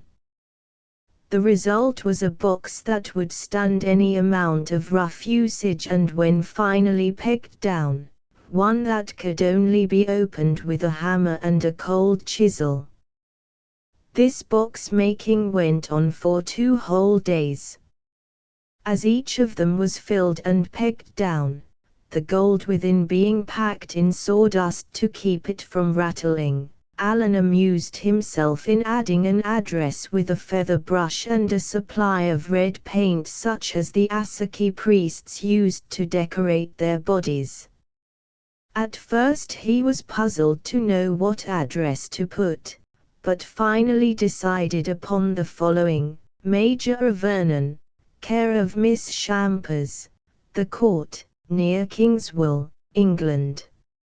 Adding in the corner, from a V, Asaki Land, Africa. It was all childish enough, he knew, yet when it was done he regarded his handiwork with a sort of satisfaction. For, reflected Alan, if but one of those boxes should chance to get through to England, it would tell Barbara a great deal, and if it were addressed to himself, her uncle could scarcely dare to take possession of it. Then he bethought him of sending a letter, but was obliged to abandon the idea, as he had neither pen, pencil, ink, nor paper left to him.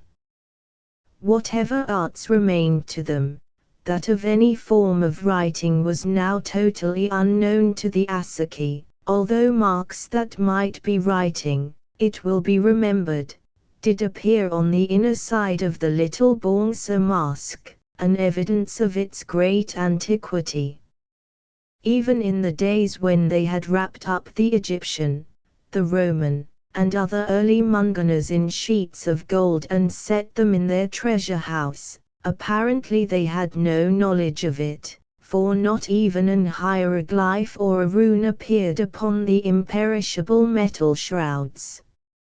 Since that time they had evidently decreased, not advanced, in learning till at the present day, except for these relics and some dim and meaningless survival of rites that once had been religious and were still offered to the same ancient idols. There was little to distinguish them from other tribes of Central African savages. Still Alan did something, for obtaining a piece of white wood, which he smoothed as well as he was able with a knife. He painted on it this message: Messrs. Aston, Old Calabar. Please forward accompanying 53 packages, or as many as arrive, and cable as follows: all costs will be remitted Miss Shampers, Kingswell, England. Prisoner among Asaki. No present prospect of escape, but hope for best. Jiki and I well. Allowed send this, but perhaps no future message possible. Goodbye. Alan. As it happened just as Alan was finishing this scrawl with a sad heart, he heard a movement and glancing up, perceived standing at his side the Asuka, of whom he had seen nothing since the interview when she had beaten Jiki. What are those marks that you make upon the board, Vernoon? She asked suspiciously. With the assistance of Jiki, who kept at a respectful distance, he informed her that they were a message in writing to tell the white men at the coast to forward the gold to his starving family. Oh, she said, I never heard of writing. You shall teach it me. It will serve to pass the time till we are married, though it will not be of much use afterwards, as we shall never be separated any more, and words are better than marks upon a board. But she added cheerfully, I can send away this black dog of yours, and she looked at Jiki, and he can write to us. No, I cannot, for an accident might happen to him, and they tell me you say that if he dies, you die also, so he must stop here always. What have you in those little boxes? The gold you gave me, Asuka, packed in loads. A small gift enough, she answered contemptuously. Would you not like more, since you value that stuff? Well, another time you shall send all you want. Meanwhile the porters are waiting, 50 men and 3, as you sent me word, and 10 spare ones to take the place of any who die. But how they will find their way, I know not, since none of them have ever been to the coast. An idea occurred to Alan, who had small faith in Jiki's ma as a messenger.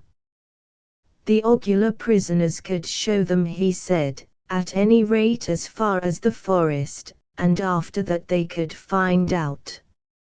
May they not go, Asuka? If you will, she answered carelessly. Let them be ready to start tomorrow at the dawn, all except their chief, Fani, who must stop here as a hostage. I do not trust those Ogular, who more than once have threatened to make war upon us, she added, then turned and bade the priests bring in the bearers to receive their instructions. Presently they came, picked men all of them, under the command of an Asaki captain, and with them the Ogular, whom she summoned also. Go where the White Lord sends you, she said in an indifferent voice, carrying with you these packages.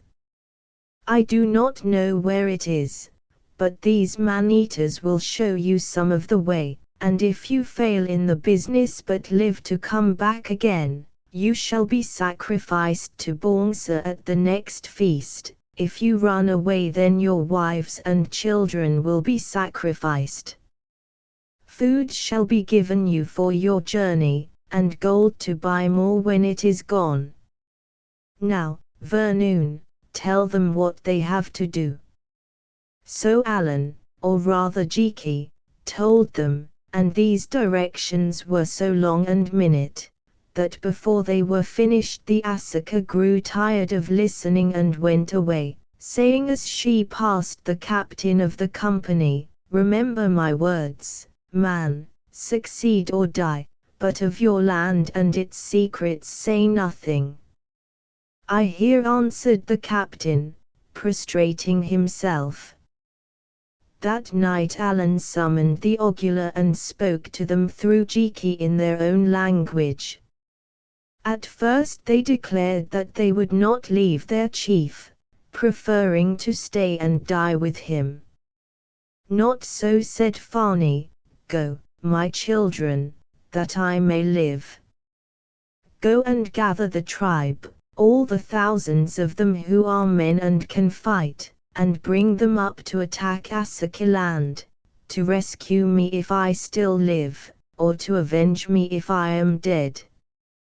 As for these bearers, do them no harm, but send them on to the coast with the white man's goods."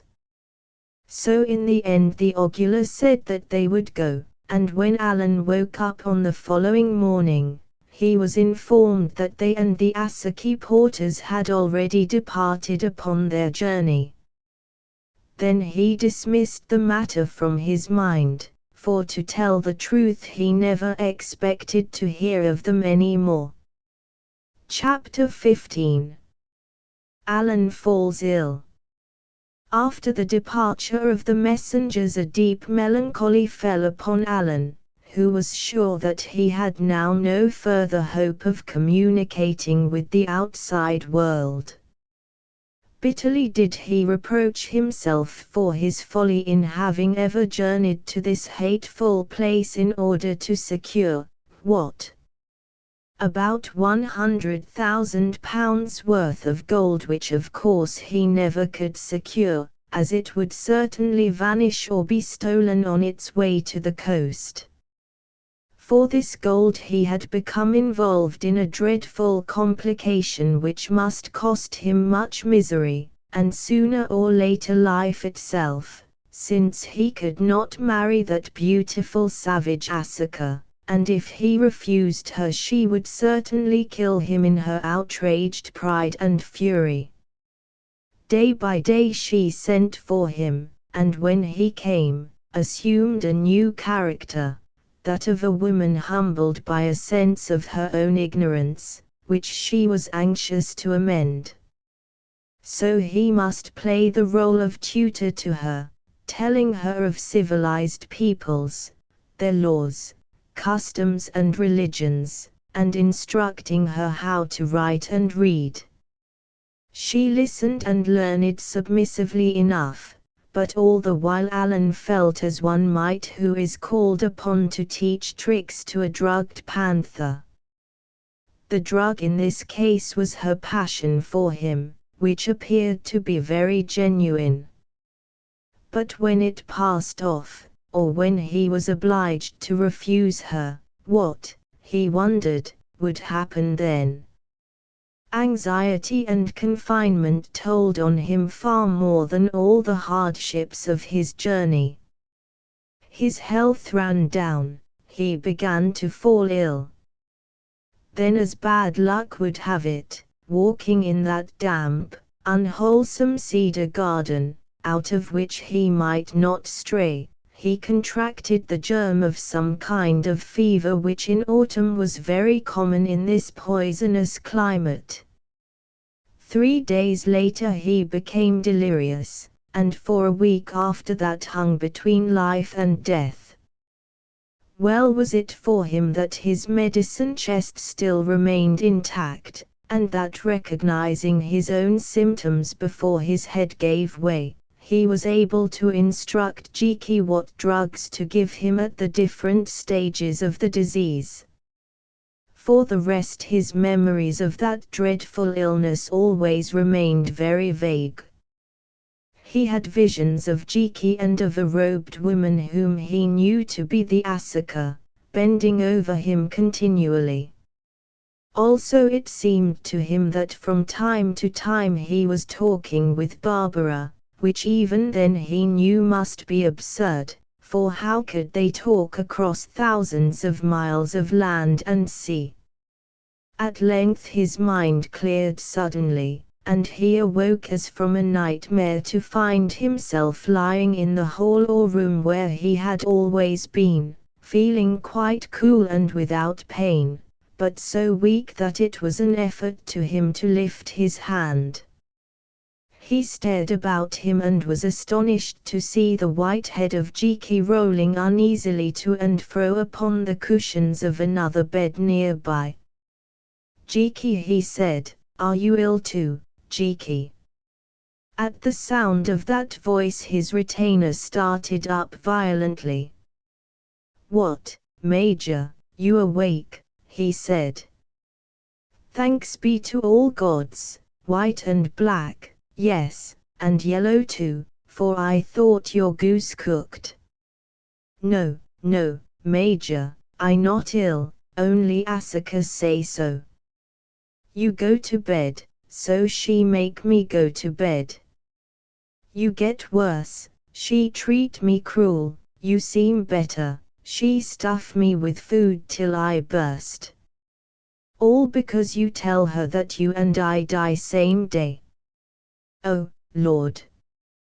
Poor Jiki think his end very near just now, for he know quite well that she not let him breathe 10 minutes after you peg out." "Jiki never pray so hard for anyone before as he pray this week for you, and by Jingo, I think he do the trick, he and that medicine stuff which make him feel very bad in stomach," and he groaned under the weight of his many miseries. Weak as he was, Alan began to laugh, and that laugh seemed to do him more good than anything that he could remember, for after it he was sure that he would recover. Just then an agonized whisper reached him from Jiki. "Look out," it said, "here come Asuka." "Go sleep and seem better, Major, please, or I catch it hot." So Alan almost shut his eyes and lay still. In another moment she was standing over him and he noticed that her hair was disheveled and her eyes were red as though with weeping. She scanned him intently for a little while, then passed round to where Jiki lay, and appeared to pinch his ear so hard that he wriggled and uttered a stifled groan.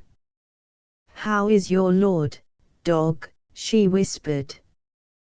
"Better, O Asuka, I think that last medicine do us good, though it make me very sick inside. Just now he spoke to me and said that he hoped that your heart was not sad because of him, and that all this time in his dreams he had seen and thought of nobody but you, O Asuka." "Did he?" asked that lady, becoming intensely interested. "Then tell me, dog, why is he ever calling upon one Barbae? Surely that is a woman's name." "Yes, O Asuka, that is the name of his mother, also of one of his sisters, whom, after you, he loves best of anyone in the whole world. When you are here he talks of them, but when you are not here he talks of no one but you. Although he is so sick he remembers white man's custom, which tells him that it is very wrong to say sweet things to ladies' face till he is quite married to her. After that they say them always." She looked at him suspiciously and muttering, "Here it is otherwise." for your own sake, man, I trust that you do not lie. Left him, and drawing a stool up beside Alan's bed, sat herself down and examined him carefully, touching his face and hands with her long thin fingers. Then noting how white and wasted he was, of a sudden she began to weep, saying between her sobs, "Oh, if you should die, Vernoon, I will die also and be born again, not as Asuka, as I have been for so many generations, but as a white woman, that I may be with you. Only first," she added, setting her teeth, "I will sacrifice every wizard in this land, for they have brought the sickness on you by their magic, and I will burn Bongsa town and cast its gods to melt in the flames, and the Mungana with them. And then amid their ashes I will let out my life." And again she began to weep very piteously and to call him by endearing names and pray him that he would not die. Now Alan thought it time to wake up.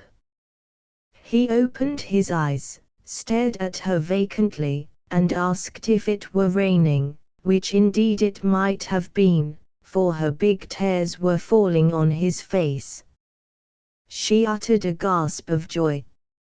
"No, no," she answered, "the weather is very fine. It is I who have reigned because I thought you die." She wiped his forehead with the soft linen of her robe, then went on, "But you will not die, say that you will live, say that you will live for me, Vernoon." He looked at her, and feeble though he was, the awfulness of the situation sank into his soul. "I hope that I shall live," he answered. "I am hungry, please give me some food." Next instant there was a tumult nearby, and when Alan looked up again it was to see Jiki, very lightly clad, risen from his bed of sympathetic sickness and flying through the door. "It will be here presently," she said. "Oh, if you knew what I have suffered, if you only knew. Now you will recover whom I thought dead, for this fever passes quickly, and there shall be such a sacrifice. No, I forgot, you hate sacrifices. There shall be no sacrifice, there shall be a thanksgiving, and every woman in the land shall break her bonds to husband or to lover and take him whom she desires without reproach or loss. I will do as I would be done by, that is the law you taught me, is it not?" This novel interpretation of a sacred doctrine, worthy of Jiki himself, so paralyzed Alan's enfeebled brain that he could make no answer, nor do anything except wonder what would happen in Asakiland when the decree of its priestess took effect. Then Jiki arrived with something to drink which he swallowed with the eagerness of the convalescent and almost immediately went to sleep in good earnest. Alan's recovery was rapid, since as the Asuka had told him, if a patient lives through it, the kind of fever that he had taken did not last long enough to exhaust his vital forces. When she asked him if he needed anything to make him well, he answered, "Yes, air and exercise."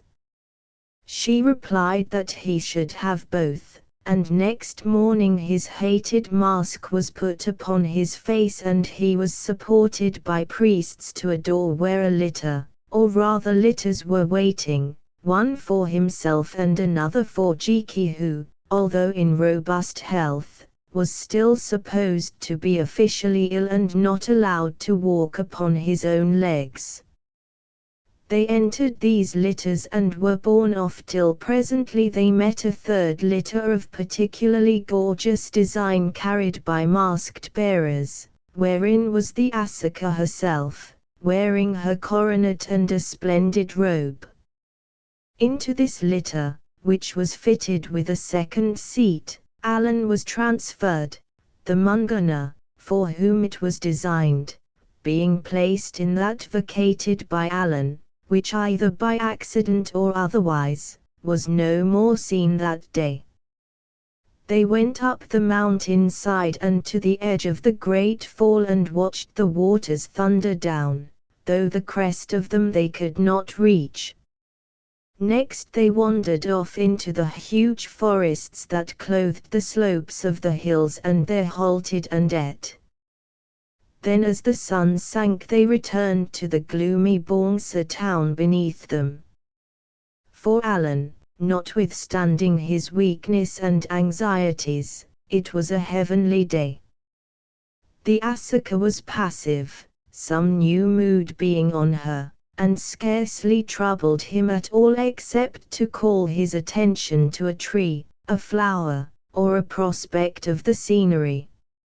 Here on the mountain side, too, the air was sweet, and for the rest, well, he who had been so near to death, was escaped for an hour from that gloomy home of bloodshed and superstition, and saw God's sky again. This journey was the first of many. Every day the litters were waiting and they visited some new place, although into the town itself they never went. Moreover, if they passed through outlying villages, though Alan was forced to wear his mask, their inhabitants had been warned to absent themselves, so that they saw no one. The crops were left untended and the cattle and sheep lowed hungrily in their kraals. On certain days, at Alan's request, they were taken to the spots where the gold was found in the gravel bed of an almost dry stream that during the rains was a torrent. He descended from the litter and with the help of the Asaka and Jiki, dug a little in this gravel, not without reward, for in it they found several nuggets. Above, too, where they went afterwards, was a huge quartz reef denuded by water, which evidently had been worked in past ages and was still so rich that in it they saw plenty of visible gold. Looking at it Alan bethought him of his city days and of the hundreds of thousands of pounds capital with which this unique proposition might have been floated. Afterwards they were carried to the places where the gems were found, stuck about in the clay, like plums in a pudding, though none ever sought them now. But all these things interested the Asaka not at all.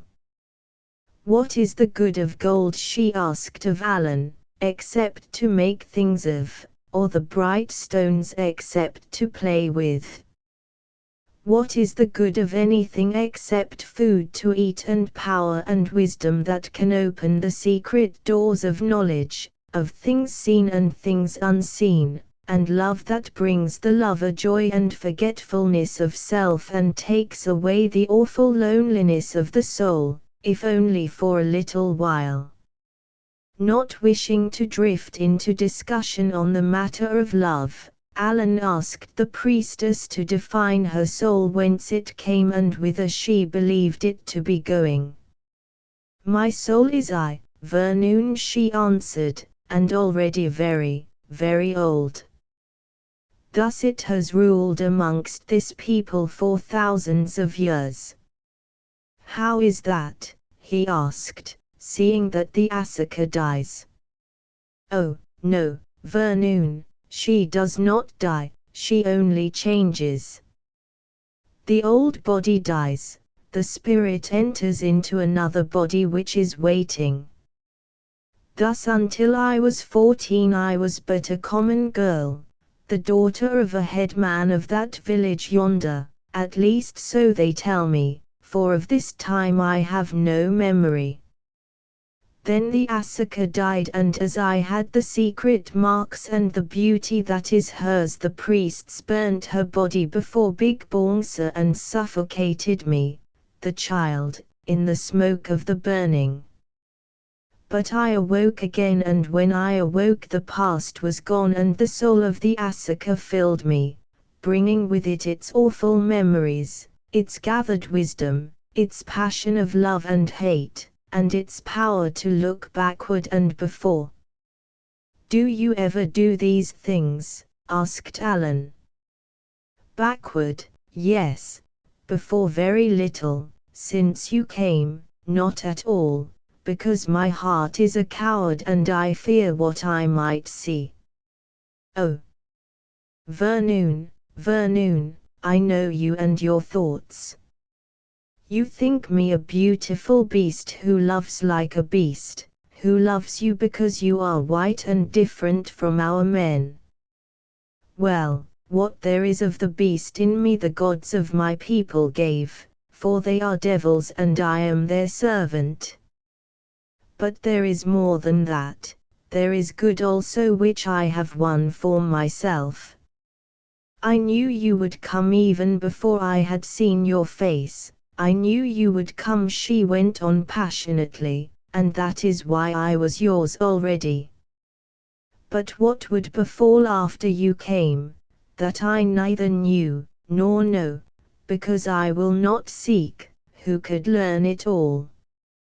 He looked at her and she saw the doubt in his eyes. "You do not believe me, Vernoon. Very well, this night you shall see, you and that black dog of yours, that you may know I do not trick you, and he shall tell me what you see, for he being but a low-born pig will speak the truth, not minding if it hurts me, whereas you are gentle and might spare. And myself I have sworn not to search the future by an oath that I may not break." "What of the past?" asked Alan. "We will not waste time on it, for I know it all. Vernoon, have you no memories of Asukiland? Do you think you never visited it before?"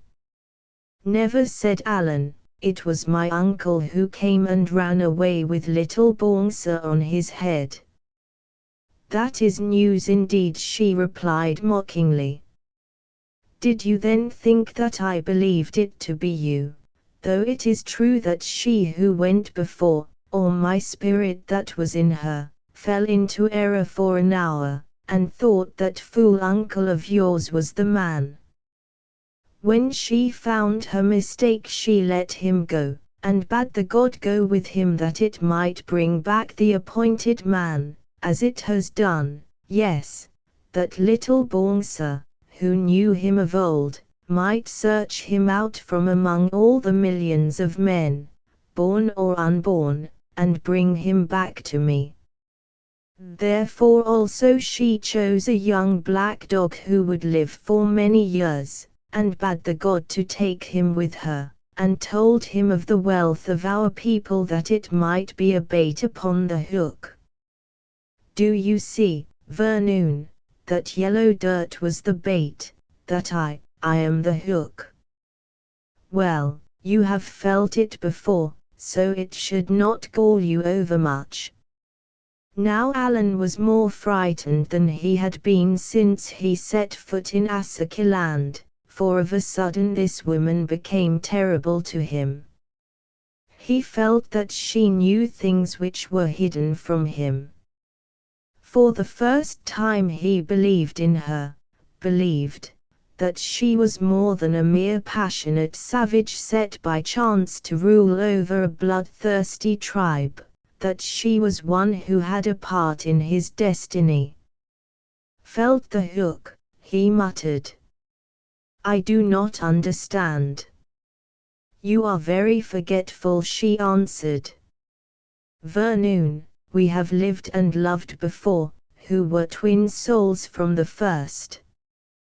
That man now, whom I told you lived once on the great river called the Nile, have you no memory of him?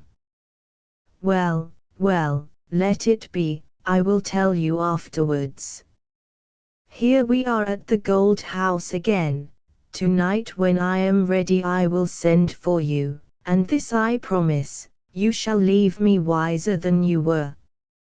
When they were alone in their room, Alan told Jiki of the expected entertainment of crystal gazing, or whatever it might be, and the part that he was to play in it.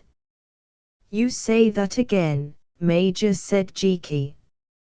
Alan repeated the information, giving every detail that he could remember. Oh, said Jiki, I see Asuka show us things. Cause she afraid to look at them herself, or take oath, or can't, or something. She no ask you tell her what she see, because you too kind hurt her feeling, if happen to be something beastly. But Jiki just tell her because he so truthful and not care curse about her feeling. Well, that all right. Jiki tell her sure enough. Only, Major, don't you interrupt. Quite possible these magic things, I see one show, you see another. So don't you go say, Jiki, that a lie and give me away to Asuka just because you think you see different, cause if so you put me into dirty hole, and of course I catch it afterwards. You promise, Major? Oh, yes, I promise.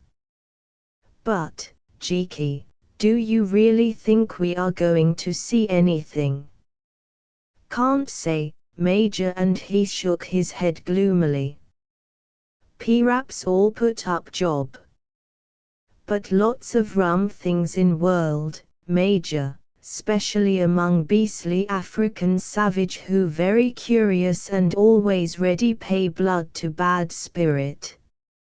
Hope Asuka not get this into her head, because no one know what happen. Perhaps we see too much and scared all our lives, but perhaps all Tommy rot. That's it, Tommy rot, answered Alan, who was not superstitious. Well, I suppose that we must go through with it. But oh, Jiki, I wish you would tell me how to get out of this. Don't know, Major, perhaps never get out, perhaps learn how tonight. Have to do something soon if want to go. Mungana's time nearly up, and then, oh my. It was night. About 10 o'clock indeed, the hour at which Alan generally went to bed. No message had come and he began to hope that the Asuka had forgotten, or changed her mind, and was just going to say so to Jiki when a light coming from behind him attracted his attention and he turned to see her standing in a corner of the great room, holding a lamp in her hand and looking towards him. Her gold breastplate and crown were gone, with every other ornament, and she was clad, or rather muffled in robes of pure white fitted with a kind of nun's hood which lay back upon her shoulders. Also on her arm she carried a shawl or veil.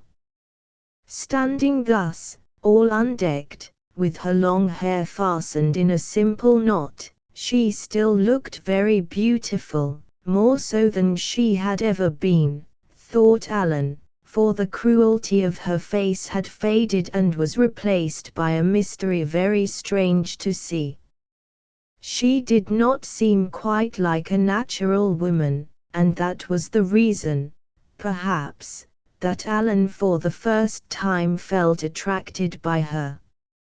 Hitherto she had always repelled him, but this night it was otherwise.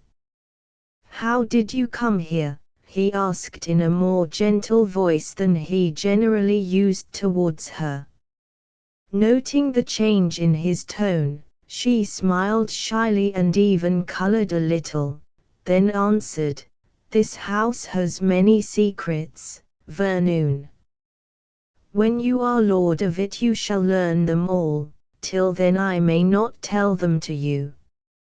But, come, there are other secrets which I hope you shall see tonight, and, Jiki, come you also, for you shall be the mouth of your lord, so that you may tell me what perhaps he would hide.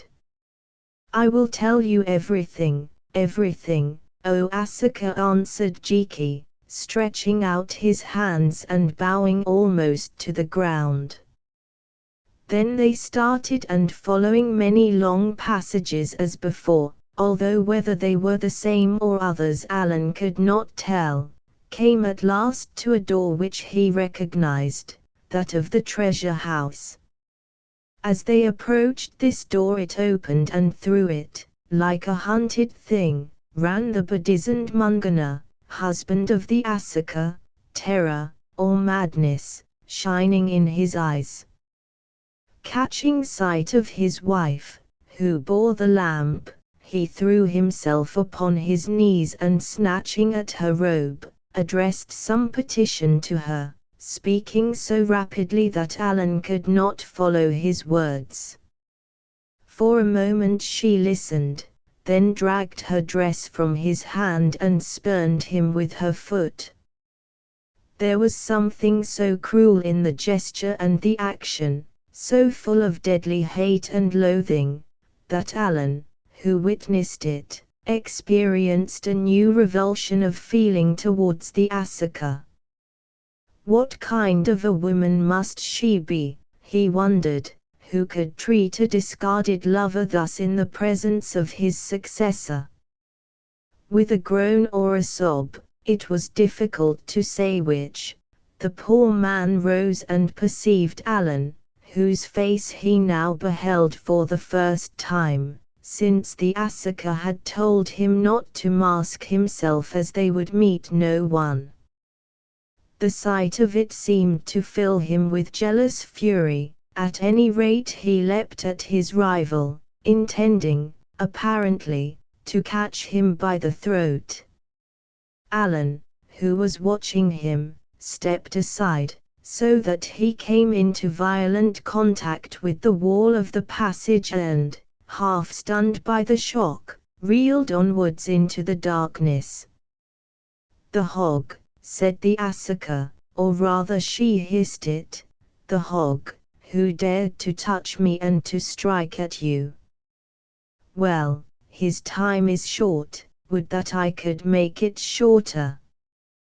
Did you hear what he thought of me?"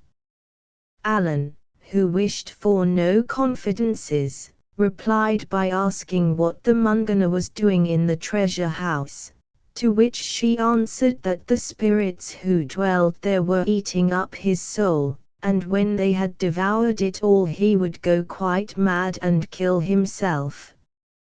"Does this happen to all Munganas?" inquired Alan. "Yes, Vernoon, if the Asuka hates them, but if she loves them it is otherwise. Come, let us forget the wretch, who would kill you if he could." And she led the way into the hall and up it, passing between the heaps of gold. On the table where lay the necklaces of gems she set down her lamp, whereof the light, all there was in that great place, flickered feebly upon the mask of little Bongsa, which had been moved here apparently for some ceremonial purpose, and still more feebly upon the hideous, golden countenances and winding sheets of the ancient, yellow dead who stood around in scores placed one above the other, each in his appointed niche. It was an awesome scene and one that oppressed Jiki very much, for he murmured to Alan, "Oh my Major, family vault child's play to this whole, just like." Here his comparison came to an end, for the Asuka cut it short with a single glance. "Sit here in front of me," she said to Alan, "and you, Jiki, sit at your lord's side, and be silent till I bid you speak." Then she crouched down in a heap behind them, threw the cloth or veil she carried over her head, and in some way that they did not see, suddenly extinguished the lamp. Now they were in deep darkness, the darkness of death, and in utter silence, the silence of the dead. No glimmer of light, and yet to Alan it seemed as though he could feel the flash of the crystal eyes of little Baunsir, and of all the other eyes set in the masks of those departed men who once had been the husbands of the blood-stained priestess of the Asaki, till one by one, as she wearied of them, they were bewitched to madness and to doom.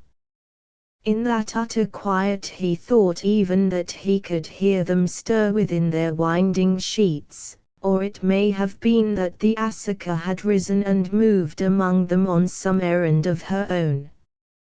Far away something fell to the floor, a very light object, such as a flake of rock or a scale of gold. Yet the noise of it struck his nerves loud as a clap of thunder, and those of Jiki also, for he felt him start at his side and heard the sudden hammer-like beat of his heart. What was the woman doing in this dreadful place, he wondered. Well, it was easy to guess. Doubtless she had brought them here to scare and impress them. Presently a voice, that of some hidden priest, would speak to them, and they would be asked to believe it a message from the spirit world, or a spirit itself might be arranged. What could be easier in their mood and these surroundings? Now the Asaka was speaking behind them in a muffled voice. From the tone of it she appeared to be engaged in argument or supplication in some strange tongue. At any rate Alan could not understand a word of what she said. The argument, or prayer, went on for a long while, with pauses as though for answers. Then suddenly it ceased and once more they were plunged into that unfathomable silence. Chapter 16. What the Asaka showed Alan. It seemed to Alan that he went to sleep and dreamed. He dreamed that it was late autumn in England.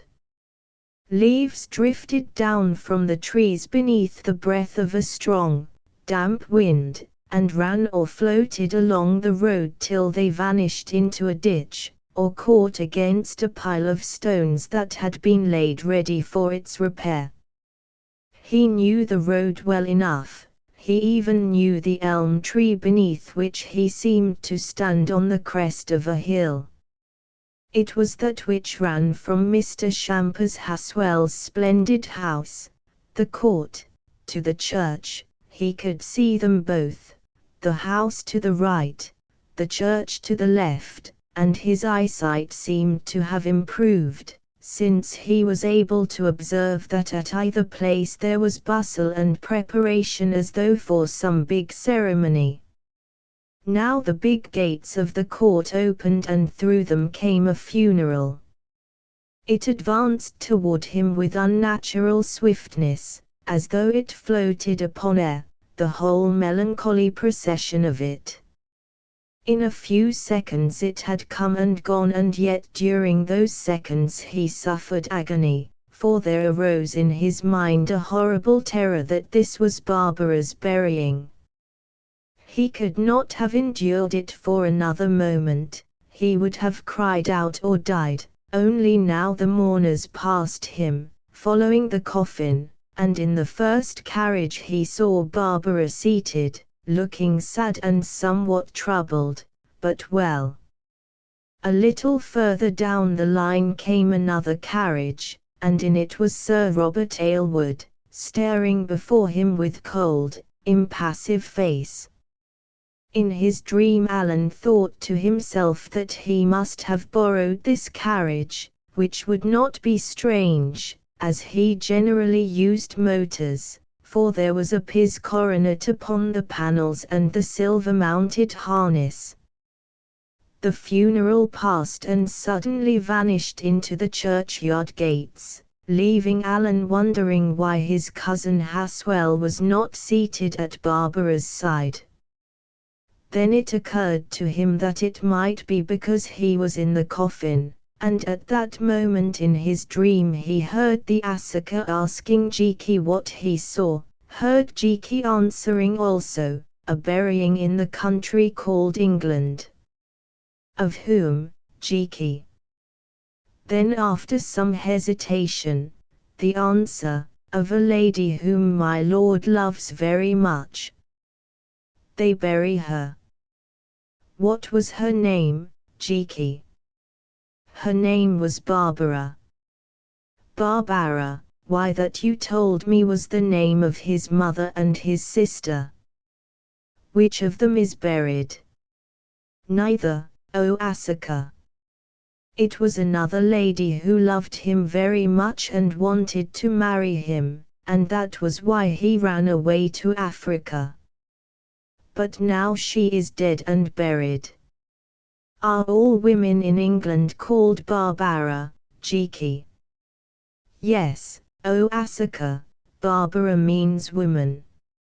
If your lord loved this Barbara, why then did he run away from her?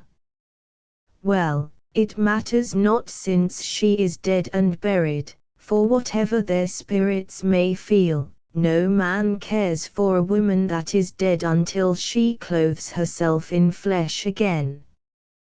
That was a good vision and I will reward you for it. I have earned nothing, O Asuka answered Jiki modestly, who only tell you what I see as I must. Yet, O Asuka he added with a note of anxiety in his voice, why do you not read these magic writings for yourself? Because I dare not, or rather because I cannot, she answered fiercely. Be silent, slave, for now the power of the good broods upon my soul. The dream went on. A great forest appeared, such a forest as they had passed before they met the cannibals, and set beneath one of the trees, a tent, and in that tent Barbara weeping. Someone began to lift the flap of the tent. She sprang up, snatching at a pistol that lay beside her, turning its muzzle towards her breast. A man entered the tent. Alan saw his face, it was his own. Barbara let fall the pistol and fell backwards as though a bullet from it had pierced her heart. He leapt towards her, but before he came to where she lay everything had vanished and he heard Jiki droning out his lies to the Asuka, telling her that the vision he had seen was one of her and his master seated with their arms about each other in a chamber of the Golden House.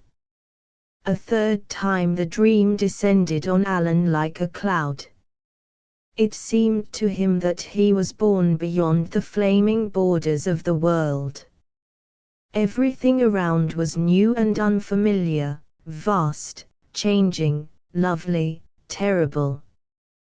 He stood alone upon a pearly plain and the sky above him was lit with red moons, many and many of them that hung there like lamps. Spirits began to pass him. He could catch something of their splendor as they sped by with incredible swiftness, he could hear the music of their laughter. One rose up at his side. It was the Asuka, only 1,000 times more splendid, clothed in all the glory of hell. Majestically she bent towards him, her glowing eyes held his, the deadly perfume of her breath beat upon his brow and made him drunken. She spoke to him and her voice sounded like distant bells.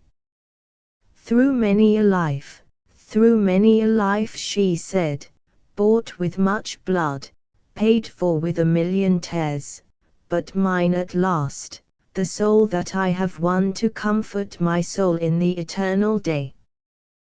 Come to the place I have made ready for you, the hell that shall turn to heaven at your step. Come, you by whom I am redeemed, and drive away those gods that torture me because I was their servant that I might win you. So she spoke, and though all his soul revolted, yet the fearful strength that was in her seemed to draw him onward whither she would go. Then a light shone, and that light was the face of Barbara, and with a suddenness which was almost awful, the wild dream came to an end. Alan was in his own room again, though how he got there he did not recollect. "Jiki," he said, "what has happened? I seem to have had a very curious dream, there in the treasure place, and to have heard you telling the Asuka a string of incredible falsehoods."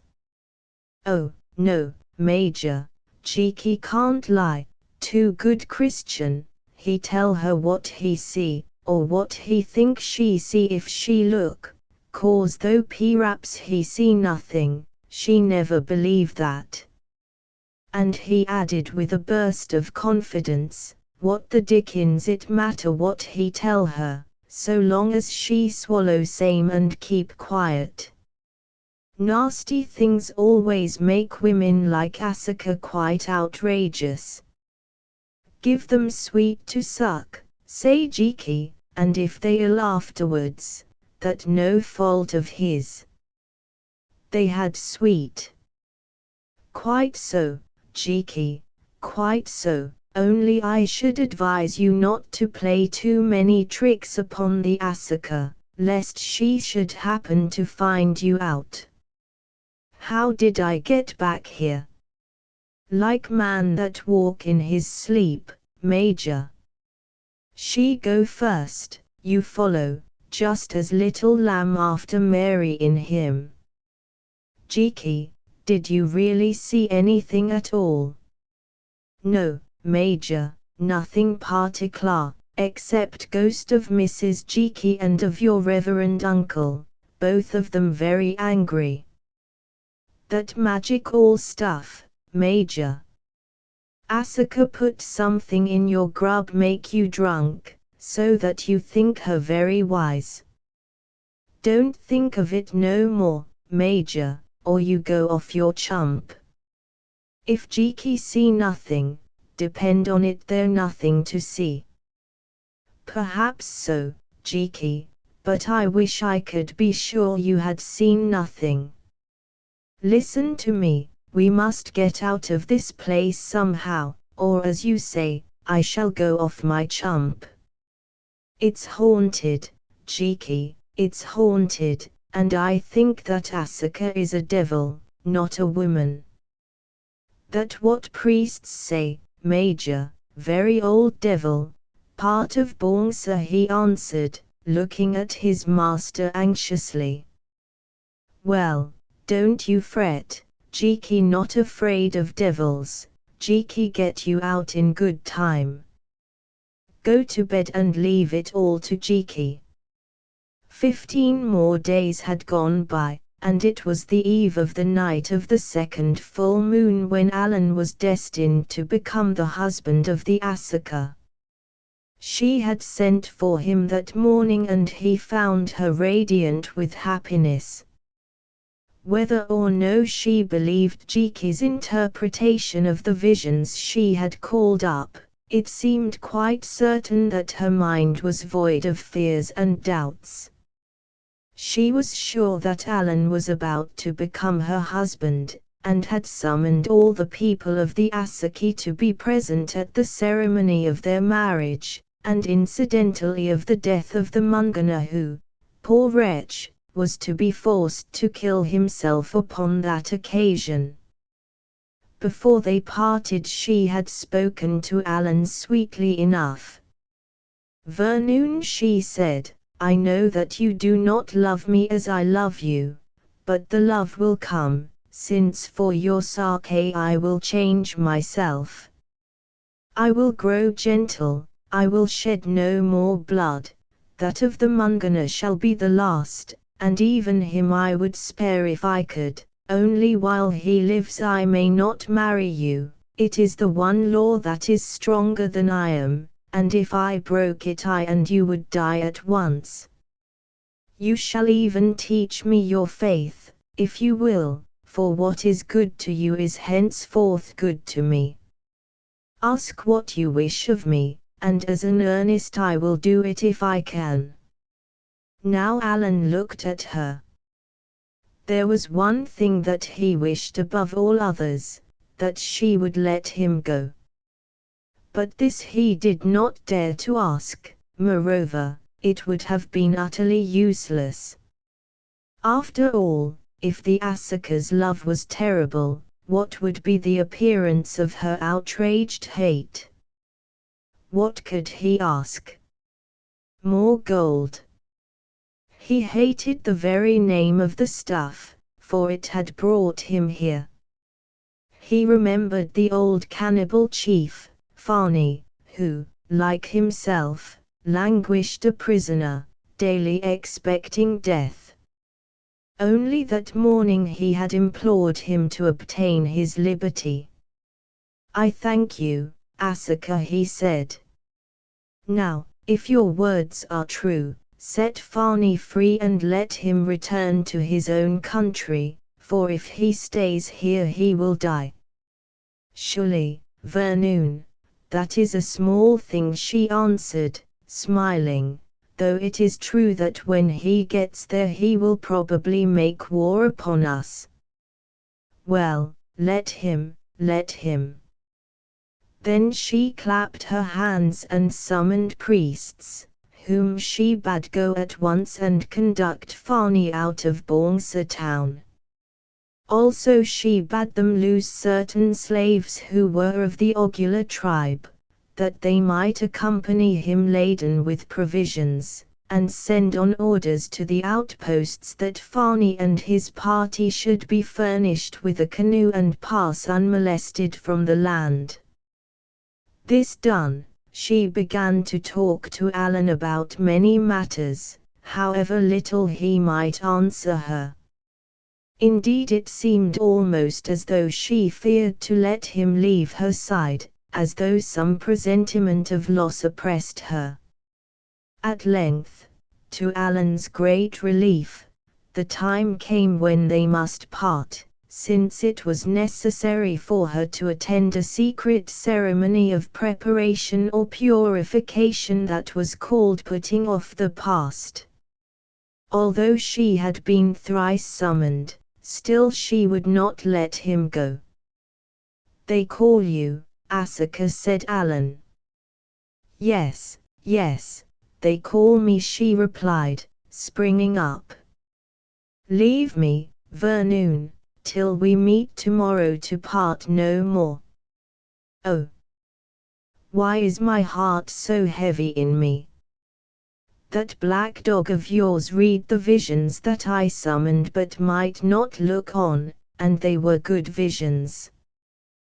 They showed that the woman who loved you is dead, they showed us wedded, and other deeper things. Surely he would not dare to lie to me, knowing that if he did I would flay him living and throw him to the vultures. Why, then, is my heart so heavy in me? Would you escape me, Vernoon? Nay, you are not so cruel, nor could you do it except by death. Moreover, man, know that even in death you cannot escape me, for there be sure I shall follow you and claim you, to whose side my spirit has toiled for ages, and what is there so strong that it can snatch you from my hand?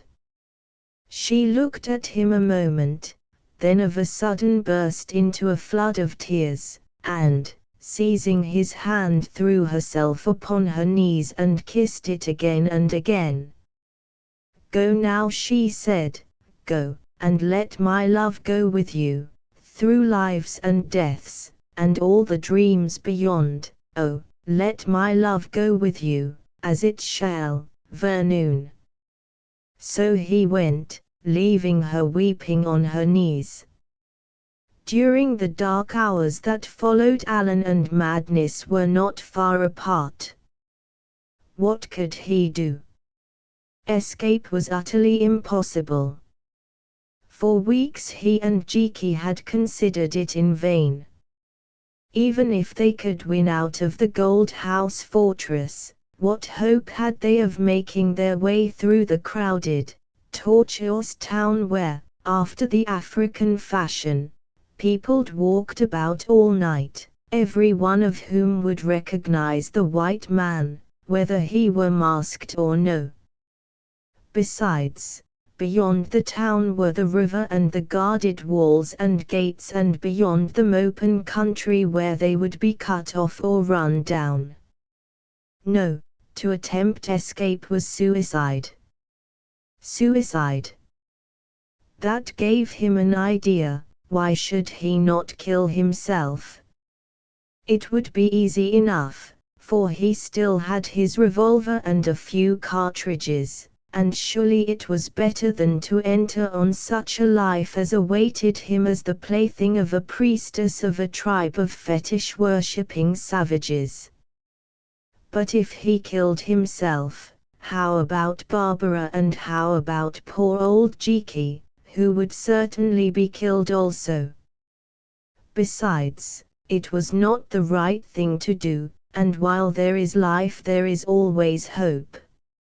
Alan paused in his walk up and down the room and looked at Jiki, who sat upon the floor with his back resting against the stone altar, reflectively pulling down his thick underlip and letting it fly back, Negro fashion.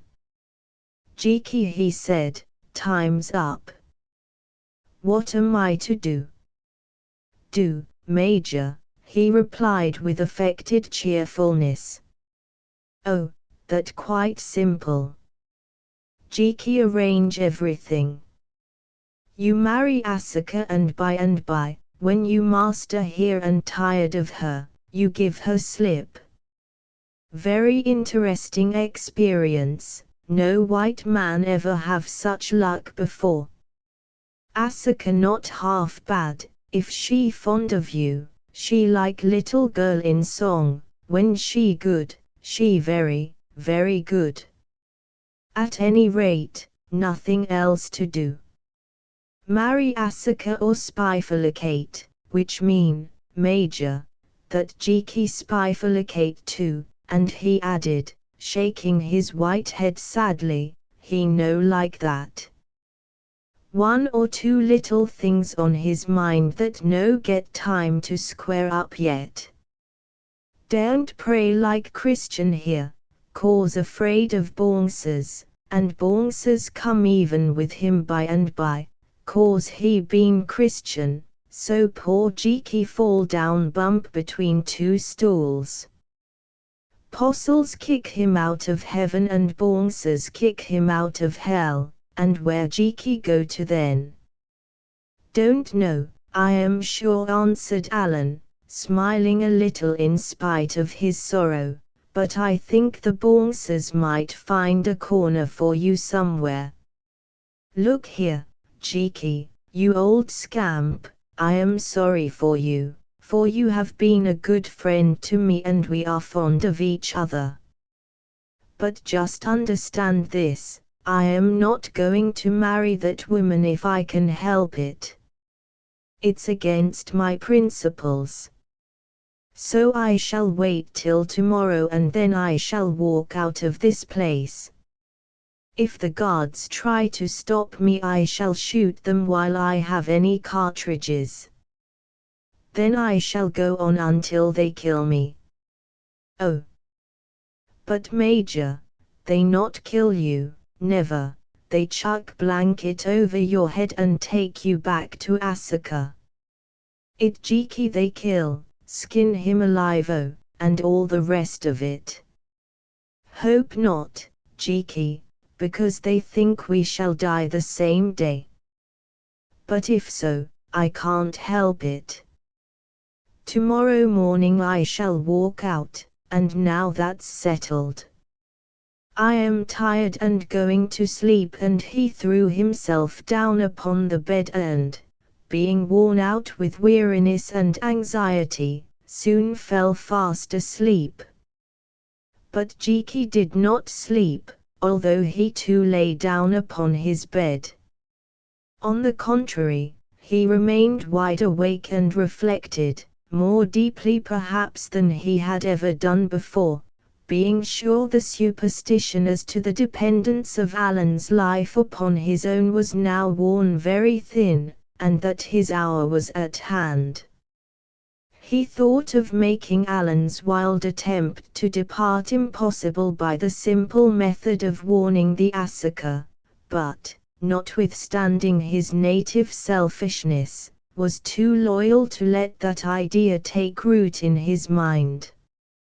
No, there was nothing to be done. If the Major wished to start, the Major must start, and he, Jiki, must pay the price. Well, he deserved it, who had been fool enough to listen to the secret promptings of little Bongsa and conduct him to Asakiland.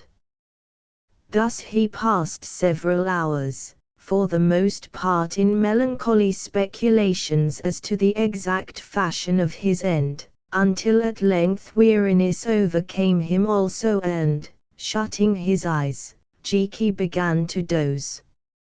Suddenly he grew aware of the presence of some other person in the room, but thinking that it was only the Asuka prowling about in her uncanny fashion, or perhaps her spirit, for how her body entered the place he could not guess, he did not stir, but lay breathing heavily and watching out of the corner of his eye.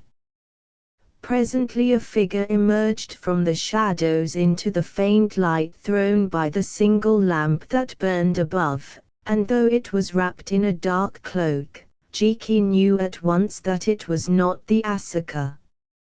Very stealthily the figure crept towards him, as a leopard might creep, and bent down to examine him. The movement caused the cloak to slip a little, and for an instant Jiki caught sight of the wasted, half-crazed face of the Mungana, and of a long, curved knife that glittered in his hand. Paralyzed with fear, he lay quite still, knowing that should he show the slightest sign of consciousness that knife would pierce his heart. The Mungana watched him a while, then satisfied that he slept, turned round and, bending himself almost double, glided with infinite precautions towards Alan's bed, which stood some 12 or 14 feet away. Silently as a snake that uncoils itself, Jiki slipped from between his blankets and crept after him, his naked feet making no noise upon the mud-strewn floor. So intent was the Mungana upon the deed which he had come to do that he never looked back, and thus it happened that the two of them reached the bed one immediately behind the other. Alan was lying on his back with his throat exposed, a very easy victim. For a moment the Mungana stared. Then he erected himself like a snake about to strike, and lifted the great curved knife, taking aim at Alan's naked breast. Jiki erected himself also, and even as the knife began to fall, with one hand he caught the arm that drove it and with the other the murderer's throat. The Mungana fought like a wild cat, but Jiki was too strong for him. His fingers held the man's windpipe like a vice. He choked and weakened, the knife fell from his hand. He sank to the ground and lay there helpless, whereon Jiki knelt upon his chest and, possessing himself of the knife, held it within an inch of his heart. It was at this juncture that Alan woke up and asked sleepily what was the matter. Nothing, Major, answered Jiki in low and cheerful tones. Snake just going to bite you and I catch him, that all, and he gave an extra squeeze to the Mungana's throat, who turned black in the face and rolled his eyes. Be careful, Jiki, or you will kill the man, exclaimed Alan, recognizing the Mungana and taking in the situation. Why not, Major? He won't kill you, and me too afterwards. Good riddance of bad rubbish, as books say. I am not so sure, Jiki. Give him air and let me think. Tell him that if he makes any noise, he dies. Jiki obeyed, and the Mungana's darkening eyes grew bright again as he drew his breath in great sobs. Now, friend, said Alan in Asaki, why did you wish to stab me? Because I hate you, answered the man, who tomorrow will take my place and the wife I love. As a year or two ago you took someone else's place, eh? Well, suppose now that I don't want either your place or your wife. What would that matter, even if it were true, white man, since she wants you? I am thinking, friend, that there is someone else she will want when she hears of this. How do you suppose that you will die tomorrow? Not so easily as you hope, perhaps.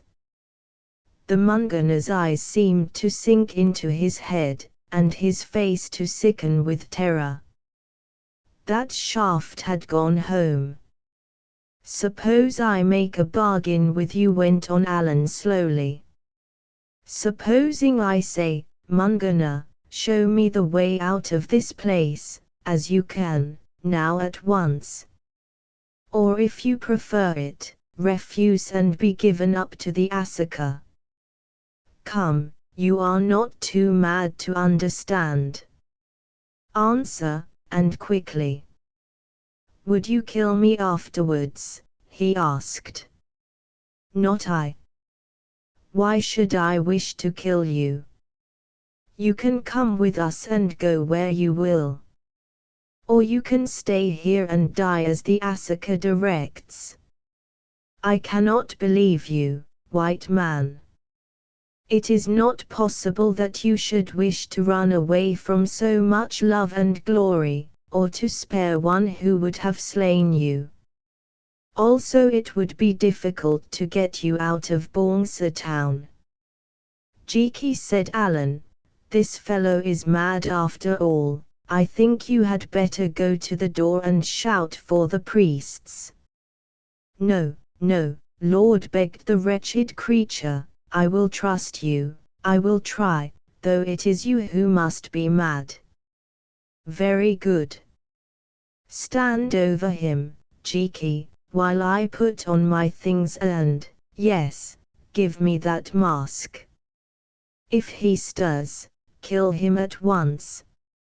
So Alan made himself ready. Then he mounted guard over the Mungana, as did Jiki, although he shook his head over their prospect of escape. No go, he muttered, no go. If we get past priests, Asaka catch us with her magic. When I bowled with your reverend uncle last time, little Bongsa arrange business because she go abroad fetch you. Now likely as not she bowl you out, and then goodbye, Jiki. Alan sternly bade him be quiet and stop behind if he did not wish to come. No, no, Major, he answered, I come all right. Asaka very prejudiced beggar, and if she find me here alone, oh my. Better die double after all, two's company, Major. Now, all ready, march, and he gave the unfortunate Mungana a fearful kick as a hint to proceed, adding reflectively, everything comes square in end, Major. You 'member once this chap bumped Jeeky's head at Feast of Little Boursa. Well, now I bump his tail and he kicked him again. So utterly crushed was the poor wretch that even this insult did not stir him to resentment. Follow me, white man, he said, and if you desire to live, be silent. Throw your cloaks about your heads. They did so, and holding their revolvers in their right hands, glided after the Mungana. In the corner of the big room they came to a little stair. How it opened in that place where no stair had been, they could not see or even guess, for it was too dark. Only now they knew the means by which the Asaka had been able to visit them at night. The Mungana went first down the stair. Jeeky followed, grasping him by the arm with one hand, while in the other he kept his own knife ready to stab him at the first sign of treachery. Alan brought up the rear, keeping hold of Jeeky's cloak. They passed down 12 steps of stair, then turned to the right along a tunnel, then to the left, then to the right again.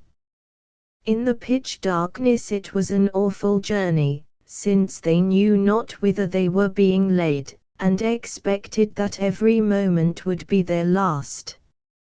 At length, quite of a sudden, they emerged into moonlight. Alan looked about him and knew the place. It was where the feast had been held 2 months before, when the priests were poisoned and the Bongsas chose the victims for sacrifice. Already it was prepared for the great festival of tomorrow, when the Mungana should drown himself and Alan be married to the Asaka. There on the dais were the gold chairs in which they were to sit, and green branches of trees mixed with curious flags decked the vast amphitheatre beyond. Moreover, there was the broad canal, and floating in the midst of it the hideous gold fetish, Big Bongsa. The moon shone on its glaring, deathly eyes, its fish-like snout and its huge, pale teeth.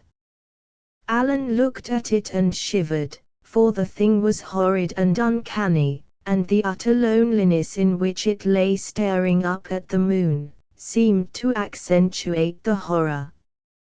The Mungana noticed his fear and whispered, "We must swim the water. If you have a god, white man, pray him to protect you from Bongsa." "Lead on," answered Alan, "I do not dread a foul fetish, only the look of it." "But is there no way round?" The Mungana shook his head and began to enter the canal. Jeeky, whose teeth were chattering, hung back, but Alan pushed him from behind, so sharply that he stumbled and made a splash. Then Alan followed, and as the cold, black water rose to his chest, looked again at Big Bongsa.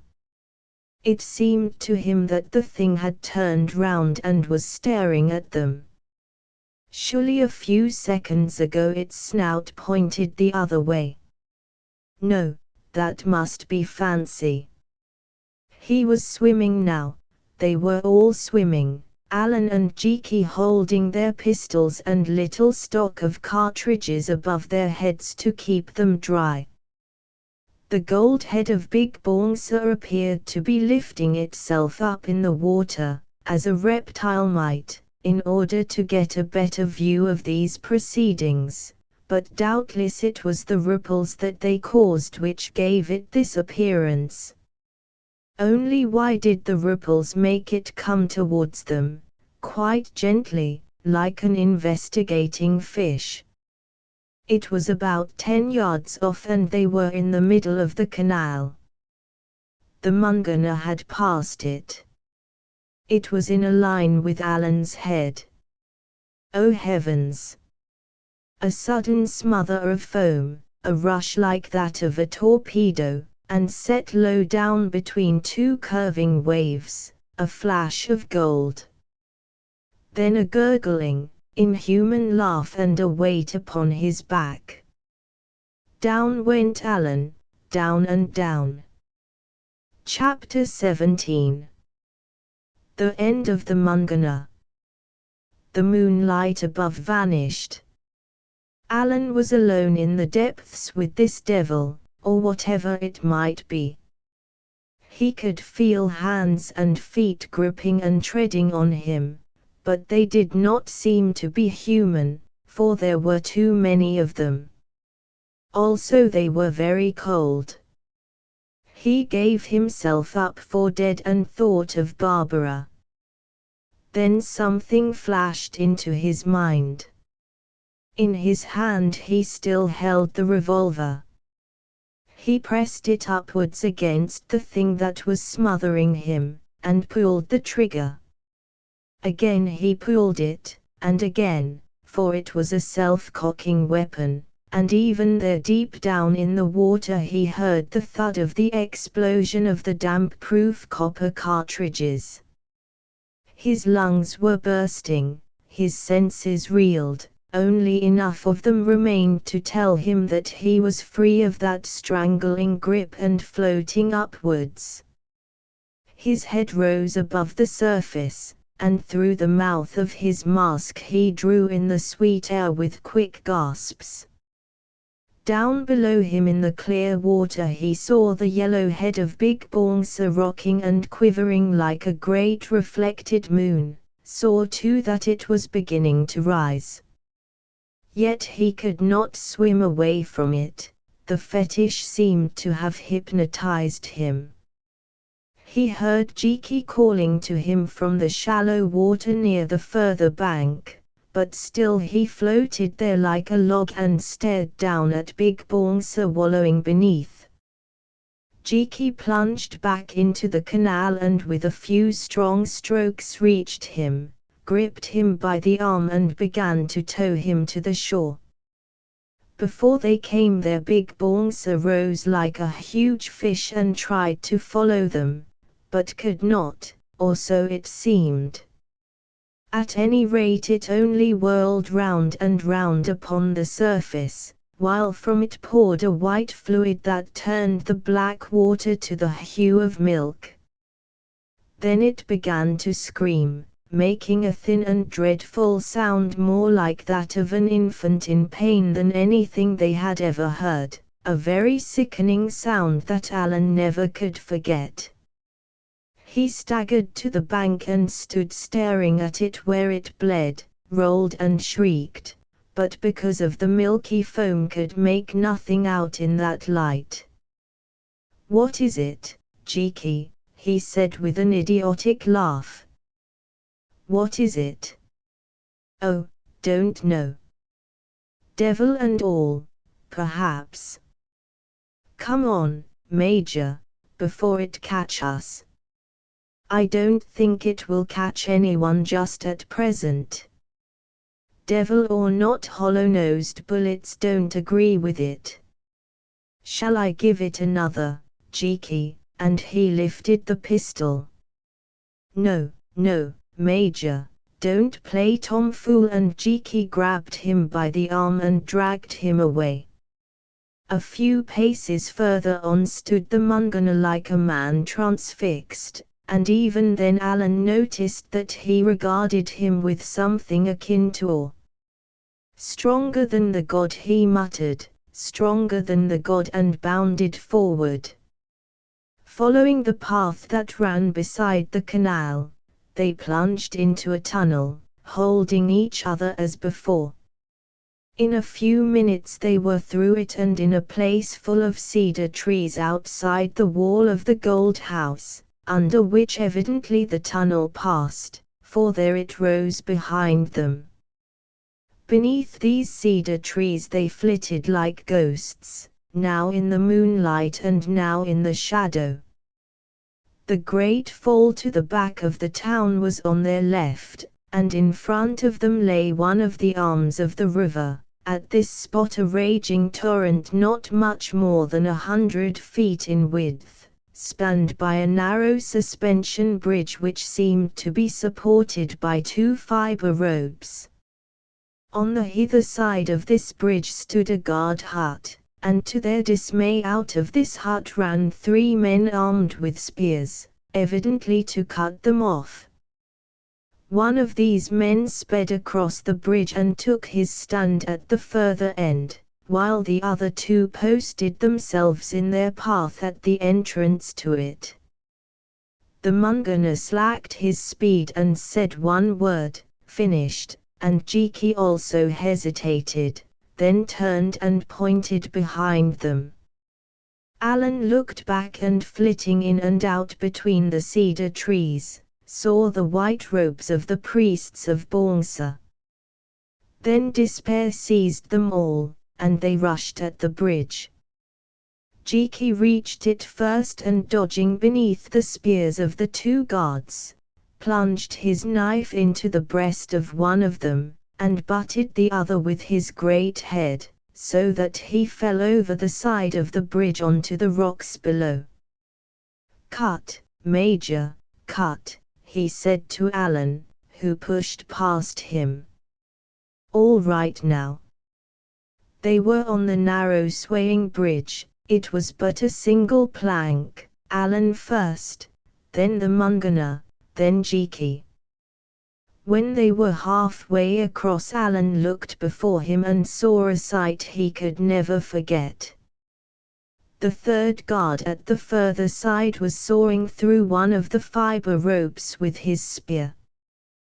There they were on the middle of the bridge with the torrent raving 50 feet beneath them, and the man had nearly severed the rope. To get over before it parted was impossible.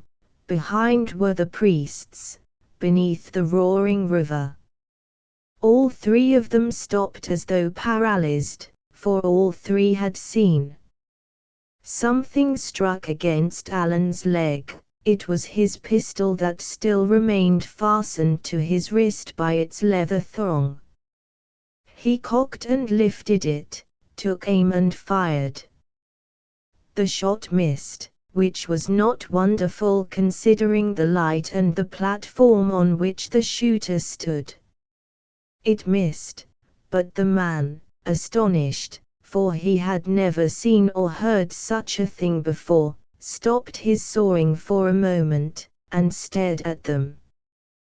Then as he began again, Alan fired once more, and this time by good fortune the bullet struck the man somewhere in the body. He fell, and as he fell grasped the nearly separated rope and hung to it. "Get hold of the other rope and come on," yelled Alan, and once more they bounded forward. "My God, it's going," he yelled again. "Hold fast, Jiki, hold fast." Next instant the rope parted and the man vanished.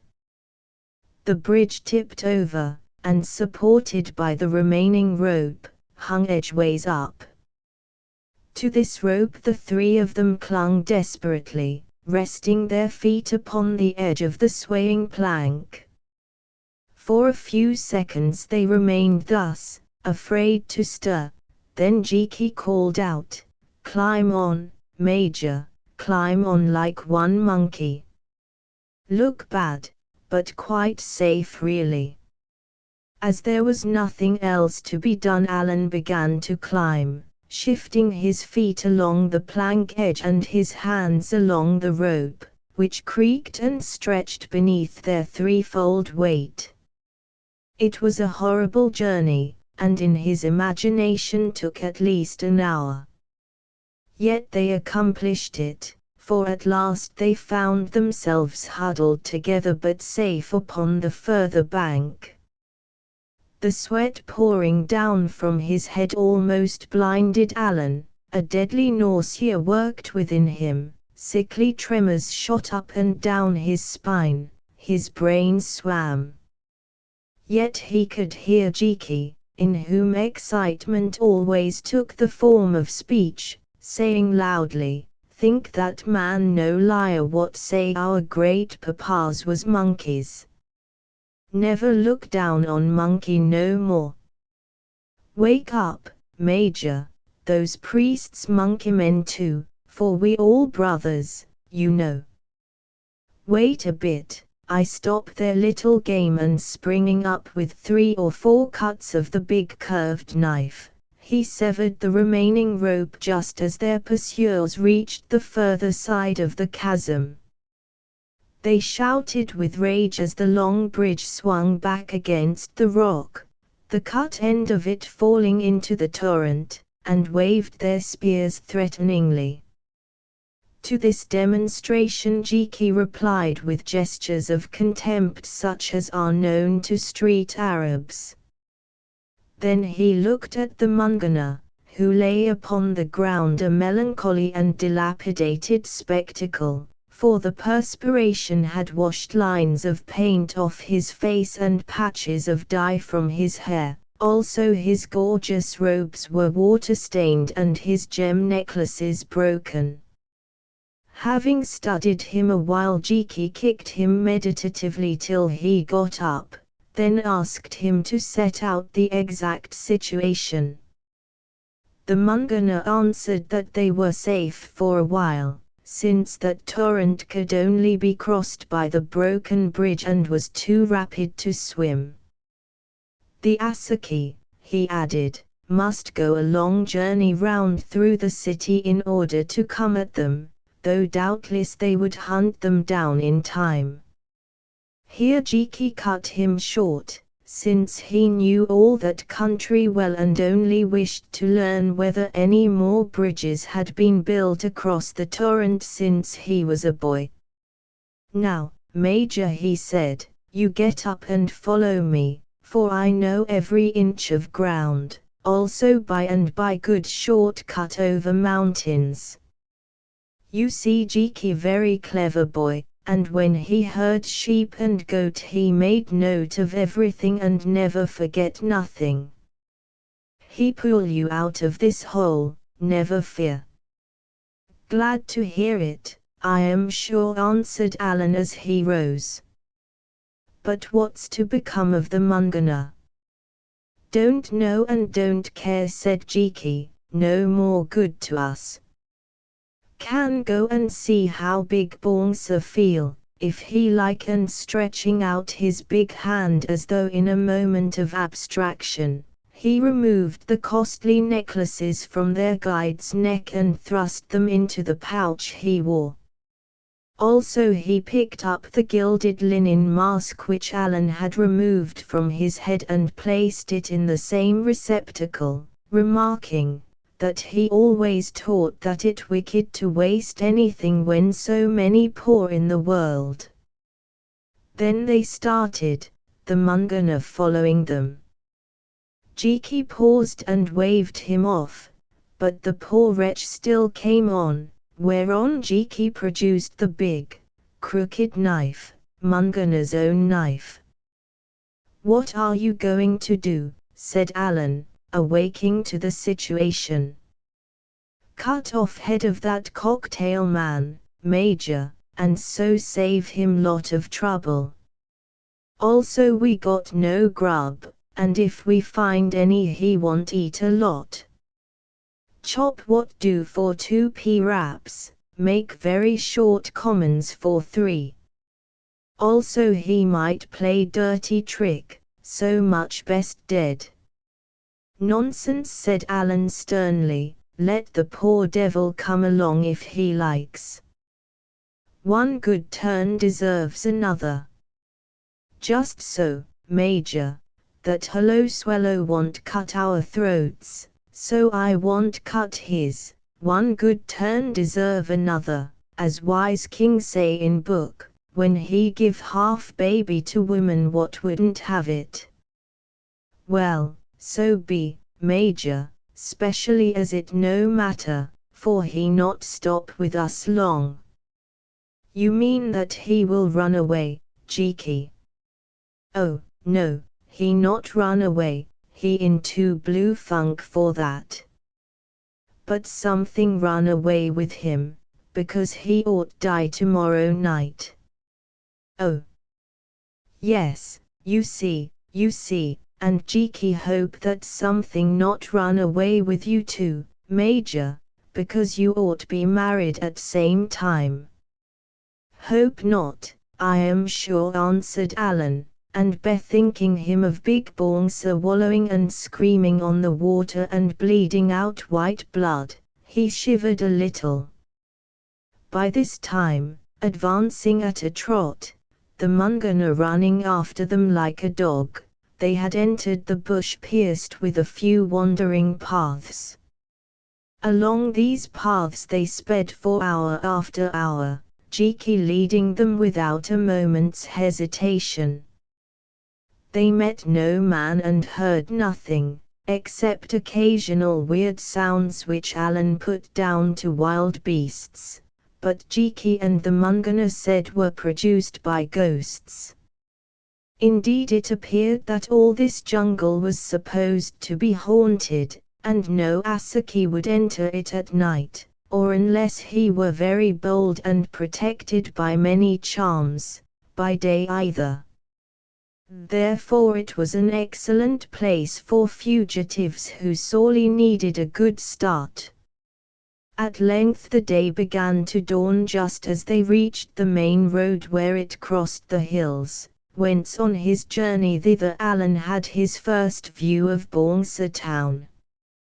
Peering from the edge of the bush, they perceived a fire burning near the road and round it 5 or 6 men, who seemed to be asleep. Their first thought was to avoid them, but the Mungana, creeping up to Alan, for Jiki he would not approach, whispered, "Not Asaki, Ogula chief and slaves who left Bongsa town yesterday." They crept nearer the fire and saw that this was so. Then rejoicing exceedingly, they awoke the old chief, Fani, who at first thought they must be spirits.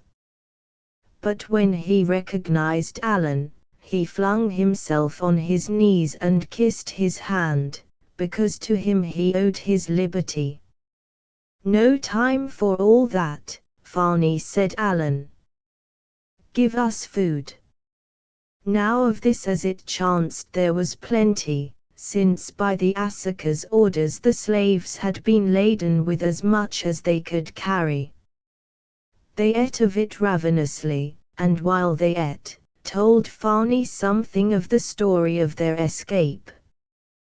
The old chief listened amazed, but like Jiki asked Alan why he had not killed the Mungana, who would have killed him. Alan, who was in no mood for long explanations, answered that he had kept him with them because he might be useful. Yes, friend, I see," exclaimed the old cannibal, "although he is so thin he will always make a meal or two at a pinch. Truly white men are wise and provident. Like the ants, you take thought for the morrow." As soon as they had swallowed their food they started all together, for although Alan pointed out to Fani that he might be safer apart, the old chief, who had a real affection for him, would not be persuaded to leave him. "Let us live or die together," he said. Now Jiki, abandoning the main road, led them up a stream, walking in the water so that their footsteps might leave no trace, and thus away into the barren mountains which rose between them and the great swamp. On the crest of these mountains Alan turned and looked back towards Bongsa town. There far across the fertile valley was the hateful, river-encircled place. There fell the great cataract in the roar of which he had lived for so many weeks. There were the black cedars and there gleamed the roofs of the gold house, his prison where dwelled the Asaka and the dreadful fetishes of which she was the priestess. To him it was like the vision of a nightmare, he could scarcely think it real. And yet by this time doubtless they sought him far and wide. What mood, he wondered, would the Asuka be in when she learned of his escape and the fashion of it, and how would she greet him if he were recaptured and taken back to her? Well, he would not be recaptured. He had still some cartridges and he would fight till they killed him, or failing that, save the last of them for himself. Never, never could he endure to be dragged back to Bongsa town there to live and die. They went on across the mountains, till in the afternoon once more they saw the road running beneath them like a ribbon, and at the end of it the lagoon. Now they rested a while and held a consultation while they ate. Across that lagoon they could not escape without a canoe. Lord, said the Mungana presently, yesterday when these cannibals were let go a swift runner was sent forward, commanding that a good boat should be provisioned and made ready for them, and by now doubtless this has been done. Let them descend to the road, walk on to the bay and ask for the boat. Look, yonder, far away a tongue of land covered with trees juts out into the lake. We will make our way thither and after nightfall this chief can row back to it and take us into the canoe. Alan said that the plan was good, but Jiki shook his head, asking what would happen if Fani, finding himself safe upon the water, thought it wisest not to come to fetch them. Alan translated his words to the old chief, whereon Fani wanted to fight Jiki because of the slur that he had cast upon his honor. This challenge Jiki resolutely declined, saying that already there were plenty of ways to die in Asakiland without adding another to them. Then Fani swore by his tribal god and by the spirit of every man he had ever eaten, that he would come to that promontory after dark, if he were still alive. So they separated, Fani and his men slipping down to the road, which they did without being seen by anyone, while Alan, Jiki and the Mungana bore away to the right towards the promontory. The road was long and rough and, though by good fortune they met no one, since the few who dwelt in these wild parts had gone up to Bongsa town to be present at the great feast, the sun was sinking before ever they reached the place. Moreover, this promontory proved to be covered with dense thorn scrub, through which they must force a way in the gathering darkness, not without hurt and difficulty. Still they accomplished it and at length, quite exhausted, crept to the very point, where they hid themselves between some stones at the water's edge. Here they waited for 3 long hours, but no boat came. All up a gum tree now, Major, said Jiki. Old blackguard, Fanny, bolt and leave us here. He play hooky walker, and tomorrow morning Asuka nobble us. Better have gone down to bay, steal his boat and leave him behind, because Asuka no want him. That only common sense. Alan made no answer. He was too tired, and although he trusted Fani, it seemed likely enough that Jiki was right, or perhaps the cannibals had not been able to get the boat. Well, he had done his best, and if fate overtook them it was no fault of his. He began to doze, for even their imminent peril could not keep his eyes open, then presently awoke with a start, for in his sleep he thought he heard the sounds of paddles beating the quiet water. Yes, there dimly seen through the mist, was a canoe, and seated in the stern of it Fani. So that danger had gone by also. He woke his companions, who slept at his side, and very silently they rose, stepping from rock to rock till they reached the canoe and entered it. It was not a large craft, barely big enough to hold them all indeed, but they found room, and then at a sign from Fani the oarsmen gave way so heartily that within half an hour they had lost sight of the accursed shores of Asakiland, although presently its mountains showed up clearly beneath the moon. Meanwhile Fani had told his tale.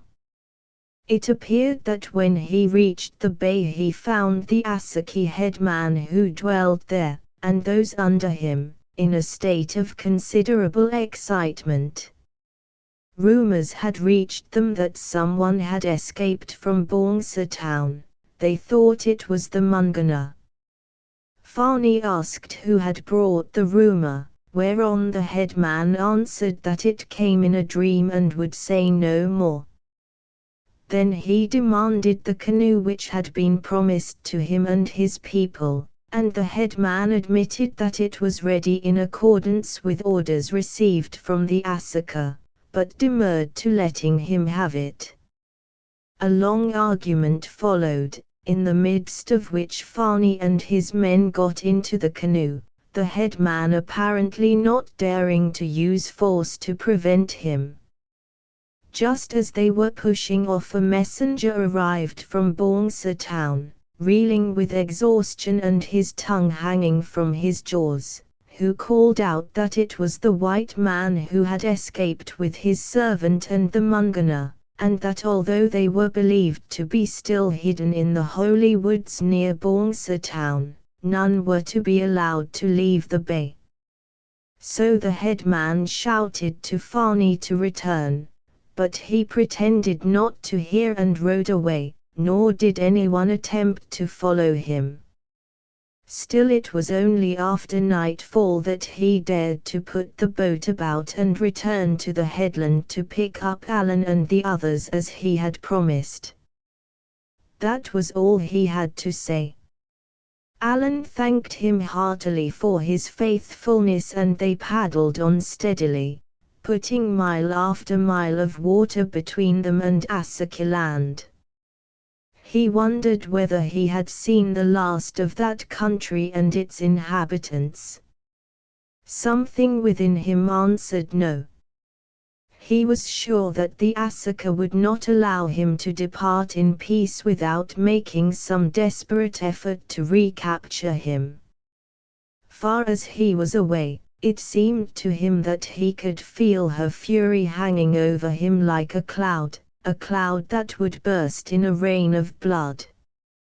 Doubtless it would have burst already had it not been for the accident that he and his companions were still supposed to be hiding in the woods. But that error must be discovered, and then would come the pursuit. He looked at the full moon shining upon him and reflected that at this very hour he should have been seated upon the chair of state, wedding, or rather being wedded by the Asaka in the presence of Big and Little Bongsa and all the people.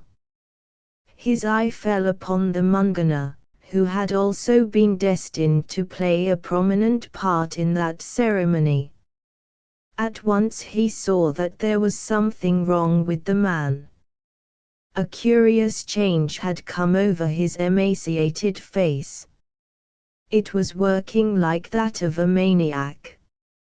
Foam appeared upon his dyed lips, his haunted eyes rolled, his thin hands gripped the side of the canoe and he began to sing, or rather howl like a dog baying at the stars. Jiki hit him on the head and bade him be silent, but he took no notice, even when he hit him again more heavily. Presently came the climax. The man sprang up in the canoe, causing it to rock from side to side. He pointed to the full moon above and howled more loudly than before. He pointed to something that he seemed to see in the air nearby and gibbered as though in terror. Then his eyes fixed themselves upon the water at which he stared. Harder and harder he stared, his head sinking lower every moment, till at length without another sound, very quietly and unexpectedly he went over the side of the boat. For a few seconds they saw his bright-colored garments sinking to the depths, then he vanished. They waited a while, expecting that he would rise again. But he never rose. A shot-weighted corpse could not have disappeared more finally and completely. The thing was very awful, and for a while there was silence, which as usual was broken by Jiki. "That gay doggone," he said in a reflective voice. "All those old ghosts come to fetch him at proper time. No good run away from ghosts, they travel too quick, one jump, and pop up where you no expect." Well, more place for Jiki now, and he spread himself out comfortably in the empty seat, adding, "Like Hello Swallow's room much better than company, he go in scent bath every day and stink too much, all that water never wash him clean." Thus died the Mungana, and such was the poor wretch's requiem. With a shiver Alan reflected that had it not been for him and his insane jealousy, he too might have been expected to go into that same scent bath and have his face painted like a chorus girl. Only would he escape the spell that had destroyed his predecessor in the affections of the priestess of the Baunsas? Or would some dim power such as had drawn Mungana to the death drag him back to the arms of the Asaka or to the torture pit of Great Swimming Head? He remembered his dream in the treasure hall and shuddered at the very thought of it, for all he had undergone and seen made him superstitious, then bade the men paddle faster, ever faster. All that night they rowed on, taking turns to rest, except Alan and Jiki, who slept a good deal and as a consequence awoke at dawn much refreshed.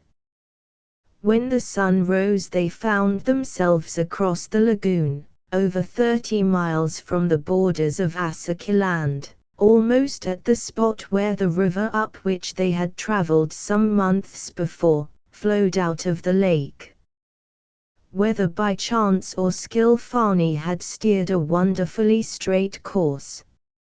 Now, however, they were face to face with a new trouble, for scarcely had they begun to descend the river when they discovered that at this dry season of the year it was in many places too shallow to allow the canoe to pass over the sand and mud banks. Evidently there was but one thing to be done: abandon it and walk.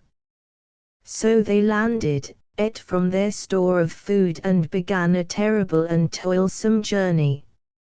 On either side of the river lay desiccated swamp covered with dead reeds 10 or 12 feet high. Doubtless beyond the swamp there was high land, but in order to reach this, if it existed, they would be obliged to force a path through miles of reeds. Therefore they thought it safer to follow the river bank. Their progress was very slow, since continually they must make detours to avoid a quicksand or a creek. Also the stones and scrubby growth delayed them so that 15 or at most 20 miles was a good day's march. Still they went on steadily, seeing no man, and when their food was exhausted, living on the fish which they caught in plenty in the shallows, and on young flapper ducks that haunted the reeds. So at length they came to the main river into which this tributary flowed, and camped there thankfully, believing that if any pursuit of them had been undertaken, it was abandoned. At least Alan and the rest believed this, but Jiki did not. On the following morning, shortly after dawn, Jiki awoke his master. "Come here, Major," he said in a solemn voice, "I got something pretty show you," and he led him to the foot of an old willow tree, adding, "Now up you go, Major, and look." So Alan went up, and from the topmost fork of that tree saw a sight at which his blood turned cold. For there, not 5 miles behind them, on either side of the river bank, the light gleaming on their spears, marched 2 endless columns of men, who from their headdresses he took to be Asaki. For a minute he looked, then descended the tree and approaching the others, asked what was to be done. "Hook, scoot, bolt, leg it," exclaimed Jiki emphatically. Then he licked his finger, held it up to the wind, and added, "But first fire reeds and make it hot for Bongsa crowd." This was a good suggestion and one on which they acted without delay. Taking red embers, they blew them into a flame and lit torches, which they applied to the reeds over a width of several 100 yards. The strong northward wind soon did the rest. Indeed, with a quarter of an hour a vast sheet of flame 20 or 30 feet in height was rushing towards the Asaki columns. Then they began their advance along the river bank, running at a steady trot, for here the ground was open.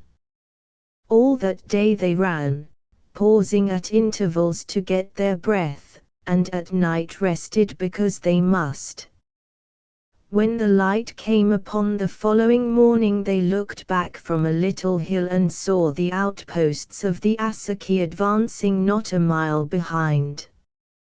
Doubtless some of the army had been burned, but the rest, guessing their route, had forced a way through the reeds and cut across country. So they began to run again harder than before, and kept their lead during the morning. But when afternoon came, the Asaka gained on them. Now they were breasting a long rise, the river running in the cleft beneath, and Jiki, who seemed to be absolutely untiring, held Alan by the hand, Fani following close behind. 2 of their men had fallen down and been abandoned, and the rest straggled. "No go," Jiki gasped Alan, "they will catch us at the top of the hill." "Never say die, Major, never say die," puffed Jiki, "they get blown too, and who know what other side of hill." Somehow they struggled to the crest, and behold! There beneath them was a great army of men. "Ogula," yelled Jiki, "Ogula. Just what I tell you, Major, who know what other side of any hill." Chapter 18. A meeting in the forest. In 5 minutes more Alan and Jiki were among the Ogula, who, having recognized their chief while he was yet some way off, greeted him with rapturous cheers and the clapping of hands. Then, as there was no time for explanation, they retreated across a little stream which ran down the valley, 4,000 or more of them, and prepared for battle. That evening, however, there was no fighting, for when the first of the Asaki reached the top of the rise and saw that the fugitives had escaped to the enemy, who were in strength, they halted and finally retired. Now Alan, and Fani also, hoped that the pursuit was abandoned, but again Jiki shook his big head, saying, "Not at all, Major, I know Asaki and their little ways. While one of them alive, not dare go back to Asaka without you, Major. Perhaps she is with them herself, suggested Alan, and we might treat with her. No, Major, Asaka never leave Bongsa town, that against law, and if she do so, priests make another Asaka and kill her when they catch her. After this a council of war was held, and it was decided to camp there that night, since the position was good to meet an attack if one should be made, and the Ogula were afraid of being caught on the march with their backs towards the enemy. Alan was glad enough to hear this decision, for he was quite worn out and ready to take any risk for a few hours' rest. At this council he learned also that the Asaki bearers carrying his gold with their Ogula guides had arrived safely among the Ogula, who had mustered in answer to their chief's call and were advancing towards Asaki land, though the business was one that did not please them. As for these Asaki bearers, it seemed that they had gone on into the forest with the gold, and nothing more had been heard of them. As they were leaving the council, Alan asked Jiki if he had any tidings of his mother, who had been their first messenger. No, Major, he answered gloomily, can't learn nothing of my ma, don't know where she is. Ogula camp no place for old girl if they short of chop and hungry. But perhaps she never get there, I nose round and find out.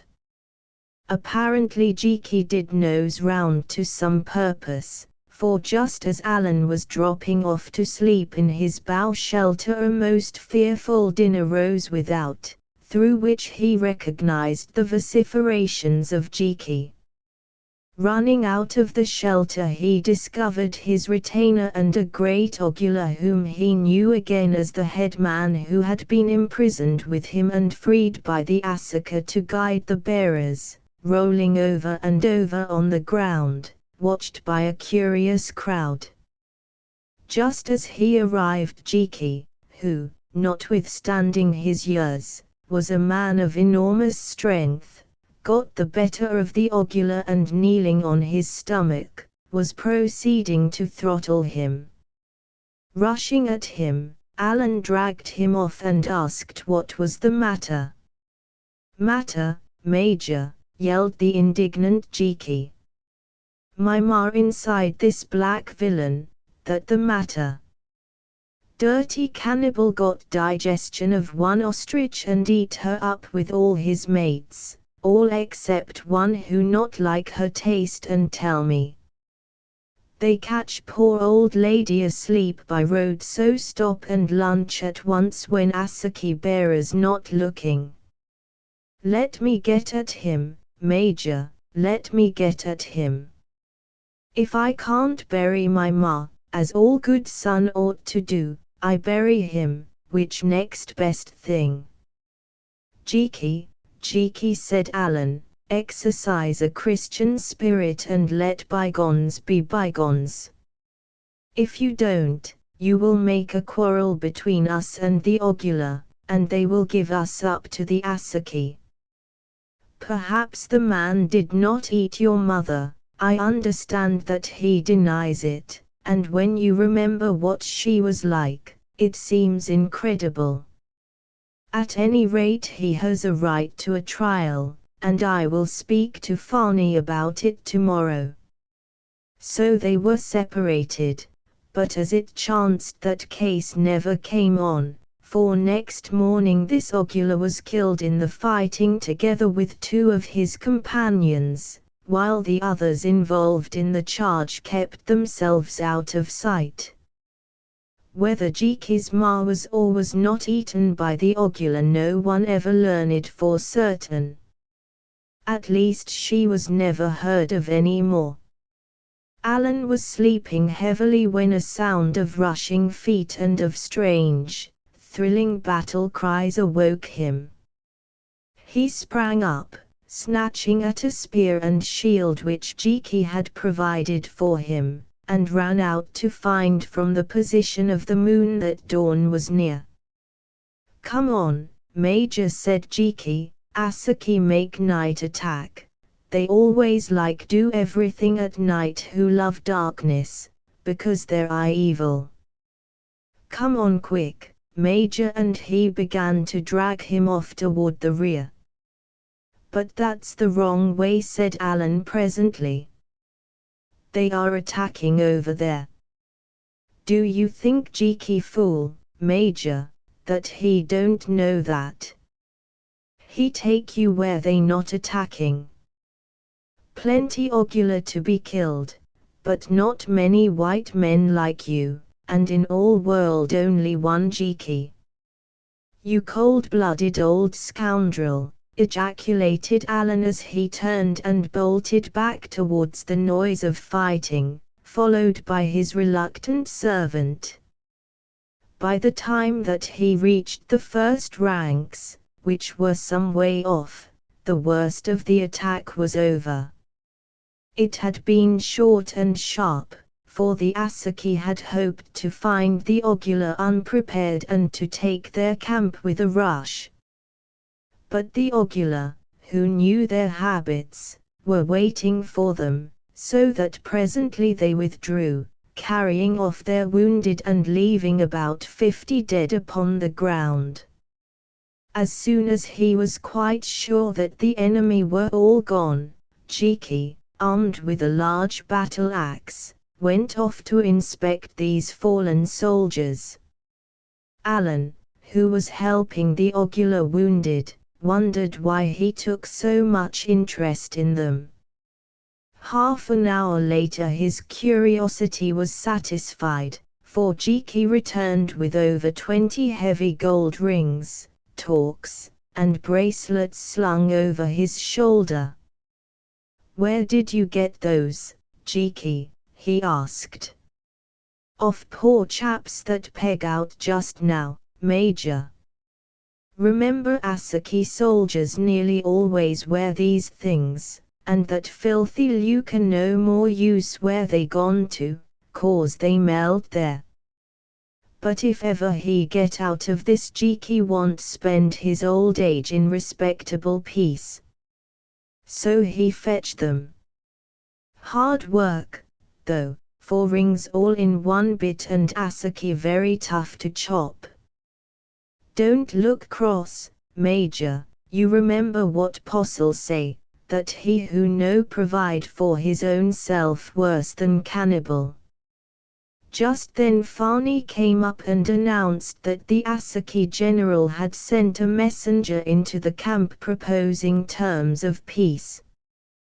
"What terms?" asked Alan. "These, white man, that we should surrender you and your servant and go our way unharmed."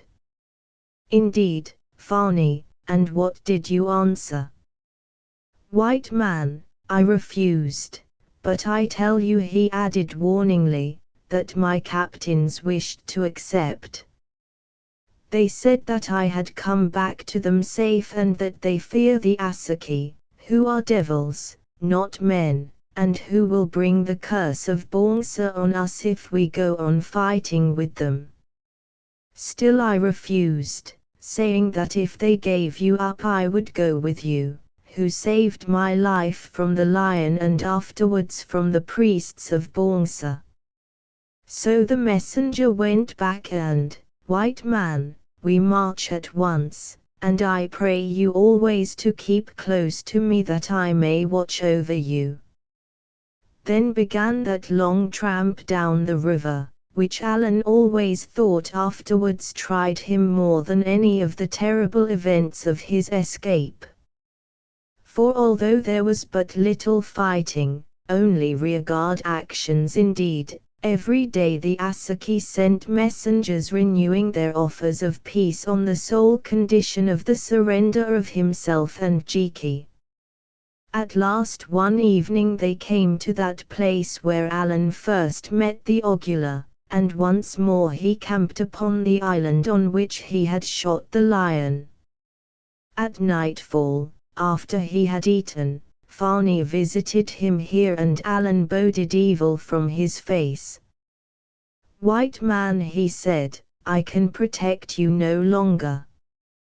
The Asaki messengers have been with us again and they say that unless we give you up tomorrow at the dawn, their army will push on ahead of us and destroy my town, which is 2 days' march down the river, and all the women and children in it, and that afterwards they will fight a great battle with us. Therefore my people say that I must give you up, or that if I do not they will elect another chief and do so themselves." "Then you will give up a dead man, Farney?" "Friend," said the old chief in a low voice, "the night is dark and the forest not so far away. Moreover, I have set no guards on that side of the river, and Jiki here does not forget a road that he has traveled. Lastly, I have heard it said that there are some other white people with soldiers camped in the edge of the forest. Now, if you were not here in the morning, how could I give you up?" "I understand, Farney. You have done your best for me, and now, good night. Jiki and I are going to take a walk. Sometimes you will think of the months we spent together in Bongsa town, will you not?" "Yes, and of you also, white man, for so long as I shall live. Walk fast and far, for the Asaki are clever at following a spoor. Good night, friend, and to you, Jiki the cunning, good night also. I go to tell my captains that I will surrender you at dawn." And without more words he vanished out of their sight and out of their lives. Meanwhile Jiki, foreseeing the issue of this talk, was already engaged in doing up their few belongings, including the gold rings, some food, and a native cooking pot, in a bundle surrounded by a couple of bark blankets. "Come on, Major," he said, handing Alan one spear and taking another himself. "Old cannibal quite right, very nice night for a walk. Come on, Major, river shallow just here. I think this happen and try it before dark. You just follow Jiki, that all you got to do." So leaving the fire burning in front of their bow shelter, they waded the stream and started up the opposing slope, meeting no man. Dark as it was, Jiki seemed to have no difficulty in finding the way, for as Farney said, a native does not forget the path he has once traveled. All night long they walked rapidly, and when dawn broke found themselves at the edge of the forest. "Jiki," said Alan, "what did Farney mean by that tale about white people?" "Don't know, Major, think perhaps he lied to let you down easy." "My golly! What that?" As he spoke a distant echo reached their ears, the echo of a rifle shot. "Think Fanny not lie after all," went on Jiki, "that white man's gun, sharp crack, smokeless powder, but wonder how he come in this place. Well, we soon find out. Come on, Major." Tired as they were they broke into a run. The prospect of seeing a white face again was too much for them. Half a mile or so further on they caught sight of a figure evidently engaged in stalking game among the trees, or so they judged from his cautious movements. "White man," said Jiki, and Alan nodded. They crept forward silently and with care, for who knew what this white man might be after, keeping a great tree between them and the man, till at length, passing round its bole, they found themselves face to face with him and not 5 yards away. Notwithstanding his unaccustomed tropical dress and his face burnt copper color by the sun, Alan knew the man at once. "Aylward," he gasped, "Aylward. You here?" He started. He stared at Alan. Then his countenance changed. Its habitual calm broke up as it was wont to do in moments of deep emotion. It became very evil, as though some demon of hate and jealousy were at work behind it. The thin lips quivered, the eyes glared, and without spoken word or warning, he lifted the rifle and fired straight at Alan. The bullet missed him, for the aim was high. Passing over Alan's head, it cut a neat groove through the hair of the taller Jiki who was immediately behind him. Next instant, with a spring like that of a tiger, Jiki was on Aylward. The weight of his charge knocked him backwards to the ground, and there he lay, pinned fast. "What for you do that?" exclaimed the indignant Jiki. "What for you shoot through wool of respectable nigger, Sir Robert Aylward, Bart. Now I throttle you, you dirty hog swine. No magistrates court here in Dwarf Forest," and he began to suit the action to the word. "Let him go, Jiki. Take his rifle and let him go," exclaimed Alan, who all this while had stood amazed. "There must be some mistake, he cannot have meant to murder me. Don't know what he mean, but know his bullet go through my hair, Major, and give me new parting," grumbled Jiki as he obeyed. "Of course it was a mistake, Vernon, for I suppose it is Vernon," said Aylward, as he rose. "I do not wonder that your servant is angry, but the truth is that your sudden appearance frightened me out of my wits and I fired automatically. We have been living in some danger here, and my nerves are not as strong as they used to be." "Indeed," answered Alan.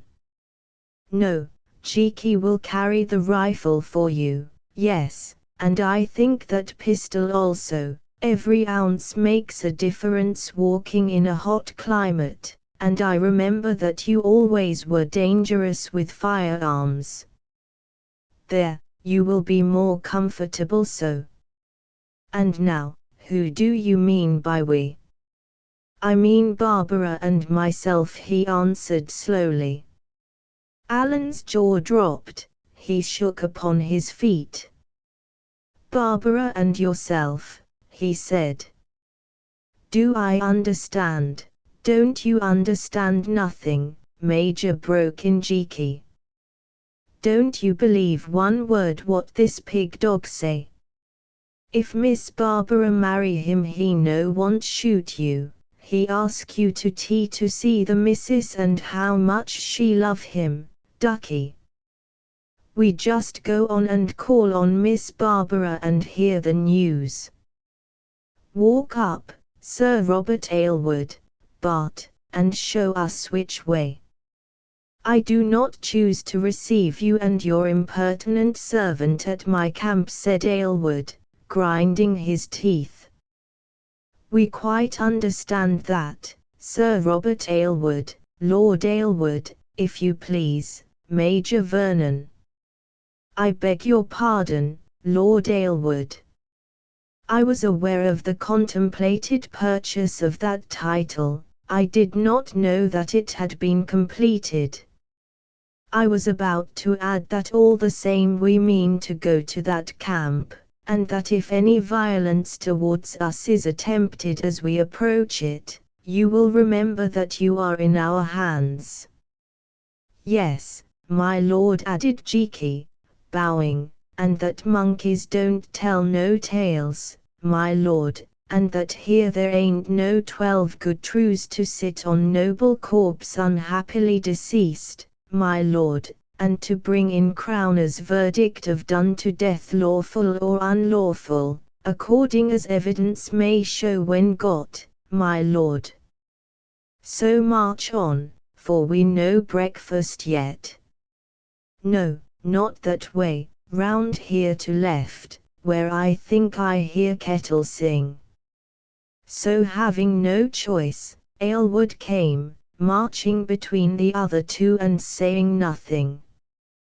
When they had gone a couple of 100 yards, Alan also heard something, and to him it sounded like a man crying out in pain. Then suddenly they passed round some great trees and reached a glade in the forest where there was a spring of water which Alan remembered. In this glade the camp had been built, surrounded by a boma or palisade of rough wood, within which stood 2 tents and some native shelters made of tall grass and boughs. Outside of this camp a curious and unpleasant scene was in progress. To a small tree that grew there was tied a man, whom from the fashion of his hair Alan knew to belong to the coast Negroes, while 2 great fellows, evidently of another tribe, flogged him unmercifully with hide whips. "Ah," exclaimed Jiki, "that the kettle I hear sing. Think you better taken him off the fire, my lord, or he boil over. Also his brothers no seem like that music," and he pointed to a number of other men who were standing round watching the scene with sullen dissatisfaction. "A matter of camp discipline," muttered Aylward. "This man has disobeyed orders." By now Jiki was shouting something to the natives in an unknown tongue, which they seemed to understand well enough. At any rate the flogging ceased, the 2 fellows who were inflicting it slunk away, and the other men ran towards them, shouting back as they came. "All right, Major. You please stop here 1 minute with my lord, late Bart of Bloody Hand. Some of these chaps friends of mine, I meet them old Calabar while we get ready to march last rains. Now I have little talk with them and find out thing or two."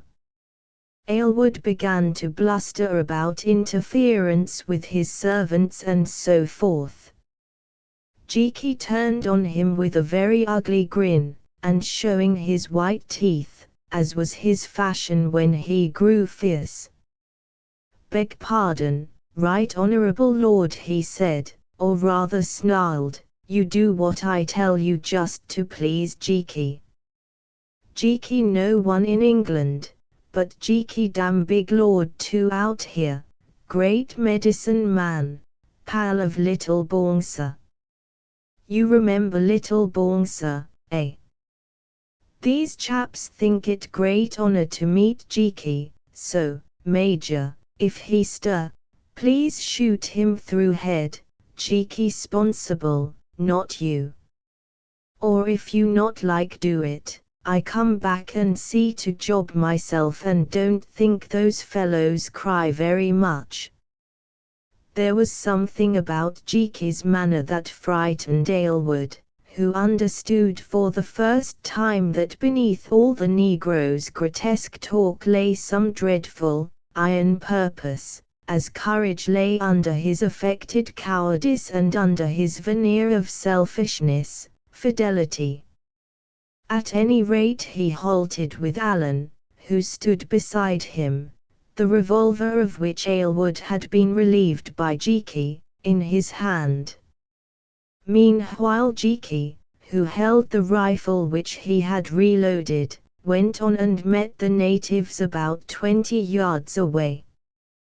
We always disliked each other, Vernon, but I must say that I never thought a day would come when you proposed to murder me in my own camp," said Aylward.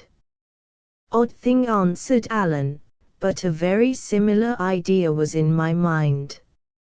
I never thought, Lord Aylward, that however unscrupulous you might be, financially, a day would come when you would attempt to shoot down an unarmed man in an African forest. Oh, don't waste breath in lying. I saw you recognize me, aim, and fire, after which Jiki would have had the other barrel, and who then would have remained to tell the story, Lord Aylward?" Aylward made no answer, but Alan felt that if wishes could kill him he would not live long. His eye fell upon a long, unmistakable mound of fresh earth, beneath a tree. He calculated its length, and with a thrill of terror noticed that it was too small for a Negro. "Who is buried there?" he asked.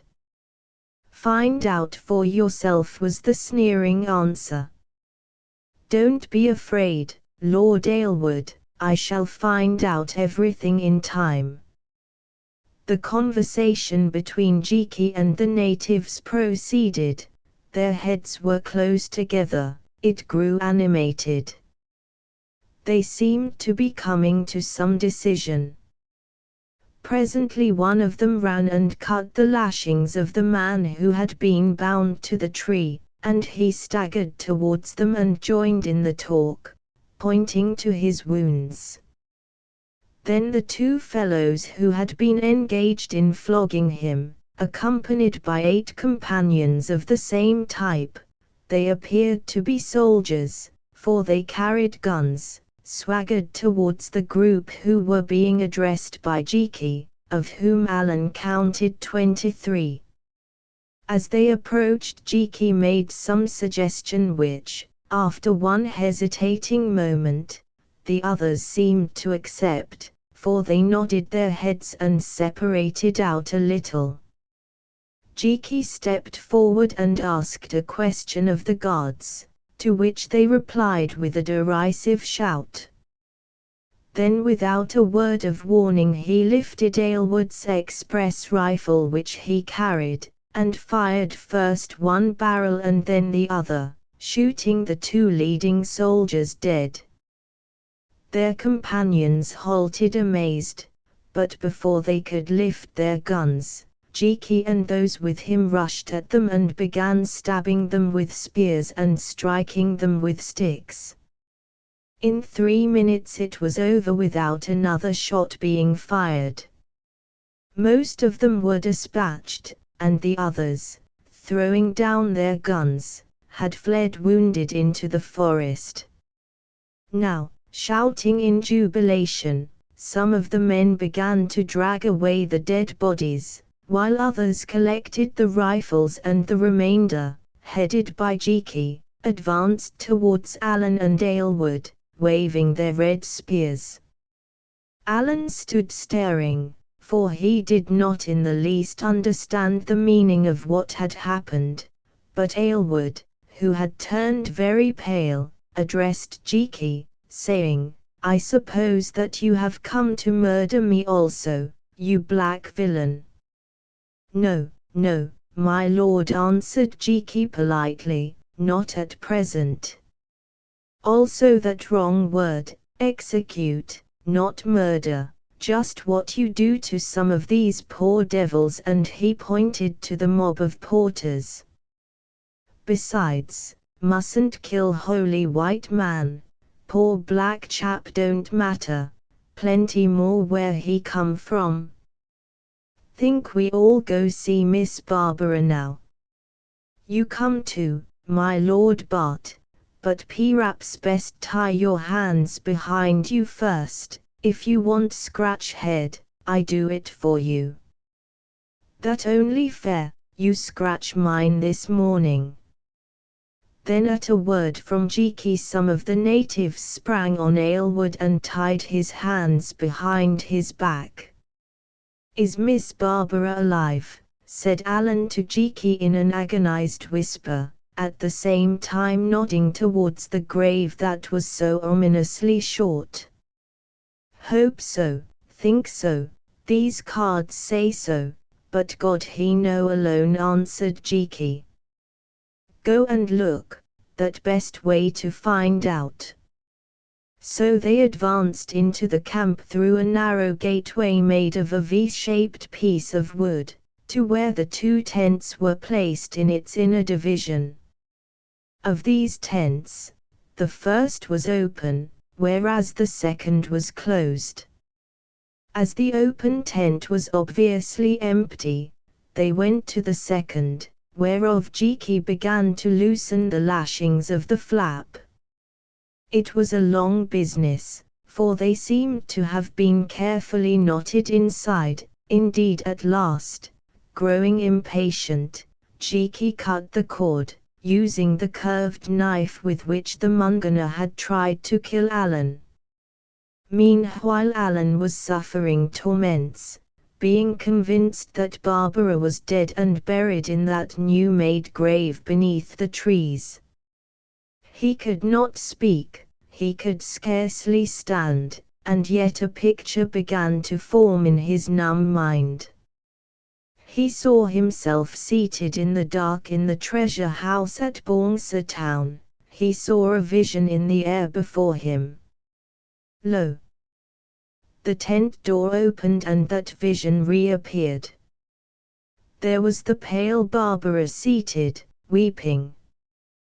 There again, as he entered, she sprang up and snatching the pistol that lay beside her, turned it to her breast. Then she perceived him and the pistol sank downwards till from her relaxed hand it dropped to the ground. She threw up her arms and without a sound fell backwards, or would have fallen, had he not caught her. Chapter 19. The last of the Asaki. Barbara had recovered. She sat upon her bed in the tent and by her sat Alan, holding her hand, while before them stood Aylward like a prisoner in the dock, and behind him the armed Jiki. "Tell me the story," Barbara said Alan, "and tell it briefly, for I cannot bear much more of this." She looked at him and began in a slow, even voice, "After you had gone, dear, things went on as usual for a month or 2. Then came the great Sahara Company trouble. First there were rumors and the shares began to go down. My uncle bought them in by tens and hundreds of thousands, to hold up the market, because he was being threatened, but of course he did not know then that Lord Aylward, for I forgot to tell you, he had become a lord somehow, was secretly one of the principal sellers, let him deny it if he can. At last the Ottoman government, through the English ambassador, published its repudiation of the concession, which it seems was a forgery, actually executed or obtained in Constantinople by my uncle.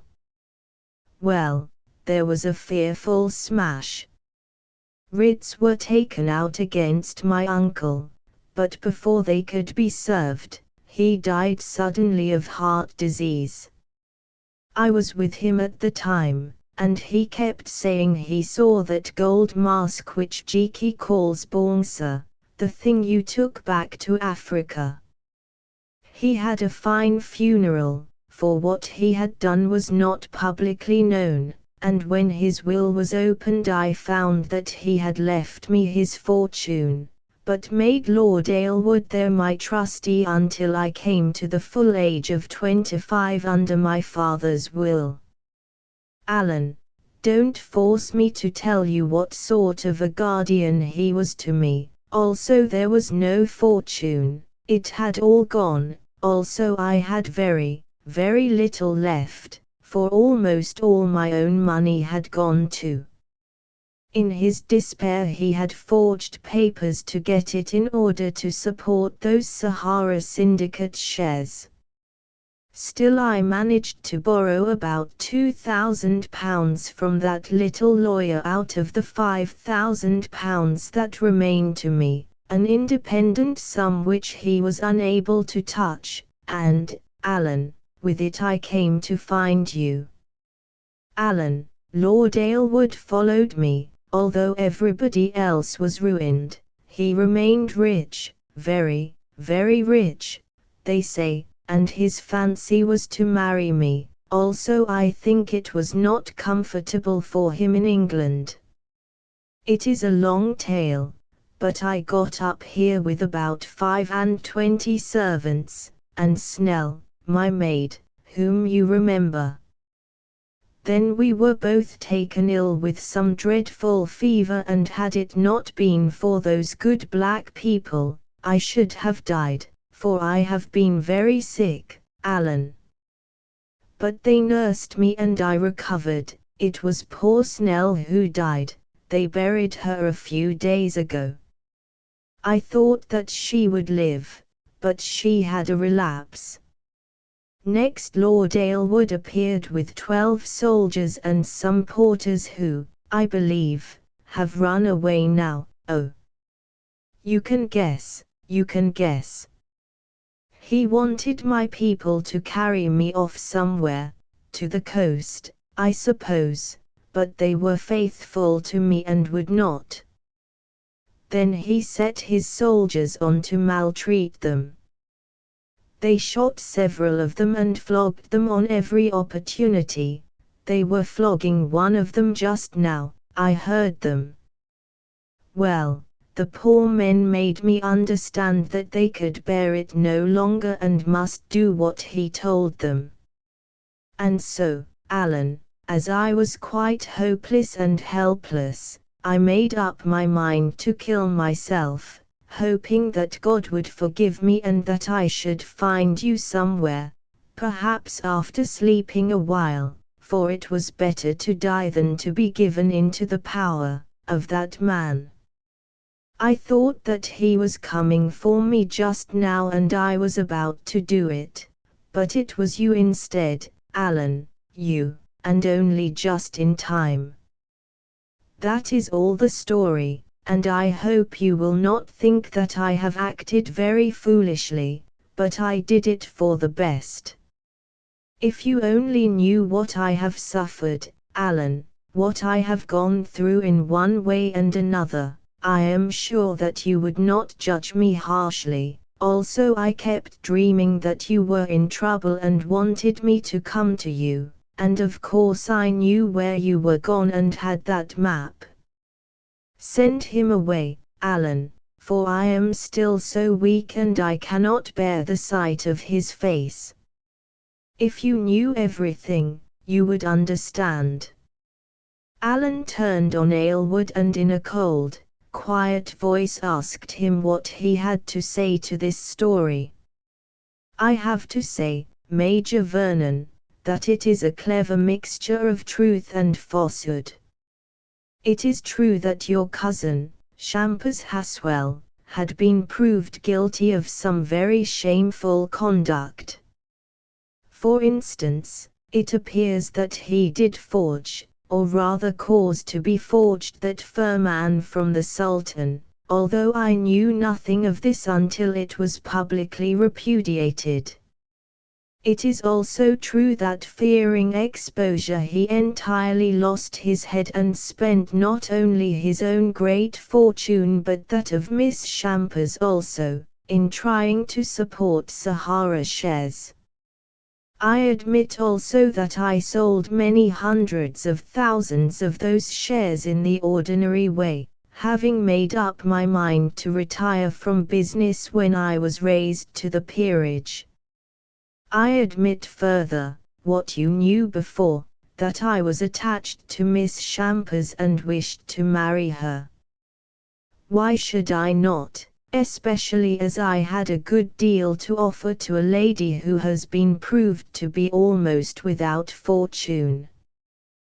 For the rest, she set out secretly on this mad journey to Africa, whither both my duty as her trustee and my affection prompted me to follow her. I found her here recovering from an illness, and since she has dwelt upon the point, in self-defense I must tell you that whatever has taken place between us, has been with her full consent and encouragement. Of course I allude only to those affectionate amenities which are common between people who purpose to marry as soon as opportunity may offer. At this declaration poor Barbara gasped and leaned back against her pillow. Alan stood silent, though his lips turned white, while Jiki thrust his big head through the tent opening and stared upwards.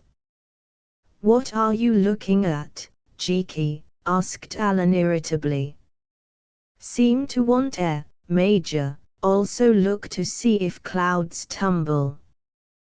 "Believe particular big lie do that sometimes." "Please go on, oh good Lord, for Jiki want his breakfast." "As regards the execution of 2 of Miss Champa's bearers and the flogging of some others, these punishments were inflicted for mutiny," went on Aylward. "It was obviously necessary that she should be moved back to the coast, but I found out that they were trying to desert her in a body and to tamper with my own servants, and so was obliged to take strong measures." "Sure those clouds come down now," soliloquized Jiki, "or least something rummy happen.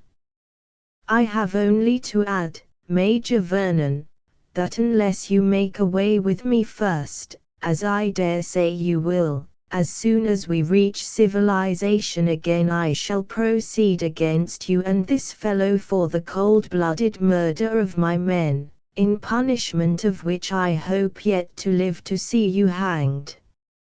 Meanwhile, I have much pleasure in releasing Miss Champers from her engagement to me which, whatever she may have said to you in England, she was glad enough to enter on here in Africa, a country of which I have been told the climate frequently deteriorates the moral character."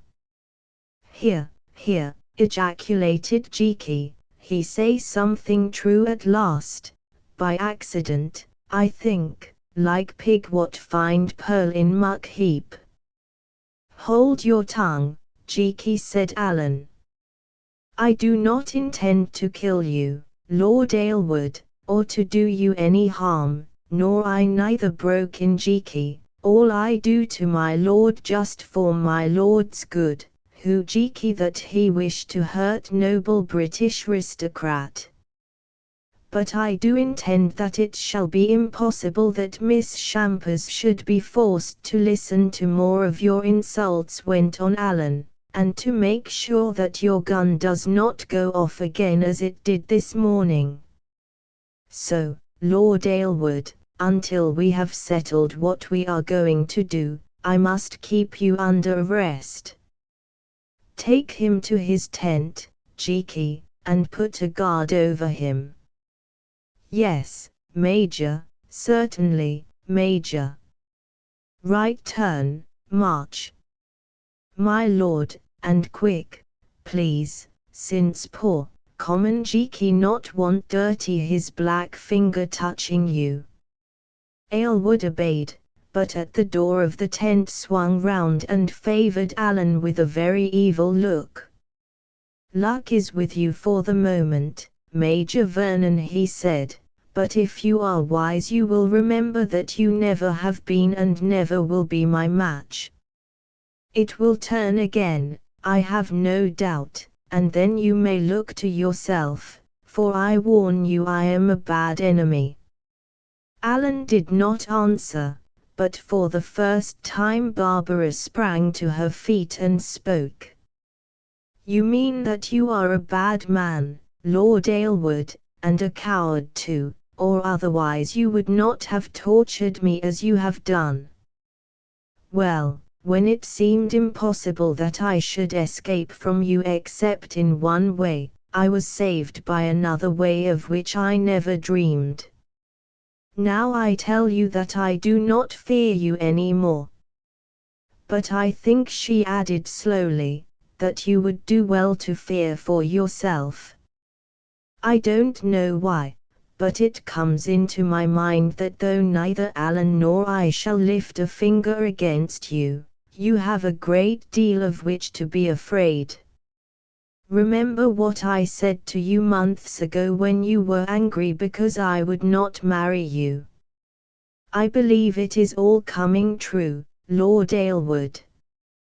Then Barbara turned her back upon him, and that was the last time that either she or Alan ever saw his face. He was gone, and Barbara, her head upon her lover's shoulder and her sweet eyes filled with tears of joy and gratitude, was beginning to tell him everything that had befallen her when suddenly they heard a loud cough outside the tent. "It's that confounded Jeekie," said Alan, and he called to him to come in. "What's the matter now?" he asked crossly. "Breakfast, Major. His lordship got plenty good stores, borrow some from him and give him chit. Coming in 1 minute, hot coffee, kipper herring, rasher bacon, also butter, best Danish, and Bath Oliver biscuit." "Very well," said Alan, but Jeekie did not move. "Very well," repeated Alan. "No, Major, not very well, very ill. Thought those lies bring down clouds." "What do you mean, Jeekie?" "Mean, Major, that Asaki smelling about this camp. Porterman what go to fetch water see them. Also believe they catch rest of those soldier chaps and polish them, for Porterman hear the row."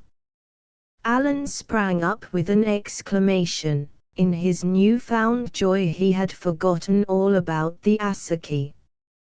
"Keep her on, Major," said Jeekie cheerfully. "Don't think they attack yet. Plenty of time for breakfast first. When they come we make it very hot for them, lots of rifle and cartridge now."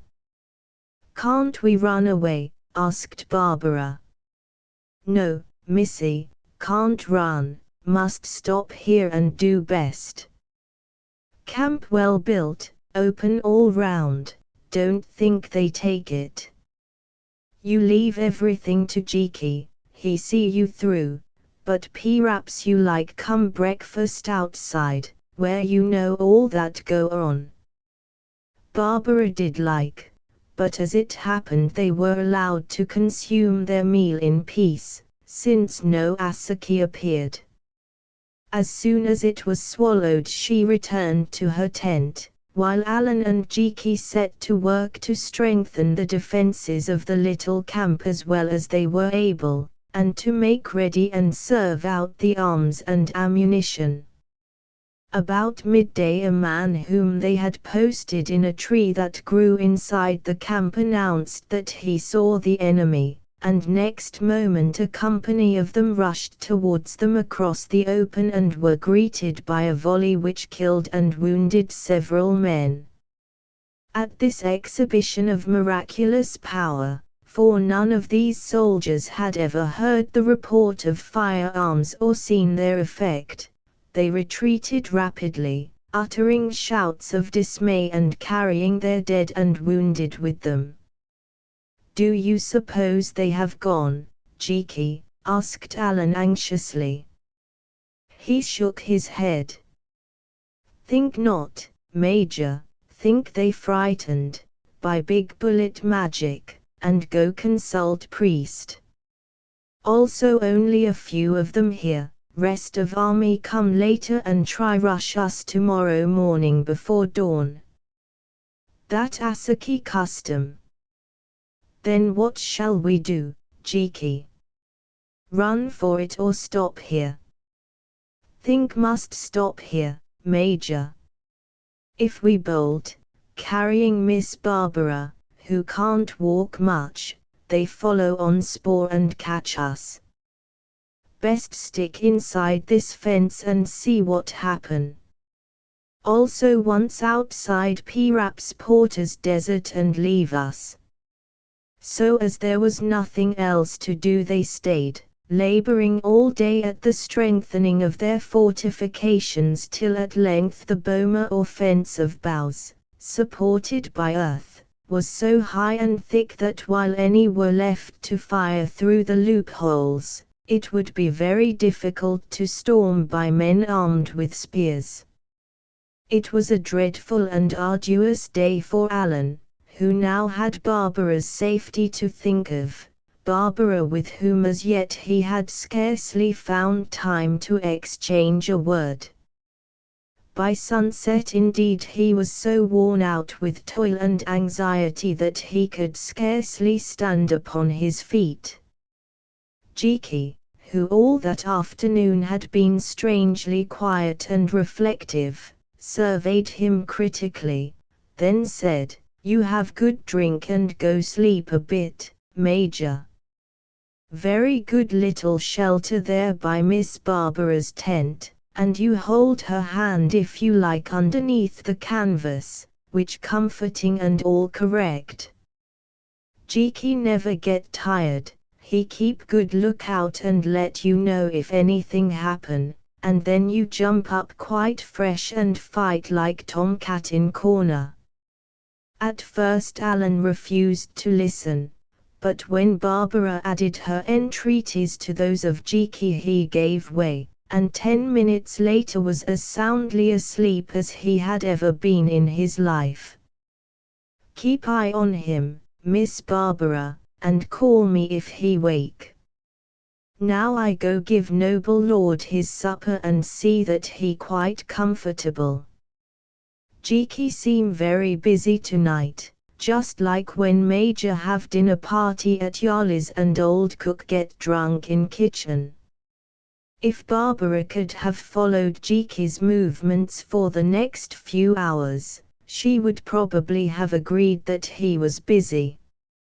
First he went to Aylward's tent, and as he had said he would, gave him his supper, and with it half a bottle of whiskey from the stores which he had been carrying about with him for some time, as he said, to prevent the porters from getting at it.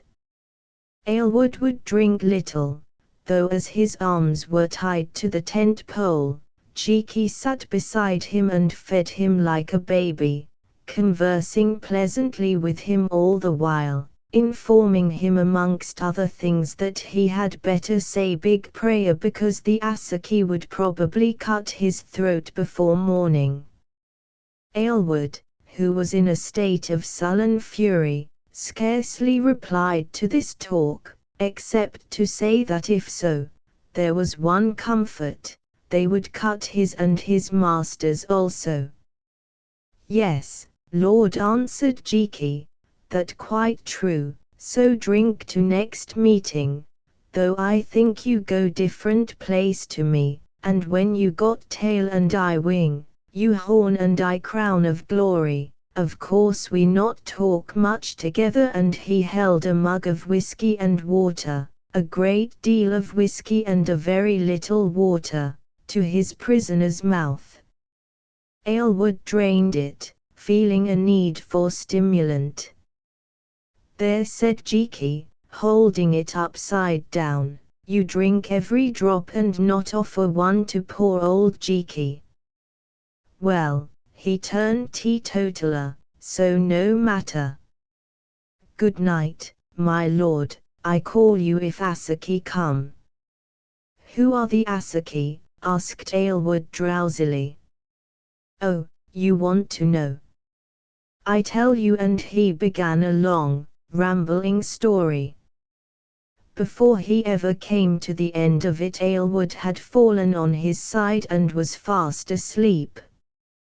"Dear me," said Jiki, contemplating him, "that whiskey very strong, though bottle say same as they drink in House of Common.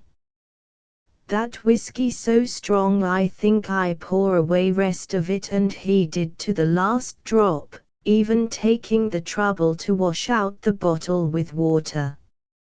Now you no tempt anyone, he said, addressing the said bottle with a very peculiar smile, or if you tempt, at least do no harm, like kiss down telephone. Then he laid down the bottle on its side and left the tent. Outside of it 3 of the head porters, who appeared to be friends of his, were waiting for him, and with these men he engaged in low and earnest conversation. Next, after they had arrived at some agreement, which they seemed to ratify by a curious oath that involved their crossing and clasping hands in an odd fashion, and other symbols known to West African secret societies, Jiki went the round of the camp to see that everyone was at his post. Then he did what most people would have thought a very curious and strange thing, namely climbed the fence and vanished into the forest, where presently a sound was heard as of an owl hooting. A little while later and another owl began to hoot in the distance, whereat the 3 head porters nudged each other. Perhaps they had heard such owls hoot before at night, and perhaps they knew that Jiki, who had passed Bongsa, could only be harmed by the direct command of Bongsa speaking through the mouth of the Asaka herself. Still they might have been interested in the nocturnal conversation of those 2 owls, which, as is common with such magical fowl in West Africa, had transformed themselves into human shapes, the shape of Jiki and the shape of an Asaki priest, who was, as it happened, a blood relation of Jiki. Very good, brother, said owl number 1, all you want is this white man whom the Asaka desires for a husband. Well, I have done my best for him, but I must think of myself and others, and he goes to great happiness. I have given him something to make him sleep. Do you come presently with 8 men, no more, or we shall kill you, to the fence of the camp, and we will hand over the white man, Vernoon, to you to take back to the Asaka, who will give you a wonderful reward, such a reward as you have never imagined. Now let me hear your word. Then owl number 2 answered, Brother, I make the bargain on behalf of the army, and swear to it by the double swimming head of Bongsa.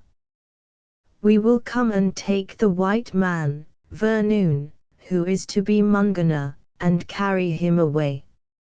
In return we promise not to follow or molest you, or any others in your camp. Indeed, why should we, who do not desire to be killed by the dreadful magic that you have, a magic that makes a noise and pierces through our bodies from afar? What were the words of the Asaka? Bring back Vernoon, or perish. I care for nothing else, bring back Vernoon to be my husband. Good, said owl number 1. Within the half of an hour Vernoon shall be ready for you.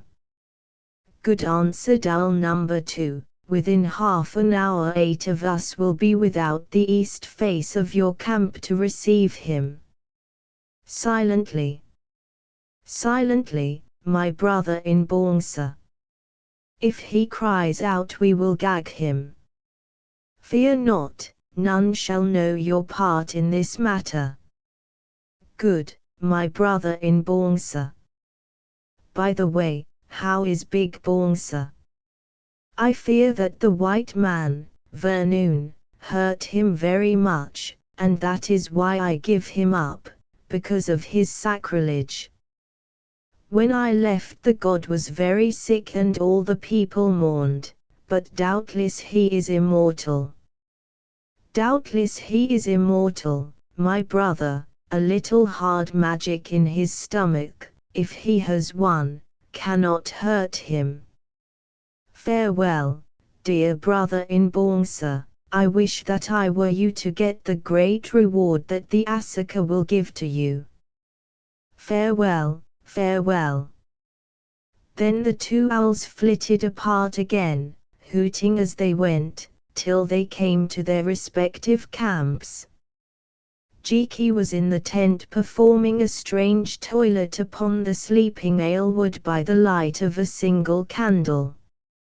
From his pouch he produced the mask of linen painted with gold that Alan used to be forced to wear, and tied it securely over Aylward's face, murmuring, "You always love gold, my Lord Aylward, and Jiki promise you see plenty of it now." Then he proceeded to remove his coat, his waistcoat, his socks, and his boots, and to replace these articles of European attire by his own worn Asaki sandals and his own dirty Asaki robe. "There," he said, "think that do," and he studied him by the light of the candle. Same height, same color hair, same dirty clothes. And as Asaki never see Major's face because he always wear mask in public, like as two peas on shovel. Oh my! Jiki clever chap, Jiki devilish clever chap. But when Asaka pull off that mask to give him true love a kiss, oh my! Wonder that happen then. Think whole of Bongsa town bust up. Think big waterfall run backwards, think she not quite pleased, think my good lord find himself in false position, think Jiki glad to be on coast, think he not go back to Bongsa town no more. Oh my aunt!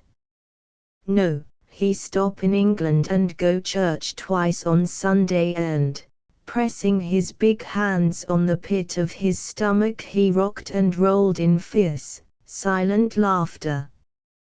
Then an owl hooted again immediately beneath the fence, and Jiki, blowing out the candle, opened the flap of the tent and tapped the head porter, who stood outside, on the shoulder. He crept in, and between them they lifted the senseless Aylward and bore him to the V-shaped entrance of the boma, which was immediately opposite to the tent and, oddly enough, half open. Here the two other porters with whom Jiki had performed some ceremony, chanced to be on guard, the rest of their company being stationed at a distance. Jiki and the head porter went through the gap like men carrying a corpse to midnight burial, and presently in the darkness without two owls began to hoot. Now Aylward was laid upon a litter that had been prepared, and 8 white-robed Asaki bearers stared at his gold mask in the faint starlight. "I suppose he is not dead," brother, said owl number 2 doubtfully. "Nay, brother," said owl number 1, "feel his heart and his pulse. Not dead, only drunk. He will wake up by daylight, by which time you should be far upon your way. Be good and gentle to the white man Vernoon, who has been my master. Be careful, too, that he does not escape you, brother, for as you know he is very strong and cunning. Say to the Asaka that Jiki her servant makes his reverence to her, and hopes that she will have many, many happy years with the husband that he sends her, also that she will remember him whom she called Black Dog and whose face she often smacked, in her prayers to the gods and spirits of our people. It shall be done, brother, but why do you not return with us?"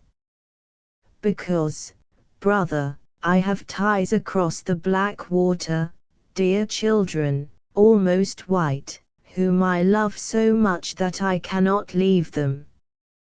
Farewell, brethren, the blessings of the Baunsers be on you, and may you grow fat and prosper in the love and favor of Our Lady the Asuka. Farewell, they murmured in answer. Good fortune be your bedfellow. Another minute and they had lifted up the litter and vanished at a swinging trot into the shadow of the trees. Jiki returned to the camp and ordered the 3 men to re-stop the gateway with thorns, muttering in their ears, "Remember, brethren, 1 word of this and you die, all of you, as those die who break the oath." "Have we not sworn?" they whispered, as they went back to their posts. Jiki stood a while in front of the empty tent, and if any had been there to note him, they might have seen a shadow as of compunction creep over his powerful black face. "When he wake up he won't know where he are," he reflected, "and when he get to Baunsa town he'll wonder where he is, and when he meet Asuka. Well, he very big blackguard, try to murder Major, whom Jiki nurse as baby, the only thing that Jiki care for, except, Jiki, try to make love to Miss Barbara against will when he catch her alone in forest, which not playing game. Jiki self not such big blackguard as that dirt-born noble lord, Jiki never murder no one, not quite. Jiki never make love to girl what not want him, no need, so many what do that he have to shove them off, like good Christian man. Mrs. Jiki see to that while she live. Also better that mean white man go call on Baunsers than Major and Missy Barbara and all porters, and Jiki, specially Jiki, get throat cut. No, Jiki nothing to be ashamed of, Jiki do good day's work, though Jiki keep it tight as wax since white folk such silly people, and when Major in a rage, he very nasty customer and see everything upside down. Now, Jiki quite tired, so say his prayers and have nap. No, think not intent, though very comfortable. Major might wake up, poke his nose in there, and if he see black face instead of white one, ask ugly question, which if Jiki half asleep he no able to answer nice and neat. Still he just arrange things a little so they look all right. Chapter XX. The Asuka's Message. Dawn began to break in the forest, and Alan woke in his shelter and stretched himself. He had slept soundly all the night, so soundly that the innocent Jiki wondered much whether by any chance he also had taken a tot out of that particular whiskey bottle, as indeed he had recommended him to do. People who drink whiskey after long abstinence from spirits are apt to sleep long, he reflected. Alan crept out of the shelter and gazed affectionately at the tent in which Barbara slumbered. Thank heaven she was safe so far, as for some unknown reason, evidently the Asaki had postponed their attack. Just then a clamor arose in the air, and he perceived Jiki striding towards him waving one arm in an excited fashion, while with the other he dragged along the captain of the porters, who appeared to be praying for mercy. "Here pretty go, Major," he shouted, "devil and all to pay." "That my lord," he gone and bolted. This silly fool say that 3 hours ago he hear something break through fence and think it only Hyoana what come to steal, so take no notice. Well, that Hyoana, you guess who he is. You come look, Major, you come look, and then we tie this fellow up and flog him. Alan ran to Aylward's tent, to find it empty. Look, said Jiki, who had followed, see how he do business, that jolly clever Hyoana, and he pointed to a broken whiskey bottle and some severed cords. You see he manage break bottle and rub rope against cut glass till it come in two. Then he do Hyoana dodge and hook it. Alan inspected the articles, nor did any shadow of doubt enter his mind. Certainly he managed very well, he said, especially for a London-bred man, but, Jiki, what can have been his object? Oh, who know, Major? Mind of man very strange and various thing. P'raps he no bear to see you and Miss Barbara together. P'raps he bold coast, get ear of local magistrate before you. P'raps he sit up tree to shoot you.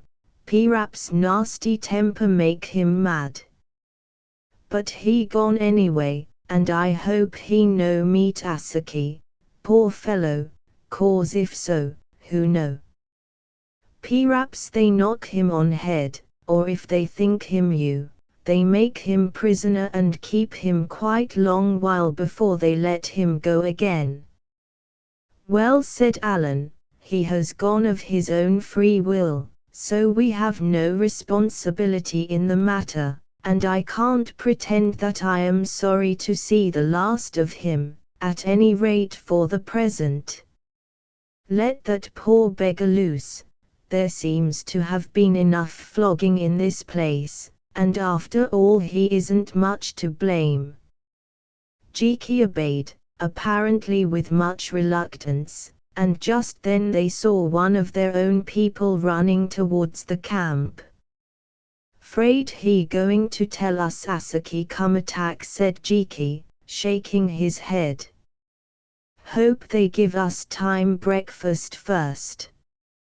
"No doubt," answered Alan nervously, for he feared the result of that attack. Then the man arrived breathless and began to gasp out his news, which filled Alan with delight and caused a look of utter amazement to appear upon the broad face of Jiki.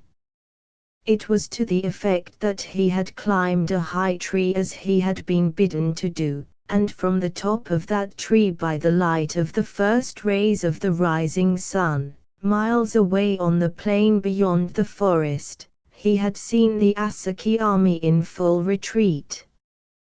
"Thank God!" exclaimed Alan. "Yes, Major, but that very rum story.